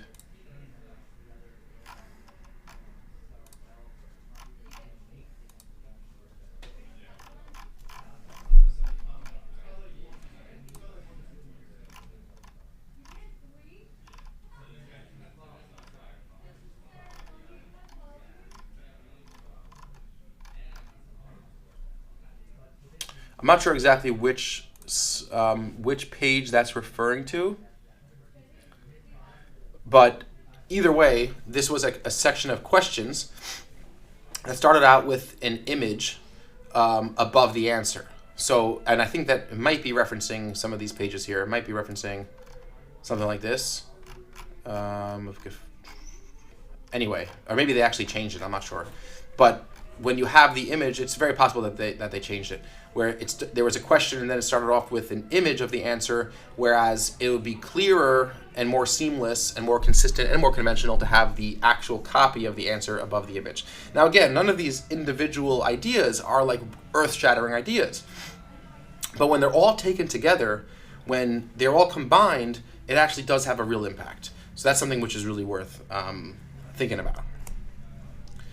We recommend putting the overview video on the website, not just after a user registers. So after a user registered on Research Texas, they were shown an overview video of actually how this software works. Because there are certain people who like to watch videos. It gives them a clear explanation without them having to go through all the features and through the copy, and it's actually a pretty good video. But they weren't utilizing that video in the right place at the right time. And I want to pause here to talk about this idea. When you're doing CRO reports and analysis for your clients, it's very important to make sure you understand all the client's assets. We made this mistake quite a bit earlier on when we were doing actually just Google Ads management or digital advertising work or CRO reports, where we would be a few weeks into working with the client, we would be making suggestions for certain types of copy or content, and it turns out the client already had it, whether it was hidden in a blog post or on some ebook they once had written or on some video they once had produced. And had we known about those assets earlier, we could have used them to our advantage. So the same thing happens in a CRO report. You want to really dig around to find hidden gems. Go through the registration process, go through the checkout process. You might see that the client sends a really great email follow-up. Subscribe to your clients' email campaigns. Sign up for their newsletters. Really click around their site, ask questions, dig deep. You're bound to find really good pieces of content that could be repurposed and used and leveraged in better places on the site. So just suggesting moving a piece of content from one place to another, moving from the bottom of the page to the top of the page, moving it from an inner page to a home page, move it from a post-registration page to a pre-registration page, those types of suggestions are really powerful in a CRO report. Many people are skeptical about signing up for trials because sometimes the information is vague as to when the user will be billed. This is huge, especially when their credit card information is necessary. In order to prevent that worry, we recommend writing after your trial ends, you'll be billed X dollars a month plus tax, cancel anytime on the payment form, which didn't exist in the current iteration of the site.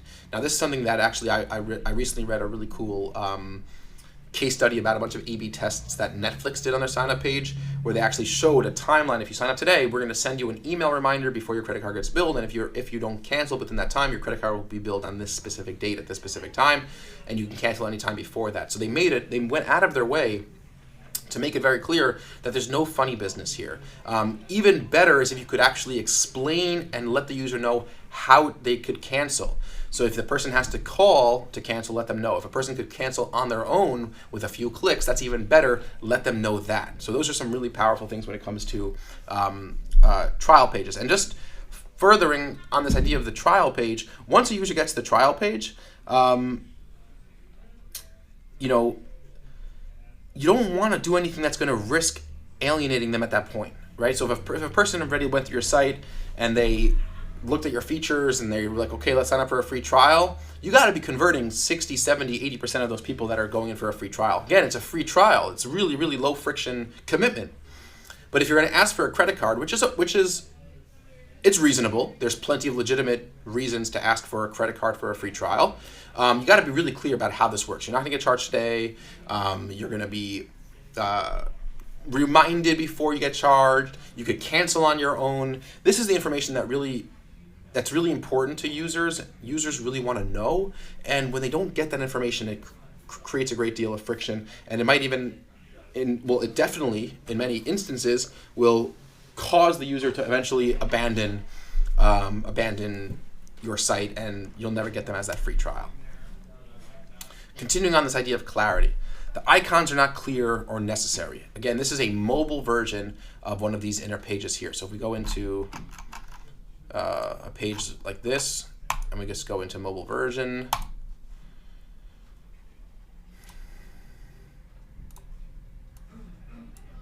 Let me just dock it.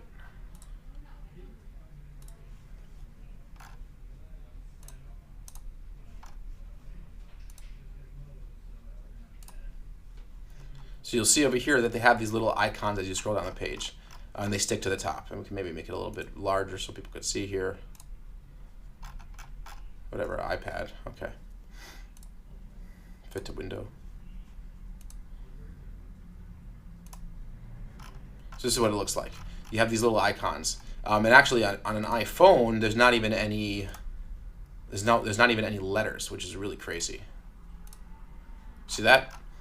There's no text. It's just like halfway down the page. What in the world are these things? Like, I've never seen such a poor choice of navigation. Thumbs up. A share button as I'm scrolling down a features page, a toolbar icon. Like, am I supposed to know what this is on a regular informational features page? It's wild. So we told them that they have to get rid of that. So the icons are not clear or necessary. We just remove them. Remove them from the mobile version entirely. Let a person use their thumb to scroll. The readability of the subheadline is not ideal. We recommend making the words more bold or making the background image darker. So that's another classic issue with usability is if you have light text or dark text on a background image, you need to make sure you have a lot of contrast. You have to also be empathetic that a lot of people will be using devices that are outdated. This is especially true when it comes to laptops. Cheaper laptops have terrible screen qualities. Most new phones have really good screen quality, but most old laptops, which are very prevalent, have very, very poor screen quality. So you want to really make sure that you have that contrast ratio. And that's another perfectly fine idea to include in the clarity section of a CRO report. Again, those icons have got to go. Continuing with this idea of clarity, going back to the homepage. The homepage has a lot of information which can cause users to be completely overwhelmed. We recommend structuring the features section differently in order to make the content more digestible. CISI's feature section is designed in a way that many features are not overwhelming to go through. So if we click here to go to CISI's homepage, we're going to see a really good landing page. This is something that I found, and I thought it was a really excellent homepage. So if you could tell just by scrolling through it, it's long. And there's a lot going on.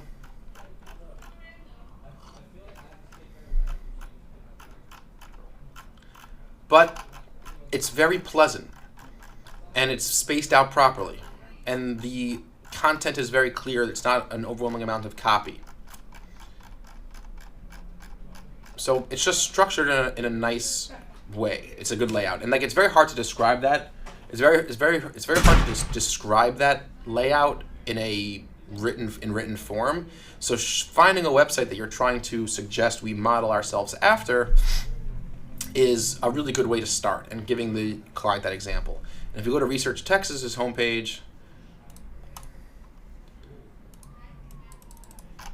it's just like packed with information, a lot of tight text. It doesn't give a person the feeling of like calmness and peace, and like that. It doesn't really communicate that this is going to be clear when I read it. So that's something which goes in the clarity section, another clarity issue. And over here is a potential mock-up that shows them how to better space out these features in line with a column grid layout that is more conventional, is a little bit easier on the eyes, it's less overwhelming, and it's really a lot more pleasant to use. So the next section is going to be credibility. Is your site trustworthy? Is it easy to contact a real person? And we're going to go over credibility today in this lecture, and then we're going to keep the next part of this presentation for the following lecture, which I'm going to do next week. Credibility is a simple thing. It's like, are you legit? Are you a real company? Like, am I going to get scammed? Am I going to get value here? Do you have a track record? Do you have trust? So many businesses, I've seen this so many times, like they relegate all their trust and validity assets to their footer or like in some obscure place. But things like testimonials, things like awards and recognition that are actually legitimate are really important, and you should put that higher up on your site. For example, on our homepage, trust and credibility comes right away in a couple different places. So one, we have the first line of subheader copy is we've been hired by over 555 companies, and then we have logos in the very next section.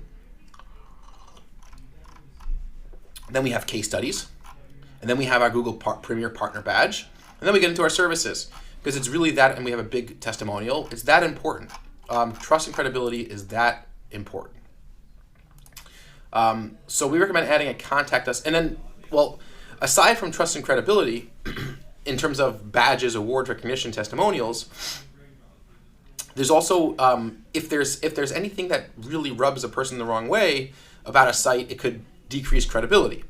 Especially, now you might say then all these elements like clarity and communication and usability could all go into credibility. That's true, but they also have their own subcategories.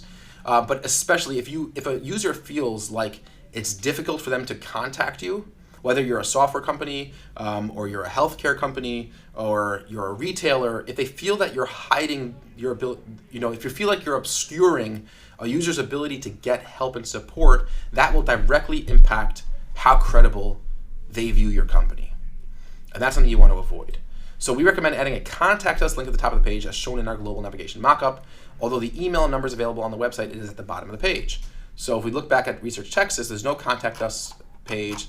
It's down here, hard to get in touch with them. And this is the type of company that really it would be conventional for them to have some sort of easier, simpler contact structure in place. So that was what we had for credibility. And last slide here on the search, just sort of an other, maybe not perfectly categorized usability issue. On the search all 254 Texas counties page, the Start Your Free Trial button should bring the site visitor to the register form, not the pricing page. If a user is ready to start a free trial, we don't want to give them another opportunity to back out. We apply this idea to all similar CTA buttons. So the Start Your Free Trial here brings a user to the pricing page, and they sort of select which tier of a trial they want to start, which is a really bad usability mechanism. If somebody is clicking Start Your Free Trial, we should just have a clean pop-up putting in the minimal necessary information and letting them start the free trial. So this is the first part of our usability test, and this is like sort of one large 30-page, 25-page heuristic analysis. And that's a really good way to start a usability test. Again, we're going over these ideas. The key things you want to hit on are production value, usability, findability, communication, clarity, trust and credibility, just these basic high-level sense of orientation, navigability, these high-level ideas that really could all be put up against a benchmark of how are most other sites designed, and are users being forced to learn or relearn how to use your site, or when they encounter elements that shouldn't create questions, do these elements create questions? Those are that's really the whole entire foundation of a good heuristics analysis, and all these other little things that go into these first tier categories, like credible, production value, navigability, communication, usable. Those are like the first tier of buckets, and then each bucket has all these different little things that are wrong, and taken together, the site starts to crumble and not really be a friendly environment for retention and conversion. So you want to think about those ideas and think about that hierarchy to heuristics analysis. Now again, for this client, the heuristics analysis was the first part of a CRO report. But for lots of clients of ours, and I'm sure some of your clients, you could just provide a heuristics analysis. It is a good, solid, standalone product, and it's a totally perfectly fair standalone product, and it's something really worth exploring, learning how to do. And in the Agency Overdrive, there's a few other heuristics analysis type templates that you could look into. And in the next week, or in the next lecture rather, we're going to go into Hotjar and showing all the different data that we collected from Hotjar, the different polls that we did, and go into the actual usability testing about our participants and how we sort of took this type of heuristics analysis and turned it into a more fully blown CRO report that we presented to the client. That's it for now. Hope you enjoyed it. Thank you very much, and I hope you have a great weekend, and I look forward to talking to you guys very soon next week. Good afternoon, everybody, and welcome to another exciting Agency Overdrive lecture, where we are going to continue on this great CRO report, conversion rate optimization report, that we presented to a client a few weeks ago, maybe even a month ago now. This is the third lecture in this series. If you haven't seen the first two, I recommend you going to watch the first two lectures, but we're going to continue here from slide number 30, and you're going to have these slides available for download in the download section of this lecture, so you can follow along. So just to briefly review the scale of this type of report and what we covered up until now.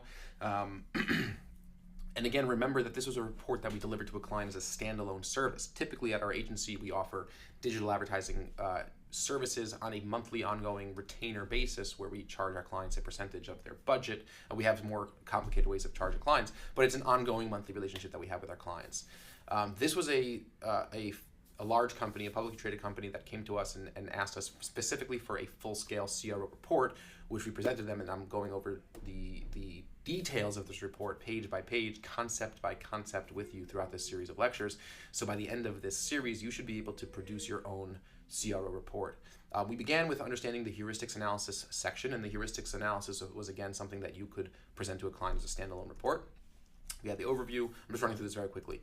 Usability, we spoke about. Findable, can people seek what they're looking for from a practical standpoint? The concept of showing mock-ups to your clients. Communication, is the messaging effective? When you're actually writing copy, are you getting across the main points that you want to communicate? Clarity, is the design and the copy clear? Is it being said in as simple terms, on as simple reading level as is possible? Again, showing mock-ups, going through a website, an app, mobile websites, web apps to point out all issues of messaging, clarity, usability, credibility, trust, and validity we spoke about. And now we're up to slide number 30, where we're going to jump into some of the data-driven insights that we picked up for our clients. So up until this point, we spoke about this, which was really all things that could be categorized as a heuristics analysis. So heuristics analysis doesn't really need any software. It doesn't need any data. What you're doing in heuristics analysis is you're comparing your website or your client's website against a list of principles, a list of best practices, comparing it to competitors' websites, making sure that things are designed conventionally. You have a high degree of production quality and production value, appropriate level of production quality and value. These are all things we've spoken about in different heuristics analysis lectures. Now, in this lecture, we're going to jump into some of the data-driven insights, which hopefully complement the heuristics analysis, the best practices that we reviewed in the previous 30 slides, but sometimes they don't, and sometimes they add additional insight. They usually add additional layers of insight. So Hotjar is an excellent tool. There are many tools like Hotjar. You add a tag to your website or your client's website, and it allows you to collect interesting data with regards to how users interact with your site. So for example, this is the Hotjar dashboard. On your left-hand side, you have heat maps, recordings, funnels, and forms. Heat maps are your simple confetti heat maps, scroll maps, and let's say we to go into a heat map like this that has 1,000 page views. This is for a different client. There's a few different cool things you could do under a heat in a heat map with Hotjar. I've walked you through Hotjar in a couple of these other lectures, so I'm not going to go into too much detail here. But you could toggle between how users interact with your desktop, mobile, or tablet. You could look at a click map, which is where users are clicking. You could look at a movement map, which is tracking mouse movements across the page. It takes a moment to load. This is where the mouse was on this page, and you can look at the scroll map, which gives you information with regarding how far down a page users typically scroll and where the average fold is. You could download data, you could view the data in different ways, and then you have recordings, which is actual session recordings that you could watch users. This is really, really invaluable feedback. I highly recommend you get into the habit of watching recordings of users on your website. It's really, really interesting. And then you have incoming feedback that you could ask clients, polls and surveys, all things that we've touched upon in other lectures, and a few of these features we've used in this Research Texas report, which we then presented in presentation format in what I'm showing you in this presentation that we provided to the client. Now, keep in mind, this presentation the slides are designed as bullet points. They're very readable, very digestible.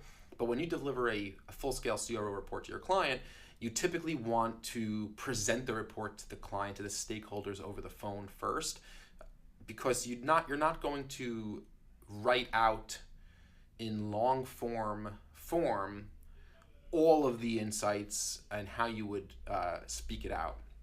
So we had a 2 or 3 hour phone call with the client when we first presented this 100-page report, or this 60, 70-page report, and we had a few other additional downloads and data sets that we showed the client, and that's a good idea to do as well. So let's go into here, and you'll see how we sort of present this in a synopsized format. So for clients who don't understand exactly what Hotjar is, you really walk them through it. So Hotjar is a tool that allows us to observe and track user behavior. We can see scroll and click behavior on specific pages and create funnels to clearly see drop-off rates between each step. We can also see user recordings. So just a quick blurb about what we're using the tool for. The data derived from Hotjar can be used to influence design changes and inform us which steps in the process needs to be optimized. So what it does and what purpose does it actually serve?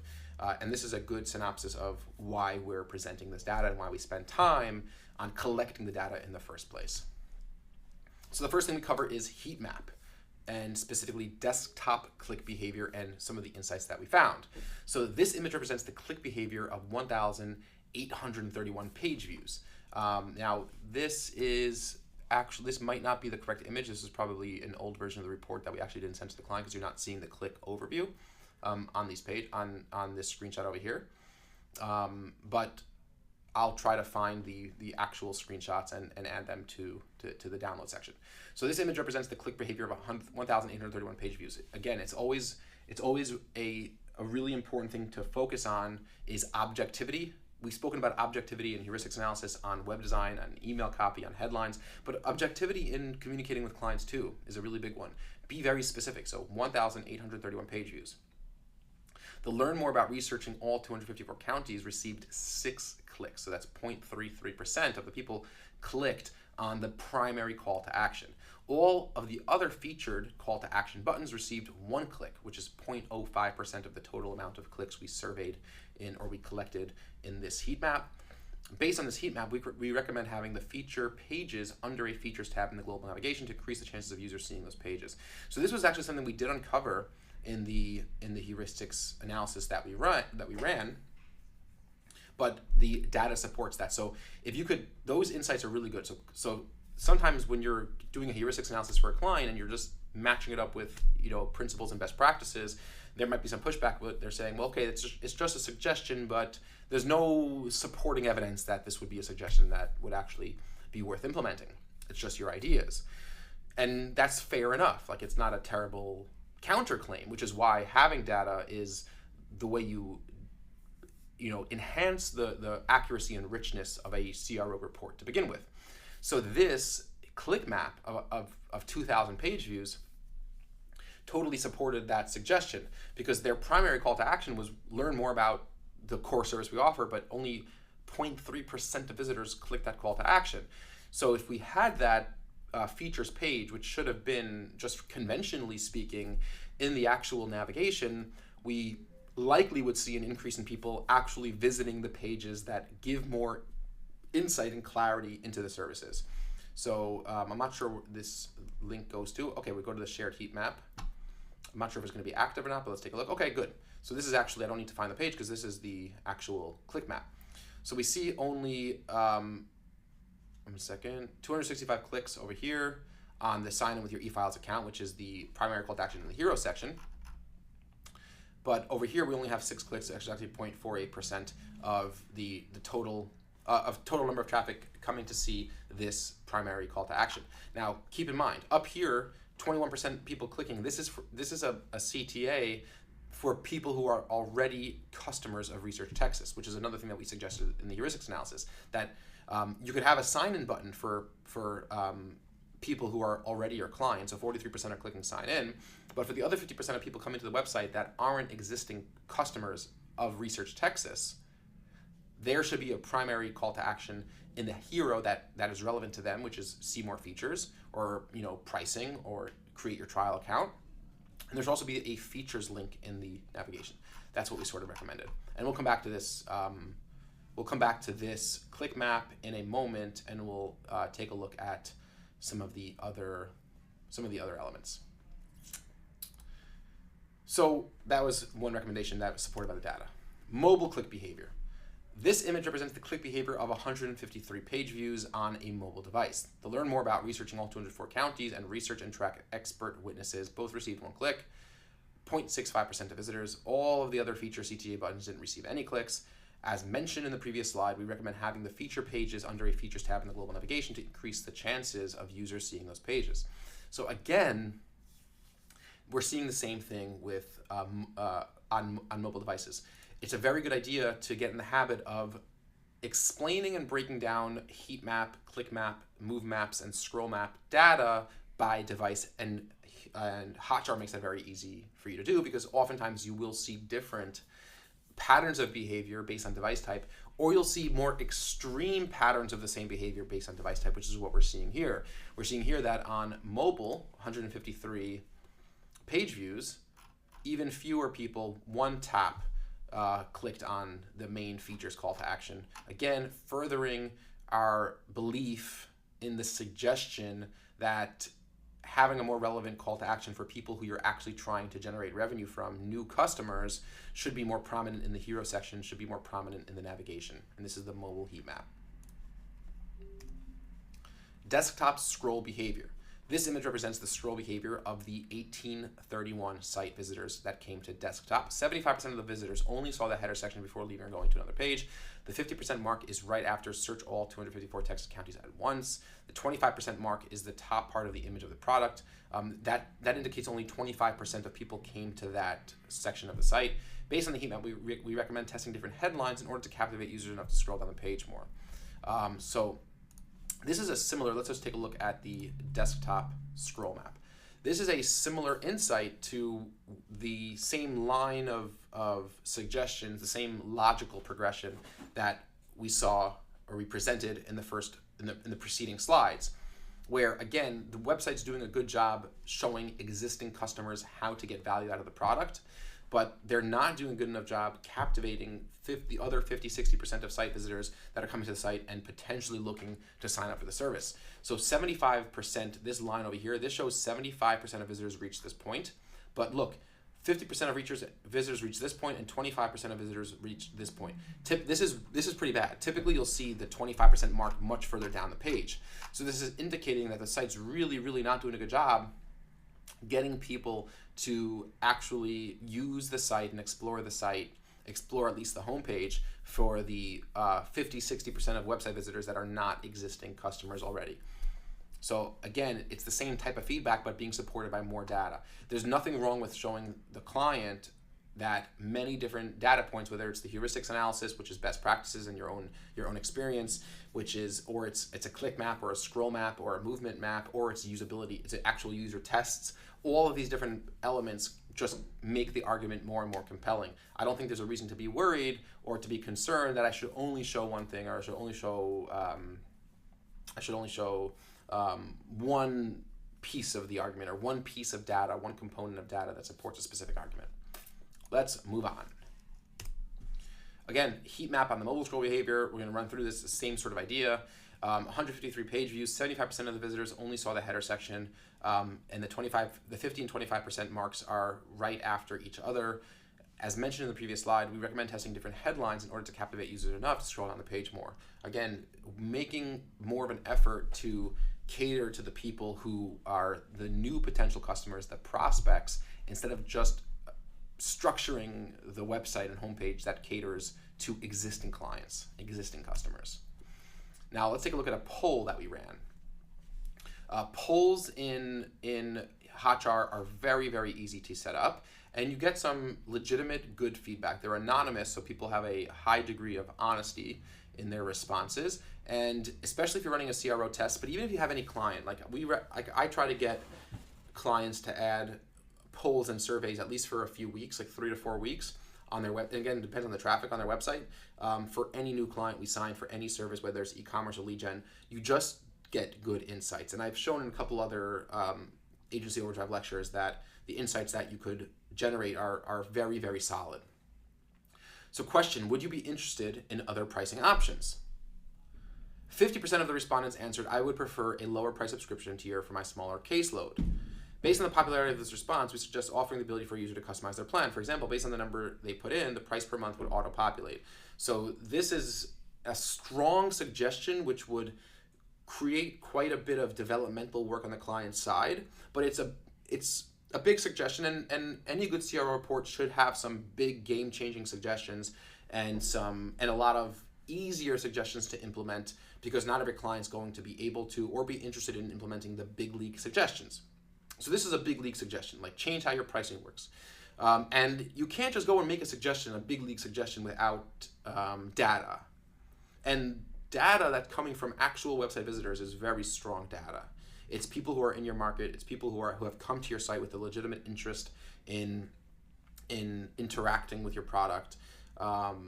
So it's a very, very strong case to be made. Now, whether or not the client's going to actually implement this depends on many other factors.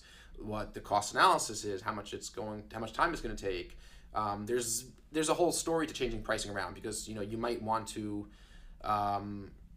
you might dissuade potentially larger paying clients, and you might earn less revenue than you would have. So you have to do some real analysis, but it's a suggestion, because people at the end of the day, 50% of the people said that this would be something that would sway their decision potentially.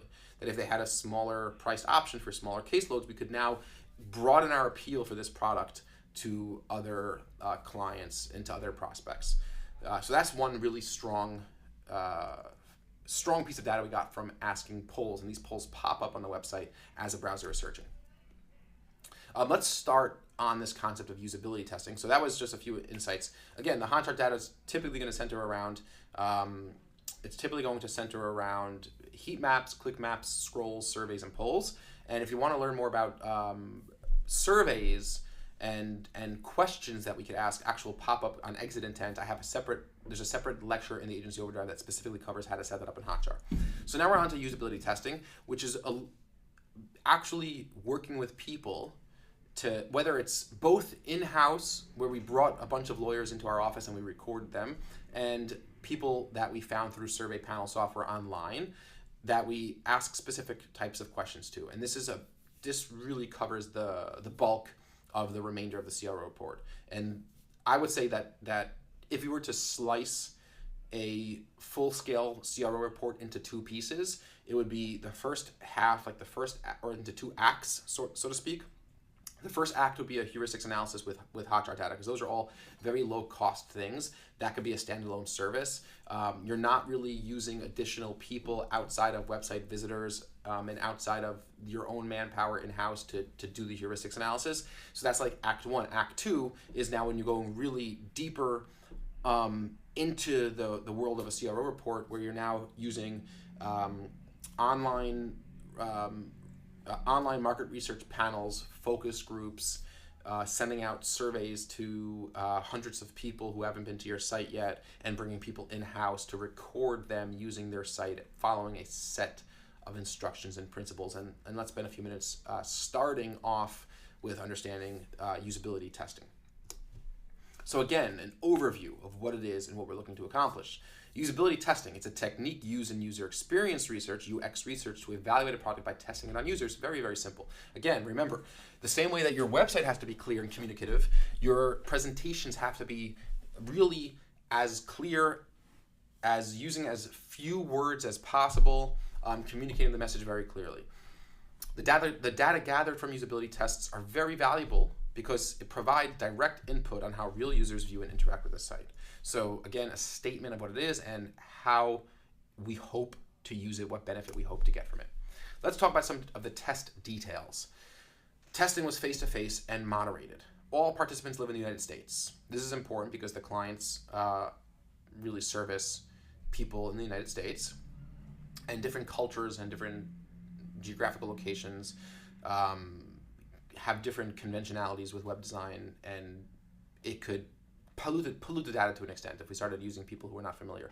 It is true that all of this client's customers typically are in Texas, but it doesn't really matter for this type of usability testing, because we're trying to test how the website appears, seeing if we're doing a good job communicating our message, are things findable. So as long as the conventionality of websites are understood universally amongst participants, that's what we're looking to accomplish. So the fact that all participants live in the United States hits all those notes. Even more importantly, all participants were lawyers with experience in litigation. All participants were male and ranged between 35 and 55 years old. Because of certain constraints, like finding lawyers who were able to come into our office and budget, we were only able to find male lawyers, but it's still worth pointing that out. We don't expect male and female lawyers in this instance to have vastly different results in a usability test, because it's hard to imagine a reason why men and women would relate to the copy and the function of the website differently. But again, it would have been better to have a more diverse group of participants when it comes to gender.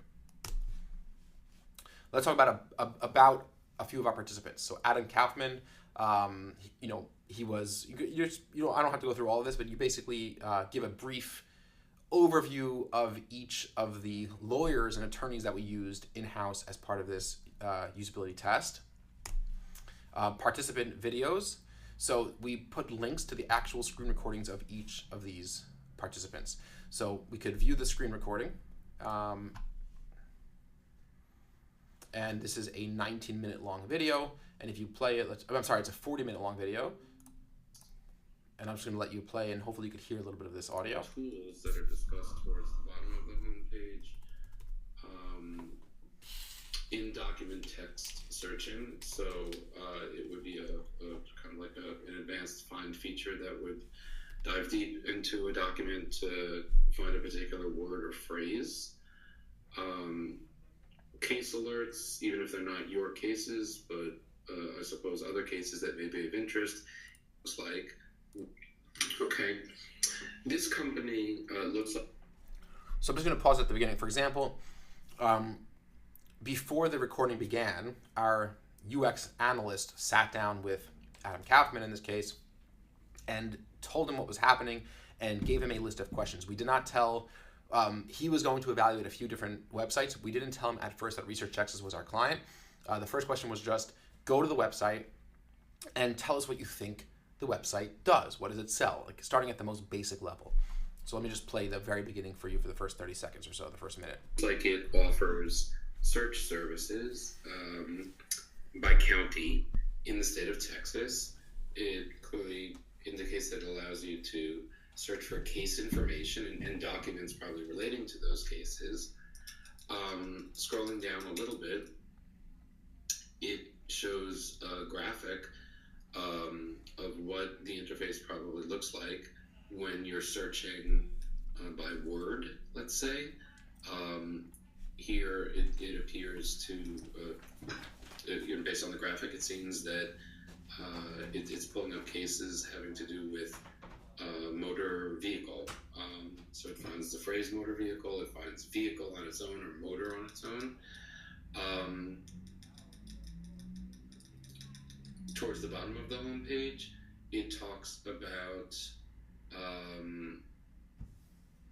how you could use this company's search services and track opposing counsel. So if we're involved in a case and the other side's attorney is involved in other cases and we want to find out about that attorney and how he or she conducts themselves in court, what type of papers they file, I suppose that's what this means. Another service that they offer as I'm scrolling down here, if we want to see what's going on with our own clients and potential clients, we could track different. Okay, so I hope you get the idea, and you begin to see that there's a high degree of fidelity, of richness to sitting with somebody and recording their screen while they're talking about your website. It's an unmatched component of usability testing. If you can do it, if there's budget for it, it's unbelievably worthwhile. And what we did in this case was we offered each attorney a $100 Amazon gift card to participate, and they all accepted and they all did a great job. And this is 40 minutes of really, really good information that's super valuable because you're getting right inside the mind of a person in the market for this product coming to your website for the first time. It's the best, richest, truest form of data in UX design. I'm trying to scroll to a part where we have our UX analyst talking. Performing searches every day.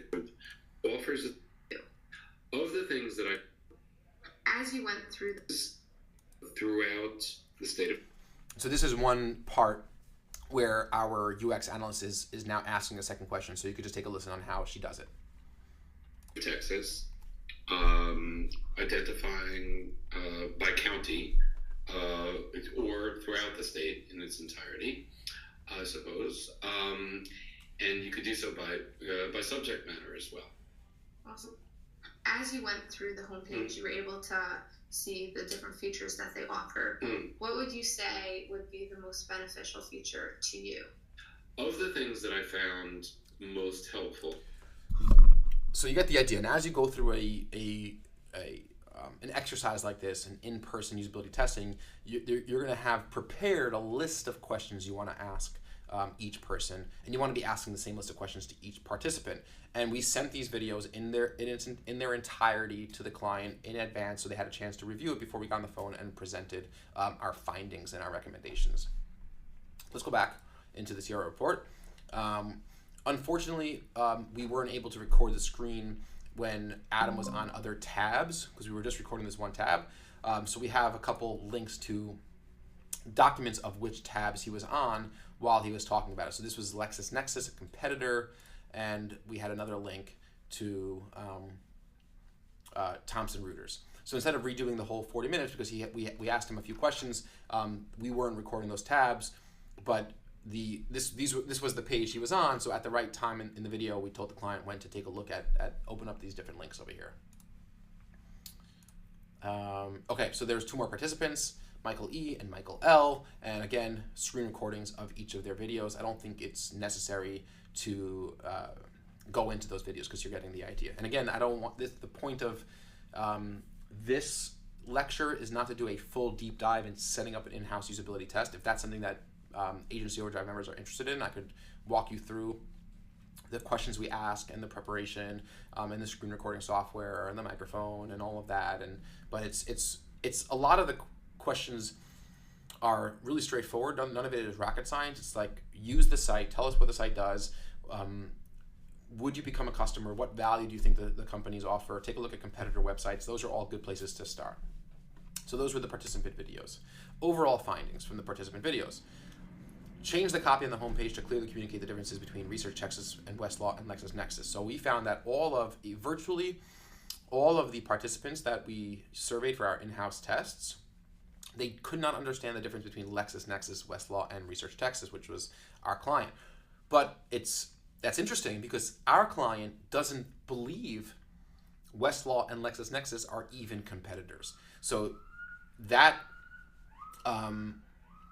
contradicting feedback was revealed through this usability test, where our participants all basically thought that these were competitors. So we say, listen, we got to work on the copy here. We got to make sure that our people, if they were to go to our website and to LexisNexis and to Westlaw, they would clearly know that our service is different, how it's different, and the different type of value and product they're selling. Send traffic to the feature-specific pages that they're looking for. So we found that our participants had a hard time finding the features of Research Texas's product, and that's something which we pointed out in the heuristics analysis, and we extrapolated from the Hotjar data. Restructure the pricing page to improve clarity, including bringing the second section higher so that users can see other options. This was something, again, which was pretty consistent amongst our participants as they were looking at the pricing page, and that's just straightforward feedback directed to the client from what each of the participants said. Putting the overview video on the website, not just for a user who registers. This was a point and an idea we had in the heuristics analysis section, but we found that our participants actually watched that video when we asked them to sign up for a trial account, and that video helped them understand the product, so it further supports the idea of putting that video somewhere more prominent. Indicate which form fields are required to register. So our participants had questions, and there was clear discomfort in filling out the form. And when you're at the stage of filling out a form or finally converting, you want to be, again, remember that idea of removing question marks, removing cognitive load, removing cognitive strain. You want to make things as simple and as easy as possible. So just indicate which form fields are required. Remove 2 of the play buttons to watch the video. So we found that our participants were actually not even able to play the video easily or intuitively. And add the ability to track judges if that is a feature available. So our participants all said that they would love to be able to track the filings and the different case histories of specific judges. And again, here's a big league idea. This is not a simple web design change like removing a button or adding something to the navigation. This is like, can you structure your service or your product to serve a portion of the population of your potential market that are looking for this feature that you're not offering right now, right? So, and this is not just an off-the-cuff suggestion on day one. This was a suggestion based on the real-life, real-time feedback of attorneys sitting using the website in the market for the product. So it's a very, very powerful, again, big league suggestion. So when you're going to go for that big league suggestion, you got to have it backed up with data. So this is data that backs that up. So we could click here to view the test script and results.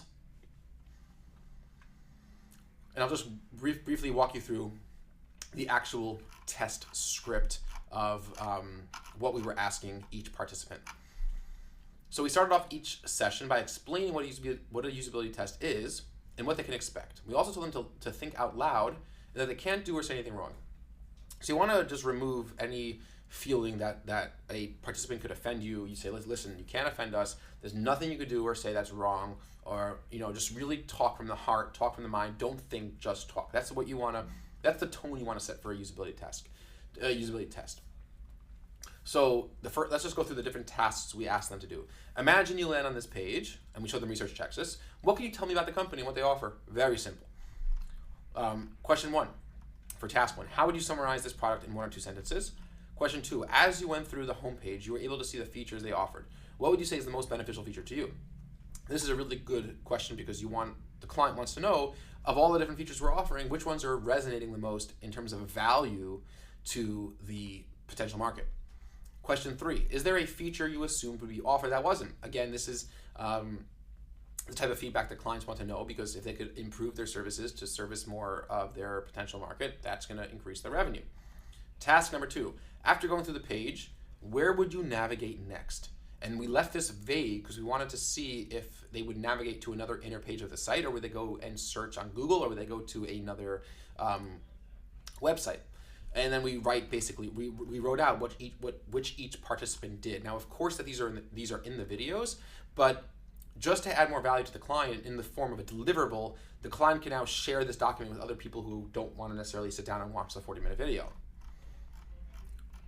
Question 4: at what price would you feel comfortable registering for this product?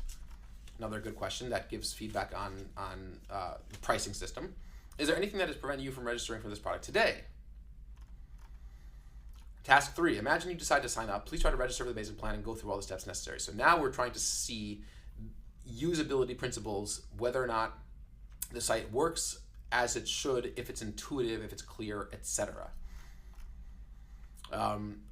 After the user successfully logged into the account, we asked the participants to watch the video and let us know their thoughts on it and what they learned from it. And this is where we uncovered this idea that the video was actually really useful and we should put it on in a more prominent location. Question number 6: would you rather have this video on the homepage, and if it was, would you watch it?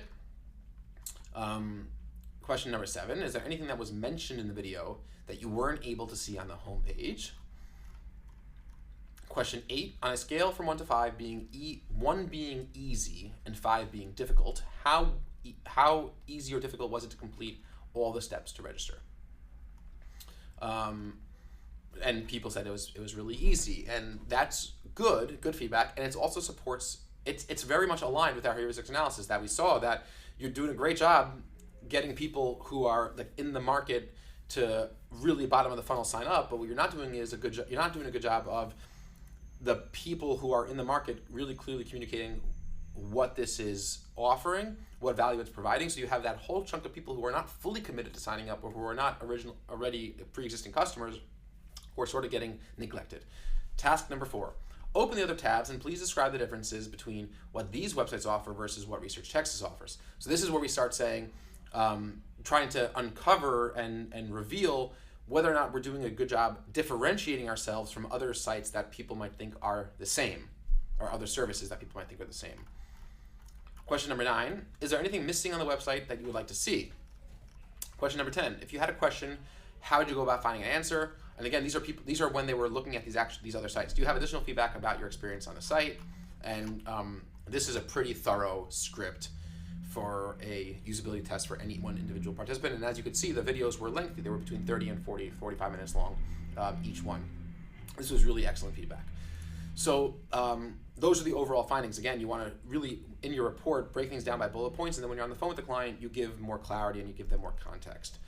So we're going to go into user testing next in the next lecture, which is where we used online focus groups at scale. Like in-house usability testing, you could only have 3, 5, 10, 15 different people, but to test different mock-ups, to test simpler tasks that you're suggesting the client improve or change in their design or copy, there's some great online tools where you could quickly and cost-effectively send out a test to a few hundred people. Even though they're not going to necessarily all be in your target market, they're not going to all be attorneys, these are all people who use websites, and it remains a really great, effective way of doing this sort of testing. We're going to cover that in the next section, which I think will be probably the final section of this report. I hope that this was useful to you. Again, in-house user testing is awesome. If you could do it, you should really convince your clients, your company to do it. You could do it with friends and family. Practice writing a script. Practice setting the tone for an in-house usability test. Make sure you're recording your screen using something like ScreenFlow or Vidyard or Camtasia or QuickTime or anything. It should be a decent mic. It's a nice thing to do to offer participants a $50 Amazon gift card or a $20 Amazon gift card or a $100 Amazon gift card or more, depending on the budget, depending on the amount of tests, of in-house tests that you're doing. And again, most importantly, make sure to really let the participant know that there's nothing that they could say that would be offensive or wrong or inappropriate. You're really looking for honest, off-the-cuff, instinctive feedback, and that's the whole point of the user testing, and that's the type of feedback that clients are going to appreciate the most. So I hope that this was useful. I hope you enjoyed it. I'm hoping that you're now going to get a sense of what a full-scale CRO report looks, sounds, and feels like. And I look forward to hearing about how you guys work CRO reports into your services and into improving your own website and your own businesses. Cheers for now, and I'll see you guys soon in the next lecture.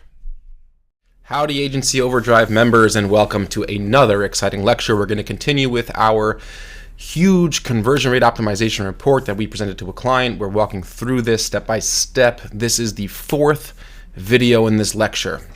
It's the fourth and that's all right. It's the fourth and final video in this lecture, and we're going to cover user testing. We've covered usability testing, in-person user tests.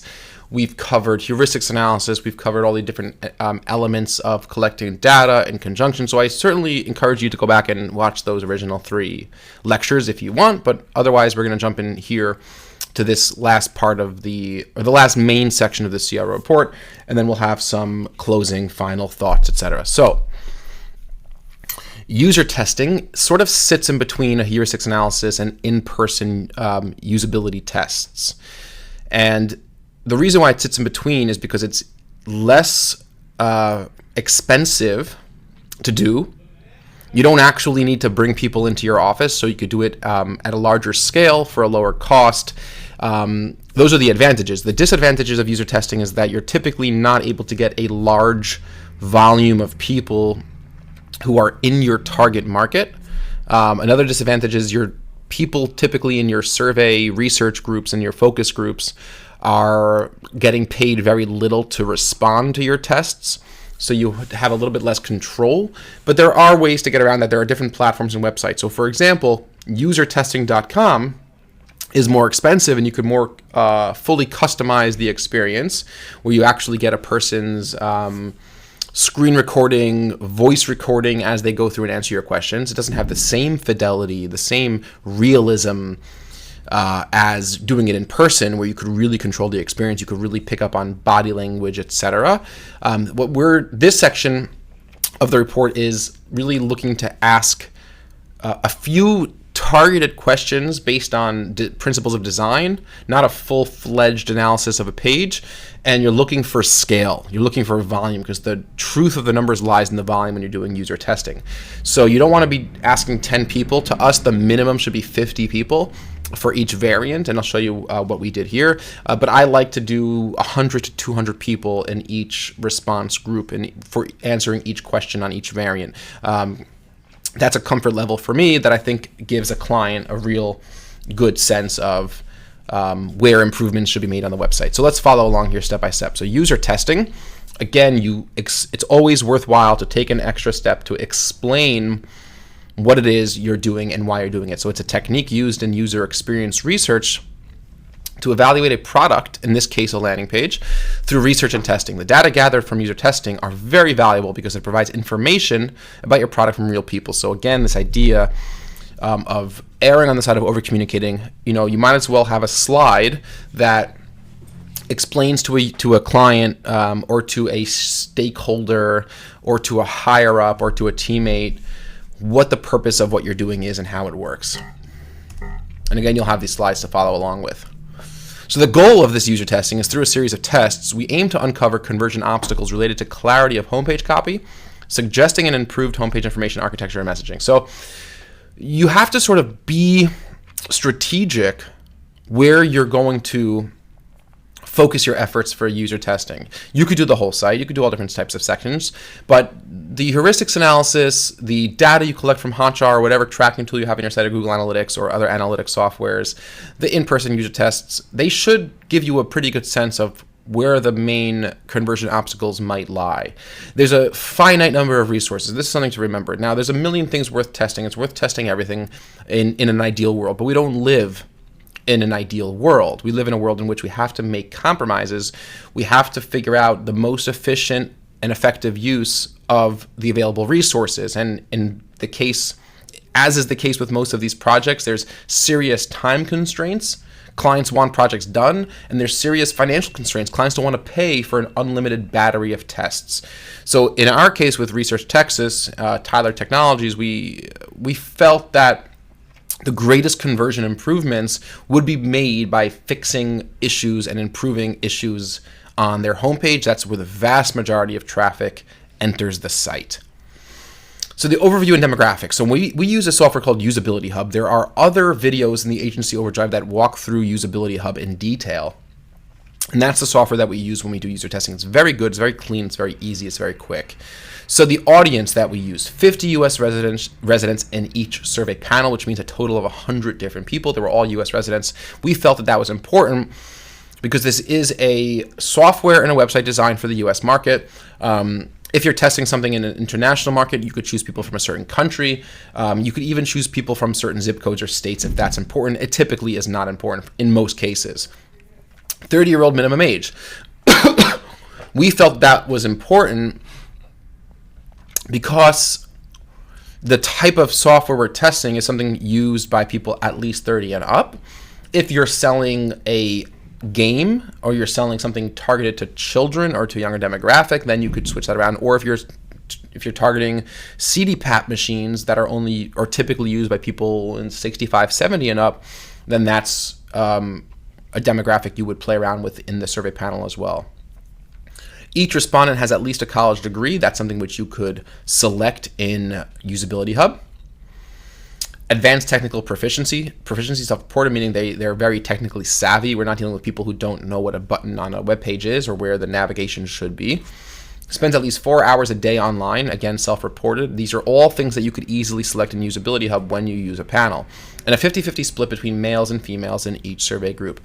Again, men and women typically do have differences in opinions and aesthetics and their own conventions, but there are far more similarities than dissimilarities between men and women as they relate to using a website and analyzing the clarity of copy and communication. But it's something which is nice to do if you can do it. It's not something which is absolutely necessary to do. So what are the questions that we asked our 100 people, our 100-person survey panel? So here's what we ask. While viewing either the current homepage hero section or our revised hero section, we asked respondents, number one, who does this company sell to? And it's a multiple choice question. And I'm going to show you the raw data and we'll show you how it looks. What does this company sell? Free form answer. You can write whatever you want. List one essential feature of the company's product. Again, free form answer. In my opinion and in my experience, it's good to mix up multiple choice with free form answers. The free form answers are a little bit more difficult to analyze and report on. It just takes more time. I'm going to show you exactly how to do it, the exact process, but it gives people the ability to say whatever they want, obviously, and that's a good thing because you'll uncover different insights than what you might have put as options in a multiple choice.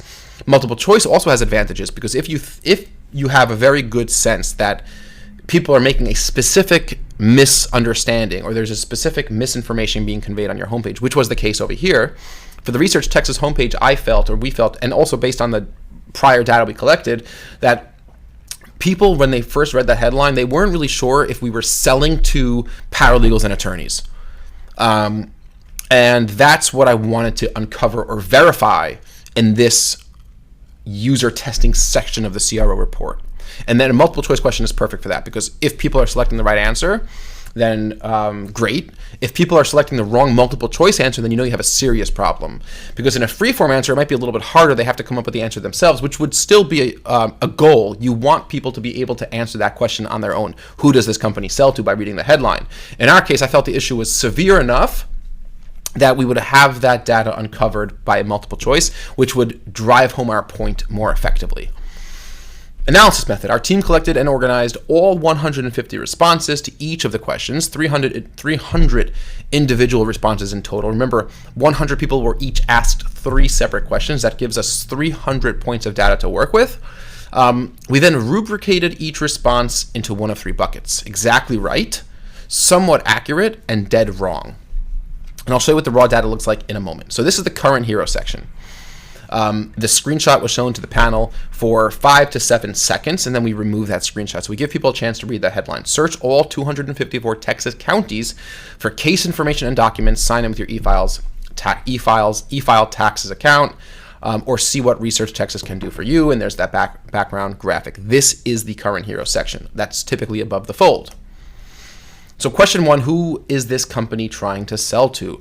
Panelists were given 4 multiple choice options. Number 1, Texas police departments. Number 2, attorneys and paralegals in Texas. Number 3, nursing home managers in Texas. Number 4, principals of Texas public schools. And we know that the correct answer is number 2. Interestingly enough, only 66% of people chose attorneys and paralegals in Texas. 34% of people chose Texas police departments. Now, you might be wondering, Texas police departments was the first answer, so there might be a bias to think the first thing you see is correct. Now, that bias is true. Such a bias exists. There's no doubt about it.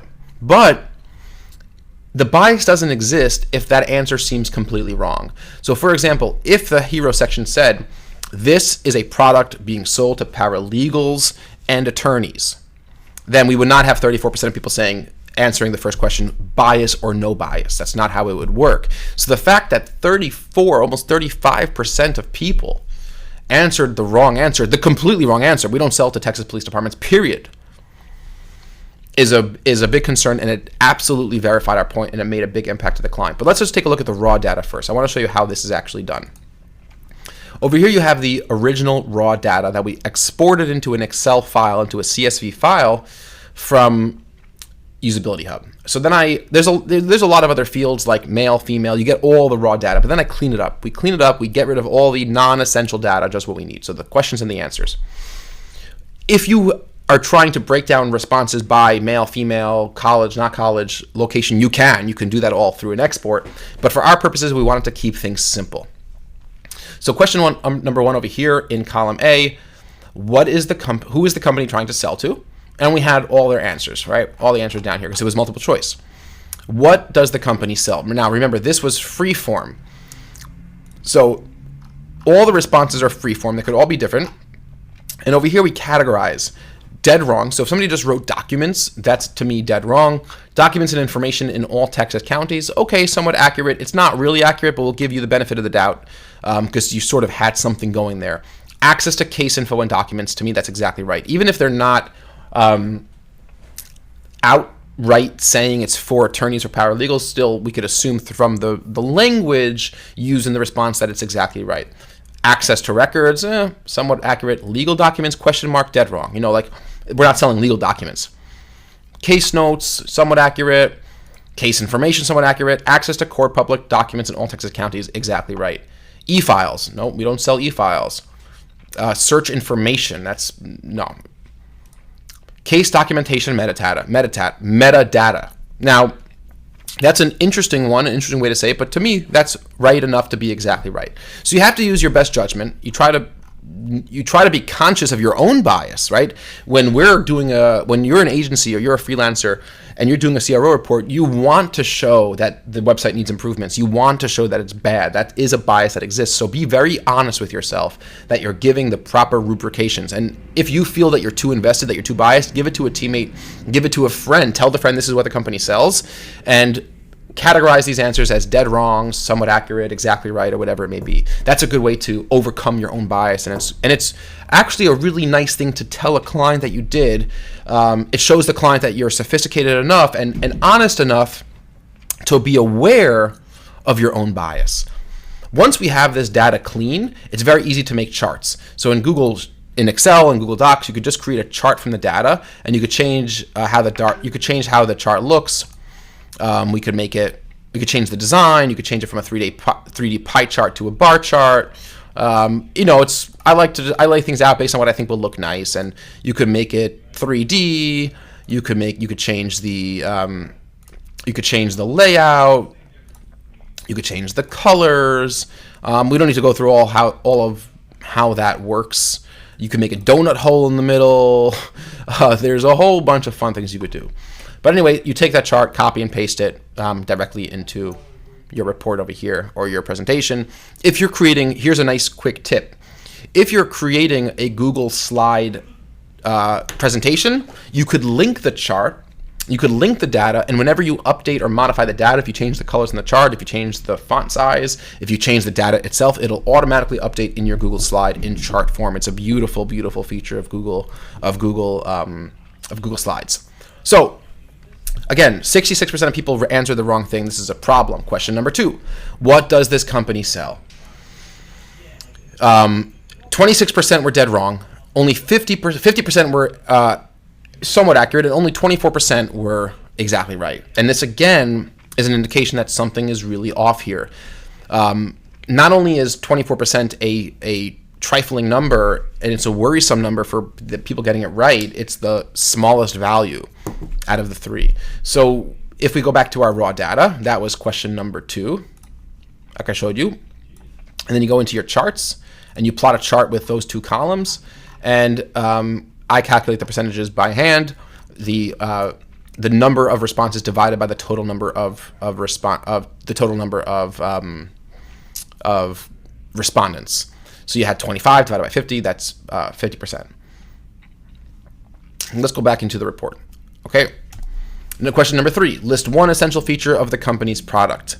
Exactly right, 52%. Somewhat accurate, 12%. Dead wrong, 36%. Now, okay. That's better. It's better to have 52% exactly right. It's not great. You want to be in that 65 to 75% range of exactly right. Like, to me, that's a really good goal to aim for. You're really not going to get 100%. It's very unlikely. I've even seen it rare to optimize to the point where you're at 90% with these types of tests, but I think 65 to 75, 80% should be like a really strong target for these types of questions. So those are the 3 questions. So those are the 3 questions, and then we don't leave it there. When you're getting paid to do a CRO report, you want to go the extra mile. You want to say, okay, like these are the changes we recommend based on the data that we're seeing. So we went into Photoshop and we actually created a mock-up of a homepage hero section that we think would be an improvement. But not only did we show them the mock-up, not only did we show the client the mock-up, we also used this mock-up in a follow-up usability test with 50 new people. That's the important element here. You want to go the extra mile. You want to show your client that you're invested in the success, that you have the ideas. And here, this is a structure that not only do we think will be better, we could prove it in a usability test that it will perform better. So the revised hero section, this was shown to 50 other panelists. Now, here are some of the differences. One, very, very noticeable, is a change of graphic. No longer do we have the state of Texas in the background. I think that Research Texas TX is very clearly communicated, and we use the word Texas in the headline, but there's a different image. It's a few different important things of this image. One, it clearly communicates that this is some sort of software dashboard. If you look at the horizontal menu and you see there's a main area and there's a logo and there's a card and there's a menu, you just get that sense that this is a software product. You're not shipping me papers in the mail. It's not a training seminar. It's not an in-person sort of thing. It's some sort of software product. And that is further reinforced by the iMac computer boundary. Just a small thing goes a very, very long way in creating that sense of communicating what the product is. No words have to be spoken for you to understand now in a moment's glance that this is an online product. And if you go back to the original homepage, which is over here, I have no way of knowing what this is. Is it an online software? Is it an in-person thing? Is it an internship? Is it a library? You just don't know.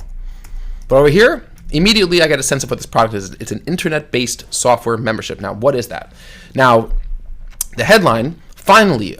Now, this is an important word. This is not a section or a lecture on copywriting skills, but we might as well throw something in here.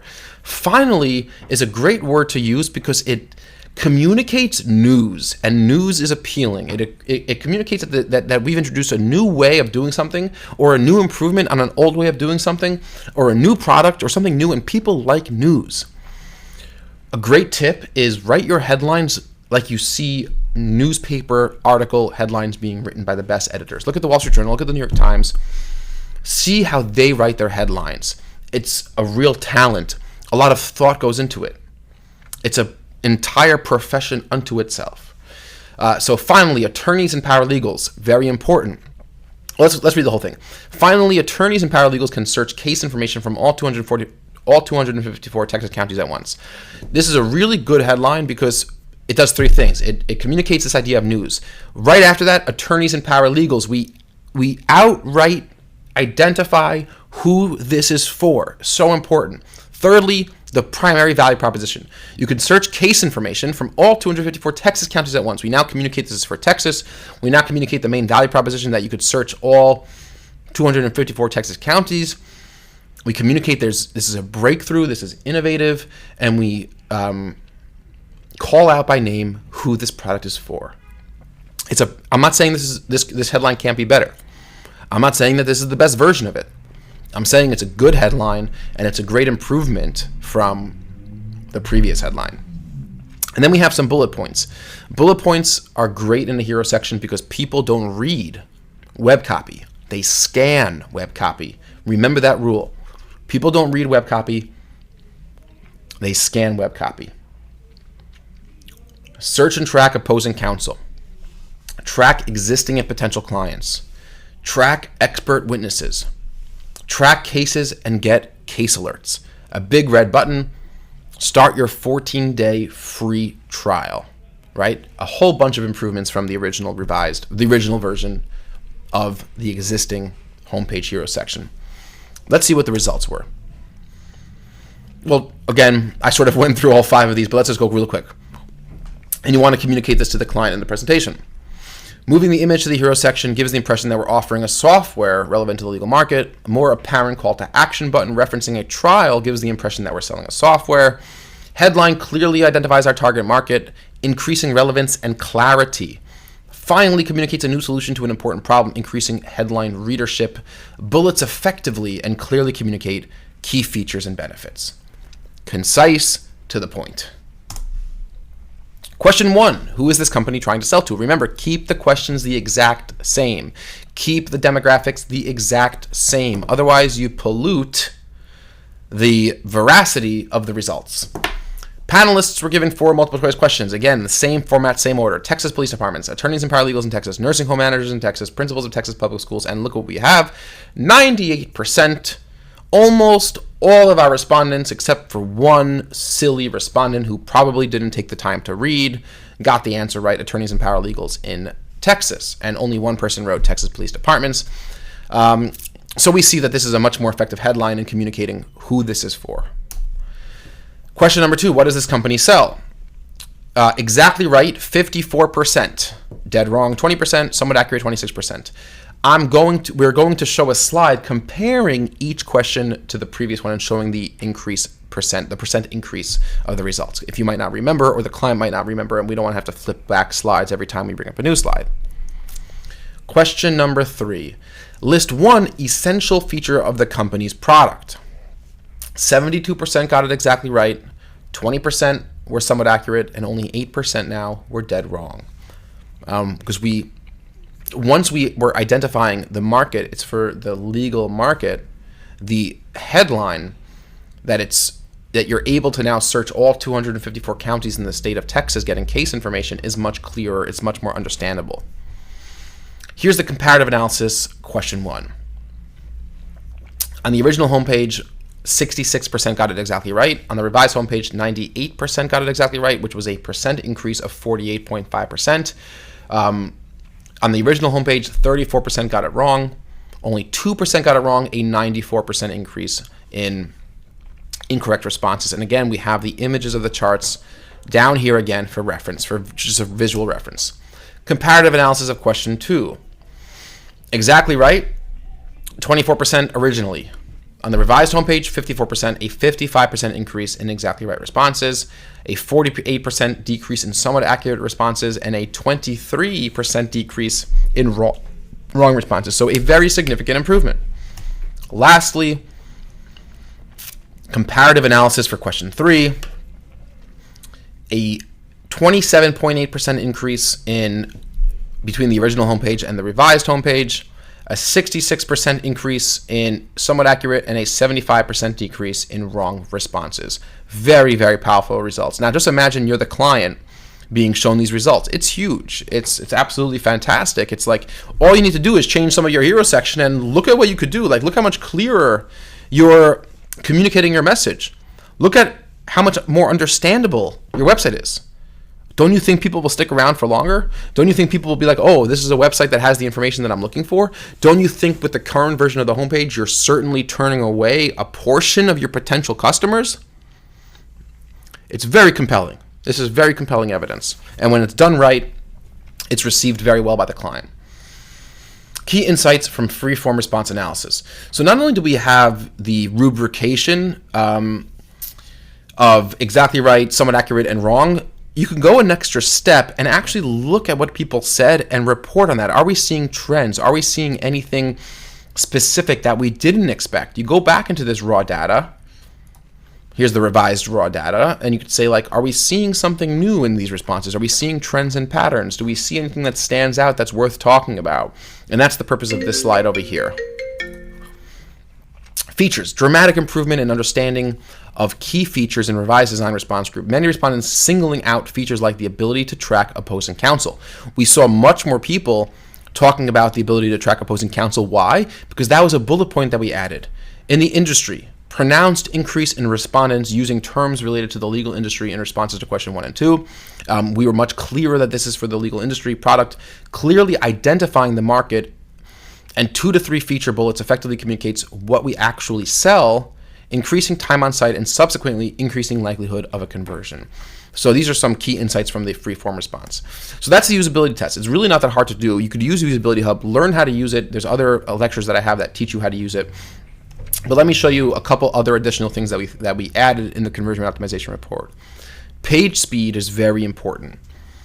No matter how good your website is, how well the messaging is, how clearly you're communicating, how good the data comes, how effective your design is, how easy it is to use. If your page loads slowly and is clunky, people are not sticking around.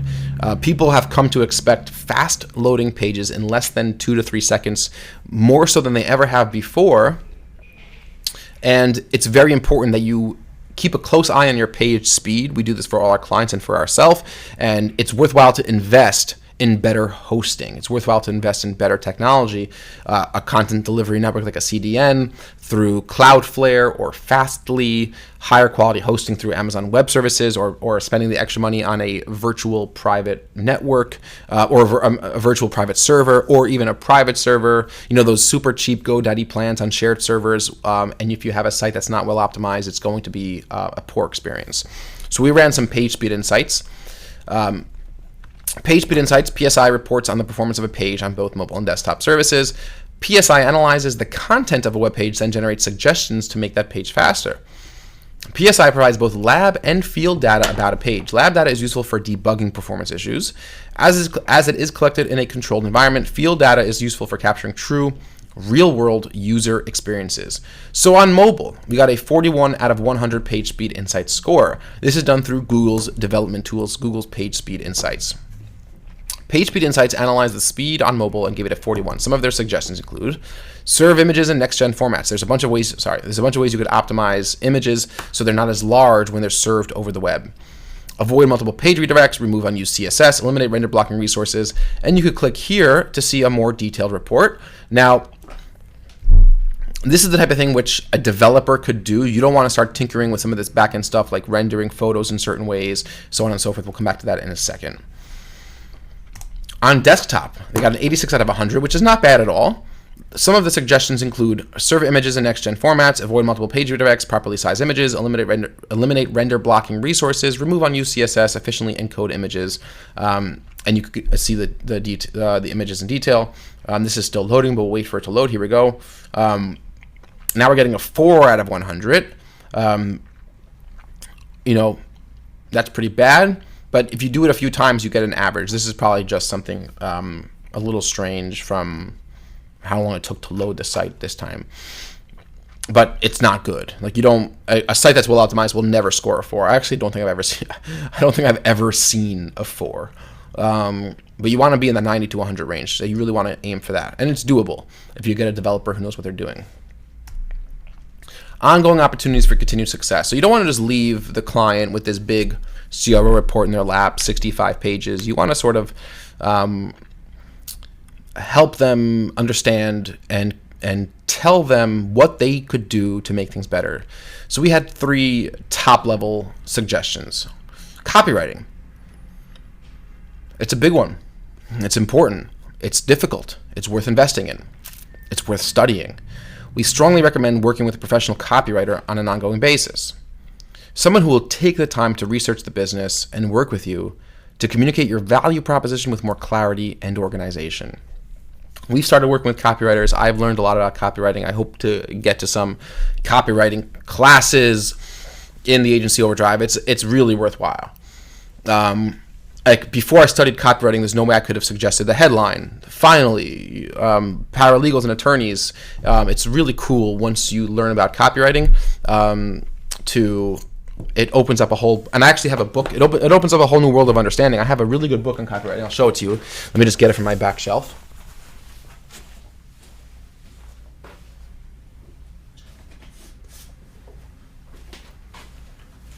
This book right here is an excellent copywriting resource. I've read it twice, and I've given it to a lot of people in my office. Tested Advertising Methods by John Caples. 5th edition. You can get it on Amazon. It's a pretty old book, but it's unbelievably packed with value, and it's forwarded by David Ogilvy, my idol. I love David Ogilvy. So I highly recommend you pick up a copy of this. Testing. We recommend ongoing user tests and A/B tests while additional copy and page structure is being rolled out. A/B testing should not be multivariate because there's not enough traffic. We're not going to get into the details of that now, as we don't suspect the site has enough volume to properly parse out multivariate test data. Information architecture. We strongly suspect conversion rate will be significantly improved through an information architecture overhaul. I don't think suspect is the right word, probably anticipate. This includes reworking primary and secondary navigations, homepage and subpage structure, and considering rethinking pricing options to more clearly present our value and pricing tiers. And if you've watched through this four lecture series, you'll know that we've touched upon all those points. So 3 key level suggestions, and then any questions does the client have? We ask this on the call, and that's the end of the report, 65 pages. Now, I want to run through from the very beginning quickly again, just to give you that sense of scale, the sense of thoroughness of this report. And once you're understanding, and you sort of get a sense of the value here, you see you could charge $10,000, $20,000, $30,000 for something like this. It's an unbelievably valuable thing. If a company just puts in a few or implements a few of the insights you've uncovered, that's a great deal of revenue to a large company, or even a small company with high value customers or high value clients. So going in from the beginning, again, production value. Make sure that your slides look nice. If your report doesn't look good, you're not going to be taken seriously, no matter how good the report is. People are expecting that people do judge a book by its cover, and it's important to make your cover look good. Aesthetics matter. Overview. Tell the client what you're going to cover. Heuristics analysis. We spoke about usability. Are people able to actually complete the task? We had a whole bunch of issues around that. Findable. Can people locate things that they're seeking? Showing them a global navigation mockup that we think would be better.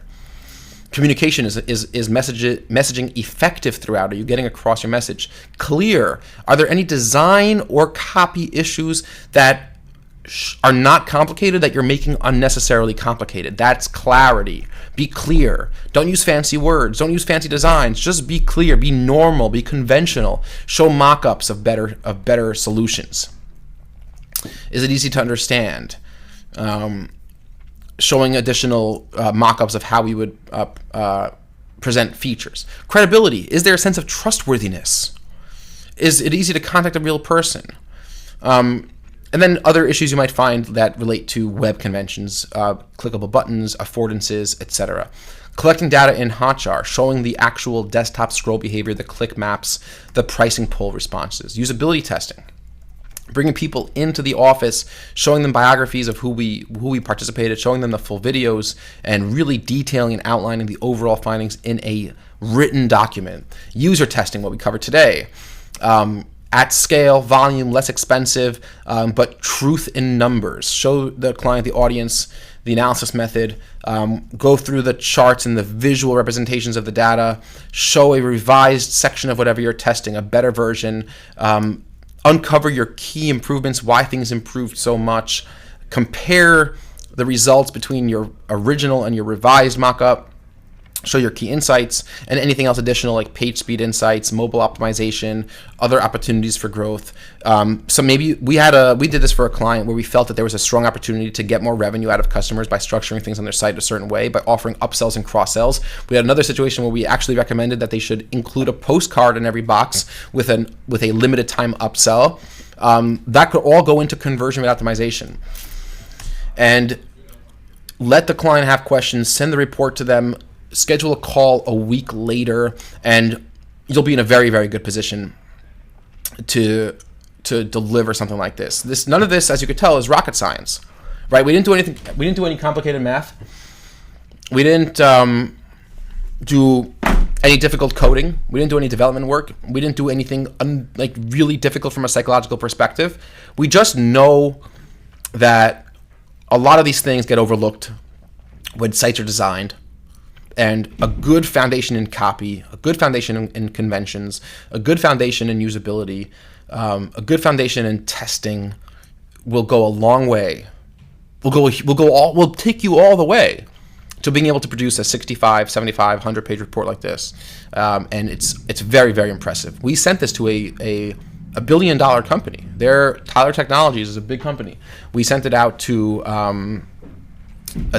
them. They're publicly traded, and it was a really fantastic. They had a very, very positive response, very positive feedback, and they enjoyed it. They enjoyed it very, very much. So, all things considered, I was very pleased with this report. I'm sure it could be better. I know it could be improved. There's definitely areas upon which improvements could be made, but it's very solid, and I think you should aim for at least a production quality of this level, if not greater.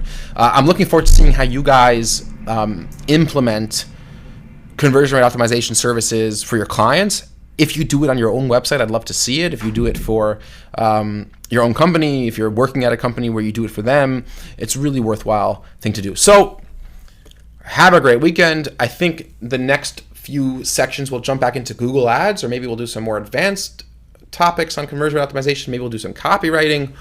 I don't know. You have to let me know what you guys really want. But I think Google Ads is a good place to get into some more advanced analysis optimization. Maybe we can get into signing clients, proposals, who knows what. But thank you for listening. Thank you for being a member of the Agency Overdrive. Check out our building templates. Check out our other products, and buy them because they're not expensive and they will help your career. So I look forward to seeing you guys in the next lecture. Howdy, everybody, and welcome to this lecture. I want to talk to you about heuristics evaluations, heuristics analysis, and why it's so important and a really good idea to implement in your own company and if you're doing this for clients as well. When it comes to conversion rate optimization, there's a lot of different stages of that process, and there's a lot of different things that you could do to increase conversion rate. But you don't necessarily want to jump right into A/B testing two different page variants against each other before doing a more broader analysis of where things stand.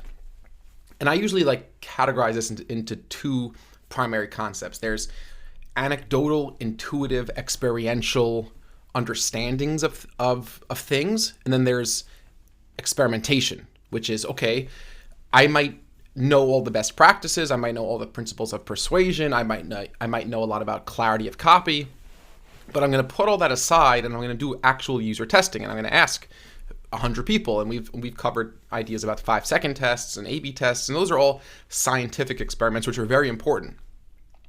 But it's also important to have a good respect for your basic intuitive understanding, your experience, and your understanding of psychology and conventional user behavior to be able to identify areas of a site that need improvement. Now, this is very effective for a couple reasons. One, doing a heuristics evaluation for a client is something that you could charge for. We don't typically charge clients for this evaluation because we'll do this evaluation and we'll say, look, here's a number of issues on your site or your landing pages. This is where things are going well. These are where things are going poorly. And then we'll have them hire us to either redo elements or then to pay us for the actual A/B testing or to do user surveys, polls, heat maps, all those sort of things in a much more deeply analytical and in-depth way. The heuristics evaluation is a very, very good place to start. It shows your expertise. So that's a huge element. You do a heuristics evaluation for a client. It doesn't cost you anything to do a heuristics evaluation. And your client is then, wow, like this is unbelievably impressive. That's the reaction that we've gotten from any client that we've done this for. And we'll do this, and just as a side point, we'll do this for clients even if they haven't asked us to do it. In fact, most clients don't really know that this sort of process exists, and we do it free. It's very impressive. It shows that we really care about their company, and then they're more than happy to continue to hire us for more services.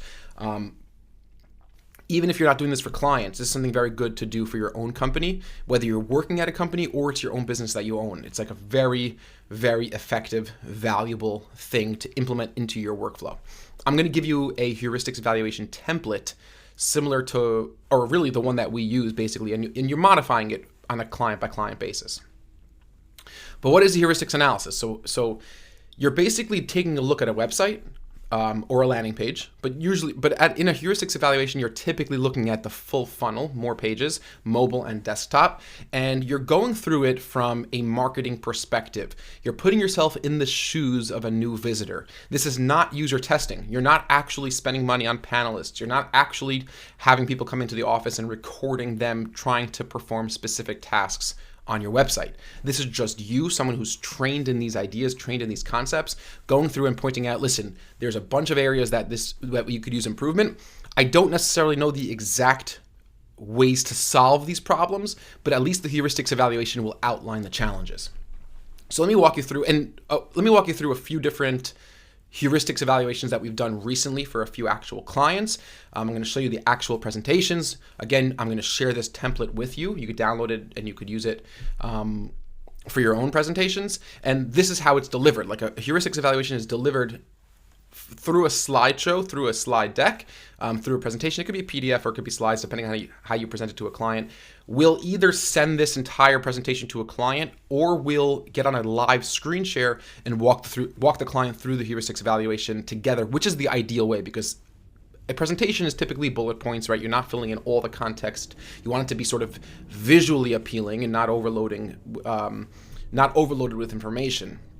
So if you have the opportunity to walk a client through a heuristics evaluation, the first time they're seeing it, you'll come off as a lot more impressive. And it's just a really good idea to do in general. So let's take a look at a couple different heuristics evaluations and you'll get a clear sense of what I'm talking about.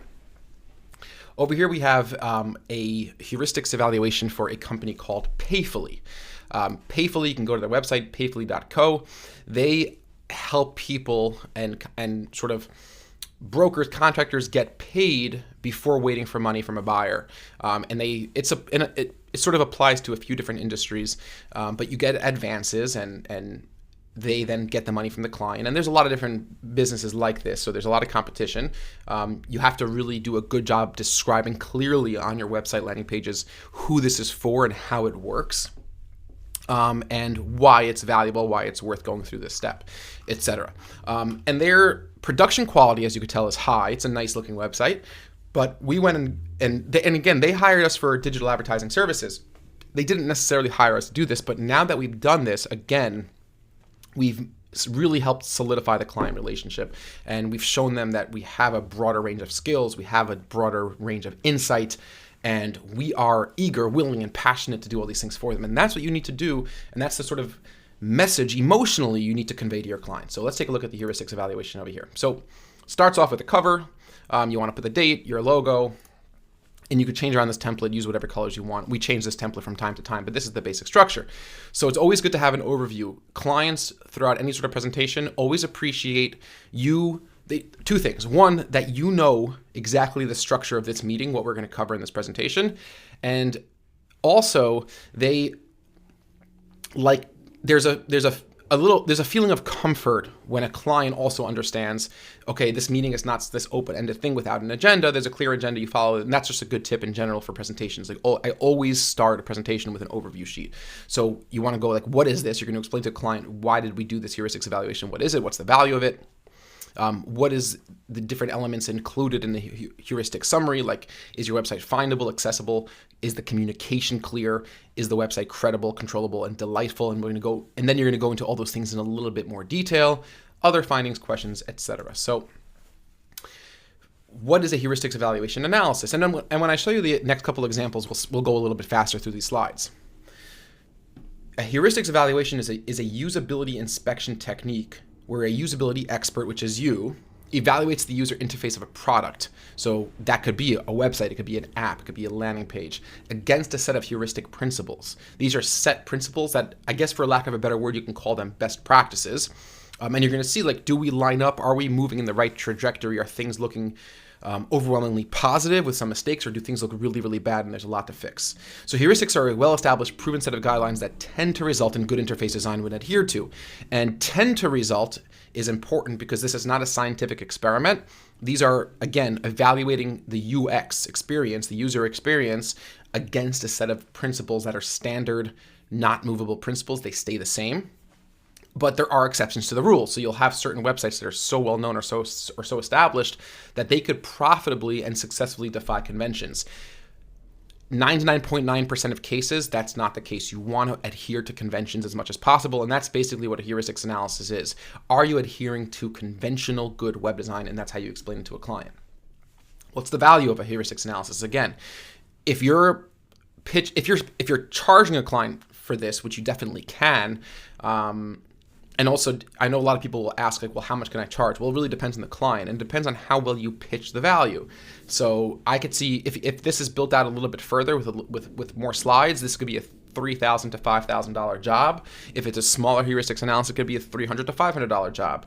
Either way, even if you're charging your clients $50, $150, it's good to just get started doing it. You'll get better at it. The analysis results in a list of usability issues that, when fixed, can make your customers have a better experience on your site and make it more likely that they will return. Not only will they more likely to return, they'll be more likely to buy and convert. Many of the insights discovered are easy and relatively inexpensive to implement. That's another good marketing principle when you're talking to clients, because the heuristics analysis is not going to a client and telling them, look, we fixed all these issues. You're going to a client, or you're going to your company and you're telling them, look, we have all these issues. That's the difference. So when you're there's a natural nervousness or anxiety around that. That's like, well, okay, you're telling me that I have all these problems, but who's going to fix them? How much is it going to cost to fix them? So you say, oh, don't worry. These are problems that a lot of people have. They're not overwhelming problems. They're not expensive to change. They're not expensive to fix. They're not going to take a huge amount of time to fix. The value of fixing them is going to be huge, and we could probably fix them for you, right? And we'll send you out a proposal to do that. So let's continue on. Heuristics, so common usability issues. Is your website usable? Is it easy? Is it clear where things are? Does it load fast? Okay, like these are all things that sort of go into that high level category of usable. Findable. Can I find the things on the site that I'm looking for? If I'm looking for information about if I'm a real estate agent, or if I'm an agency, or if I'm a contractor, can I find the information that's relevant to me in an easy way? Credible. Are other people using your software? Do you have testimonials, reviews? How long have you been in business for? Do you have any badges, awards? Do you have any guarantees? Those are all like elements of credibility that are important from a heuristics perspective to have on a site. Consistent. Do all the pages look the same? Is the typography and the padding and the spacing, is the brand voice and personality, is the decisions you're making around the use of images and video, are they consistent throughout the site? When you have inconsistencies, you create a lot of cognitive confusion in a visitor, and it's very, very unsettling. If you go from, most websites don't have this issue, but sometimes they do. you go from page to page and the design schema is different. And that's very, very unsettling, and it really turns people off from using your website. So you want to, during a heuristics analysis, you want to make sure, are things consistent? Delightful. Delightful encompasses a lot of different things, but basically, like, is it pleasant to look at? Is it fun to use? Do I feel like this is high quality? Do I feel like my time is being respected? Do I feel like my intelligence is being respected? Are you giving me enough information that I want? Accessible. Is it easy to read? Are you asking me to read through long paragraphs of text? Are things organized in a way that makes the content digestible? Clear. Are you clearly telling me on each page what the value is, what we offer, who we're selling to, why we're different, and is that clarity consistent from page to page? Communication sort of encompasses information architecture. Am I giving you the most important information first, but also am I giving you enough information? And this sort of goes back to like respecting a visitor's intelligence. If I'm really in the market for this type of service, I don't want just some funny headline and then a form. I want real information that I could read, that's digestible, that's clear, but I really want a lot of information. Like, think about, and I talk about this a lot, you guys have probably heard me talk about long form copy and things like that, and the idea that you're not trying to buy the maximum amount of attention. You're trying to buy the maximum amount of attention from people who want to buy from you. That's a very important thing to remember. So information architecture, do I have my inverted pyramid? The most important things at the top, and then the less important things towards the bottom, and am I giving enough of it? Do I have enough information? Am I really describing what we do? Am I making it clear? Am I reducing as much cognitive load as possible? Am I removing as many question marks from the minds of my visitor as possible? Controllable. Can a user control their own experience on the site? Do I have pop-up videos? Do I have pop-up forms?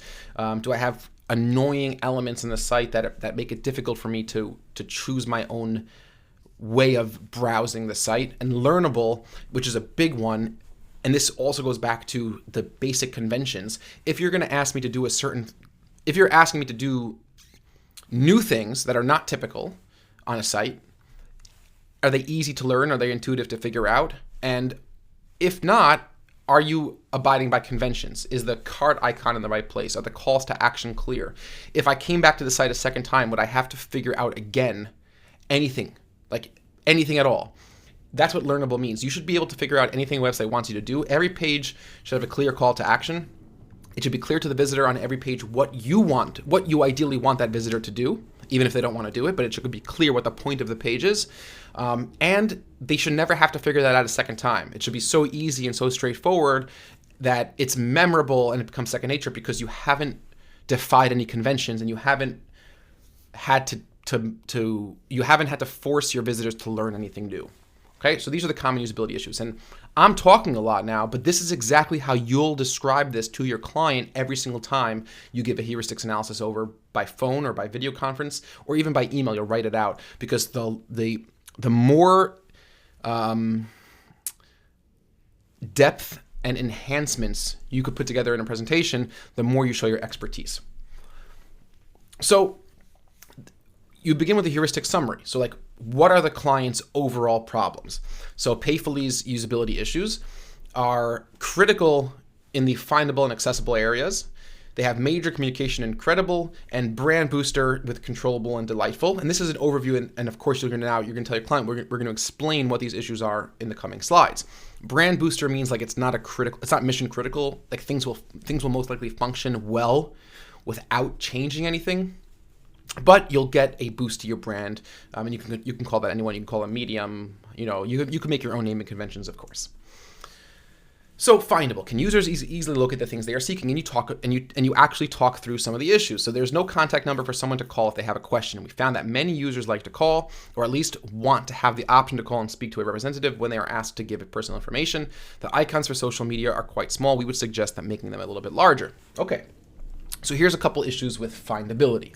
And again, you're not showing results of these high-level user testing A/B tests. Like this is something we do for free. It's a starting point. But yet, it might be one of the most valuable pieces to the puzzle. Again, whether it's a client or whether it's your own business, because if it's a company you work at, you're showing them like, look, like here's some serious problems we have, and here's how we can go ahead and fix them.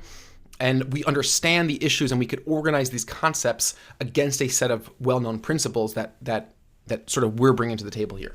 And we're not making these things up. Accessibility. Can the site be used via all expected channels and devices? So mobile experience is not ideal on all devices. On the iPhone 7, the homepage copy is not readable. The headline of invite a friend is being blocked by the next section. Some buttons need padding. Some icons need padding. The menu icon is invisible or unclear on some pages. So most sites, and then here are some screenshots that correlate to each one of these sub bullet points. And two things. Usually you'll find very easy wins checking the mobile site, because most mobile sites are not that well optimized. There's always like these, or not always, but there's often these little glitches and problems. And as more and more visitors transition into mobile browsing, and this is happening at an unbelievably fast rate, you'll be able to point out a lot more areas for improvement by focusing on accessibility on mobile devices. And then show screenshots. You don't want your entire slide presentation to just be text and just be bullets. It's boring, it's dry. Showing screenshots is an easy way to show your client that, or your company, that you've taken more time and more thought to do this. And there's that visual representation that makes these concepts easier to understand. And here we have all the screenshots, and you just annotate it with an annotation software, whatever you're using. Nothing fancy. Communication. Is messaging effective for the tasks and contexts being supported? So you have a few bullet points of issues we found with communication. On the FAQs page under referral plans, there are 4 different questions, and they all have the same answer. That's a big problem, and that probably overlaps with a few other issues like validity and things like that. In the same section, the last 2 sentences need to be edited. When an advance is successfully completed, how can I know who I have already invite, and some spelling errors. And you don't need to point out every single error. You say look, we're thoughtful enough to point out a few of these errors. These errors probably exist in many other places on the site. There should be more suggestive messaging on the call to action buttons, like get paid now instead of get started. Okay, good. We're going to go now and test better calls to action, but against our set of understood and known heuristics principles, we're pretty sure that we're going to be able to increase conversion rate if we rewrite the calls to action. Credibility. Is it easy to contact a real person? There is no contact number. That's a problem with credibility. There are a few spelling grammatical mistakes on the invite a friend and about us page. We suggest adding endorsements from real estate companies besides having single testimonials. Okay, that's a really good idea. So you have your testimonials from individual end users, but if you could show endorsements from real estate companies that have partnered with you, that also adds a lot more additional trust and validity. And again, you're going to then go and tell the client, okay, we know that you're falling short with credibility, validity, trust. Exactly how short, we don't know yet. We'll know from testing. How are we going to improve it? We don't know yet. We'll know from testing. But this should be enough for you to be convinced to give us a budget and to pay us to go ahead and do this testing for you. Controllable are tasks and information a user would reasonably want to accomplish available. The apply.payfully.co landing page lacks sufficient information that is necessary for a user to understand prior to conversion. To add to this, the main header logo does not link back to the homepage, which is a common website convention that most users expect. Naturally, when a user does not find enough information on a landing page, their inclination is to click the logo to navigate to the homepage. We suggest including both of these, more content and navigation via the logo. In particular, we found conversion pages that drive home your most important unique selling propositions, even if they are posted elsewhere on the site, almost always directly influence an increase in conversion rate. So these are some bullet points that express that we think that that the website is falling short with controllable elements, allowing people to get all the information they want in the way that they want when they want it. And again, these are not all the issues we found. The idea is to not overload the client with mistakes. You don't want to tell your client or your company that this site is completely riddled with errors, it's not functioning, it's terrible, because then you're just coming off as annoying. You're not really helping anybody. Even if you're trying to help, there'll be such strong defense mechanisms that'll be like, okay, just jump in a lake, okay, you think everything's terrible. So you want to basically point out some of the most egregious errors, but also say there's a lot of good going on here too, and this is not overwhelming, but it's not overwhelming to fix, but if you fix it, it'll be highly valuable. That's sort of the message you want to convey. Delightful. What makes you stand out from your competitors? Fun. Delightful could mean different things for different companies. I would typically describe delightful as is it fun to use? Is it pleasant to look at? Is the voice and the personality of the site on point? But it could also be is it delightful, meaning am I being shown that this is highly valuable, even more so than the competitors? So EcoMissions has a rewards program that enables their users to get gift cards. That's a competitor of theirs, electronics and insurance. They also offer a 25% off code to new users. So this is, well, however, Payfully offers up to 25K while EcoMissions offers only up to 15K. So if you're able to show some elements that stack up your client against the competition, you do a couple good things. First, you stoke that competitive drive. You'll be like, well, you really want to match up to your competitors. You really want to be better than them. But also it shows your client that you're not just looking at their website. You've done industry research. You've researched the competition. You spent enough time on the competition's site to analyze what it is they do and what they offer, and then compare and contrast it to what we do and what we offer and how we could be better. And I always tell people that you should approach the competition with a healthy respect. Like, you want to demolish them, right? You want to absolutely demolish them, and you want to drive them out of business. You know, that's the impression you want to give to your clients. Like, you are the most important company in this niche and we want you to succeed. But you also should approach your competitors or your clients' competitors with a healthy respect, right? If you have an open mind when you look at competitors, you'll be like, wow, like, they're doing some things pretty well. They're doing some things better than we are. How could we either take that and transpose it to our business and replicate it, or even do it better? Like, and when you approach, I can't tell you how many times we've stolen good ideas from competitors, implemented them on our clients' sites and funnels, and have improved them to very, very good, very positive results. Finally, you could include a page other. A user should be able to talk with Payfully support without being asked for their email. Just a good, solid usability principle there. It seems like the competitors are servicing real estate companies rather than individual real estate brokers. Payfully would likely appeal to a larger user base if they service big companies rather than individuals. That's a sort of a high level point, which is saying, like, listen, like we think that there's an untapped market here. We're not saying that you haven't thought about this. We're not saying that, like, we're the ones coming in here on day one and telling you how to run your business, but, like, okay, let's have this conversation. Is there a way to implement this? Could we help do it? Could we help reach a broader appeal, a broader market, etc.? And you want to finally lead off with some questions. Please let us know if there is something that needs clarification. Thank you. And then you have a discussion with your clients. Again, you saw very little of actual strategies or results or data, like no data. You have a couple pictures. The heuristics analysis is very, very high level stuff. We have a basic set of principles. Before we spend a lot of money on A/B testing, on user research, on polling, surveys, etc., heat maps, chats, live chats, feedback loops, we want to basically get a high level sense of where we are. And that's what this does really, really well. Let's take a look at another one. So, and I'm going to run through this one a lot quicker because we've been through this past one in a lot more detail. So AudioEye. AudioEye is a publicly traded company, a client of ours for a good 4 years, and they help websites with accessibility. So people who are, and there's a lot of, like, government regulation around this also, and you can check out their website, audioeye.com.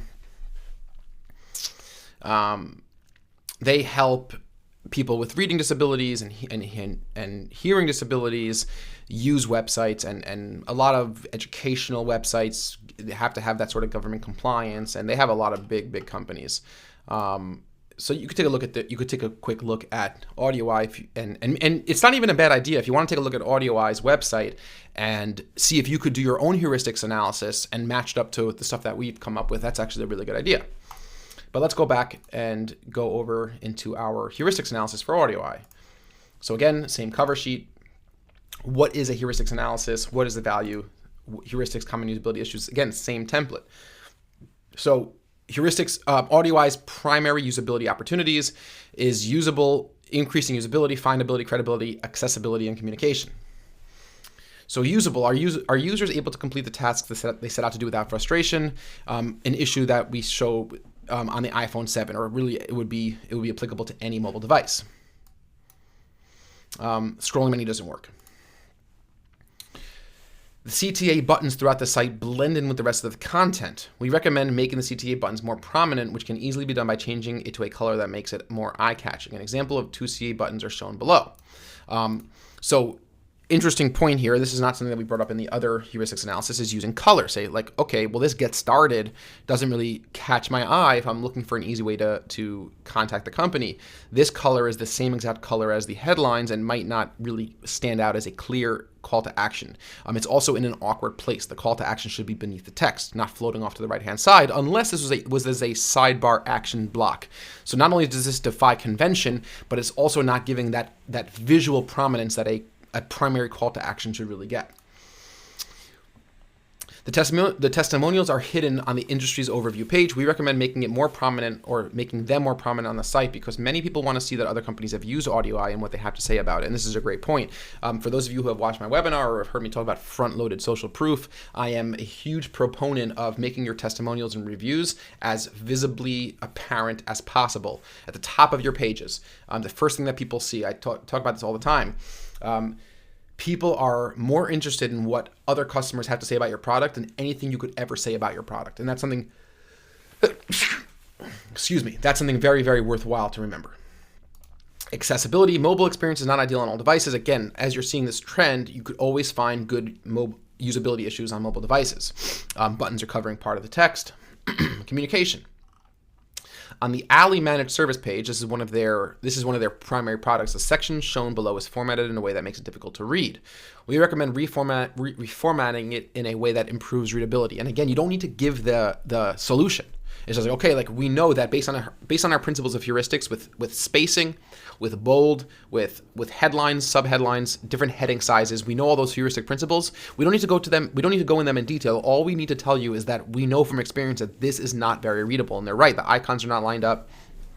It's absolutely difficult to read and to understand. There's no doesn't seem to be organized in a intuitive way.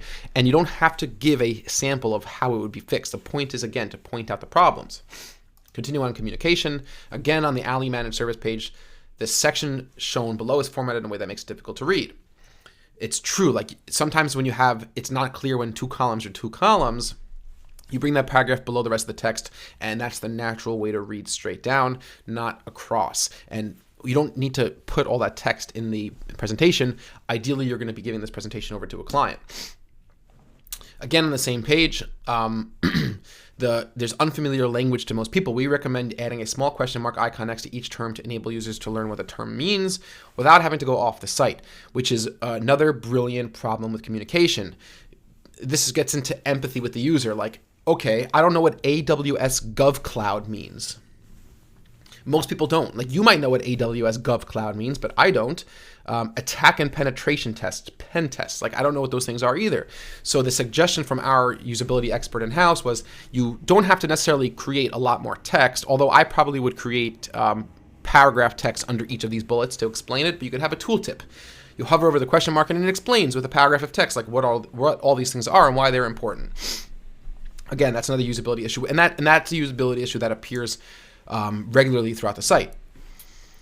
The sentence below is not grammatically correct. We recommend changing it to a comprehensive web accessibility tool for developers, designers, and auditors, so on and so forth. In this case, we venture to give the actual solution because just saying something's not grammatically correct is a little bit too thin. So you use your judgment, like when you'll put in a solution or not.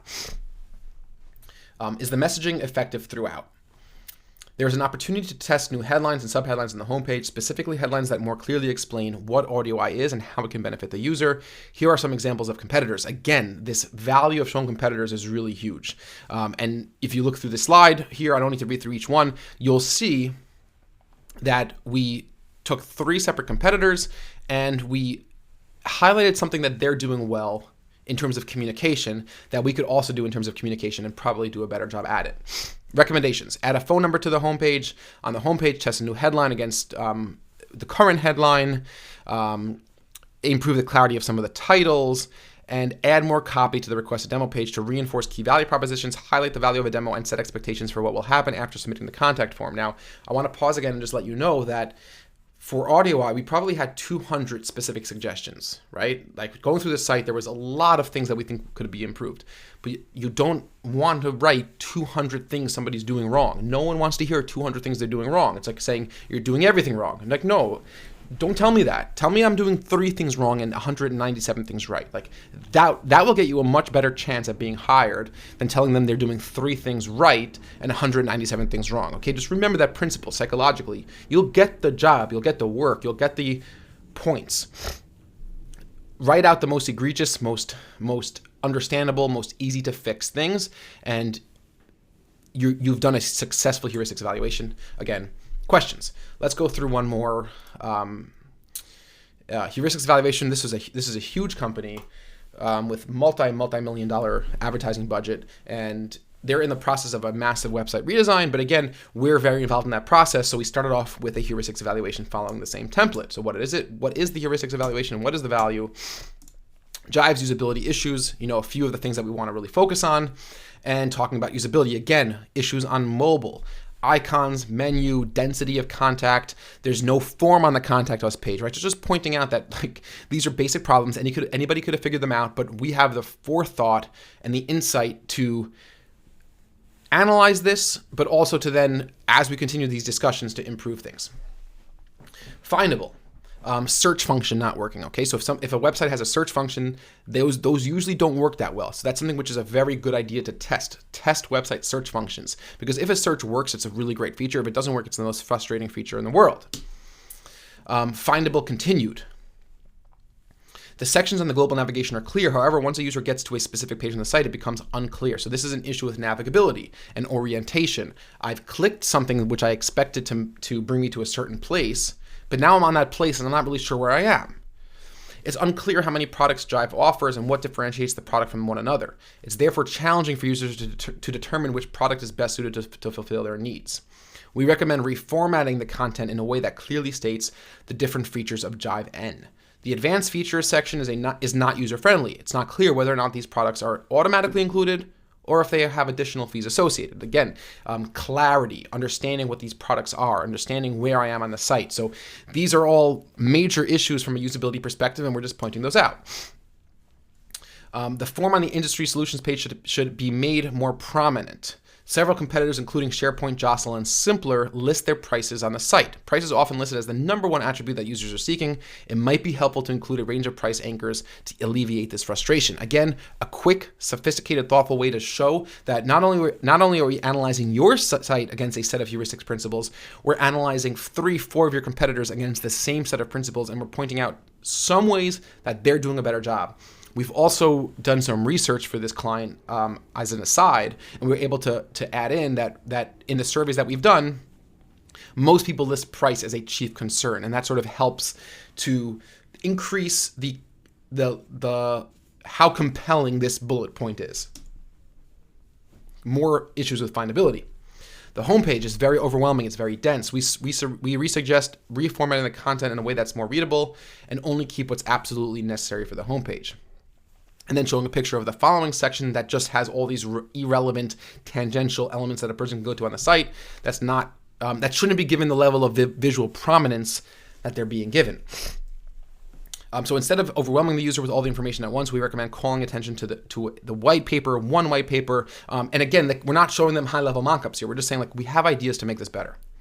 In the next stage, in the next level of this relationship, it's okay, we're now going to pay you to create mockups, to create tests, to do user surveys, to do A/B split tests, to do design tests. And then there's a whole world of available work you could do once a client is convinced that you have your brain in your head and your head screwed on right, and you could understand the basic ideas of what's going to make a good user experience. Credibility. In order to contact someone, a user needs to fill out a form. Some competitors, including SharePoint, Jostle, Simpler, display a phone number on their site. If the salespeople are able to take phone calls, a phone number may increase conversion rate for users that would rather call directly. So that's a good one. Facebook hasn't been updated since 2017. That's a good one. If you're pulling in a Facebook feed, make sure it's updated, make sure those embeds work. Consistent. Is the design content consistent throughout all the channels? So mobile device, we found, mobile device design is not consistent on all devices. And we point out a few issues over there. When services and support and about us in the global navigation opens, the secondary navigation goes from right to left, which is different from the other sections. That's really, really bad. Not only are you defying conventions by doing that just even if you did that consistently, it would be bad, but you're doing it inconsistently within your own site. super problematic. That's not an issue that happens on most sites, but it was an issue over here, and it's worth pointing out. What makes you stand out from your competitors is the product aesthetically pleasing. The content finder on the Jive Solutions page is a great feature that is not common among competitors. So that's a nice thing we're doing. If your client's doing something well, you could point that out in the heuristics evaluation. Probably in the last two ones that I showed you, we probably fell short of doing that. It would probably be a better idea to do that more often. Like if you see something outstanding, point it out, say like, this is awesome. You're doing this better than your competitors. Jive's website and intranet software has a reputation of having a more modern interface compared to competitors. By the way, I'm sorry, I forgot to tell you what Jive does. You can go over to do a search for Jive software, and you'll see that it's an intranet provider for companies, very high-level business. They have a lot of Fortune 500 clients, and hopefully you did that already and you tried doing your own heuristics analysis. If a user fills out a form on the site, the next time someone's information is needed, the form is filled in from the last time. This is a great feature that should be implemented into the new site. It decreases the frustration a user can experience for having to constantly fill out the form. Again, pointing out something that's being done well and reinforcing that positivity is really huge. Communication is messaging effective throughout. There's an opportunity to test new headlines and subheadlines on the homepage, specifically headlines that more clearly explain what Jive is and how it can benefit the user, and some examples of what their competitors are doing. And again, it's so good to show elements from the competition in your heuristics evaluation presentations, because like I said, it stokes that fire under your clients and makes them really, really want to implement these things to be better than their competitors. And it also shows your value, that you took the time and you had the thought and the thoughtfulness rather to analyze not one, two, but three competitors. It's huge. And then some other points. The competitors managed to format the information in a clear and concise manner. We're falling short of that, and the overall presentation focus on that point. When a user clicks on community or some of these other links, the user is brought off to a different website. This could cause distraction and cause them not to return. We recommend making it a new tab and opens on to the same site. And here's a sitemap comparison. So this is not something which was in the other. This was not something which was in the other heuristics analyses that I showed you, but we do include this in certain cases when it serves to supplement the point that we've been making. And throughout this presentation, we're telling them, listen, the content is not organized well. It's overwhelming. People don't have a sense of orientation. And we're saying, look, you have a competitor, SharePoint, that has a much simpler sitemap, and look at your sitemap, right? It's out of control. And we actually took the time in Google Slides to create this sitemap from scratch and with colors and lines, etc. And you do that and you take that 30 minutes that this took, and it really makes a big impact on your client. We showed some heat maps that we did. Now, this is not your typical heuristics evaluation element. This is not something which is typically included with a heuristics evaluation, but if you've done it and you can do it, it just helps. This is a huge client of ours, and we do a lot of different testing. And by the time we've done this, by the time we sat down to do this heuristics analysis, we've already had been doing heat map testing and click map testing and all that sort of thing. So look at this. Out of 96 people, no one clicked this button. So this was probably done over the course of a few hours, and we saw that no one clicked the get a demo button. So what does that mean? It means either the getting a demo is so unappealing that we need to change that, or the button is really poorly designed, placed, and there's not enough attention being drawn to it. The first section that describes that Jive is a collaboration software is below the fold, which is another problem. The users will land on the site and they could read everything that's within visibility, anything above the fold, anything that's on the screen, and not know what the company does. Huge problem. This button can be distracting users from the conversion goal, which is the conversion goal is get a demo, and here's a secondary conversion action. Site visitors are clicking on this section. We recommend making this take a user to a different page, possibly to a page that explains what Jive is. So if we see people clicking on a certain area, we should make sure that click goes to a place that it clearly describes what a person is expecting to see after clicking. There are a couple more slides here where we analyzed a conversion funnel through Google Analytics, showing the client where there was a drop-off in the funnel. That's not something which is typically put in a heuristics analysis, but even so, I don't have permission from this client to show specific numbers, so I am going to skip through them and what is to come, we already have this ongoing relationship. So if you could like do something like this. We have usability testing, affinity maps, personas, developing personas, really segmenting personas in the funnel, drafting out the user journey and analyzing each step of that journey, A/B testing, user testing, in-house user analysis and user research, and there's a lot that we're doing. But like, again, like this heuristics analysis really set the stage for what we're able to do. So again, anyway, those are three different heuristics analyses that we've done. You should be able to now do one yourself. I would suggest as a practice, find any website, whether it be your own website or a friend's website or anybody's website, and duplicate the template that you would get as a download and write up your own heuristics analysis, and then practice delivering it like I did in front of a mirror, or do it to a friend or a coworker or a parent or a sibling or whatever. Get good at the delivery of these things. Like, get good at explaining the value of the heuristics analysis. Get good at explaining what the clients are doing well, but also what they're doing not so well.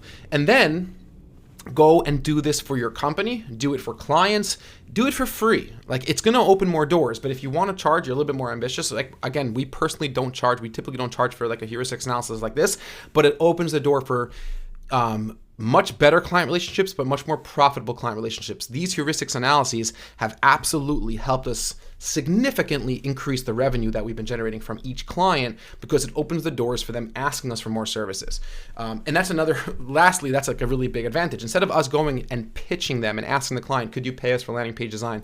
Could you pay us for A/B testing? Do you want to pay us for user research? Do you want to pay us for heat maps? Like, they ask us. Like, after you do a heuristics analysis like this, they'll be like, okay, guys, this was great. I understand that we're doing some things well. I understand that we're doing a lot of things not so well. What can you do for us to fix these problems? And we're like, okay, wow, like we have a lot. Like, what can't we do? We could do a lot of this stuff, and it's not difficult. It's not rocket science, and we close the deal every single time. So I think you'll be able to do the same thing. And I am unbelievably excited to see how you guys do with this. Let me know. Keep me posted. I hope you enjoyed this. I hope it was valuable. And cheers for now. And I'll see you guys very soon in the very next lecture. Howdy, Agency Overdrive members. In today's lecture, we are going to talk about using Hotjar for conversion rate optimization. Hotjar is a software that's really cool. There's a lot of competitors like ClickTail, and Visual Website Optimizer, and they all do some things a little bit differently. They all do certain things the same. You might have heard of Hotjar and some of the other companies that are similar, like Crazy Egg and those types of software. So basically, Hotjar allows you to use recordings, heat maps, scroll maps, click maps, feedback, and surveys to improve your website, improve your user design. It's not a testing platform. That's something more like Usability Hub, which we'll go through in more detail in another lecture. But I like Hotjar just because it does the things that it does very well. There aren't too many different features. Personally, I'd rather pay for two softwares if the software specializes in something very specific. So I would rather pay for like something like Optimizely, which is A/B testing, while it might have a couple of the tools that Hotjar has, and I'd rather pay separately for Hotjar, which is very affordable, and you could actually use Hotjar as an agency. I'll put in a link that you could sign up for Hotjar and try it as a free trial. But there's the common uses of Hotjar. So once you log into Hotjar, it'll look like this. You'll have a dashboard, and if you're an agency, you could use multiple Hotjar accounts, like an MCC with Google Ads within a primary account. And you could set up a couple of these things very easily. You just have to add a tag to your site. You do that through Google Tag Manager, or you could do it just by adding the container tag of the Hotjar container tag down to in the header section of your website. So the typical uses of Hotjar is, you have heat maps. So a heat map is something that shows you where people are clicking, how far down the page people are scrolling, and you can get some interesting insights into that. And I'm going to show you an example of a really great insight that I got on our contact page in a minute. But I want to first walk you through a very underused feature in Hotjar, and something which is really important. Very, very few people do this, and it's unbelievably valuable. And that is a post-conversion survey. when people convert on your website and they buy something from you, either they buy something from you or they submit a form, they are now psychologically inclined to help you, to give you the most authentic, real feedback as possible. Why?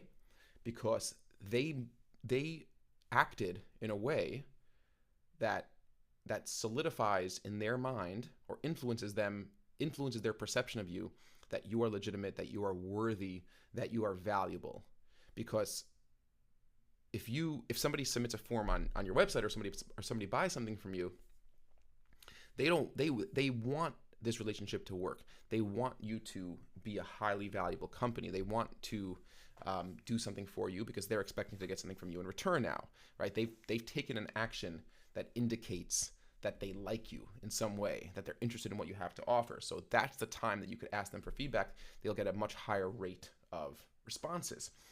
And the most valuable question you could ask somebody who's converted is, what almost held you back from converting today?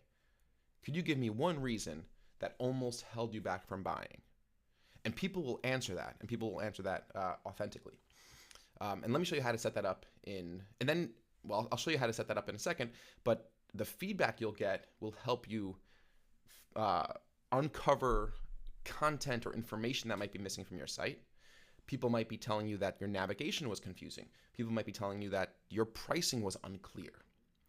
And that's the type of feedback you'll get. Like, you could ask that feedback in general. You know how, you oftentimes will go to websites, large websites, and they'll have a pop-up after the second page or within 30 seconds, from these companies that says, are you interested in providing your feedback today to help us? 99% of those people are not interested. And I just X out of those all the time. Like, I'm just here to look around. You haven't done anything for me yet. I'm not going to spend extra time. I'm busy. Everyone's busy in providing you feedback for your website. Like, very, very few people will actually take the time to do that. But once a person's already converted, you have a much higher chance of getting that feedback, and it's valuable feedback, and that feedback will be honest. So in Hotjar, you're going to come down to your surveys section. And I have 2 surveys running here. There's 2 surveys that are worthwhile setting up. But let's say we're going to go and we could edit the survey, but let's say we're going to go and create a new survey. So you create a new survey, the language, you select a language. This is going to appear at the top of the survey. So I'll be quick, post-conversion feedback, something like that. And then I could say something like, thank you for reaching out to us today.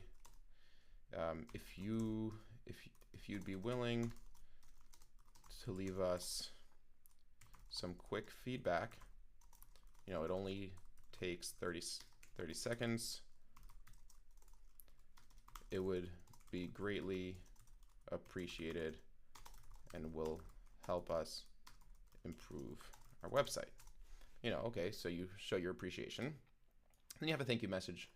You could hide or show the Hotjar branding depending on the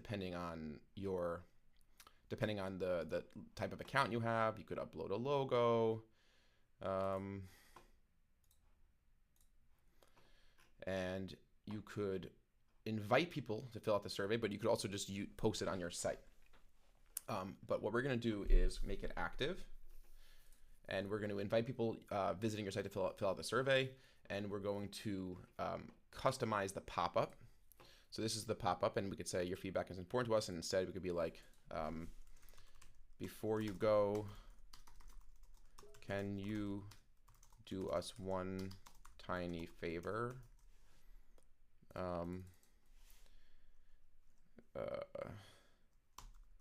It takes 30 seconds to answer this one really important question.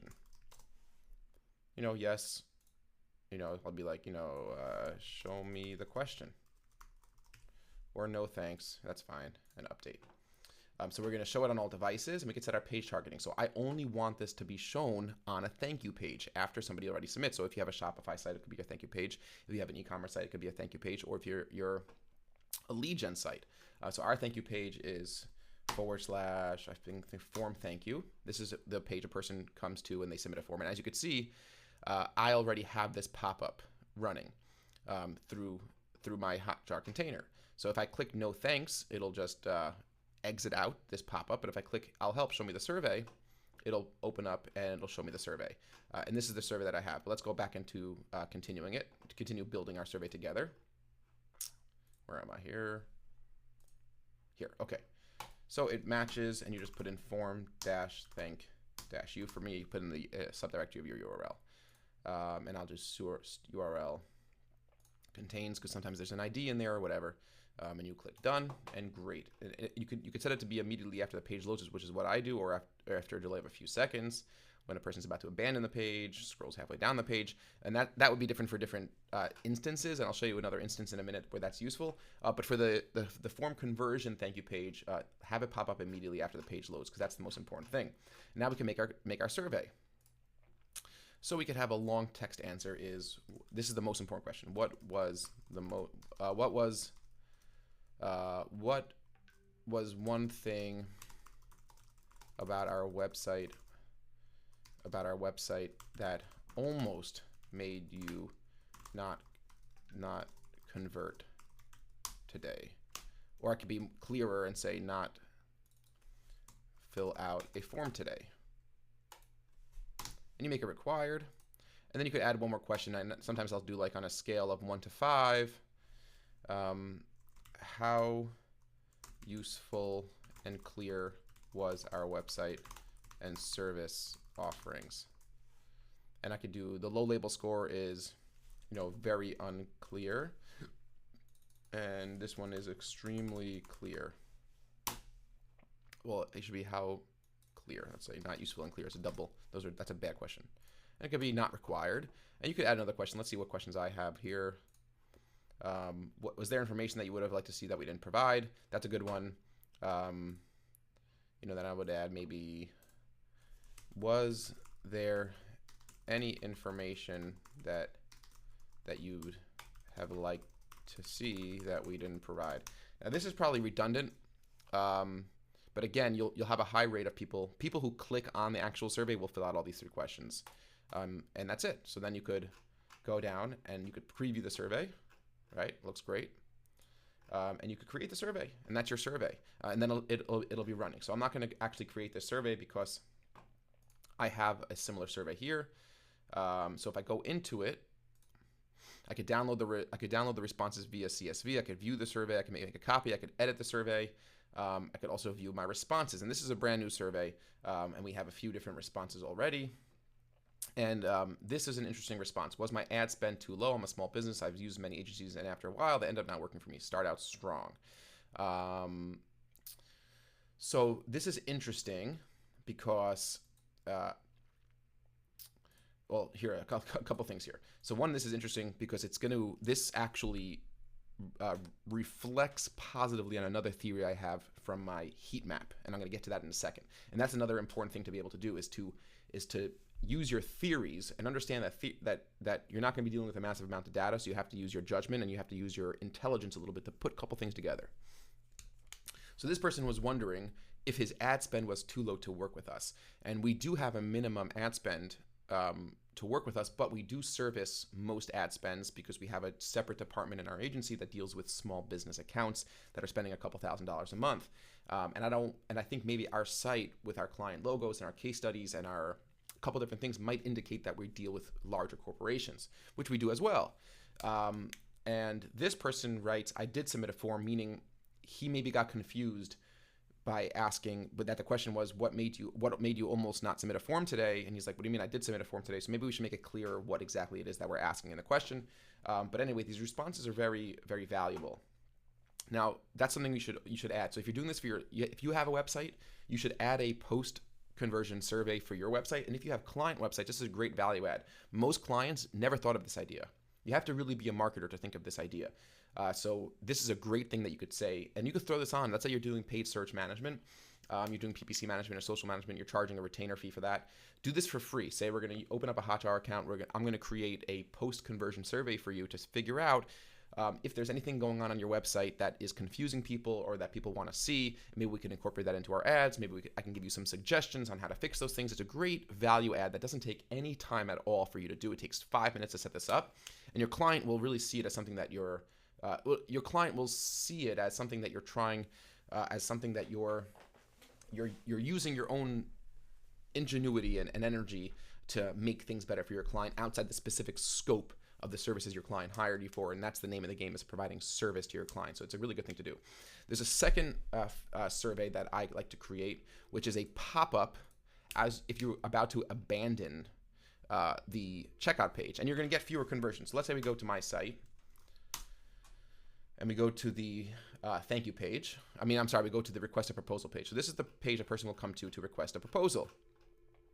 Now, I set up this survey on abandonment. If somebody's about to abandon the page, this survey will pop up, and this is through Hotjar. So let's say I move my mouse up, and you see, here we go. Before you leave, you have 30 seconds to help us out.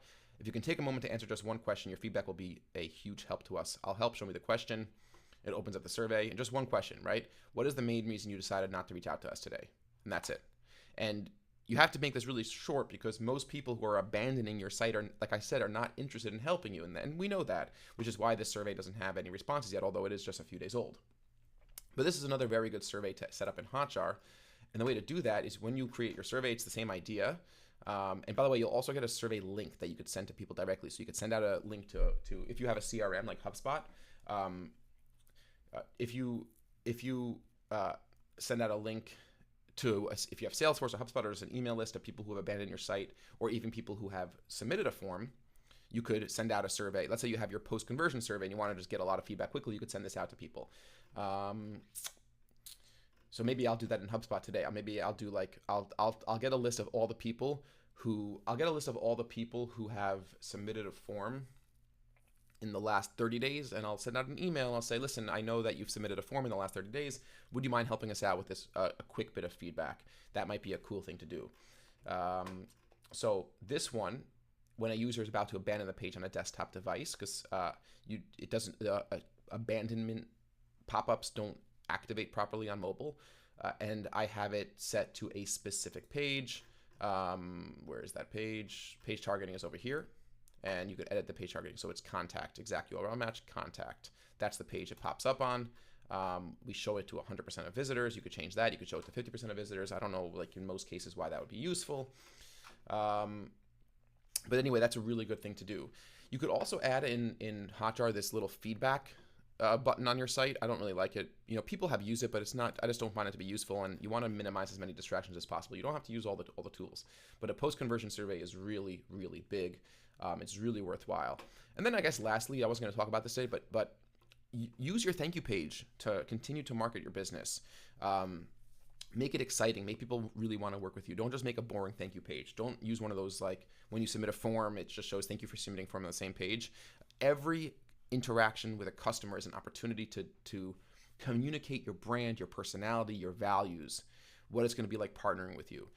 You could suggest this for clients, but certainly do it for your own website. So our thank you page, you can go to it and take a look at it, form-thank you.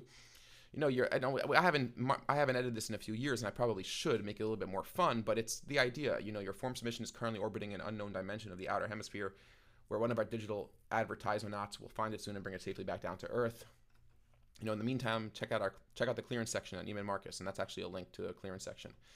If overpriced designer clothing still overpriced in the clearance rack isn't your thing, you should definitely check out our online training resources. If you'd like to, and this I think is funny, if you'd like to psychologically prime yourself to hire us, check out our client reviews and case studies.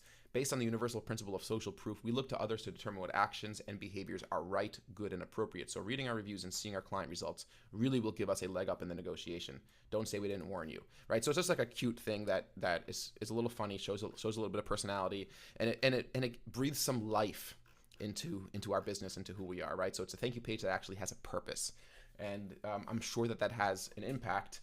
I'm sure that has had an impact on our results and on our ability to sign clients. Let's see. Okay, so we covered those two. We covered those two tools that I use, and we use these for a lot of clients. We use these tools for a lot of clients in Hotjar, and we also use heat maps and recordings. So recordings I'll go over in a different video, but the reason I want to show you one heat map real quick is because it reflects that theory where we had one of those survey responses say that they weren't sure about our pricing. So let's go over to our homepage heat map. let's go to our contact page heat map. Also a relatively new heat map with 150 views. And when you go into the heat map in Hotjar, you could toggle between desktop, mobile, and tablet.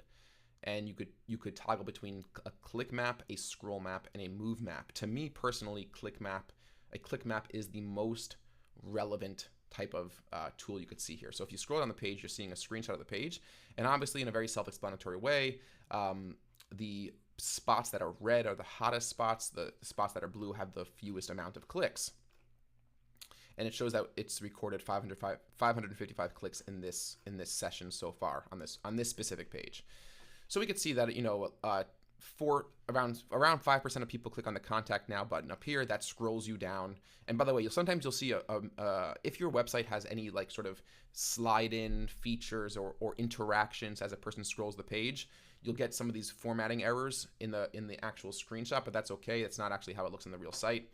If we go to the actual page, you'll see the page is formatted properly like this. And if you guys remember from a different agency overdrive video, this was a conversion rate experiment we did to add these logos above the form. And that actually improved conversion rate. So here's what we're seeing, a couple interesting things. One is, which is not a news to me, most people are going to come and select Google Ads PPC management. That's a big part of our service offering. But then I come down here, so I see, okay, so 5% are clicking 5% of visitors click the email box, 5% click the name boxes, fewer people click the phone number box because it's not a required field, or I don't believe it's a required field. I have to check on that, but it certainly doesn't indicate it's a required field, which is probably a mistake. I've got to change that. 15% of people 15% of visitors click the project details, but 17% of people click the approximate monthly marketing budget field. It's a drop down. And only 5% of people end up clicking get a marketing proposal. So 5% of the visitors on this page end up converting and submitting that form. But almost 100 clicks versus 30 clicks, triple the amount of people open up this field. So what does that field look like? It's a approximate monthly marketing budget, and it shows a few different options of what a person's marketing budget might be. I'm not sure, under $1,000 to over $1 million a month. So here's my theory.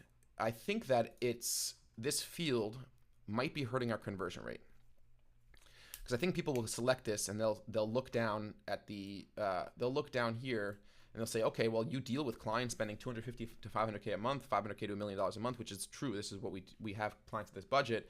Like, that might make a smaller business feel that they won't get any attention, or that we don't actually service some of these lower level budgets. Or they might think that if they select one of these things, they're going to be routed to a lesser department. They're going to be dealt with a lesser degree of professionalism, or they're going to get less experienced people on their account. And that's not something you want to make people feel. So this is interesting, because I didn't really think that through psychologically until I saw 17% of people here and only 5% of people actually submitting the form. So this is a good example of how to use a click map to actually get some interesting data and to actually make some good predictions and to make some changes. So what I would do is I'm going to go in later today and I'm going to update this field. So I think we need this field because this actually does help us get a sense of a person's budget. Well, really what department the form should be routed to. I usually can get a good sense of a budget by looking at a website and just doing a little bit of research. But this is a good field, but we have to make it better. So maybe there's a couple different options here. One, we could have additional text that says, that says something like, we service all budgets with a high degree of professionalism. The reason why we're asking this question is to make sure that we get you to the right department that will have the skills to best fulfill your goals, or something like that. I don't know the exact thing I'm going to say, but it has to be something that impacts, that takes away the impact that this field is having, because we definitely see in the Hotjar click map that we're having an impact, because a lot of people, 17% of people are coming to click on this, but a much fewer percent of people are actually, so this is something interesting to people.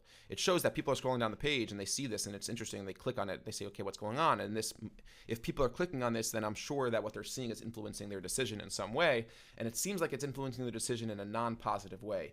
So we want to potentially fix this, and we'll figure out how to fix this. Maybe we'll do another lecture to see the results, and then you run a new. Then what I would do is I would run a new heat map. I would create a new heat map on this page after those changes have been made, and see if it increases our conversion rate. Or I could run a test through Google Optimize to see if it increases conversion rate. That's actually probably something that would even be better to get actual data to see if that makes an impact. So that's that. That's just to review, to recap real quick. It takes nothing. You could open up a free Hotjar account. It really takes very little to create that post-conversion survey, and you get excellent feedback. You get excellent ideas. Certainly do that, and email out that survey link to your customers. That's a very, very good idea to do. Use an exit intent survey through Hotjar for your contact page, so people who come to your contact page and exit, or you could do it for any page. You could do an exit intent for any page to get that survey and run it for a month and see how many respondents you get. Definitely start a heat map. In the free version of Hotjar, you could actually run heat maps for free on your homepage. Run your heat maps on your most trafficked pages and on a primary conversion page. So a contact page, a homepage, a service category page. Those are the pages you want to be running your heat maps on. And use your own intelligence and things that you see. Like if you see a disparity here versus here, that should trigger a warning sign and say, okay, something is off here. What might it be? Let's implement a test. And all these little things will increase conversion rate over time. This is how we went from an average of 30 conversions a month to over 120 conversions a month with basically the same amount of traffic. Our website gets around somewhere between 6,000 and 8,000 visits a month. And we literally went from like 30, 40 inbound leads a month to 120 inbound leads a month through conversion rate testing, and not just these things, but also additional things like front-loading social proof, which we'll have another lecture about, and things like that. So definitely do these things. Open up that Hotjar account. Get these things started today. Don't wait. Don't delay, because as you start getting this feedback, you'll be able to improve your website. So I hope that this is helpful for you. Please let me know in the comments how you guys use Hotjar for your businesses, for your clients, for your own agency, for your own landing page or website.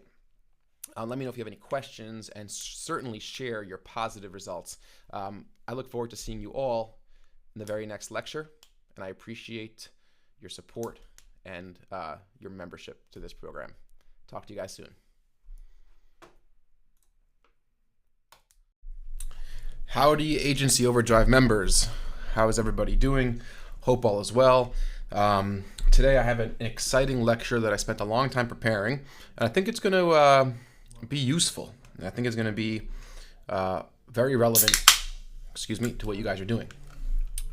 So let's jump into things here right away. The title of this lecture is Developing an Intuitive Feel for Testing and Optimization.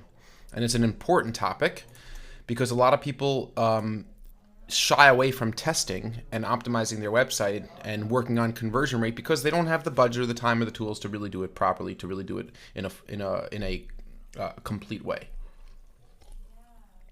So this is going to be a lecture that outlines and travels back in time a little bit to a few different tests that I was running on our website, on our contact page, which you could see right here. And I'm going to show you real data, real analytics, and just a couple different ideas on what happened and how things happened and how to assess a test. So this is also, as you guys might know, or as you might notice, I am now in an updated version of our slides, which makes it easier for me to share slides with you guys. So I recreated my slide template in in Google Slides, which will allow me to share my slides with you in case you guys want the slides. But anyway, so this was original Contact Us page on our website. So if you go to our website, and we have people come, we have, 6,000 to 8,000 visits a month or so. And this button up here, Request a Proposal, brings you to the contact page. And I don't have time to really work on our site as much as I should. But every now and again, I say, we know we should really work on our own website. And thankfully, it's a good problem to have. So this was our original contact page. Going back before before middle of August, let's say 3-4 weeks ago, let's around that time, sort of beginning of August. And this page was our page for, I don't know, for a few years. I don't think it wasn't really touched for a few years. So simple headline, request a digital advertising proposal, right? Not a bad headline. We're looking forward to hearing from you. Get in touch with us using the form below, and one of our neurotic marketing specialists will get back to you soon. Okay, not bad. Not bad. So there's a couple things that I didn't think were so great about this page. And in a moment, I'm going to explain to you why I decided to start testing this page based on what indications. But let's break down a couple elements of this page. So request a digital advertising proposal may be too generic. Like maybe we should add a little bit more information about what you're going to get when you submit a form. That's always a good practice. Give users or take away any potential surprises from a website visitor, and explain to them what's going to happen after they take an action. So the same way somebody should know what's going to happen when I press a certain button, what page I'm going to go to, they should also know what's going to happen when you submit a form. So maybe I could say something more like, when you submit a form, one of the members of our team is going to send you an email back to schedule a strategy call. So somehow to incorporate that information. Maybe get back to you soon is too open-ended and vague, right? Maybe there should be some specific time, like when will you get back to me? Maybe too much padding, like not enough sense of orientation above the fold. So if you're looking at this picture, we can go back. A person lands on this page. Maybe it would be more conventional for them to at least see the contact form, just so they have that sense of orientation that they did come to the right page, that this is the page. There might be a sense of like a certain sense of frustration of a double. An unnecessary step in the funnel, like, I just clicked the button, request a proposal over here, and now you're making me click again, contact us now. It's a little disorienting, a little confusing. So if we decrease the padding and allow an additional element of the page to be seen above the fold, that might help a little bit too. And then here's the rest of the page, right? So this image this was right below the contact form. If you go to our live site now, you'll see a different form because we're running some tests, but this was the original, so I grabbed some pictures of it. So these brands trust us with their digital advertising campaigns. The social proof is good. The form is slightly unconventional, right? So like there's only a border on the bottom. It's a little bit modern looking. I personally like the way it looks, but maybe it's not so good. Maybe on a screen without such great resolution, maybe, it'll sort of wash out and it might be unclear to people that this is a form, and it's just, the still conventional form is a border all around the field. And the approximate monthly budget question is potentially throwing users off. So over here, if you look at over here, bottom right, we have this question, approximate monthly marketing budget. And if you open that up, it would say, I'm not sure, less than 1,000, and then, $50,000 increments up to over $1 million or whatever it is. Approximate monthly marketing budget. And the reason why I think it's throwing people off is because we have some heat map data to indicate that, but also it's not such a clear question. Like, what do you mean by marketing budget? Like, if the results are there, I'll spend this much, or, if you do this for me, I'll do this much. Or are you asking me how much I want to be spending? Are you asking me how much I did spend? It's just not a great question. It's just like, it's saturated with confusion. It's saturated with a lack of clarity. So it's not a great question. So, what made me decide to work on our contact page? And what made me decide is test results from Hotjar. Now, there's some other videos in the Agency Overdrive where I discuss how to use Hotjar and different elements, and I think I even talk about this specific Hotjar case study. But I saw 215 clicks from a heat map in Hotjar versus 69 clicks in the form on the bottom of the form. So that tells you that a lot of people who come to this page click this question, but they don't actually submit the form. Now, it's natural to have a certain amount of drop-off. People don't complete, you're not going to get 100% follow-through, but this was a significant drop-off from people who were interested in about this question. So it gives me the impression, and it leads me to believe that this question is throwing people off, like, the marketing budget question. Now, additionally, we have a post-conversion survey. So if somebody submits a form, they actually do submit a form. They do reach out to us. We ask them a question. We say, we first ask them, and this is all through Hotjar, and you can look at the other Agency Overdrive video about setting this up in Hotjar. It specifically talks about setting up these surveys. But a lot of people started answering this question, and the question we asked them is, what is the one thing that almost held you back from submitting a form on our site? post-conversion surveys are really good. And we got a lot of responses that people were unsure if we worked with smaller budgets, or if our services would be cost prohibitive. So afraid what the cost is, perhaps I'm too small of a budget, concerned that my business may be too small to be of interest, right? So like these are pretty much along the lines of why is this, like pretty much describing that the way your site is designed and the way this site has made me feel, that we're not sure if you're going to be able to help us if we're too small for you. Probably because the overall professional, corporate-ish design of the site, which was by the way totally on purpose. And also the client logos on the contact page. So if you go to the contact page, you'll see these client logos: Forbes, AMC, International Culinary Center, Oria, Haynes. These are our clients. They're also our largest clients. And it means to indicate that we're trustworthy, but I don't mean to indicate or to communicate that we don't deal with smaller budgets, because we have departments here that do. So that's what made me decide that going through and implementing some changes to our contact page based on my understanding of conversion rate optimization would be a good idea. Now, before running tests or you make improvements, right? Before you have to know your numbers, and you have to set a reasonable, specific goal. So I wanted to say, okay, if I'm going to change the contact page around, I'm going to work on it. I want to know what my conversion rate now is, and I want to know what my goal is. So my goal was to get to 2%. It was all users. The all user segment had a conversion rate of 1.3%. Now, conversion rate of 1.3% for a service business is really not bad. It's not bad, but I felt we could do better. I felt we can get to 2+%. So this is looking just the date ranges, July and August, like about 6 weeks or so. We had 180 form submissions, 4.5, 5 weeks. And yeah. Okay.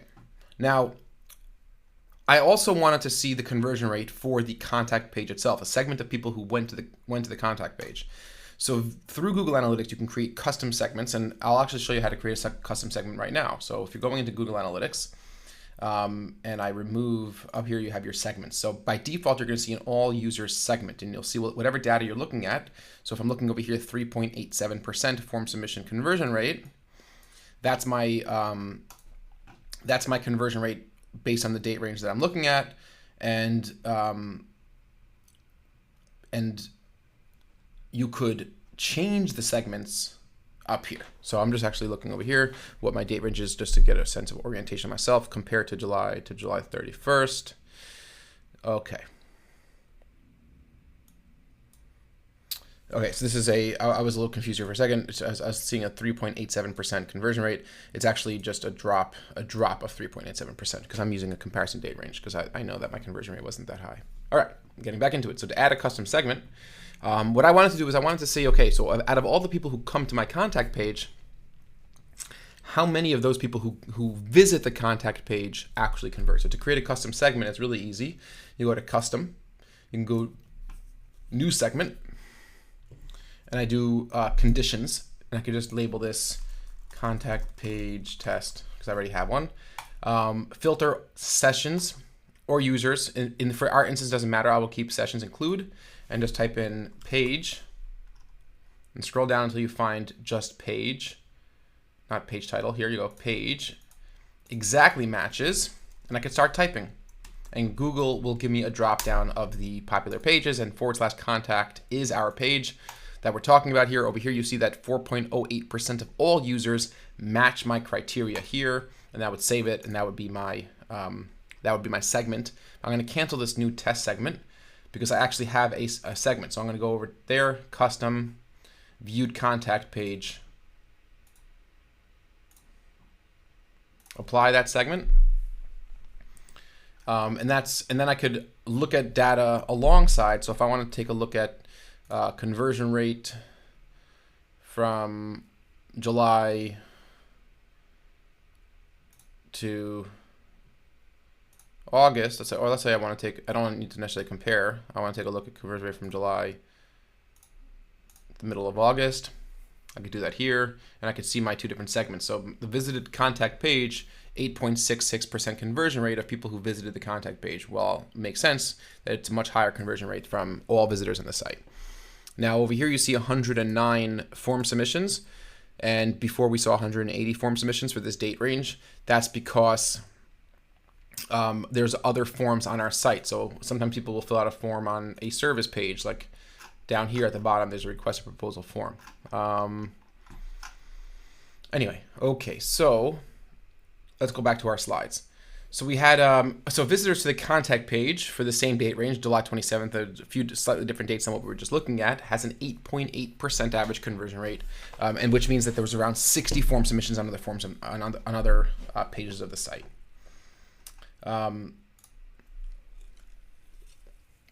Now, because I ran this test that I'm going to talk about in the middle, or not run the test, but I made the changes in the middle of August, I'm using the first 2 weeks of August and the second 2 weeks of August as comparative windows. So the first 2 weeks in August, we had a 15% conversion rate of contact page visitors and 51 total contact form submissions in those first 14 days of the month. But while we see this increase from that's around 9% to 15%, that's a relatively big increase.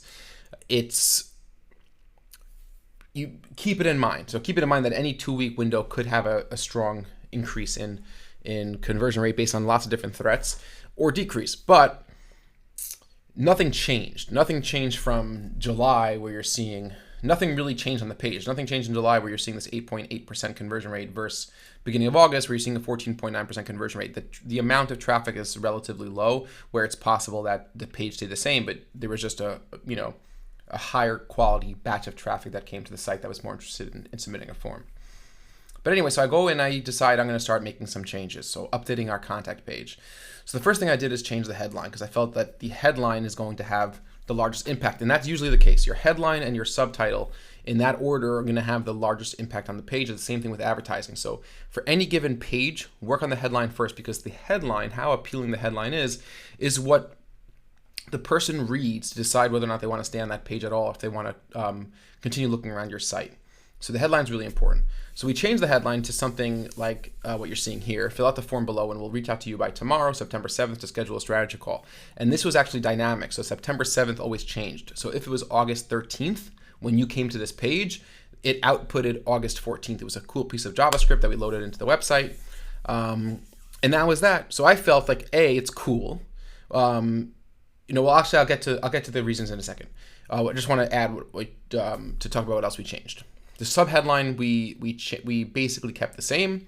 We reduced the padding, so there was just in that hero section, so there was more visibility above the fold, and we changed the copy above the logos to address budget and size concerns. So we wrote, "We work with big and small advertising budgets. Contact us to see how we can make your budget work harder." I'm not saying it's the greatest copy in the world, but it was intended to address this idea that we only work with big budgets. We also work with small budgets. And then here was then we also changed the page around quite a bit in the actual form section. So four main changes. We changed the form field design, so adding basically full borders, right? Making it look a little bit more like an actual form. Changed the budget question and added help text. So I'm not sure if you can see this, but I'll zoom in. Well, you can actually go to the actual page. Contact page. We asked them over here, how much did you spend on digital marketing in the past 30 days? So that's better because at least it's concrete. It's a question that it's clear what I'm actually asking you.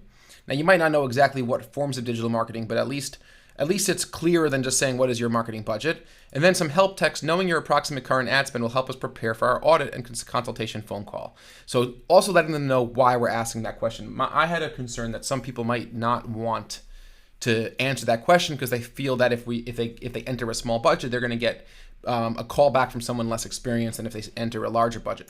So I want to try to allay that fear by putting in the help text. That was the idea. And lastly, we added an after you submit the form information widget, which you could see over here. Actually, on this page, you can't see it. On this, let's see, where could you see it? We're still in the...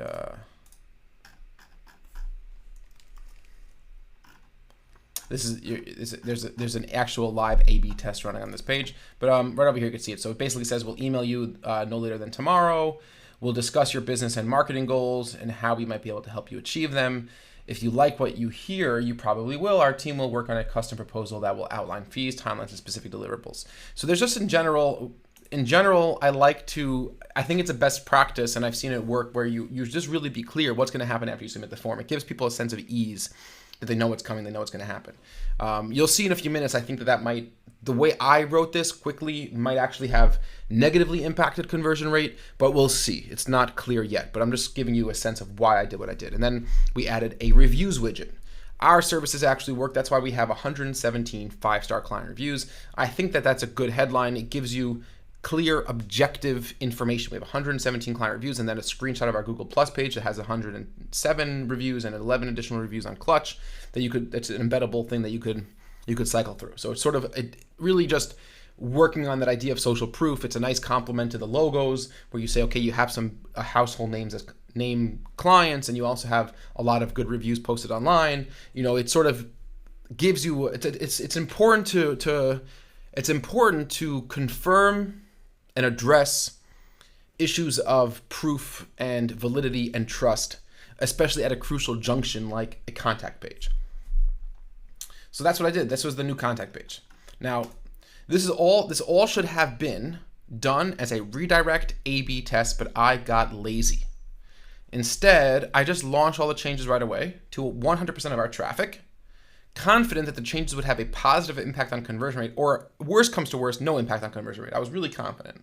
And it just shows how laziness could be very costly. All right? And being willing to admit that you were lazy and admit that you were wrong is one of the key attributes of somebody who's good at A/B testing. So the first thing I did, at least what I did, was I used annotations in Google Analytics. Now, annotations in Analytics is a really important feature. And allows you to mark off key changes and notes that you've made based on a specific date. And if I didn't have an annotation, I would have forgotten exactly when I made the changes. I probably wouldn't have checked it, and I wouldn't have been able to make a clear comparison in conversion rate. So annotations, I'll show you what they look like. If you go into Analytics over here, let's try to just say, last 30 days. You'll see these little chat widgets at different times, if you could see that. So let's say on August 14th, if I click it, it'll show you my notations. So I wrote contact page design updated and form updated on August 14th. I could edit a widget, I can create a new annotation, I could give it a date, and I could tell you what I did and make it shared or private. So it's actually a pretty, it's not a tool that's used very often in Google Analytics, but it's actually quite helpful. So I really like using annotations, and I would recommend that you guys use annotations to remind yourself of when certain things were done as well. So let's go back into our slides in a second. Okay, so using annotations. Now, I let this run for 2 weeks, and I wasn't even watching it because I wasn't an actual test. I just was pretty confident that things would get better. I noticed that form submissions were down a little bit, that we weren't getting as much incoming business. So I went to compare. I compared the 2 weeks after the new contact page to 2 weeks before the contact page, which is basically looking at August 5th to August 30th compared to July 30th to August 14th. And what do we see? A 36% drop in conversion rate, 9 fewer conversions than the period before. And that can easily be over $100,000 in lost revenue. So if we're closing 1 or 2 out of every 10 leads we bring in, and you look at the lifetime value of a client, I mean, there's plenty of different ways to model this, but it's very, very reasonable to say that it's a 6-figure loss in revenue from dropping these 9, assuming that you could have had these 9 submissions. You could have had more, right? Assuming that you actually would have gotten some of these form submissions that you didn't get, which is always an unknown. There's no way to know that with perfect accuracy. But let me walk you through my thought process when I first saw this, right? So when I first saw this 36% drop, I did not get excited. I didn't say like, oh my God, my landing page is doing terribly, right? I'm looking at all users right now. I started thinking like, okay, a 36% drop in conversion rate. I went from a 1.2% conversion rate the first 2 weeks of August overall to a 0.7% conversion rate overall. What might have led to this other than me changing my Contact Us page? I know that I made some drastic changes to the Contact Us page, but could something else have been a confounding variable? And I say, sure. in that time period, after August 15th, I started running email marketing campaigns to my Agency Overdrive landing page on our website. And those are people that's a new batch of traffic, not likely to convert on the contact page. So taken in aggregate based on all the users, and as you can see here, users are up 31.7%, right? So it might make sense that form submission conversion rate is down. So it's this idea of just stopping to think before you make decisions, before you make a quick judgment, meaning i.e. my landing page updates that I made were bad. Before you do that, employ the idea of face validity. Face validity, for those who have taken statistics, is a totally subjective statistical assessment, right? And from the definition is the degree to which a procedure, especially a psychological test or assessment, appears effective in terms of its stated aims, right? So does a test look like it's measuring the right thing? It's subjective. That's the whole idea of face validity. There's all these other types of mathematical validity, but face validity is like, is it even a good test?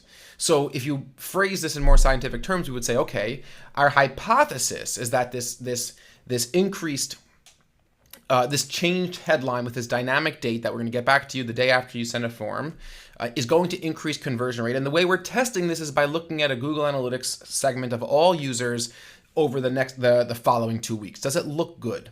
So to me, at first glance, it didn't look that good, right? So was other web traffic introduced during this time? Yes, there was. I was sending, a few over the course of 2 weeks, probably a couple thousand or a few thousand people to a page promoting my Agency Overdrive, which that campaign did not exist in the 2 weeks prior, before I made the change to the contact page. So that could be bringing down conversion rate on the site overall.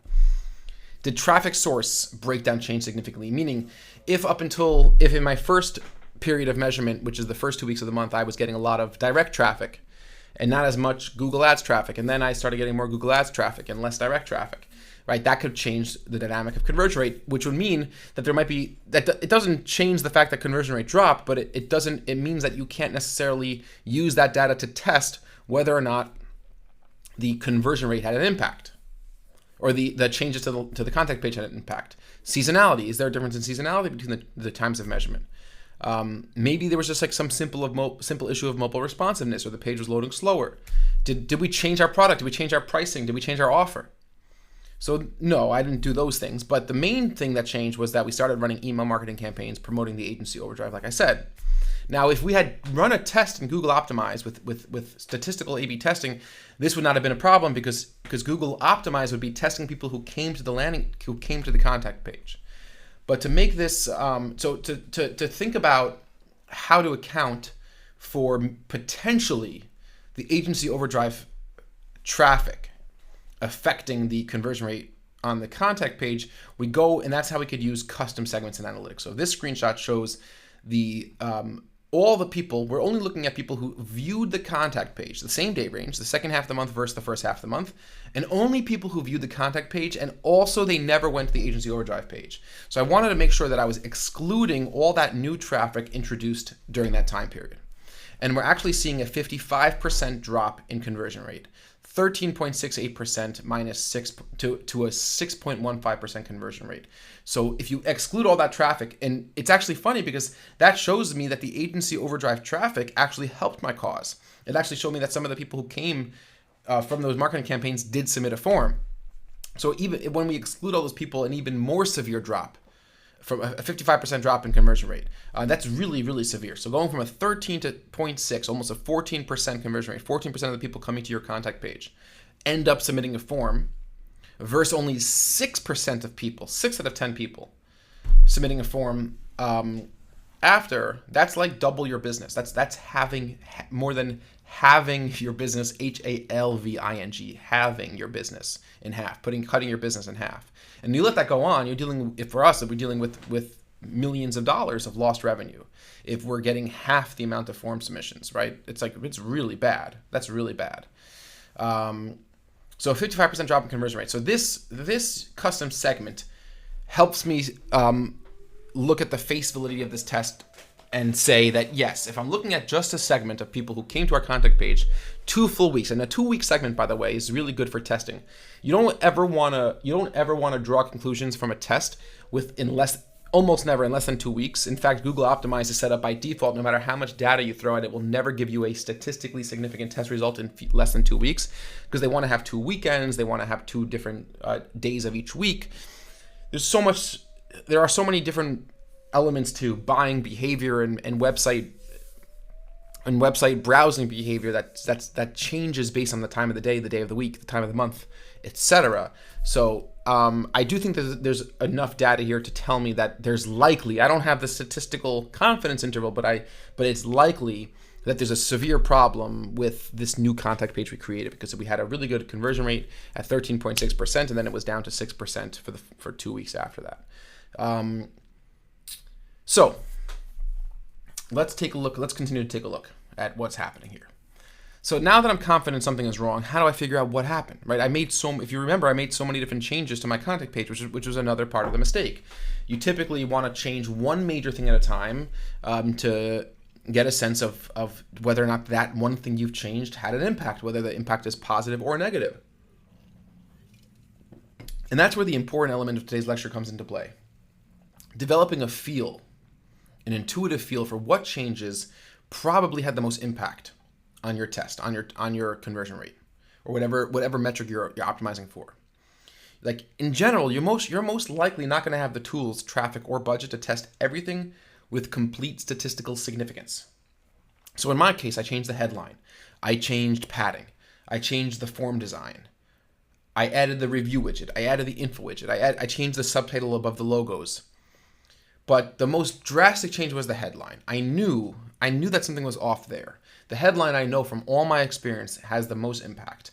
I know that I made the most drastic change to the headline. I don't think that a person coming to the contact page because like you might argue, well, maybe it's your review widget. Maybe your review widget was really throwing people off.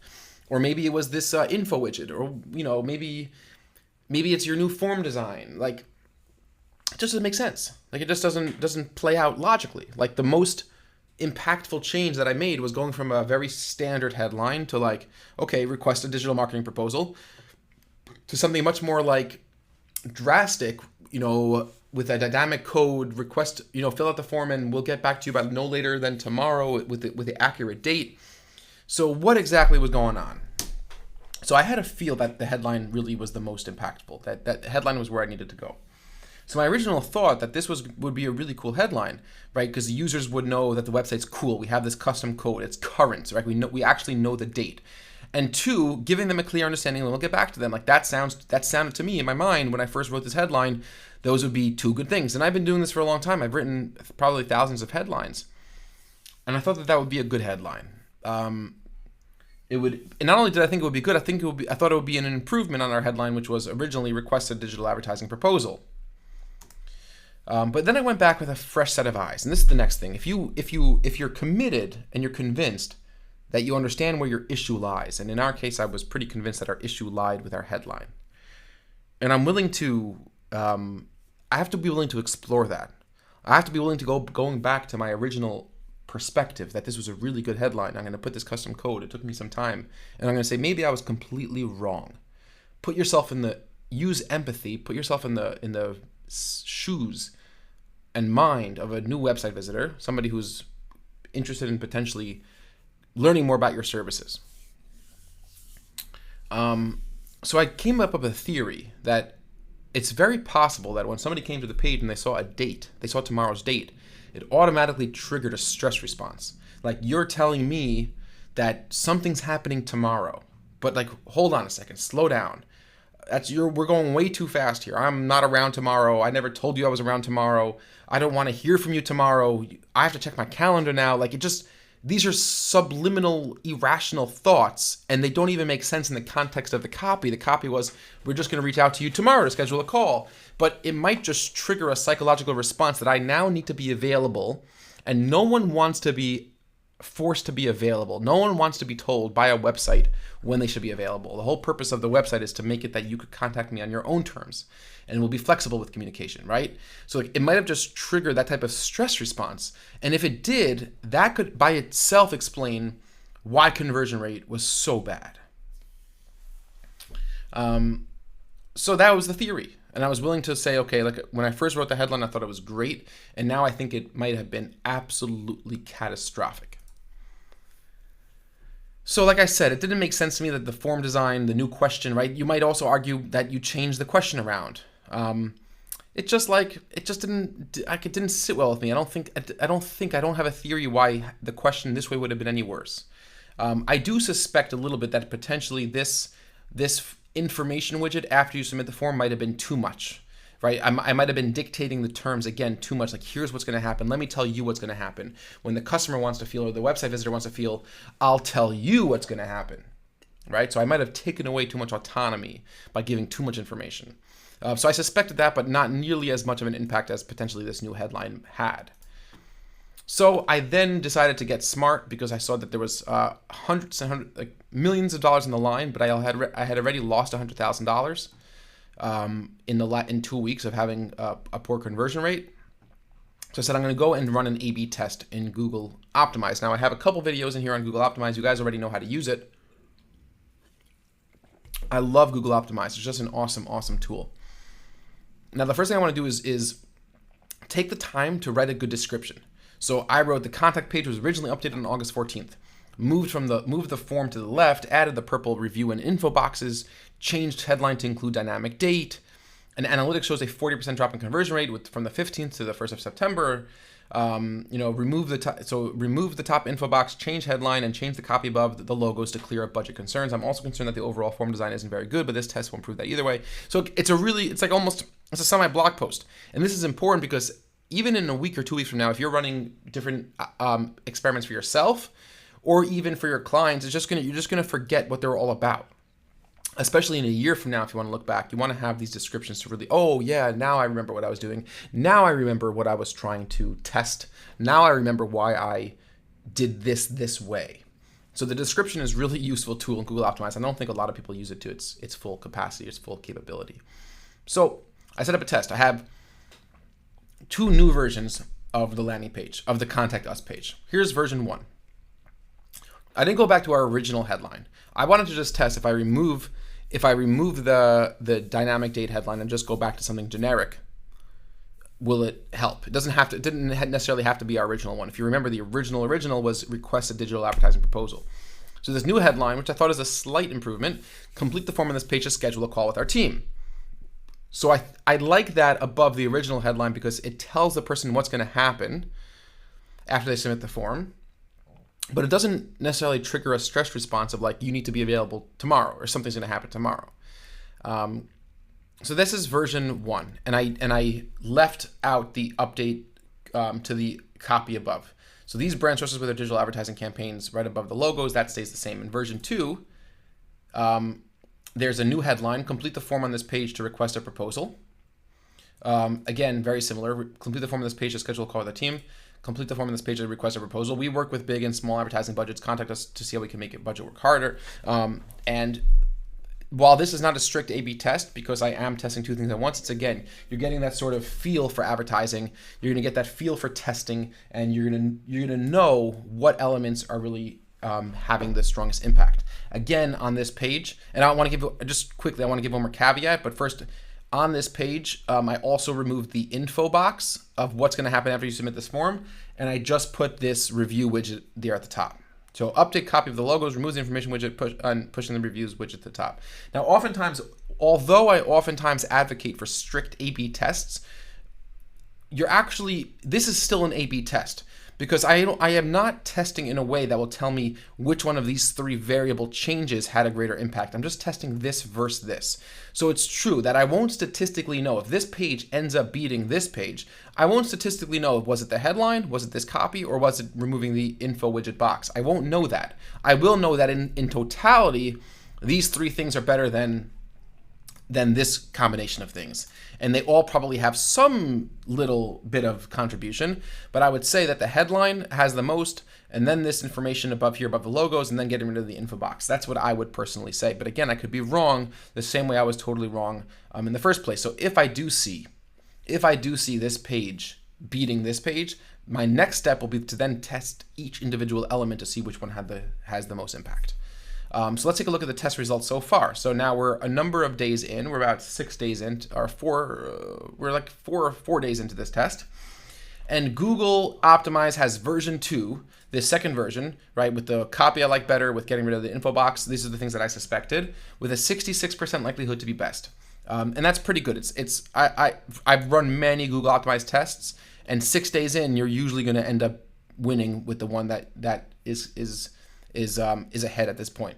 So this is what I'd expect, because the copy above the logos is better. It clears up that budget concerns. And I didn't love the info box widget. I think it might have also triggered that stress response. But what about the results compared to the bad headline? How does this new, like, the whole point of this, we want to see, right? Yeah, I know it's a little bit exciting that these 2 pages have a test running, but the whole point over here was to see what about it compared to this that was running for 2 weeks. How are you doing? So let's take a look at analytics.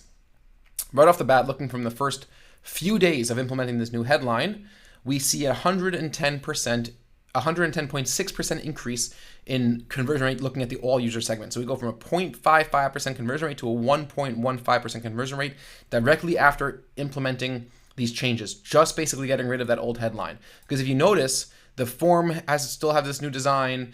We still have some of the new copy. We just got rid of that headline with the dynamic date in the headline and put these 2 new headlines in. So 110.6% increase in conversion rate from the all user segment.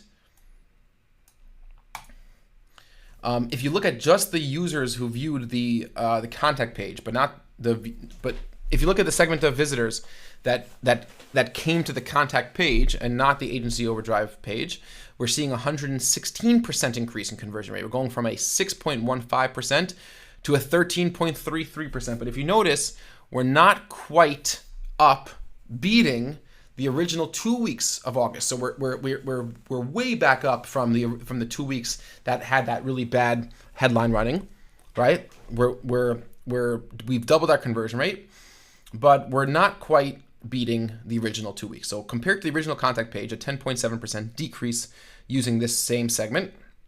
But this is no longer nearly as concerning. Right now I'm looking back across the first 2 weeks of August and the first few days of running the first few days of removing the bad headline. So it's a 10% decrease. It's not as concerning. And once you're looking at a 10% drop from 14.9% to 13.3% at a website that doesn't have that much traffic, we're just dealing with hundreds of visitors, not like thousands and thousands in these time segments. It could be that, like, anything. It could be just 1 or 2 days of 1 or 2 good days where you had a few leads. That's what you could be looking at a 10.7% decrease. When you're seeing a 55% decrease over 2 weeks, you know something's wrong. But if now I'm seeing 10.7%, whatever. And it's also very possible that the new variants that I'm running are actually worse than the original page. That's also possible. The A/B test in Google Optimize will tell us that. But even more so, to further highlight the idea that a 10% decrease is no major big deal, if we go back to July. Right, so this screenshot is showing you the first 2 weeks in August, that this newer editions of the landing page are 10.7% worse than the original. But if you go to July, which also had the original, we're doing 60.7% better, right? So, like, the fact that August had a really good conversion rate the first 2 weeks shouldn't throw me off. So it just, it indicates that something outside the design changes led to an artificially good conversion rate at the start of August. There's just some good days or whatever it was. So if I compare how we're doing now with these 2 new landing pages, with these 2 new contact page versions to July, which had the original, we're doing 60% better. We actually have a 13.3% conversion rate versus an 8.29% conversion rate just from this segment. So that's really exciting. So as a quick breakdown, right, what do we know? So part of developing this feel for testing is being able to be totally honest and objective about what you know and what you don't know. And I like to always take stock when I'm doing tests. I was like, okay, what am I certain about? What do I not know anything about? And if your list of things that you're certain about is longer than your list of things you're not certain about, then either you're the best tester in the world or you're not being honest. And it's usually the second. So here's what I know. The headline with the dynamic date was bad for conversion rate. I'm 100% confident about that. We looked at it over a 2-week range. We looked at it from a very specific segment of traffic. We've accounted for other variables. I know that nothing else major was introduced, so I'm positive that this new headline with the dynamic date was bad for conversion rate. 2, the new headline and the original contact page headline are both better than that bad one, right? So the new headline we have 2 new headlines running, and we also have the original, which was requested digital advertising proposal. All 3 of those headlines are better than the bad one that ran for the first 2 weeks in August. Form border design probably has no impact on conversion rate. I don't know that for certain, but I'm willing. I know it. I'm certain enough about it that I'm willing to put it on the what I know list. Here's what I don't know. Why the dynamic date headline was bad. I didn't test why it didn't work out well. I had a theory, the theory of it triggering the stress response, but that was just a theory. I don't know for sure. I also don't know if the review widget is good for conversion rate. Right now, Google Optimize has this version 2 at a 66% likelihood to be better, but remember there's 3 changes in that version 2. If we go back to version 2 over here, I change this, I remove the info widget. This copy is different and the headline is slightly different. So I don't know for sure if it's the info widget that is bad or good or meaningless to conversion rate. Okay?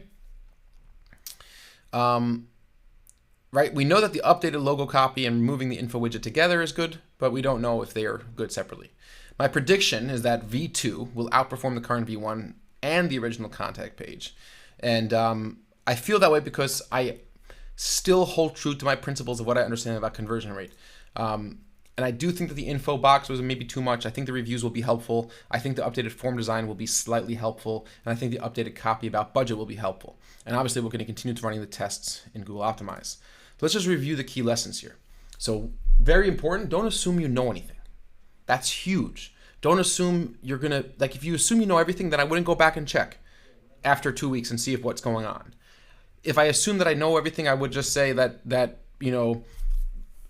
this copy is not going to make a difference and no one's going to be confused that we don't work with smaller budgets, right? That we don't assume you know anything. If you're going to be changing, and also I made the same mistake, right? I lost probably $100,000 of revenue that would have played out over the course of a couple years because I was lazy and I decided to not A/B test my form. I didn't A/B test my contact page.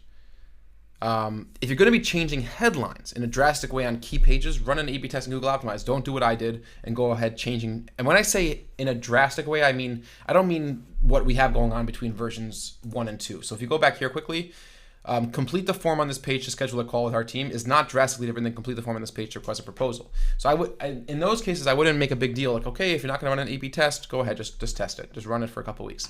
But if you compare that to this, if you compare this type of headline where we put some dynamic date in there and it's a whole different thing compared to this was the original requested digital advertising proposal, that's something it was a big mistake of mine not to test. Use annotations in Google Analytics to track your key changes. That's a big one. Develop a feel for testing by practicing face validity exercises. Remember, face validity is that idea of a subjective measure. Is the data I'm looking at properly testing my hypothesis? And when I first saw the data that we see that's 36 or 55% drop in conversion rate, I was not immediately convinced that this data was actually indicating that the contact us page changes were bad. Okay? You have to then go and make those custom segments, account for those outside variables, exclude threats to the study. Face validity is something that anybody can do well. Looking at a set of data, is what I'm doing, was this test actually properly testing my hypothesis? Develop a feel for testing by practicing, I said that already. Be brutally honest with what you know and don't know, right? Make a list after every test. What do I know? What do I not know? It'll really help you come up with new ideas for testing and it'll make you a better tester. Small fluctuations in conversion rate over a short period of time are very likely influenced by outside factors. Remember, once we implemented version 1 and 2, we removed the bad headline from the contact page and we have these 2 new pages running, and I see that conversion went up 116%, 155%, but it was still losing to the first 2 weeks of August when we had the original. We were down by 10% or so. that could be from a million different types of fluctuations. Unless you're dealing with massive amounts of data, hundreds and hundreds of thousands of visitors, or I don't know, tens of thousands of visitors, you could be sure that then a 10% fluctuation might be important. But in the case of having, let's say, a few hundred visitors a day, and one day that had 3 or 4 extra form submissions or 2 or 3 extra form submissions could have a real big impact, then I would say that a 10%, a small fluctuation in conversion rate over a short time period, really you can't draw up many conclusions from. Assess traffic sources, traffic volume, and new traffic introduced over comparative time periods. If you're comparing how things happened, or if you're comparing conversion rate or CPC or bounce rate or number of pages per session between this 3-week period and this 3-week period, make sure you're accounting for traffic sources. Was there a certain traffic source you got during period A that you lost during period B? Was there a traffic source breakdown from different channels? Like in period A, you were getting 50% of your traffic from direct, and in period B, only 20% of your traffic from direct. That itself could impact conversion rate. You might want to understand why that changed, but if you're trying to say, I made a change to this headline, and I see my conversion rate went up or down, but you also had a major change on another dimension that could have caused that change in conversion rate, then it could be you have no reason to assume it was this reason or that reason, right? That's the idea of confounding variable. So look at that as you're just take stock of all that while you're going through these types of things, and always be willing to be wrong. That's the most important thing that if you can come out of today's lesson with, is always be willing to be wrong. When you're willing to be wrong, and I would go so far as to be excited to be wrong sometimes, you'll be a much better tester, much more analytical, much more honest, much more rational, and ultimately you're going to create websites, and you're going to make websites for your clients and run tests for your clients that are more valuable, practical, and insightful. So that's what I wanted to cover today. I hope this is useful. I'm going to give you all these slides download in the lecture. Now remember, do not ask for access to the slides. That's not how it works. You got to be logged into Google. You go to File, go to Make a Copy, and make a copy. That's how it works.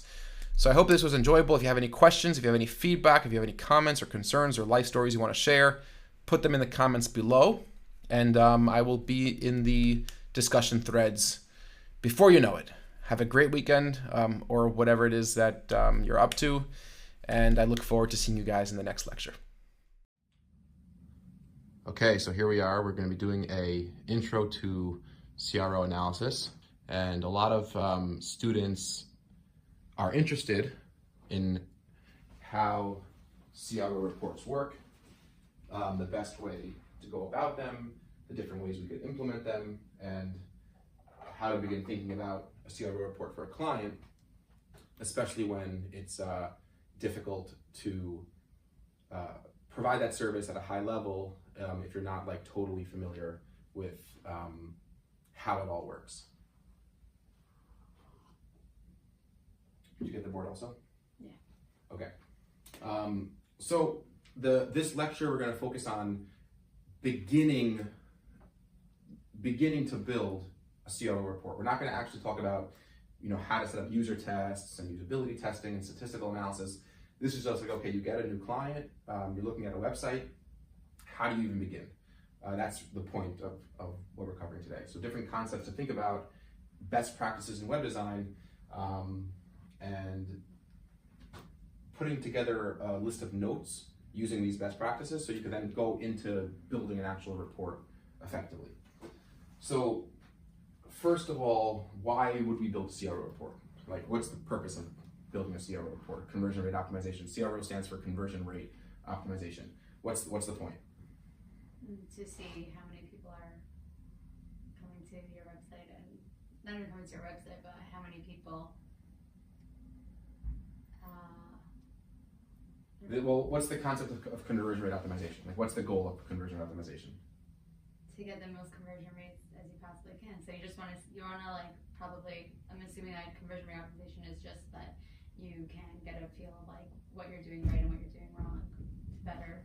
To hopefully increase your conversion rate. Right, yeah. To hopefully increase the percentage or the volume. Percentage. which is also increasing the volume, Right. but conversion rate refers to a percentage, and also to increase the volume of conversions, right? They're both the same thing. As conversion rate goes up, typically the conversion volume goes up too. So we want to, conversion optimization is also really important because conversion rate optimization it impacts profit more than it impacts revenue, which is a really interesting concept. In every business, there's a certain degree of fixed costs associated with running the business. So with every business, there's fixed costs and there's variable costs. Fixed costs are your rent, your server, your website costs, costs of manufacturing, and then there's variable costs that go up with every single product or service you offer. So let's say you're an e-commerce company, you sell sofas off your website. Every single time there's a new order, there are certain variable costs that go into it, like you have to manufacture that individual sofa, you have to ship that individual sofa. But there's also fixed costs that don't scale, right? So you might have a warehouse that could scale up to triple your current output. So right now, whatever you're paying for your warehousing costs is fixed. You have to pay X amount of dollars a year to have your website up and running. And that doesn't change if you have 1,000 orders or 1,000,000 orders. Those are fixed costs. So when you increase conversion rate, you're increasing the amount of sales you're getting, but you're not actually increasing your fixed costs. So if I put more money into advertising, then I'm increasing my advertising cost. So my profit will go up at a greater rate than my revenue will go up. And that's a sort of separate lecture, and I think we actually have that lecture that breaks that down in more detail. But improving your conversion rate is a very, very valuable thing to do for any website or landing page or any online business. Now, how do you do it? There's a whole suite of tools and information surrounding how you actually go about increasing conversion rate. But this is sort of where it starts. You take a holistic view of a website and you start figuring out where are most likely the biggest issues, where we could now invest more time and resources into making those issues go away or to solving those problems. There's a lot of different tools that are related that we're going to cover in future lectures in the series, like different software or different actual methods, statistical analysis. And it all sort of flows into this concept of heuristics, which is you want your website to be usable. And in the next lecture of this series, we're going to talk about all the different ideas of usability, like is this site memorable, is it easy to use, is it delightful, is it pleasant, does it serve a purpose, et cetera, et cetera. But fundamentally, everything comes down to being able to use something without having to learn, or especially having to relearn how it's done. That's a big concept in web usability. Question. Yes. You were talking about the fixed and variable costs. You were saying that there's not a fixed cost for each. Let's say it's for a sofa company. Mm-hmm. So it's variable. It's a variable cost. How much it's going to cost to produce each one? Yeah. Right. Okay. Got it. So for example, let's say our business. Every time we bring on a new client, there's variable costs. So we need an account manager's time for that every client. But my rent or my mortgage payment on the building doesn't change. Okay, got So the rent or the mortgage payment's a fixed cost, which doesn't scale with the scale of the business. I mean, up until a certain point, eventually you've scaled so much, you need to now move into a bigger office, right? But like, typically your rent, your overhead is going to be fixed, but we do have to now invest additional money for every new client. Those would be variable costs. So I want to talk a little bit, and there'll be slides. So for all of you following along in the Agency Overdrive, there's going to be slides that I'm going to reference that you can download for this lecture also. So let's talk about, we're going to spend a few minutes on each one of these concepts talking about what all this means. So first, you have a website open, you have your website, your client's website, and this is before any statistical analysis, A/B testing, actual user testing or usability testing or preference tests or anything like that. We're just going to go through using our experience. We're going to use our intuition and our own sense of empathy. Now, empathy in web design means, can I put myself in the shoes of a website visitor? Can I experience a website from a visitor's perspective?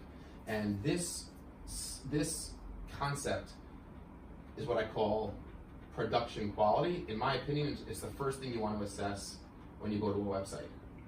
Okay? Production quality. Basically, does the website look like it was professionally made? when you have a very small amount of time when you first land on a website to give the user a sense of legitimacy. And the first thing a person's going to think when they walk into a store, let's say, right, a department store, is this place legit? Is it professional? Are the lights on? Are the aisles clean? Are there signs? Is there customer service walking around? Are the items and the produce and the products on the shelves neat and arranged properly, right? If you go into a clothing store or a department store. So production quality, it's like an immediate sense. Do I feel good about this site, or do I feel like the site is poorly designed? That's what you're looking for, production quality. To me, it's the most important thing to first assess when you land on a site or when you're looking at a site. That concept of production quality, and it's subjective. Production quality, think about like a department store, right? Macy's and Bergdorf Goodman, a very, very high-end department store, they both have high levels of production quality, right? When you walk into a Macy's, Macy's will have its own level of subjective production quality that's different than Bergdorf's. And it's appropriate for each individual site. So if you're selling cheap sofas, the site might and should feel different from a design perspective than if I'm selling $100,000 baby grand pianos, right? Production quality means, does the feel of the site not only look professional at a base level, like does it look professional? Do I feel like this is a real website? Very simple test. But also, is it appropriate for what's being sold? Is it appropriate for the type of store it is? So if you walked into Macy's and it was designed like a Bergdorf, it would feel out of place. If you walked into Bergdorf and it looked like a Macy's, you would feel out of place. But for Macy's, it's really good, and for Bergdorf, it's really good. That's production quality. You were saying that like you have to basically like you have to like reflect like what your actual business is. Yeah. But why would you, like, if you're selling something cheap, like, why would you want to reflect that? Because you don't want the website to feel like it's designed cheaply. The website should still look professional, but there's professional looking sites that are discount sites. Like Amazon has a website that it feels very different than when you're on the Apple website. Because when I go to Amazon, I get the sense that I can buy tons of things on all different price points, it's in everything store. They design it to make it feel that way, the way the products are set up, the way the colors are. Apple, you feel like it's a luxury brand. Right?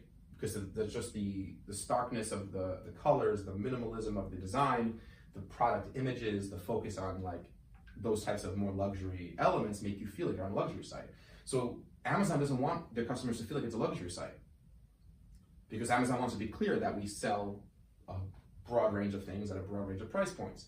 If you go to Bob's Discount Furniture, they don't want to design themselves like a Restoration Hardware, because that'll turn customers away. That would be willing to pay that, like that. That are looking to pay something cheaper, or like looking they for. make the impression that like it's more like high end and they can afford it. Right, exactly. So that's the idea. So Macy's was designed very specifically by very smart people, and it's very possible that the same consulting design team could be used to design a Macy's and design a Bergdorf, because they understand what production quality means for these types of visitors. So that's the first thing. You're going to a site, you're saying, what do they sell?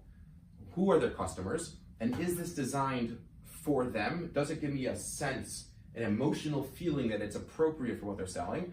And then also at a lower level, does it meet the basic threshold for legit site? Does it look like it was professionally built?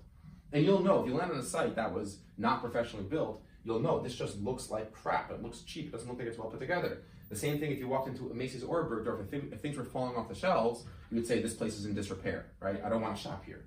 Like they must be going out of business. So there's two different layers to production quality. There's the first initial stage, like is it professionally designed?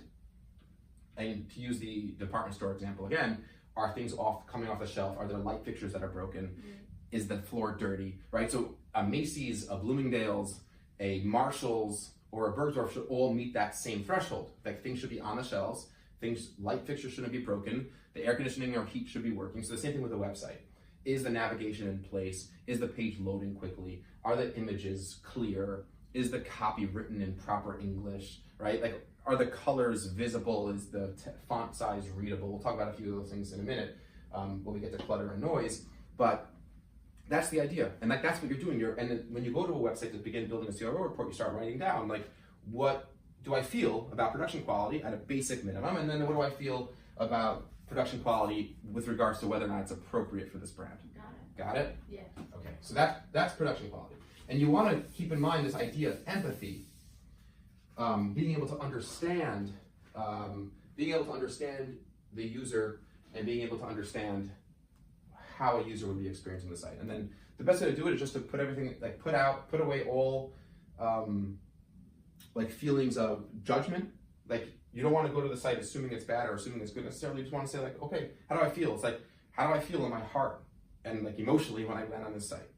And eventually you're going to do actual user tests. You're going to bring in other people to say, how do you feel? But your job as a CRO analyst, as somebody who's looking at the quality of a website, is to first get a sense of like, what do I feel about it? You know, because you're going to have a lot of different ways to go about fixing conversion rate, and you want to invest the limited amount of time and resources you have in making the biggest impact. Okay, now let's talk a little bit about, so we talked about production value, and what I mean by staying simple is that at this stage, you're not looking to get advanced with statistics or tests or spending money, right? It's just like simple, how does the site feel, look, work at a very basic level. Let's talk for a second about a sense of orientation, okay? So a sense of orientation is like, where am I anywhere on the site? So if you're like, you start clicking, to get a sense of orientation, you want to start clicking around the website, go to different pages, visit different category pages, product pages, contact page, team page, whatever it may be on the site. And at any point, and at any page you are, you should be able to basically get a sense of where I am. Like, where am I in the site? What is the purpose of the page? Like why am I here? And when you ask, why am I here? You should be able to answer what the purpose of the page is. Why would this company ever want me to be on this page? So if you're on a page that you can't understand, like what page you're on, you're not exact, like you're looking at the page, you're not sure like what page is this a product page? Is it a category page? Is it a service page? Is it a sign up page? If you're not really sure what the point of the page is and like why you would be here, why the company has a page like this, then you have a problem with a sense of orientation. Think about it like and then you should do like, where are you in relation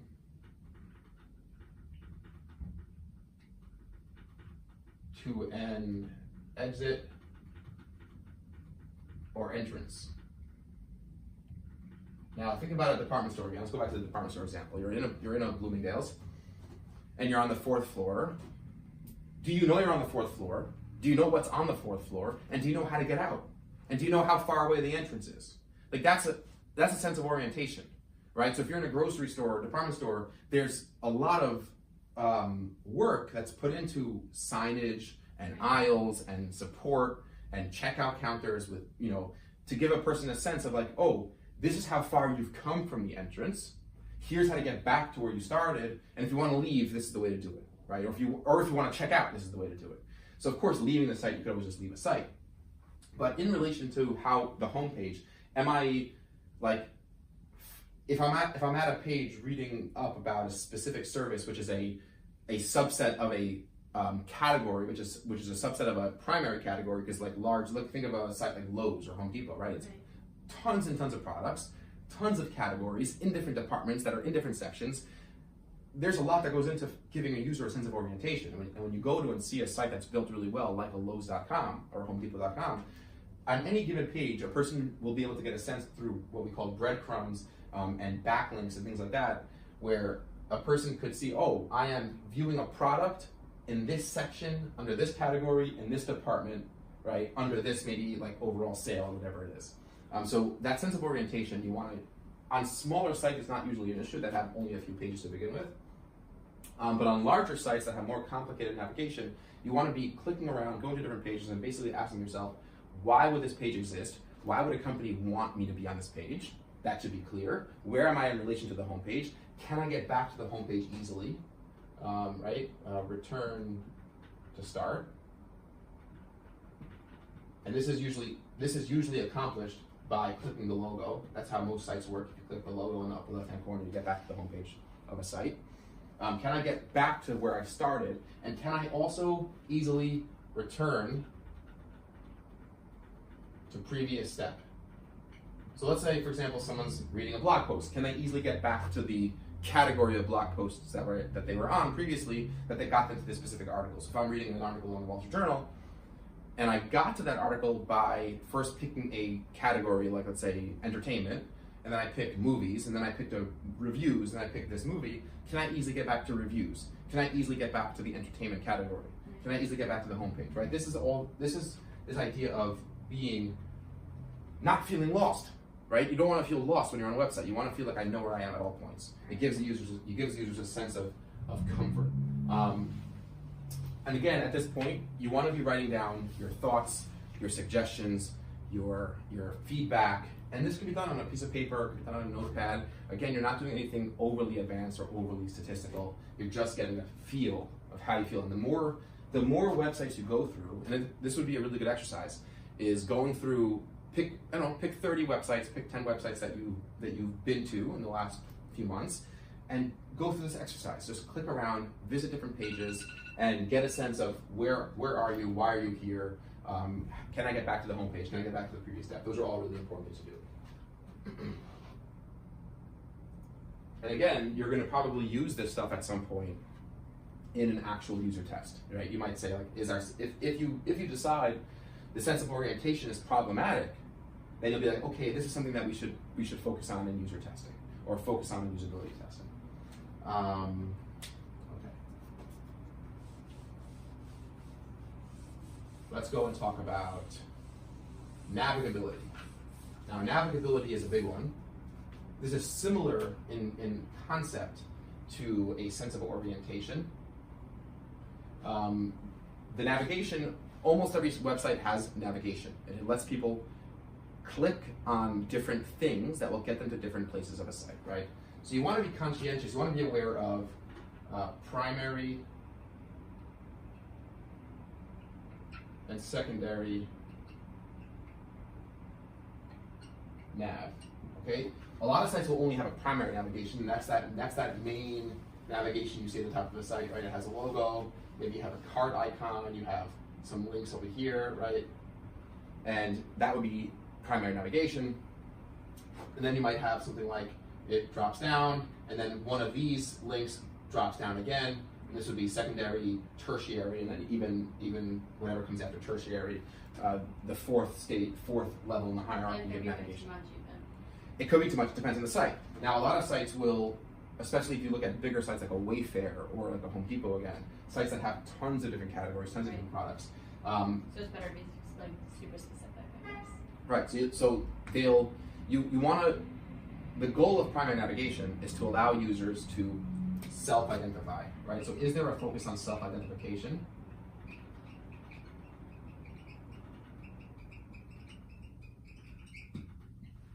Self-identification allows a person to say, I am this type of person, and I'm shopping for this, and this is where I need to go on the site. Some sites will organize themselves by departments, categories, products, which is a totally fine way of organizing. A lot of sites that are more service-oriented would do well to organize themselves in the form of self-identification, meaning I am a business in the healthcare industry.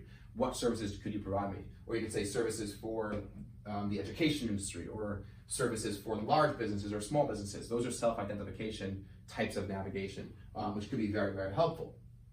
But you want to be aware of primary and secondary navigation, and you want to start going through that navigation and basically getting a sense of, is it organized, right?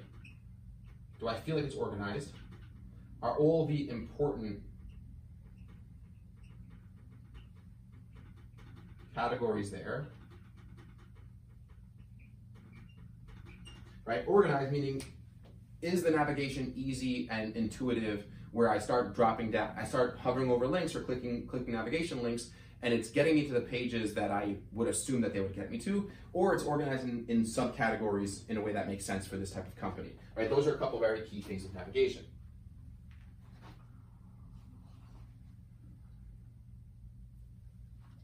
Now, the other thing is, does it appear overwhelming?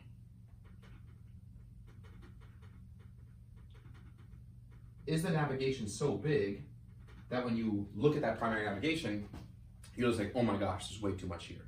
And if it's like this, oh my gosh response, there's way too much here, you might say, okay, it might be worthwhile to figure out how we could restructure this navigation. And then the other thing which is very important is consistency, okay? The primary navigation should stay consistent throughout the entire site.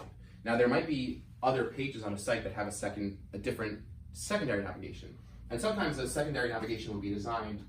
Let's say you have up here, you have your primary nav, right? You have your logo, and you have your main navigation links over here. You might have an actual fixed secondary navigation down here, or there might be a secondary, very frequently on e-commerce sites, filters, right? Filters, other pages, a contact on the left-hand side, vertical. So this would be called a secondary vertical nav. And this is a very common approach to websites that have products, filters, etc. And then you have your primary nav up here is your primary nav, horizontal. This should not change. Whatever page you're on the site, this top thing a user sees should stay consistent. So that's another thing to keep an eye out for. Are you changing how the primary navigation looks and feels and works throughout the site, which would then add confusion? It would it would frustrate users. It would really force users to relearn how your site navigation works, which is something that you never want to do. And again, remember, we're still at this point. Navigation is a whole complicated subject, but the point of this exercise is to just do an initial review of a website. So you want to keep it at the most simple elements, like organized. Can I get to all the important pages? Is it overwhelming? Is it consistent? Is there primary, secondary navigation? Do we think that the navigation is a problem? Do I get a good feel for it? So you're still just doing like a basic high-level diagnosis, and you might decide based on how you feel about the navigation and the issues in the navigation, if there are any, that this is something that we should focus a lot on, because navigation and it being structured properly is a really key element in a website's conversion rate.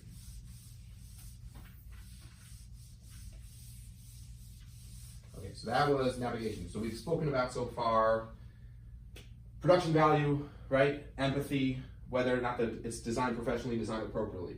Navigability, taking a look at the site's primary nav, secondary nav. Is it organized? Is it cohesive? Is it consistent? Is it giving you this, oh my gosh, it's overwhelming feeling of anxiety? And as I travel through the site, do I have a good sense of orientation? Do I know where I am at all points, right? These are like, it's sort of like a health check. This is the beginning of a CRO report. It's sort of like a health check. Let's take a look at how important it is to remove cognitive load.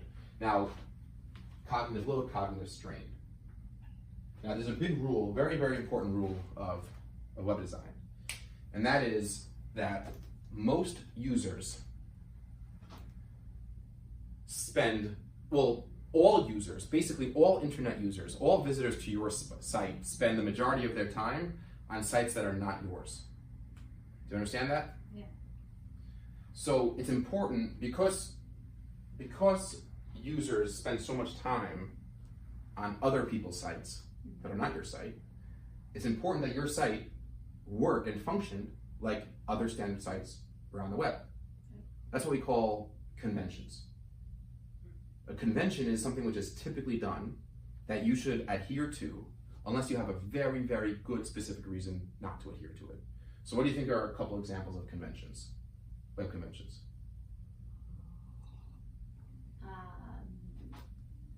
Conventions, one second.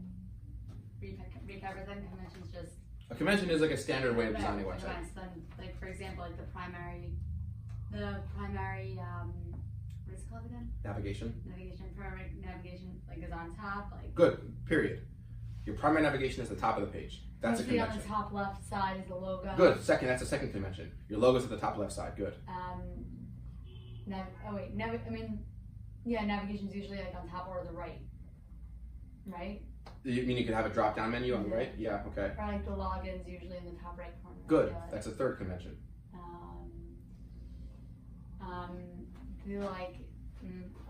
Good. No, that's good. So those are 3 or 4 that you listed. Very good conventions. Right. So having the logo in the right place, having your cart icon in the right place, having an FAQ section in the right place, having copy laid out in the right way, having your primary navigation in a horizontal fashion at the top of the site.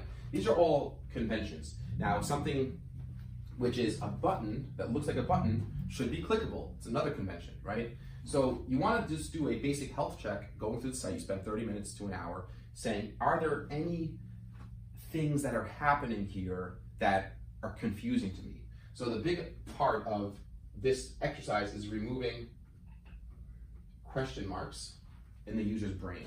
So if there's a button, right, and there's something that looks like this with some shadowing and it says info, and you expect it to be a click, you expect it to be something which if you click, you go to a new page, then that's what should happen. So does that happen? So our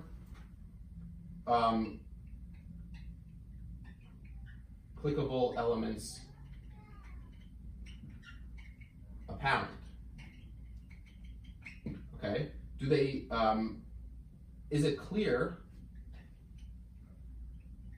where you'll go when you click? Okay, so these are two elements, these are two ideas that could really cause a tremendous amount of frustration and cognitive strain or cognitive load or tension in a user.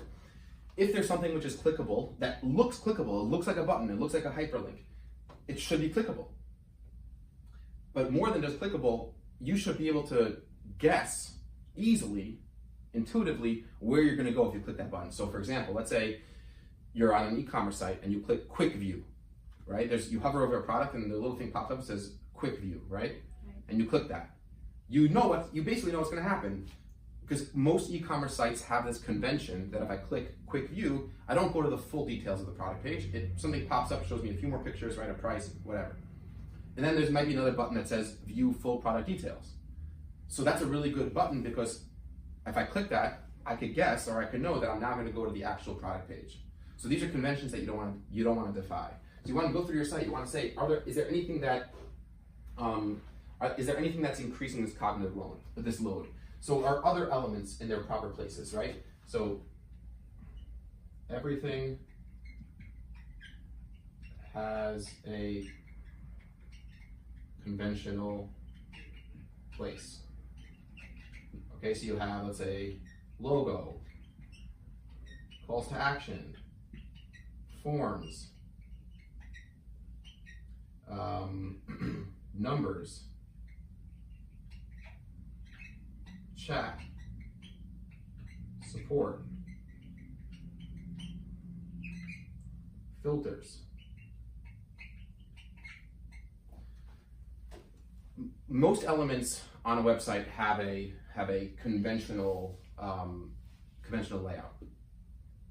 And you want to make sure that all those elements, like your logo, your calls to action, whether it's a sign up or it's a purchase or it's an add to cart button, it's a price, forms, you don't want to be surprised. If you're looking through a site and you're saying, you're looking through a page and you're basically telling yourself, can I do what this page is supposed to, can I do what this page this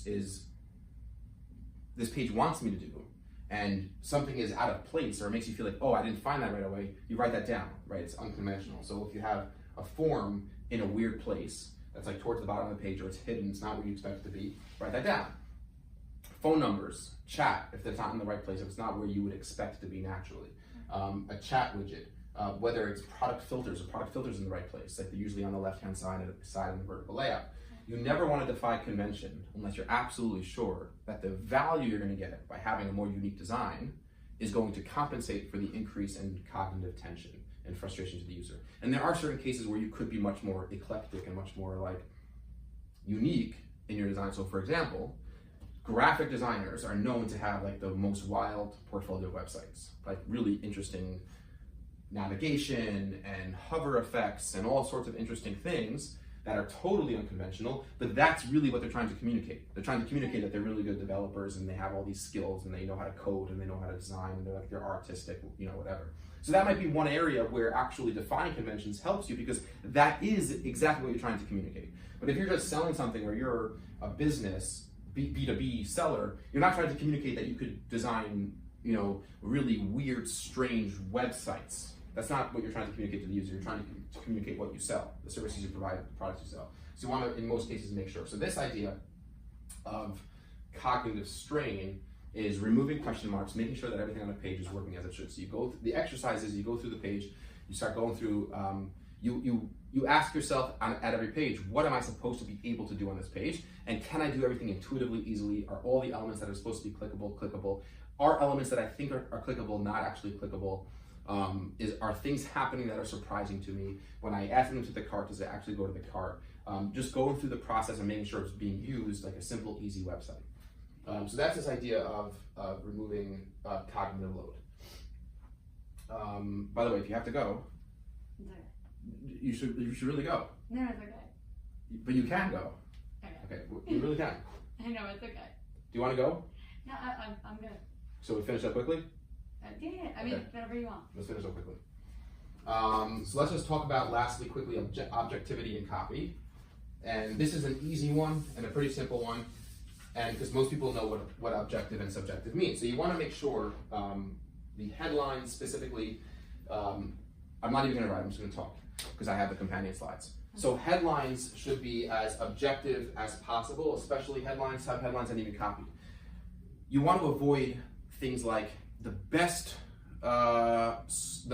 machines built ever in the world, Right. with unbelievable cutting edge quality at prices cheaper than anyone else, right? That means nothing to anybody else. So a couple of rules for headlines is, can this headline have been written by anyone who didn't do research, right? That's a really good litmus test. So for example, we had a client who sells these very, very expensive stick pack machines. These machines could be $200,000 a piece, and originally their headline was, machines built to last, that will last decades using cutting edge quality. So one, no research had to be done in order for anyone to have written that headline. Right. That headline could have been pasted onto anybody else's website and it could have, quote unquote, worked. So that's subjective. It means nothing to anybody. It's not specific, it's not factual. We rewrote the headline, and I think the headline was something along the lines of stick pack machines that can produce 800 stick packs every 60 seconds. Now all of a sudden you've communicated something concrete. Right. You've told the person that these machines could produce 800 of these Heinz ketchup packets every 60 seconds. That headline cannot just be pasted on anybody else's website and work, because it may or may not be true. It's not subjective. The number 800 is not a subjective thing. It means something to everybody. It means the same thing to everybody. 60 seconds is not subjective. 60 seconds is an objective number. It means the same thing to everyone reading it. That's what you want to aim for in your copy. Objective concepts, objective elements. You want to avoid what we call unsubstantiated superlatives. Superlative is like this an exaggerated claim. It's the best. It's the world class. It's the number one. These are very tacky, very subjective, especially if it's unsubstantiated. Now, if it's substantiated, if you are the number one seller of X, Y, or Z, say it, but back it up. So we could say the World Trade Organization of Manufacturers rated us in 2019 as the number one production facility in terms of cleanliness and workload capacity. And here's a link to that article, right? So now it's a superlative. It's you're claiming something unbelievably great about your brand, but you're also it's factual. You're not just saying the best, right? Because everyone can say the best, and it doesn't mean anything to anybody. You also have a very limited amount of time and attention from your users to actually communicate what's on your site, what you sell. Otherwise, people are going to leave. So if you spend 7 seconds of somebody's time just telling them that you're the best, or the cutting edge, or the lead, or industry leading, or award winning, you haven't done anything to communicate what you actually do, right? So that's a really, really, really important thing. So is it the type of thing which is the headline or is the subheadline? Is it communicating factual things about the brand, about the products? Could it be written by somebody without having done research? Could it be slapped on any other 1,000 sites and just work, right? So if those things are true, then you're not writing good headlines. You want to look through the copy, look through the headlines, and look for subjective words, right? Best, greatest, happiest, lasting the longest, cheapest, savings. These are all things that are just subjective. They don't mean anything concrete. If you're going to say how you compete on price, say it specifically. On average, we're $19 cheaper than our 5 leading competitors. And the site, if you look around, you'll see the best companies are doing these types of things. They're being very objective with what they're claiming. And it might not be flashy, it might not be funny, it might not be, cute, but it's much more useful to the reader, to the user, because a website user comes to your site for the first time, and this is again another lecture for another time, but their basic starting point is you're guilty until proven innocent, not like in an American court of law where you're innocent until proven guilty. Your website is useless, and the information here is not going to help me until you prove to me that the information here is useful and what you have here is going to help me. So you have very limited amount of time. So everything you write, you have to be promoting why you're useful, why your information is specific, why it's relevant to that person, and how it's concrete. So just understanding this concept of being objective versus subjective could really totally change the performance of a website, just this by itself. We've seen it happen over and over again. So the exercises you want to take out look for all the elements of a website that are talking subjectively, and start thinking about how you can replace them with things that are objective. And by the way, writing objectively takes time, it takes effort, and it's not easy. Because you have to research, you have to really understand the product, you have to really understand the brand in order to write in that way. Okay, that's objectivity and subjectivity. Clutter and noise. Basically, when you go to a website, it doesn't have to be a minimalist site. Amazon and Apple are both very good websites. Apple is minimalist, Amazon is maximalist. Amazon has lots and lots of information on every page. But when I'm on Amazon, I don't feel anxious. I don't feel overwhelmed. I feel like I know where things are. It's a really huge case study in brilliant web design. I also feel I know where things are on Apple. So clutter and noise are there too many competing calls to action? Are there too many things competing for my attention at the same level of visual hierarchy? So if you go to Amazon, which is a cluttered site, right? By any standard of clutter, Amazon's a cluttered website, right? Yeah. All right. But when I'm on the web page, when I'm on an Amazon product page, there's a big orange add to cart button. And that's the only thing that's really competing primarily for my attention. There's still 100 other things I could do. I could add it to a wish list, I could add it to a registry, I could share my cart, I could read reviews, I could do all sorts of different things, right? But at the end of the day, what's making me not feel anxious is I know that exactly where it is. where it is from an orientation perspective, I know where it is. I also know, I feel like I understand the hierarchy of what's important to me and what's less important. So if I know that, if I saw 7 different elements that were all as visually prominent as that add to cart button, I would start feeling anxious. Like, what am I supposed to do here? What's the most valuable thing? What does the site want me to do? Right? So the add to cart button is not designed in the same way as the add to wish list button or click the reviews to read the reviews. It's all specific. So it's not about being minimalist or maximalist, right? So do colors provide enough contrast? Can I read the text over a button? Are the images clearly complementing the actual product and the actual copy? Or do the images seem like, what is this image for? Is the text too stuffed together where I can't actually read it without squinting? Is there room for different elements to breathe? Is there enough padding between different sections and elements? Is there enough white space? White space and padding are both that same sort of concept.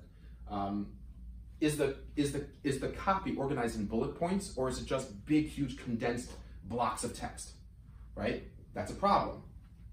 So again, it's not about being. A lot of people think that decluttering their site is about making it thinner, smaller, less content. It's not about that. You could have an extremely large site with extremely long pages that are decluttered, that have a visual hierarchy to the calls to action.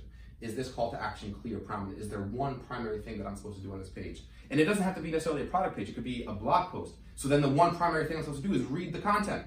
And that's what's the showcase, the center of the page. The blog post, the article, and it's clear. The font size is legible. I could read it. There's enough contrast in the colors, right? I feel not anxious being here. So again, the same way why Apple's website and Amazon's website are two totally opposite websites in terms of design, neither of them make you feel anxious. Where if you go to another site that's cluttered and there's a lot of competing elements for attention and you don't really get a sense of what you're supposed to do or where you're going to find the information, that's when the user starts feeling anxious, frustrated, and will probably abandon your site and not give you enough time. And that has nothing to do with the size or the amount of copy. It has to do with how it's laid out. Are different things given visual prominence? So the bigger things are given bigger colors and bolder colors and bigger text. Headlines and subheadlines are clearly different font sizes, right? All those different elements. So if you go through all these elements, just to wrap up, clutter, objectivity, subjectivity, orientation, cognitive strain, navigability, production value, empathy, and keep it simple, keep your notes. This is the original founding building blocks of a good CRO report. Because when you come away from this,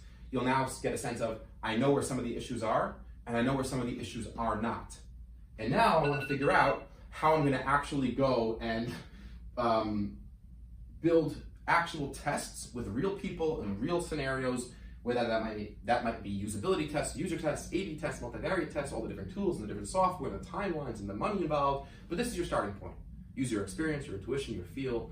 You compare it to different websites, you look at competitors, and you start putting together a notebook of how this CRO report is going to develop. So let me know what you guys think of this. I think it's a really good starting point, and I'd love to get your feedback and questions. But if you're going into the world of helping your clients improve your website, or you improving your website, this is the place where I think you should start. Thank you very much, and I'll see you guys shortly in the next lecture. Howdy everybody, and welcome to another exciting lecture. Landing pages are very difficult to create. When you're thinking about designing a landing page for a new product or service from scratch, there's a lot of different moving parts. You have to figure out what is your main selling proposition. How are you going to communicate that in the copy? How are you going to test different variations of your copy? How are you going to actually design the page? What page tool are you going to use? Is it going to be a form submission? How are you pricing your product? If you're doing this for a client, you have lots of different considerations from the client side to take into account. It's really not simple. It's not an easy thing.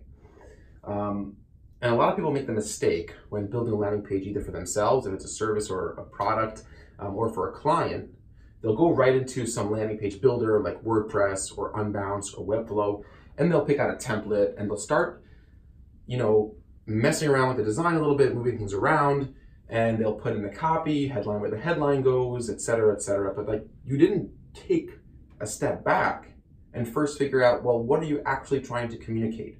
What ends up happening is you find some template or some design structure, and then you end up trying to fit in your product and your services and all the copy into that template. So you're squeezing things that are the most important things, like what you actually say and what you actually communicate on your page, is really the fundamental elements that are going to make the most difference in your conversion rate, which ultimately will make the most difference in how profitable your page is. And people end up squeezing that into a predefined template.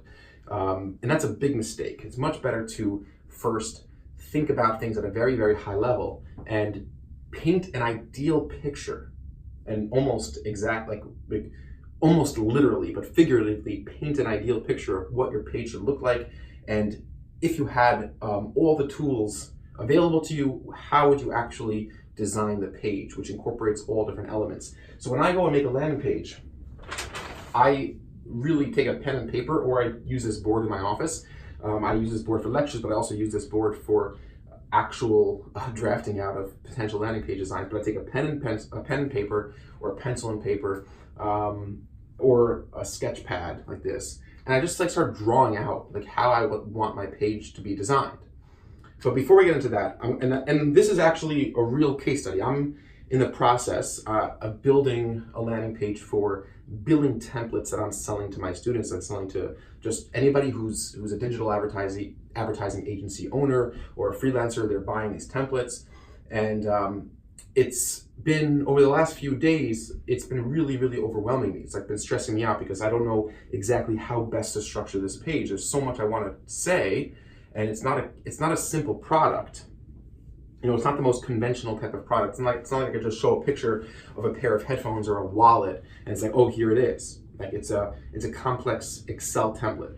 So just a high level overview of what this product is, because I'm going to walk you through my exact process.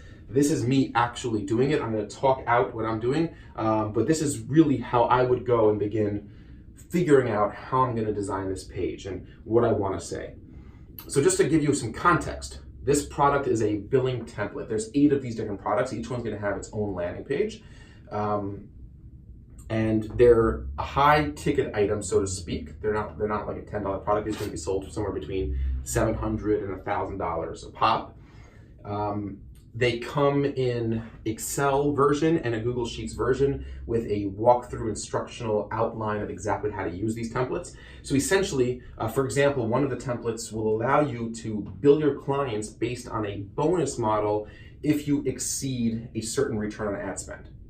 Okay, so oftentimes digital agencies will bill their clients a set fee per month for the advertising or a set percentage of spend, and that's fine. But building bonuses based on performance into proposals that gives you the ability to earn additional income is really important, and it really makes a big difference. It shows your clients that you believe in your service, that you could deliver. It shows your clients that you believe in their product, and you're putting skin in the game, right? So you might discount your base fee slightly in exchange for this bonus model. So let's say your client says, we need a 400% return on ad spend from our advertising campaign. So that's $4 for every dollar spent on advertising.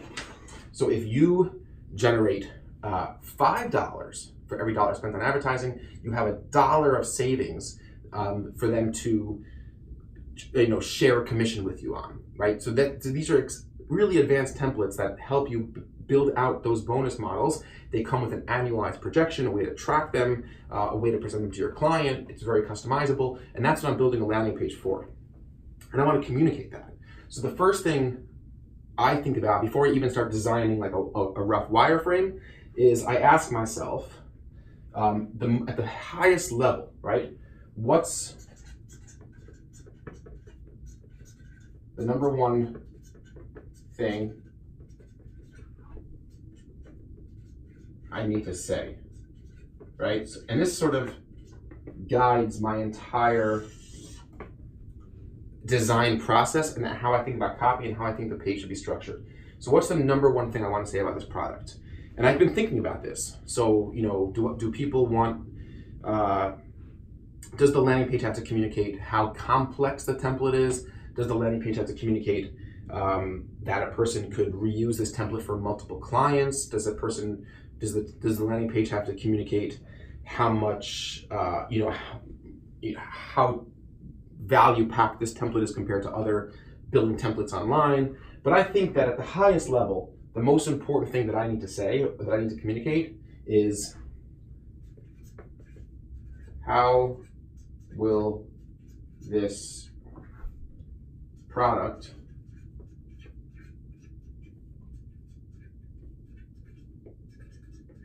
help me grow my business?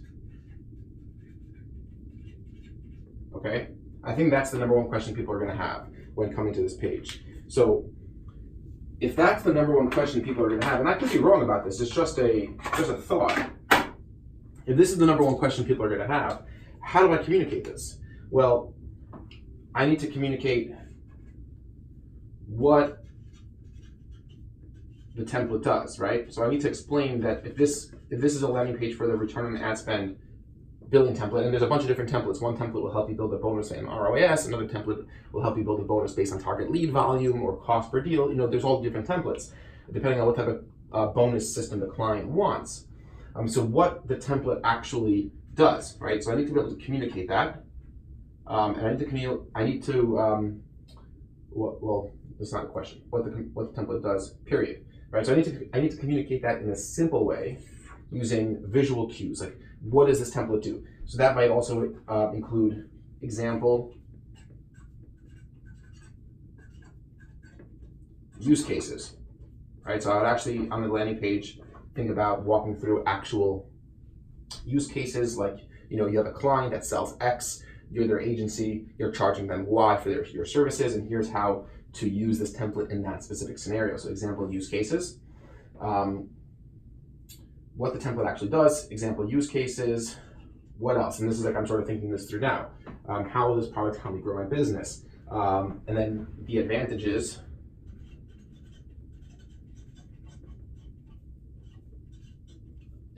of a bonus, right? Advantages of a bonus inside a proposal. So there's something like, you're showing skin in the game, your clients see that they're getting a discount on the base fee, you're communicating that you believe in the product, those elements too.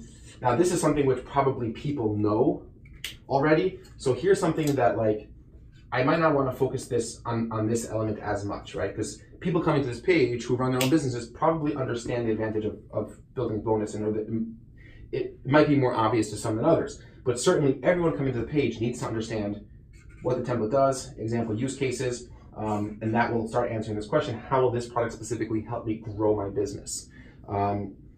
I don't think people here are looking for, people buying my product are not necessarily looking for an easy way out. We've spoken about the fog behavioral model a lot.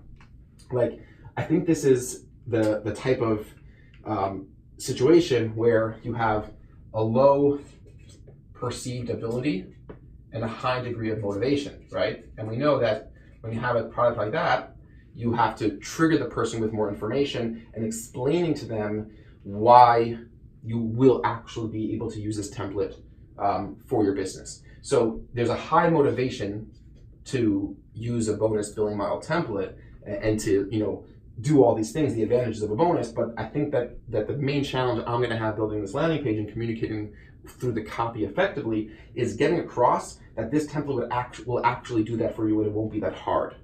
And it's very customizable. It will work for you. So I believe that that's like a really, that this is just thinking about the fog behavioral model. If you don't know about the fog behavioral model, you can definitely check out my lectures on that topic. Okay, so what the template does, example use cases. What else would I want to include? Let's see, customizability.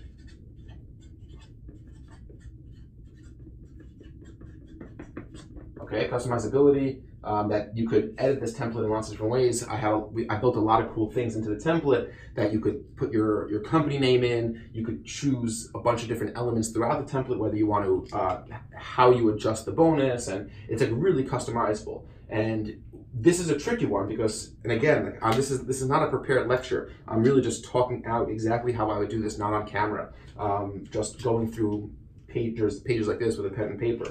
So customizability is a tricky one because you don't want to overwhelm people with like 100 different ways you can customize the template, because then it just gets emotionally overwhelming. You want to distill this section of the landing page, let's say when you focus on customizability, down to maybe like 5 key ways you could customize the template that are really, really essential. You don't necessarily have to highlight every single feature of your product, because the more features you highlight, if a person doesn't understand one of them, or if it becomes that if you start giving over the impression that it's like just so do it yourself, that's not good either. So this is a tricky one. So this is something which I'm going to like put an asterisk by and like think about it a little bit more. How will I actually incorporate that?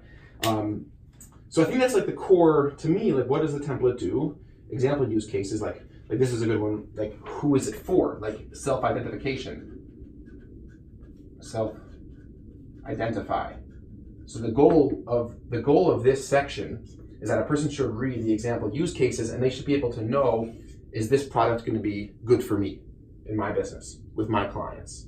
And that's also a good way to think about things like, what is the goal of a section or some copy on your landing page? What do you want the person to be able to know that now that they did not know before they read the template, before they read that section of the landing page? So let's say, what does the template do? I want them to be able to understand exactly how the bonus works. If it's a return on ad spend bonus, I want them to clearly be able to understand, oh, I get it. I get how that actually works. If it's example use cases, at the end of that section, they should be able to know, is this for me? Will I be able to use it in my business? Customizability, I want them to be able to know, oh, I'm not going to have to spend 9 hours editing this template in Excel to be able to use it. It's like really built in a way which is plug and play. So that's what I want them to be able to figure out from this section. So that's a good thing to figure out. You know, you can even make like a little chart that says like section of landing page, goal, like what you want the person to know.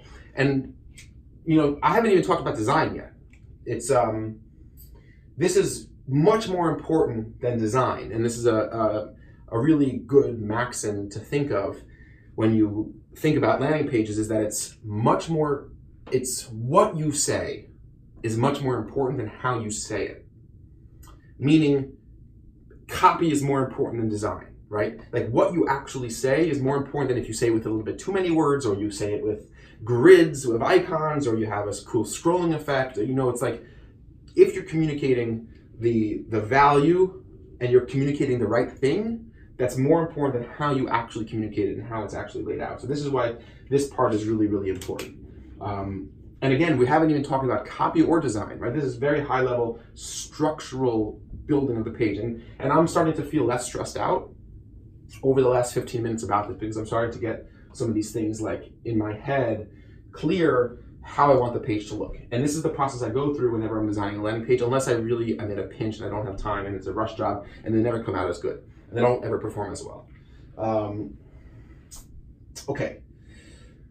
So let's see here. We have advantages of a bonus. Again, we're not sure like how we'll incorporate that. And then there's the idea of production value and trust. Okay, these are two overarching concepts of a landing page. So you have down here, I guess. And I want to talk to you about these two things real quick. All right, so I've spoken about these concepts a lot in the past, but it's worthwhile to talk about them again. So production value is like that a person should come to your landing page and they should just basically feel it's high quality. Like real time went into it, it was professionally designed. You don't want to be breaking any conventions. So your landing page should look good. The color should look good. The typography should be clear. There should be a design schema to the page. There should not be anything clashing. There should be, there's some very long form copy pages that work really, really well. And that's like more like a long form letter sort of page, but that doesn't mean that it's bad design. It was specifically designed for that purpose. But if you go to a page where, the text is too scrunched or it's spread out too far, it just looks like it wasn't put together well, you're going to turn away all your customers because no one's going to buy from you if you look illegitimate, right? It's think about it in the real world. If you go into a store and it's like smelly and things are disorganized, you're really not going to trust the product. But if you go into a well-designed store, there's literally thousands of different ways you could design it without having any impact on you. And I firmly believe that. Now, sure, designer stores or really nice stores, they have a whole certain brand aesthetic about them. But as long as you hit, with websites, as long as you hit a threshold of professionalism, right? Let's say you have let's pretend there's a bar here, right? So up here is like super fancy design where you have lots of effects and animations and movement and really, really cool. Like, wow, you really invested a huge amount. But there's really just basically basically a water level where, let's get another color here,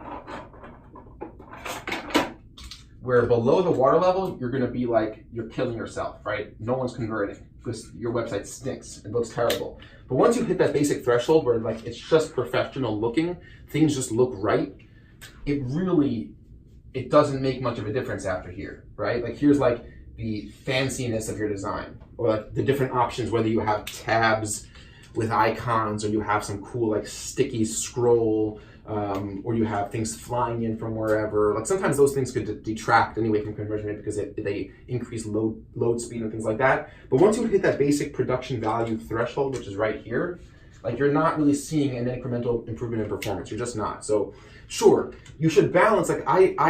I'm an artist at heart. I like to build a page that looks nice to me, and I care. I put extra time into that. So that's my prerogative. I have every right to put extra time into making it look nice. I know that it's not really going to increase conversion rate, that extra few hours I put to tweaking things to make them look the way I want to look them. But hey, I work hard. I deserve, and I'm entitled to have a page on my website that looks nice. And I'm entitled to deliver, and my clients are entitled to expect to get a landing page that looks really nice too. Let me just grab my tea. Thank you very much. Been a little bit under the weather, so just drop a tea. Helps, goes a long way.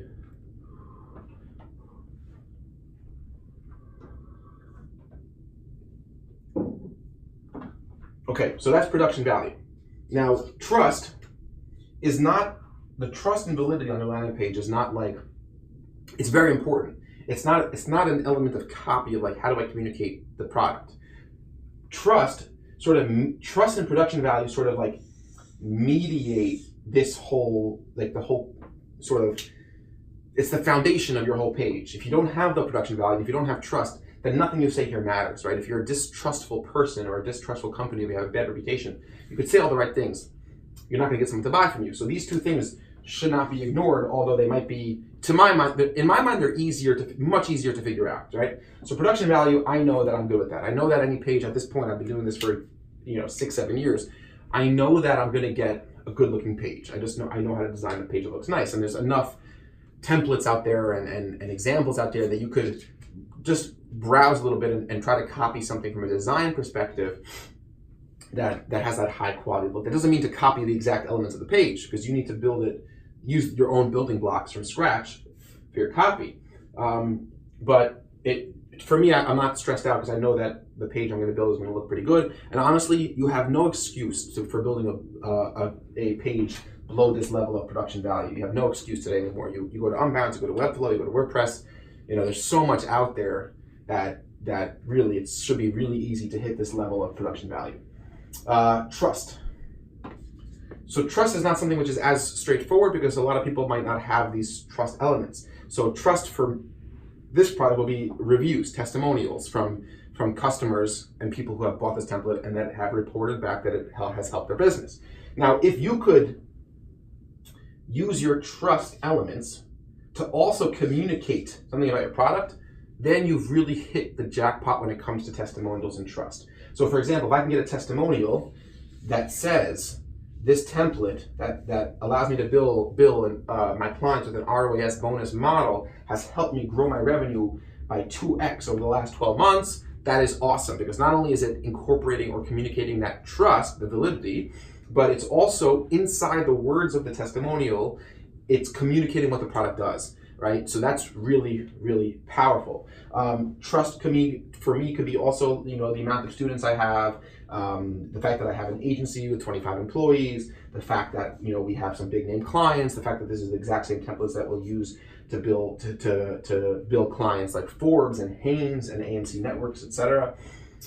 So I should be pretty good with the trust elements. Now the question's going to come up, where do I put those trust elements on the page? And that gets into information architecture. Information architecture is the idea of like this inverted triangle. You want to put the most important things at the top of the page and the things that are less important towards the bottom of the page. And then I have to figure out like where am I going to put like the call to actions, price, things like that. That doesn't say anything. Price, call to action, how that's going to look, etc. So these are the things that I need to incorporate onto this page.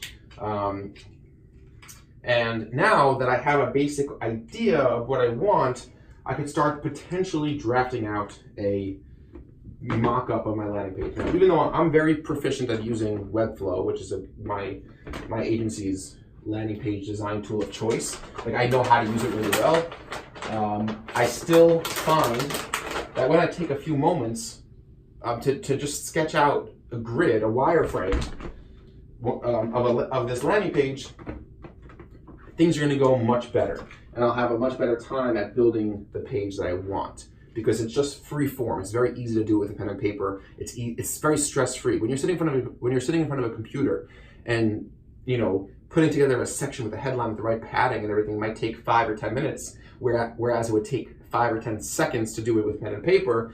It's much less stressful to go to like approach it saying it might take me 10 or 15 drafts for me to get the thing that I want the product that I want to get.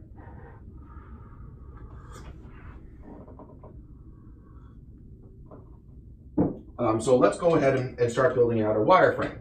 Now that I know I need these elements. And I'm going to reference this back. In fact, I'm going to rip this off. And I'm going to lay it down on the floor so I can see it as I go along. There it is. Okay. So I start off very, very, very rough, right? I just basically draw a simple outline like this. I'll probably put like 2 on here, maybe if I'm gonna mess up. Okay. And I'm not gonna make the full box. I don't know how far down it's gonna go. So over here, I just like to do this. It just makes it so much better. Right? I know I have my logo, and I know I have my main navigation here.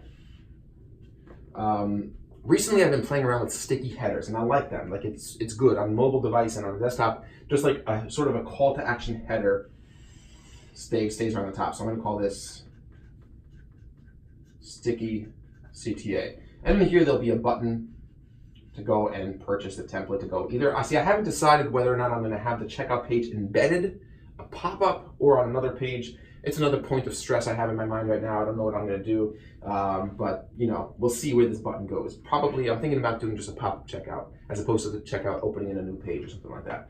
Okay, now I have a video. I have videos I made for these templates. I'm not exactly sure the best way to do this. And this sort of gets into this gets into the question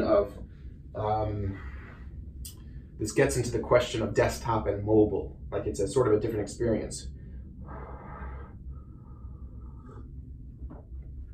I know I want to avoid video pop-ups. So like maybe I'll make a quick list of things I want to avoid. Video pop-up.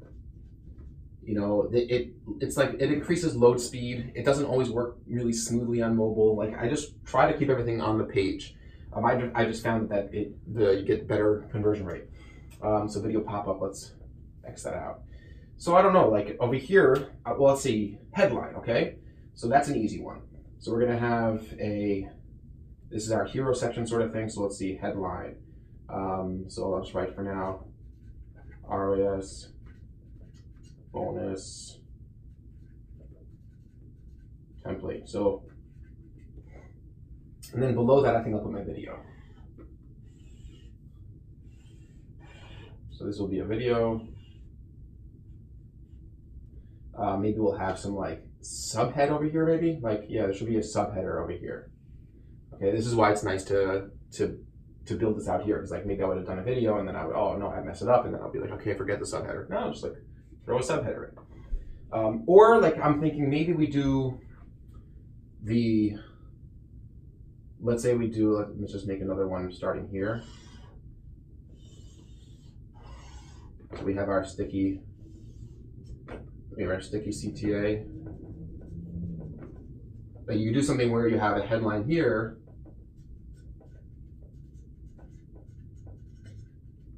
sub CTA button, and the video over here on the right.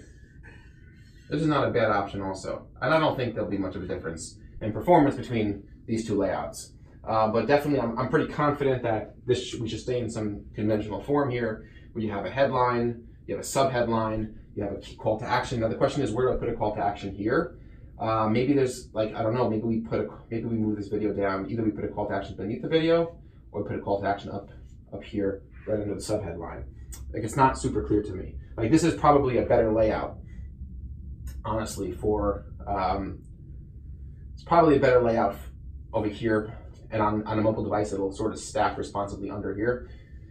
But I don't know, like maybe a CTA button up here might not be the best thing, right? Because if somebody clicks on the call to action button just to sort of see the price before they actually get to really understand what this is, like how this helps them, then it might detract from conversion rate. And also the point could be made that there is going to be always a CTA button visible up here. So there might not be a need for another CTA button. So like, again, that's why we're drafting this out. Okay, so I have a video. In the video I have sort of describes the agency, this template, and it does a pretty good job at showing some visual cues about how the template works and things like that. But not everyone wants to watch a video. I'll have captions. It's always important to have captions in your video. But now, where are we going from here? So we have the headline. What might be our next section? So remember, like this is why we did this previous sheet, is like how will this product help me grow? That's what I have to answer. How will this product help me grow? And I think the main thing we need to talk about here is like high level description. What is this template? What does this template do? What does this bonus model template do? So let's say we'll have like just a headline, like, and I'll just label it H1 for headline 1. I'm not going to write out the full thing, right? So what does this do? And then there's going to be just like, I think just maybe a paragraph of text. What does this headline do? Let's say, okay, what does this template do? And I describe in a couple sentences how the template actually works. Now, example use cases might come next. So let's say we do something like, I'm not sure exactly how we'll lay it out, because you don't want to like do so much text without some sort of image related element. Let's see. See, maybe we could do like a features grid here or something like that, but that might be still might be too preliminary. You know what? That might actually be a good idea.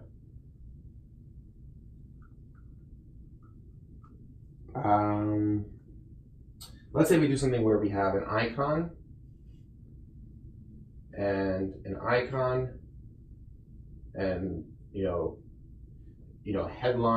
like an H3, for a lead gen, show have to be an e-commerce example. E-commerce, and then we have a line and some text. Line, some text, maybe there's like some grid line in between, something like that. And then we could just do, an H3 again, icon, headline, sub, headline, sub. Okay, so this might be example use cases. Again, I'm not entirely sure. I'm not loving it so much, but we'll see. Let's put it there for now. Now, after our example use cases, I want to put in an FAQ section. The FAQ sections get a lot of clicks. People like the FAQ sections. The question is, where do I put that FAQ section? And maybe over here we have a CTA, like the first CTA on the page, a big CTA to break up these two sections. Let's say something like that. Okay. Maybe we either talk about customizability here, or we talk about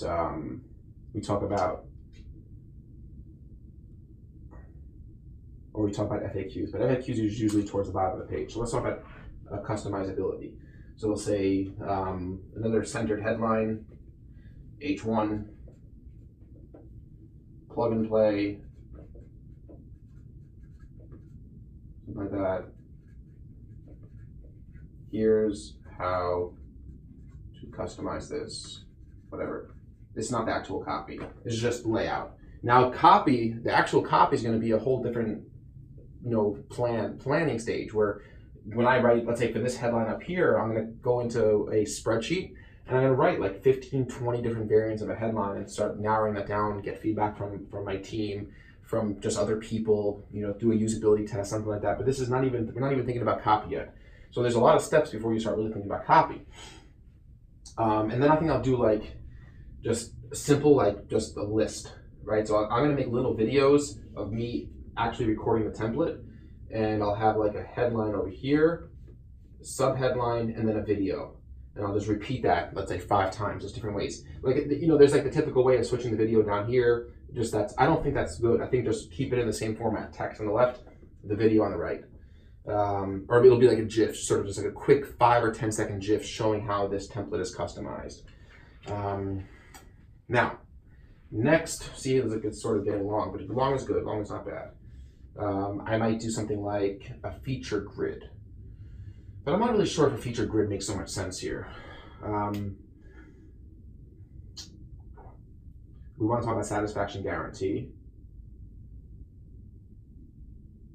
Okay, so let's just continue it up here. We're going to continue this page over here. So maybe we'll do, I think maybe like a list of like features. So these are things that are like a little bit lower on the page at this point, so they're not as integral, but it's going to be something like, copy, another icon, some like copy and paste as templates so you could use it for multiple clients, right? Reusable tons of times.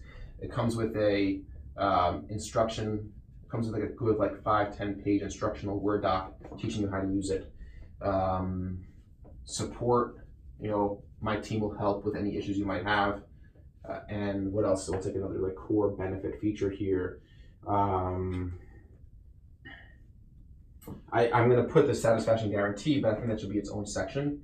So copy, instruction, we can do support.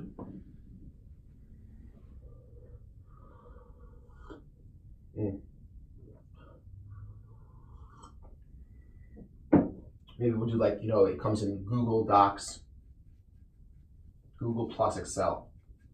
That might be a good one, right? Okay, so that's like a feature section. Well, you know what? We haven't done testimonials, right? So for my next draft, we want to put review up here. Review up here. Maybe like another review over here. See, this is really good. I like that I'm making mistakes because this is the process that I go through whenever I do this. So it's like, it shows you like I'm not just coming up with the right thing on the first draft. Features. Okay, now let's say over here, satisfaction guarantee, right? If you don't like it, within 7 days, full refund, yada, yada, yada, maybe a badge, some sort of badge, something like that. Then maybe FAQ section. And then we have the boxes, the FAQ boxes. And then big final call to action on the bottom, something like that. We kind of got through most of the elements here. And this is, again, just overall layout. We're just dealing with layout here. Let's rip this off and let's start again. And now this time, try to make it. I'm gonna put this on the floor, and we're gonna try to do this again and try to make this incorporated some of these other additional elements here. So let's start up here at the top. I'm gonna make everything a little bit smaller so we can try to fit everything on one page appropriately. We have our logo.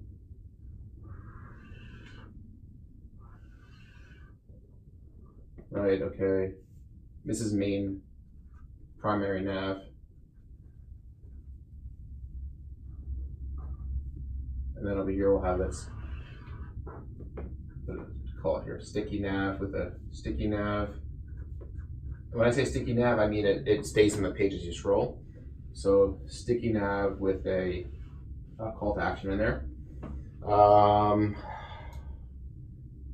I don't know exactly how we're gonna go with this video, right or left. It doesn't really matter. It honestly doesn't matter.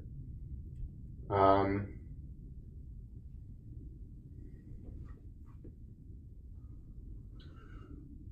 let's just say we'll do something. For now, I think maybe we'll go with the one on the right. So we have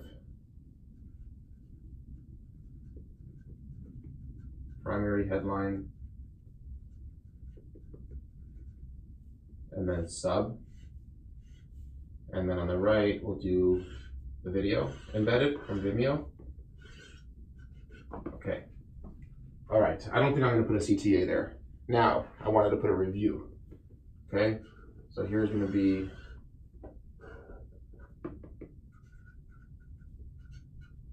review number 1. Then we're gonna do what does this template do, right?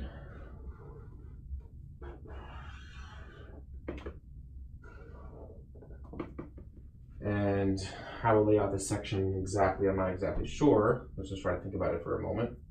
It's gonna really be basically text. Okay, so maybe we'll just do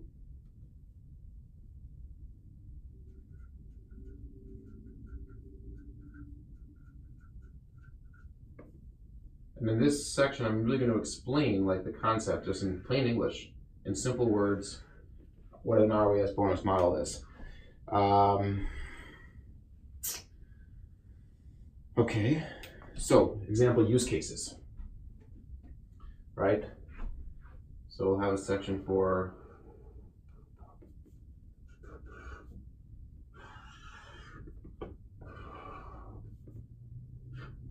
and we'll do like some sort of grid situation here, maybe. Where we have an icon, ecom, icon, lead gen,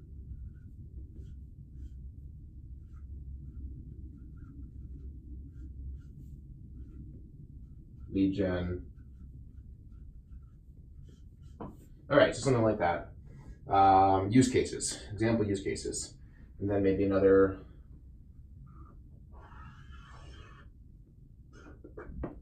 maybe a CTA, a full-length CTA block. Okay. Maybe we'll put the price in here. I'm not sure. Price. Not exactly sure. Another review. The trust elements are really important.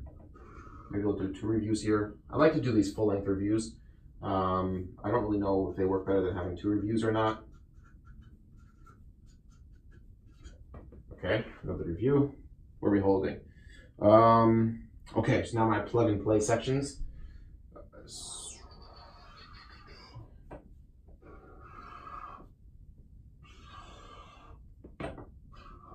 So I'll have something like headline about customizability, and then we'll do something like H1 sub H1. It'll be more spaced out, obviously. And over here we'll have quick video, quick video, quick video.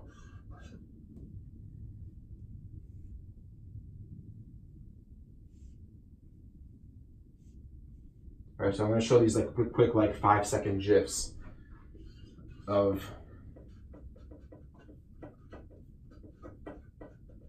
me customizing the template. Okay, so after that, we thought we were going to do like maybe 4 features, right? We're going to do, and this simple icon, icon, icon, icon, right? We said copyable for multiple clients, instructions, and we had support and Google plus Excel. All right, so maybe those features there. Then down here, we were going to do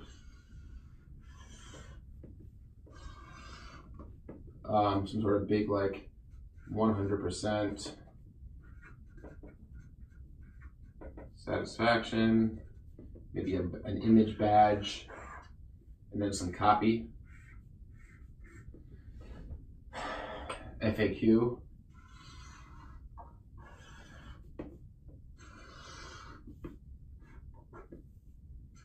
I haven't thought exactly what the FAQs will be, but I do know that I want to have FAQs.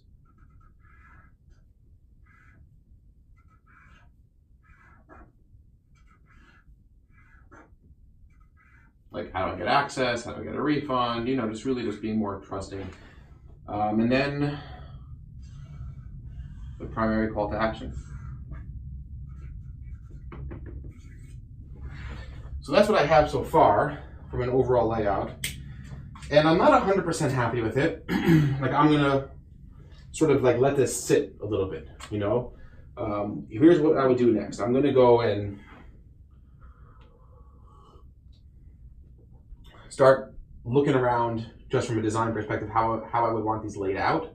And then I will start thinking about headlines, copy, the actual use cases that I'm gonna put in there, the reviews I'm going to use, which elements I'm going to actually highlight as for the customizability section. You know, do I really want, are these the 4 features that I want? How am I going to word the satisfaction guarantee? What are my FAQs going to be? What is the CTA block going to look like? Will I include price? Will I not include price?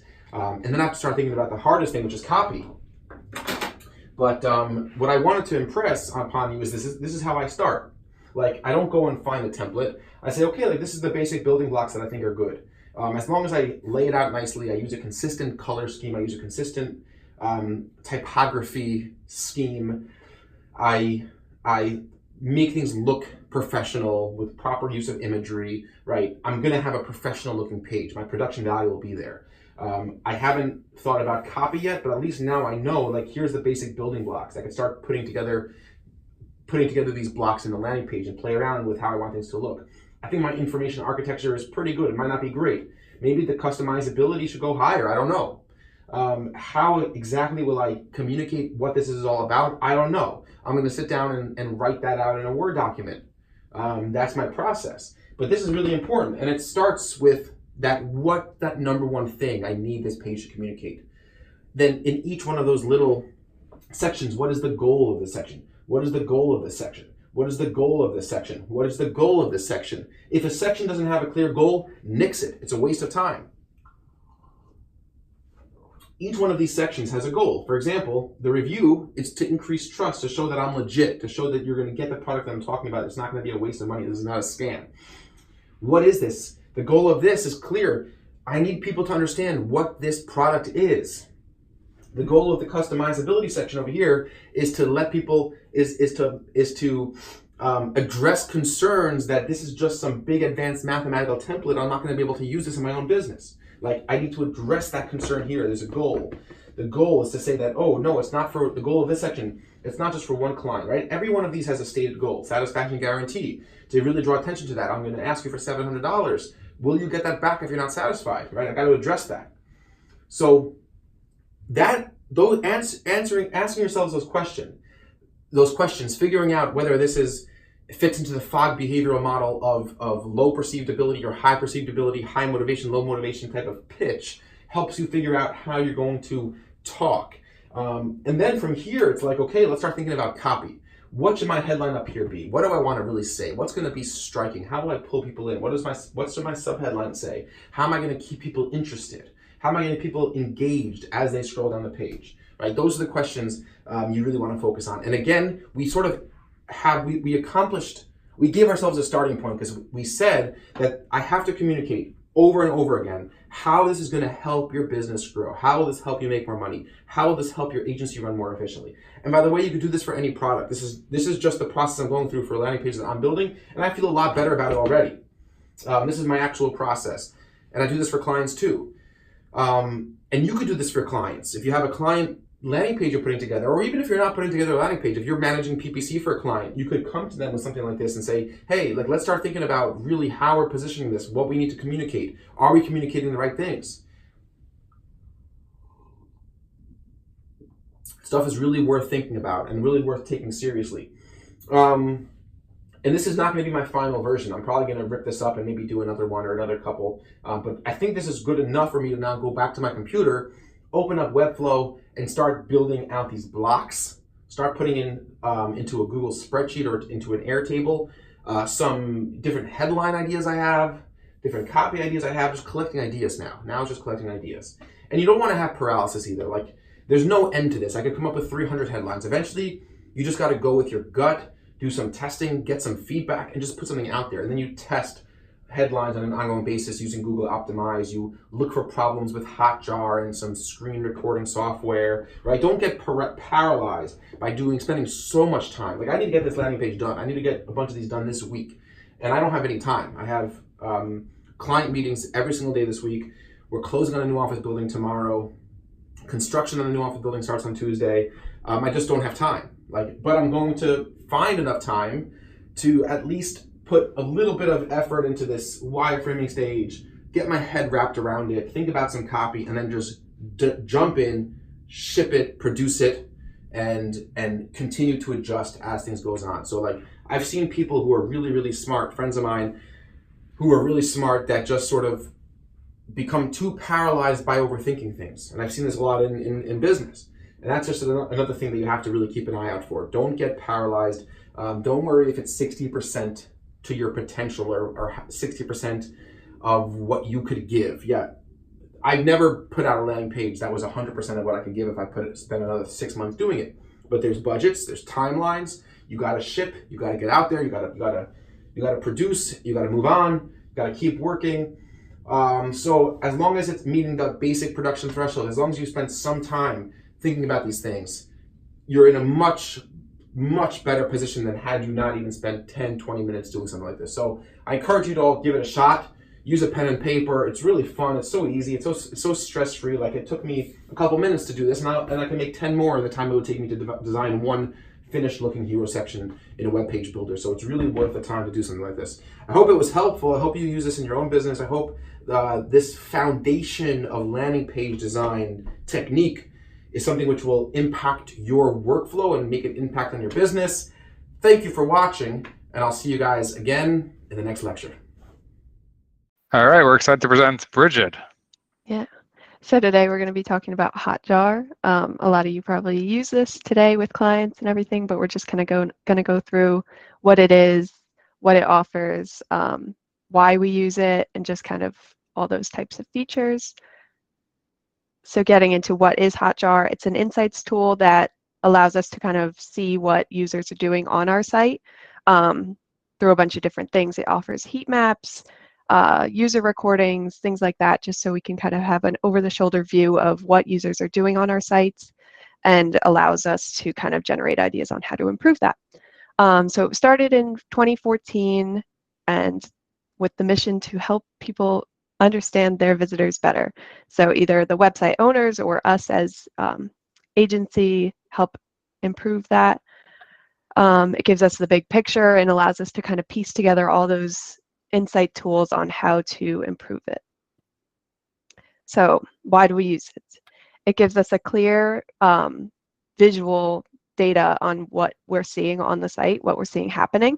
So that allows us to know whether our call to actions are positioned right and getting the attention that they deserve. Gives us some new ideas for A/B testing, how to improve our forms, how to make it more user friendly, everything like that, and just how to kind of seeing what distracting elements that we can remove, what things we can add, everything in that realm. So helping us discover some of the context of why people behave in the way they do. It does all this quickly too, and it's very easy to use. We'll talk about that setup in a little bit. And it's compatible with like WordPress, Shopify, a ton of different things. So it's very, very friendly with that. So like I just said, it's visual, it's direct, it allows us to empathize with our users, which is the first step in understanding and improving our experience with that. And it puts you on the ground level with these users. So you're literally getting like an over-the-shoulder view of how they're interacting with the site, what they're navigating to, where they're getting stuck. It's very, very cool with that. We'll go through some examples of what we're seeing in those analytic tools. So it collects the feedback on the behavior, on the user's behavior. So it kind of completes that picture of the user experience with that feedback. There's a few different models of that. You could do feedback buttons, polls, surveys, so you can kind of get in the user's own words what they're having problems with or what they're liking. It's fast and it's really easy to use, like I just said. So pretty much anyone on the team can interpret this data. It's not that technical. It's very easy to just kind of summarize and get a great understanding of right away. And it's an all-in-one insights tool, so you don't need to kind of have your heat maps somewhere, your recordings elsewhere. It's just all in one. It's very easy. And it's a all-in-one tool, like I said. All right, so here's the tools that it offers: heat maps, visitor recording, conversion funnel reports, form analysis, feedback polls, and surveys. All of these work in conjunction to help us improve the user experience. So I'll get into a little bit more about each one of these tools. So the heat map options. So we have click maps, move maps, and scroll maps. I'll show examples too. So each of these kind of show where attention is being drawn to and where the users are navigating, which you wouldn't be able to see any other way, obviously, because that's happening behind their closed doors. So you could switch these heat maps based on device type, because obviously mobile and desktop have their discrepancies. So you can make full data-backed decisions based on that. And then the visitor recordings, that's how you see a true just like video of where they're navigating. You can trigger specific page recordings. Obviously the sensitive data like credit card information on like add to cart and everything, that will be hidden. That goes without saying. And then you could turn on click scroll sessions to make sure that you're only seeing the data where there is activity, because without the activity, it's kind of pointless to watch. And then this goes into a little bit more about like the feedback and polls and surveys and how you kind of can set those up. So this is how you kind of get that honest feedback based on what your users are dealing with on the site. So they can give you, yes, we have a question. Yeah, so these polls, come up on the website as the user is searching through it? Yes, you can customize it based on like your own messaging and everything like that. But yeah, it'll pop up on like the actual website for them. Got it. Thanks. No problem. Yeah, so that's where you can kind of alter where you want that to pop up and what kind of messaging and targeting you want it, and then also where you want that feedback forwarded, so you can have it all in one cohesive place. And then the polls, like the feedback, you decide the messaging, the appearance, the questions. These are on-site, asking questions in real time. And then the surveys, you can also target the surveys after the fact to an existing client base, which is really useful because then you can kind of see how they're feeling after that initial contact with the site. And then getting into installation. So obviously Google Tag Manager is the useful option in this case, but there is also a manual option, which I will go through. But you just navigate to the Hotjar site, which I have linked here. You create an account. We have an agency account that we all can utilize. And then after getting that, on the bottom right-hand screen, there's a site ID number. So once you get that site ID number, you just need to navigate to Google Tag Manager, which I will go to. So you click Add a New Tag. You choose from the drop-down settings. You can choose the preset one of the Hotjar tracking code. You just enter your site ID, which you can also find, like it says here, in the URL of the browser. Select all pages, click Submit, click Publish, and you're all set. If you don't like the simple route, you can do the manual installation, which if this is on the Hotjar site tag, or site page, sorry. So if you go to install tracking code, you just click that right there. That'll navigate you to a page where you can click add code manually. After that, it'll pop up with all this code. You just copy that, and then you navigate to wherever you access your website's code, and you just paste it in between the head tags. And then when you return to your Hotjar site, you can check that the tag is firing correctly. It's actually really easy on the site on Hotjar. You just click underneath your tags, view tracking code, and then you click verify installation, and the button will open and tell you if it's working properly or not. So it's very simple. This is just a Hotjar walkthrough. So when you first log on, this is your dashboard. You can see the widgets on the side where you can navigate to various reporting, see what heat maps and recordings are running and view those. And then at the top, you will see your account profile. You can view your settings and billings here. You can also add team members here so they can all have access to this data, and anyone can kind of log on. So this is a snapshot of what we're seeing for the recording. So obviously you could see all these play buttons. These are all different ones. It sorts them by relevance, date, user, country, action numbers, page numbers, duration, what kind of browser they're using, what kind of device, what operating system. It gives you a really in-depth view of what they're doing in real time. It's very cool. And then the landing page as well. So this is just an example of a recording. If you look down at the bottom where the little white dots are, those are clicks. And the like highlighted line in gray, that's just an activity.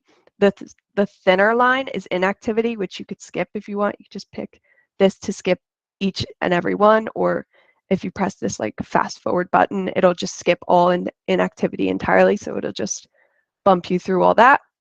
This little guy down here, that's a rage click. I'm sure we all have been there where we are navigating on a site and we tap multiple times out of anger and frustration. So that just kind of shows you when the user is having a bit of that moment. Here's an example of heat maps. These are all through Canvas prints too, which I just set up theirs last week. So very easy to interpret. Obviously the red is hotter than the blue, so you can see which ones are generating the most traffic. Right here is add to cart, so that's getting a lot of traction, which is really good.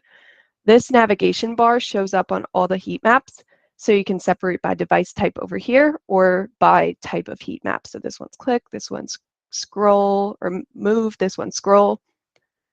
So this is a move one. It's just kind of more spread out because it's just like the movement between each one. I like the click one. It's easier to interpret, but this one, I guess, just gives you more in depth of where they're navigating and when they're navigating to it. And then the scroll. So the scroll is cool because it shows you like where on the page they usually dropped off. So this average fold line, that's the extent of where most users get. It'll show you like 87.5 of users reach this point. And then at the bottom below this, there was like a 30% reached this point. So you could see that users kind of fell off as they were scrolling down the page. They either found what they were looking for, or they got a little bored and they just moved on. So I talked about how Hotjar is pretty compatible with a lot of CRMs and everything like that. So this just shows you all the integrations and installations that you can use with Hotjar. A lot of stuff that we use there, like Shopify and HubSpot, which is all good. And then in summary, what Hotjar is useful for. So creating those user personas gives you that insight on how to restructure, redesign your website. You can monitor their customer satisfaction, increase your site usability, boost conversions, collect those customer testimonials, and create that visual data to back your decisions with everything regarding the website. This is a little video in case the slide deck wasn't enough. This kind of walks you through learning Hotjar as well, so you guys can access that. We'll share this slide deck afterwards. Hey there, We're not Nicholas going to from watch Growth it right Marketing. now. Okay. And then thank you. That's it. Any questions?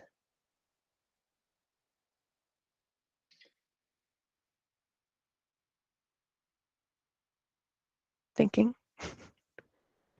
Hello, can you hear me? Yes. Yeah, I would just say that again, this is something we on sales calls or on the proposal we like That's tell a good everyone we're doing question. this. So I everyone talk should. about this all the time when I'm talking to prospects and like leads, and I'm always like, yeah, Hotjar, and it was always this thing that I never dealt with myself until with Canvas Prints, and I was thinking about it. I was like kind of going through the motions of like, okay, like we have this set up, what's next? And I was like, oh, obviously Hotjar. But I feel like sometimes it gets overlooked, and in the sales process, it's in our decks and we talk about it, how it's going to be a useful tool. So I think sometimes it gets overlooked, but it's a really good, insightful, easy thing to set up and just start getting that data in case the clients want to access it. Right, so everyone should just set it up regardless. Mm-hmm. Just set it up, and maybe you'll find it useful, maybe not. But it's good. It's important everyone sets it up. Yeah, I That's just all. want to second what Bridget said. I talk about it on all my sales calls, and it's in our, I think it's in the proposal also. But it's just something that like, if a client, like it could be such an added value to a client. Like even if it's a small thing that like we don't really look at that often, like just having it installed and being able to like pull some data from it when like you have maybe not a lot to talk about that week, or something that like it could just like be pulled in and say like, hey, we were looking at this, we found some insights, and like, that's useful for a call.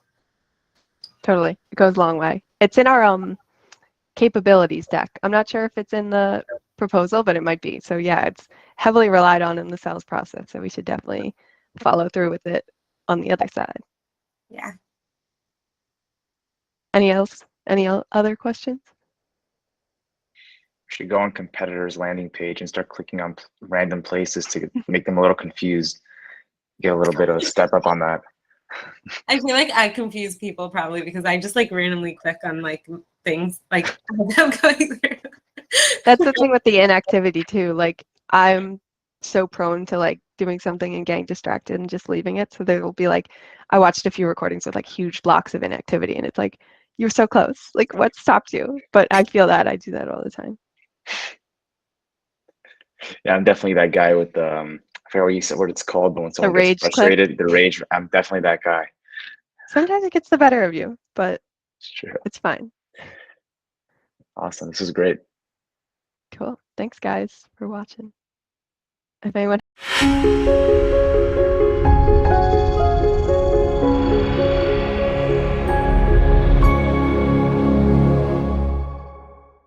So yeah, hey, my name is Mikhail. So my presentation is going to be on survey and why do I think we should include them in our framework and processes, and also some best practices. So don't worry, you don't need to use magic to make a great survey. So quick run to the agenda. First, why should we use survey? How best practices, and then I'll give you an example. So why should we use survey? I really think it could be really impactful and help us and also our clients. For example, we could send client satisfaction survey every month to our client to kind of get feedbacks on how it goes with them and really focus on what matters and adjust our processes based on that.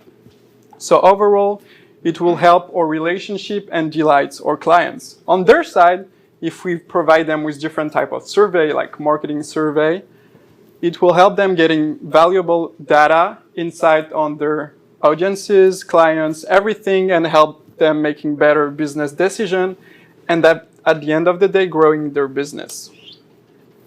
Some great numbers to keep in mind before making a survey. So the average person gets distracted in 8 seconds. So that means you have to go straight to the point, and your survey has to be impactful and don't waste time on useless thing. Next, the average users only read 20 to 28% of words. So that means you want to be clear and have a really clear survey with simple terms. Then 40% of the surveys are made on mobile. So that means you want to have a survey that is mobile friendly. It's really important. And last but not least, only 2% of the consumer will complete a survey. So you want to have a really large audience to only get few answers. And also most of the time, the answers are crap. So make sure to have a how to design a survey and what's the main goal when you design a survey. So you want to retain the participant attention. And you also want to ensure qualified data, because most of the time you'll get data that is not useful and people just answer randomly. And you don't want to do that. You don't want to have that. And if you do have that, make sure to remove them before analyzing everything. So I'm going to give you 8 necessities that you must include in your survey to guarantee respondent retention and also qualified data. So the first one is introduction. You want to make it simple, clear, but you want to make sure to include how long it's going to take, the main goal of your survey, and also the most important disclaimers. Like, for example, we're not going to store this data. Then you want to have one open-ended question. So that's one of the best way to get really descriptive answers. So you want to put this open-ended question just after the introduction while you still have their attention. Then the progress bar. So basically, some studies showcase that having a progress bar at the bottom of your survey can drastically improve your completion rate. So it's really something really important. 4, make sure to have a survey that is visually attractive and not boring. So you can do that by kind of changing the question and layout of your matrix. Now for the quality. So you want to force answers. So that means people are not going to be able to skip some of your questions. But make sure to only do that with the most important questions, because people can get bored and just leave your survey. Then you're going to include one attention check and one reverse coded question. So those are really simple ways to see if people are paying attention. Like, yeah, but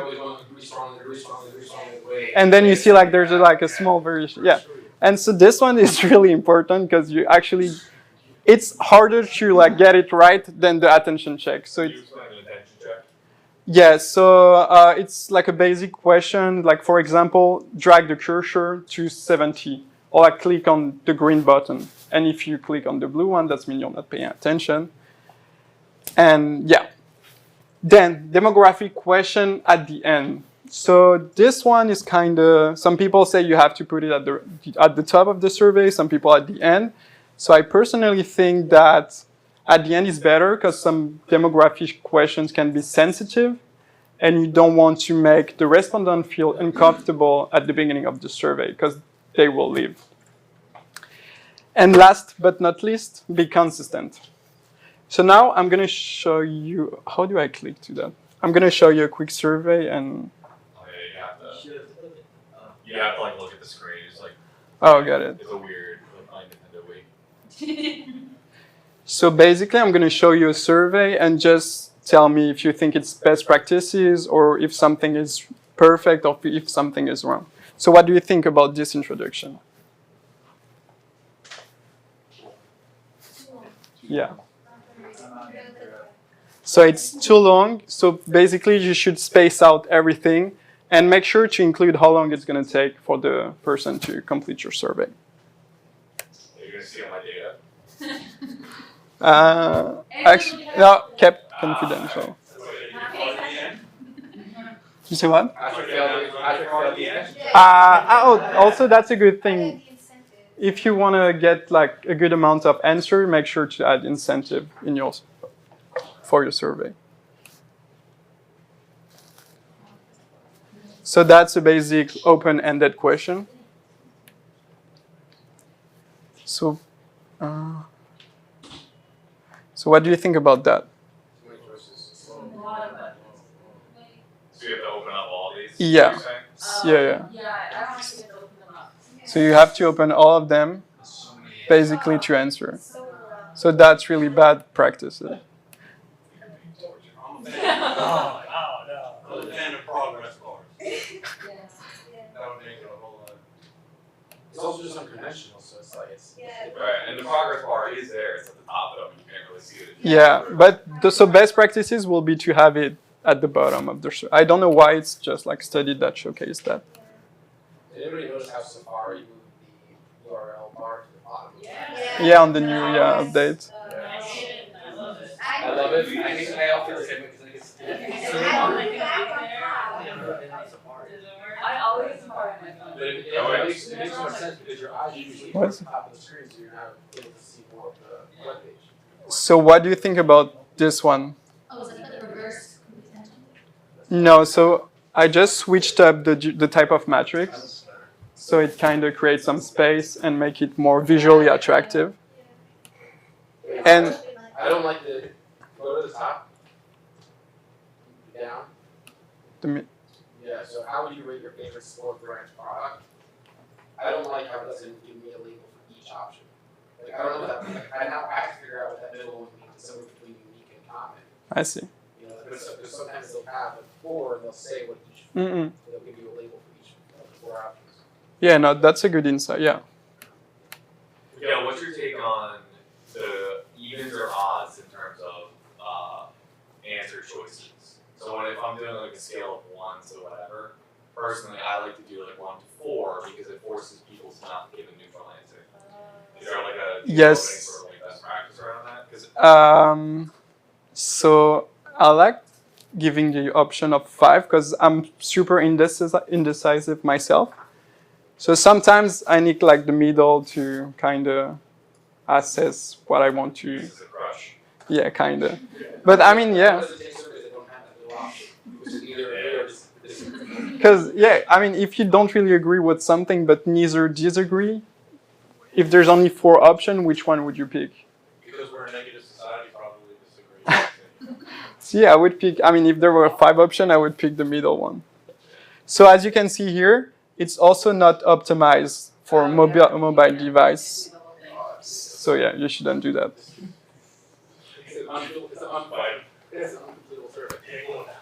And here we have the reversed coded question. So I don't bring up and I bring up. So it's basically the same question, but this one's negative and this one positive. So if people answer the same answers here, you should then include their answers in your final data. Oh, I have to answer. Also,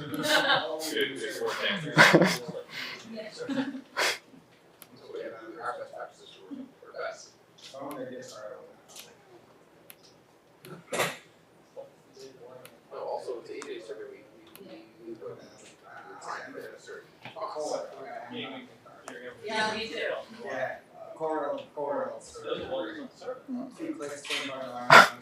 All right, I don't know why I cannot. I also do like all this and more fun. Me too. Oh, I like it and I have feedback. Yeah, exactly. Yeah, what do you think about designing a blind survey that basically forces respondents to answer in that affirms the hypothesis? We've done a few very successful surveys like that. Really awesome, really awesome, really, really awesome. You shouldn't use biased questions. And yeah, that's pretty much it for me.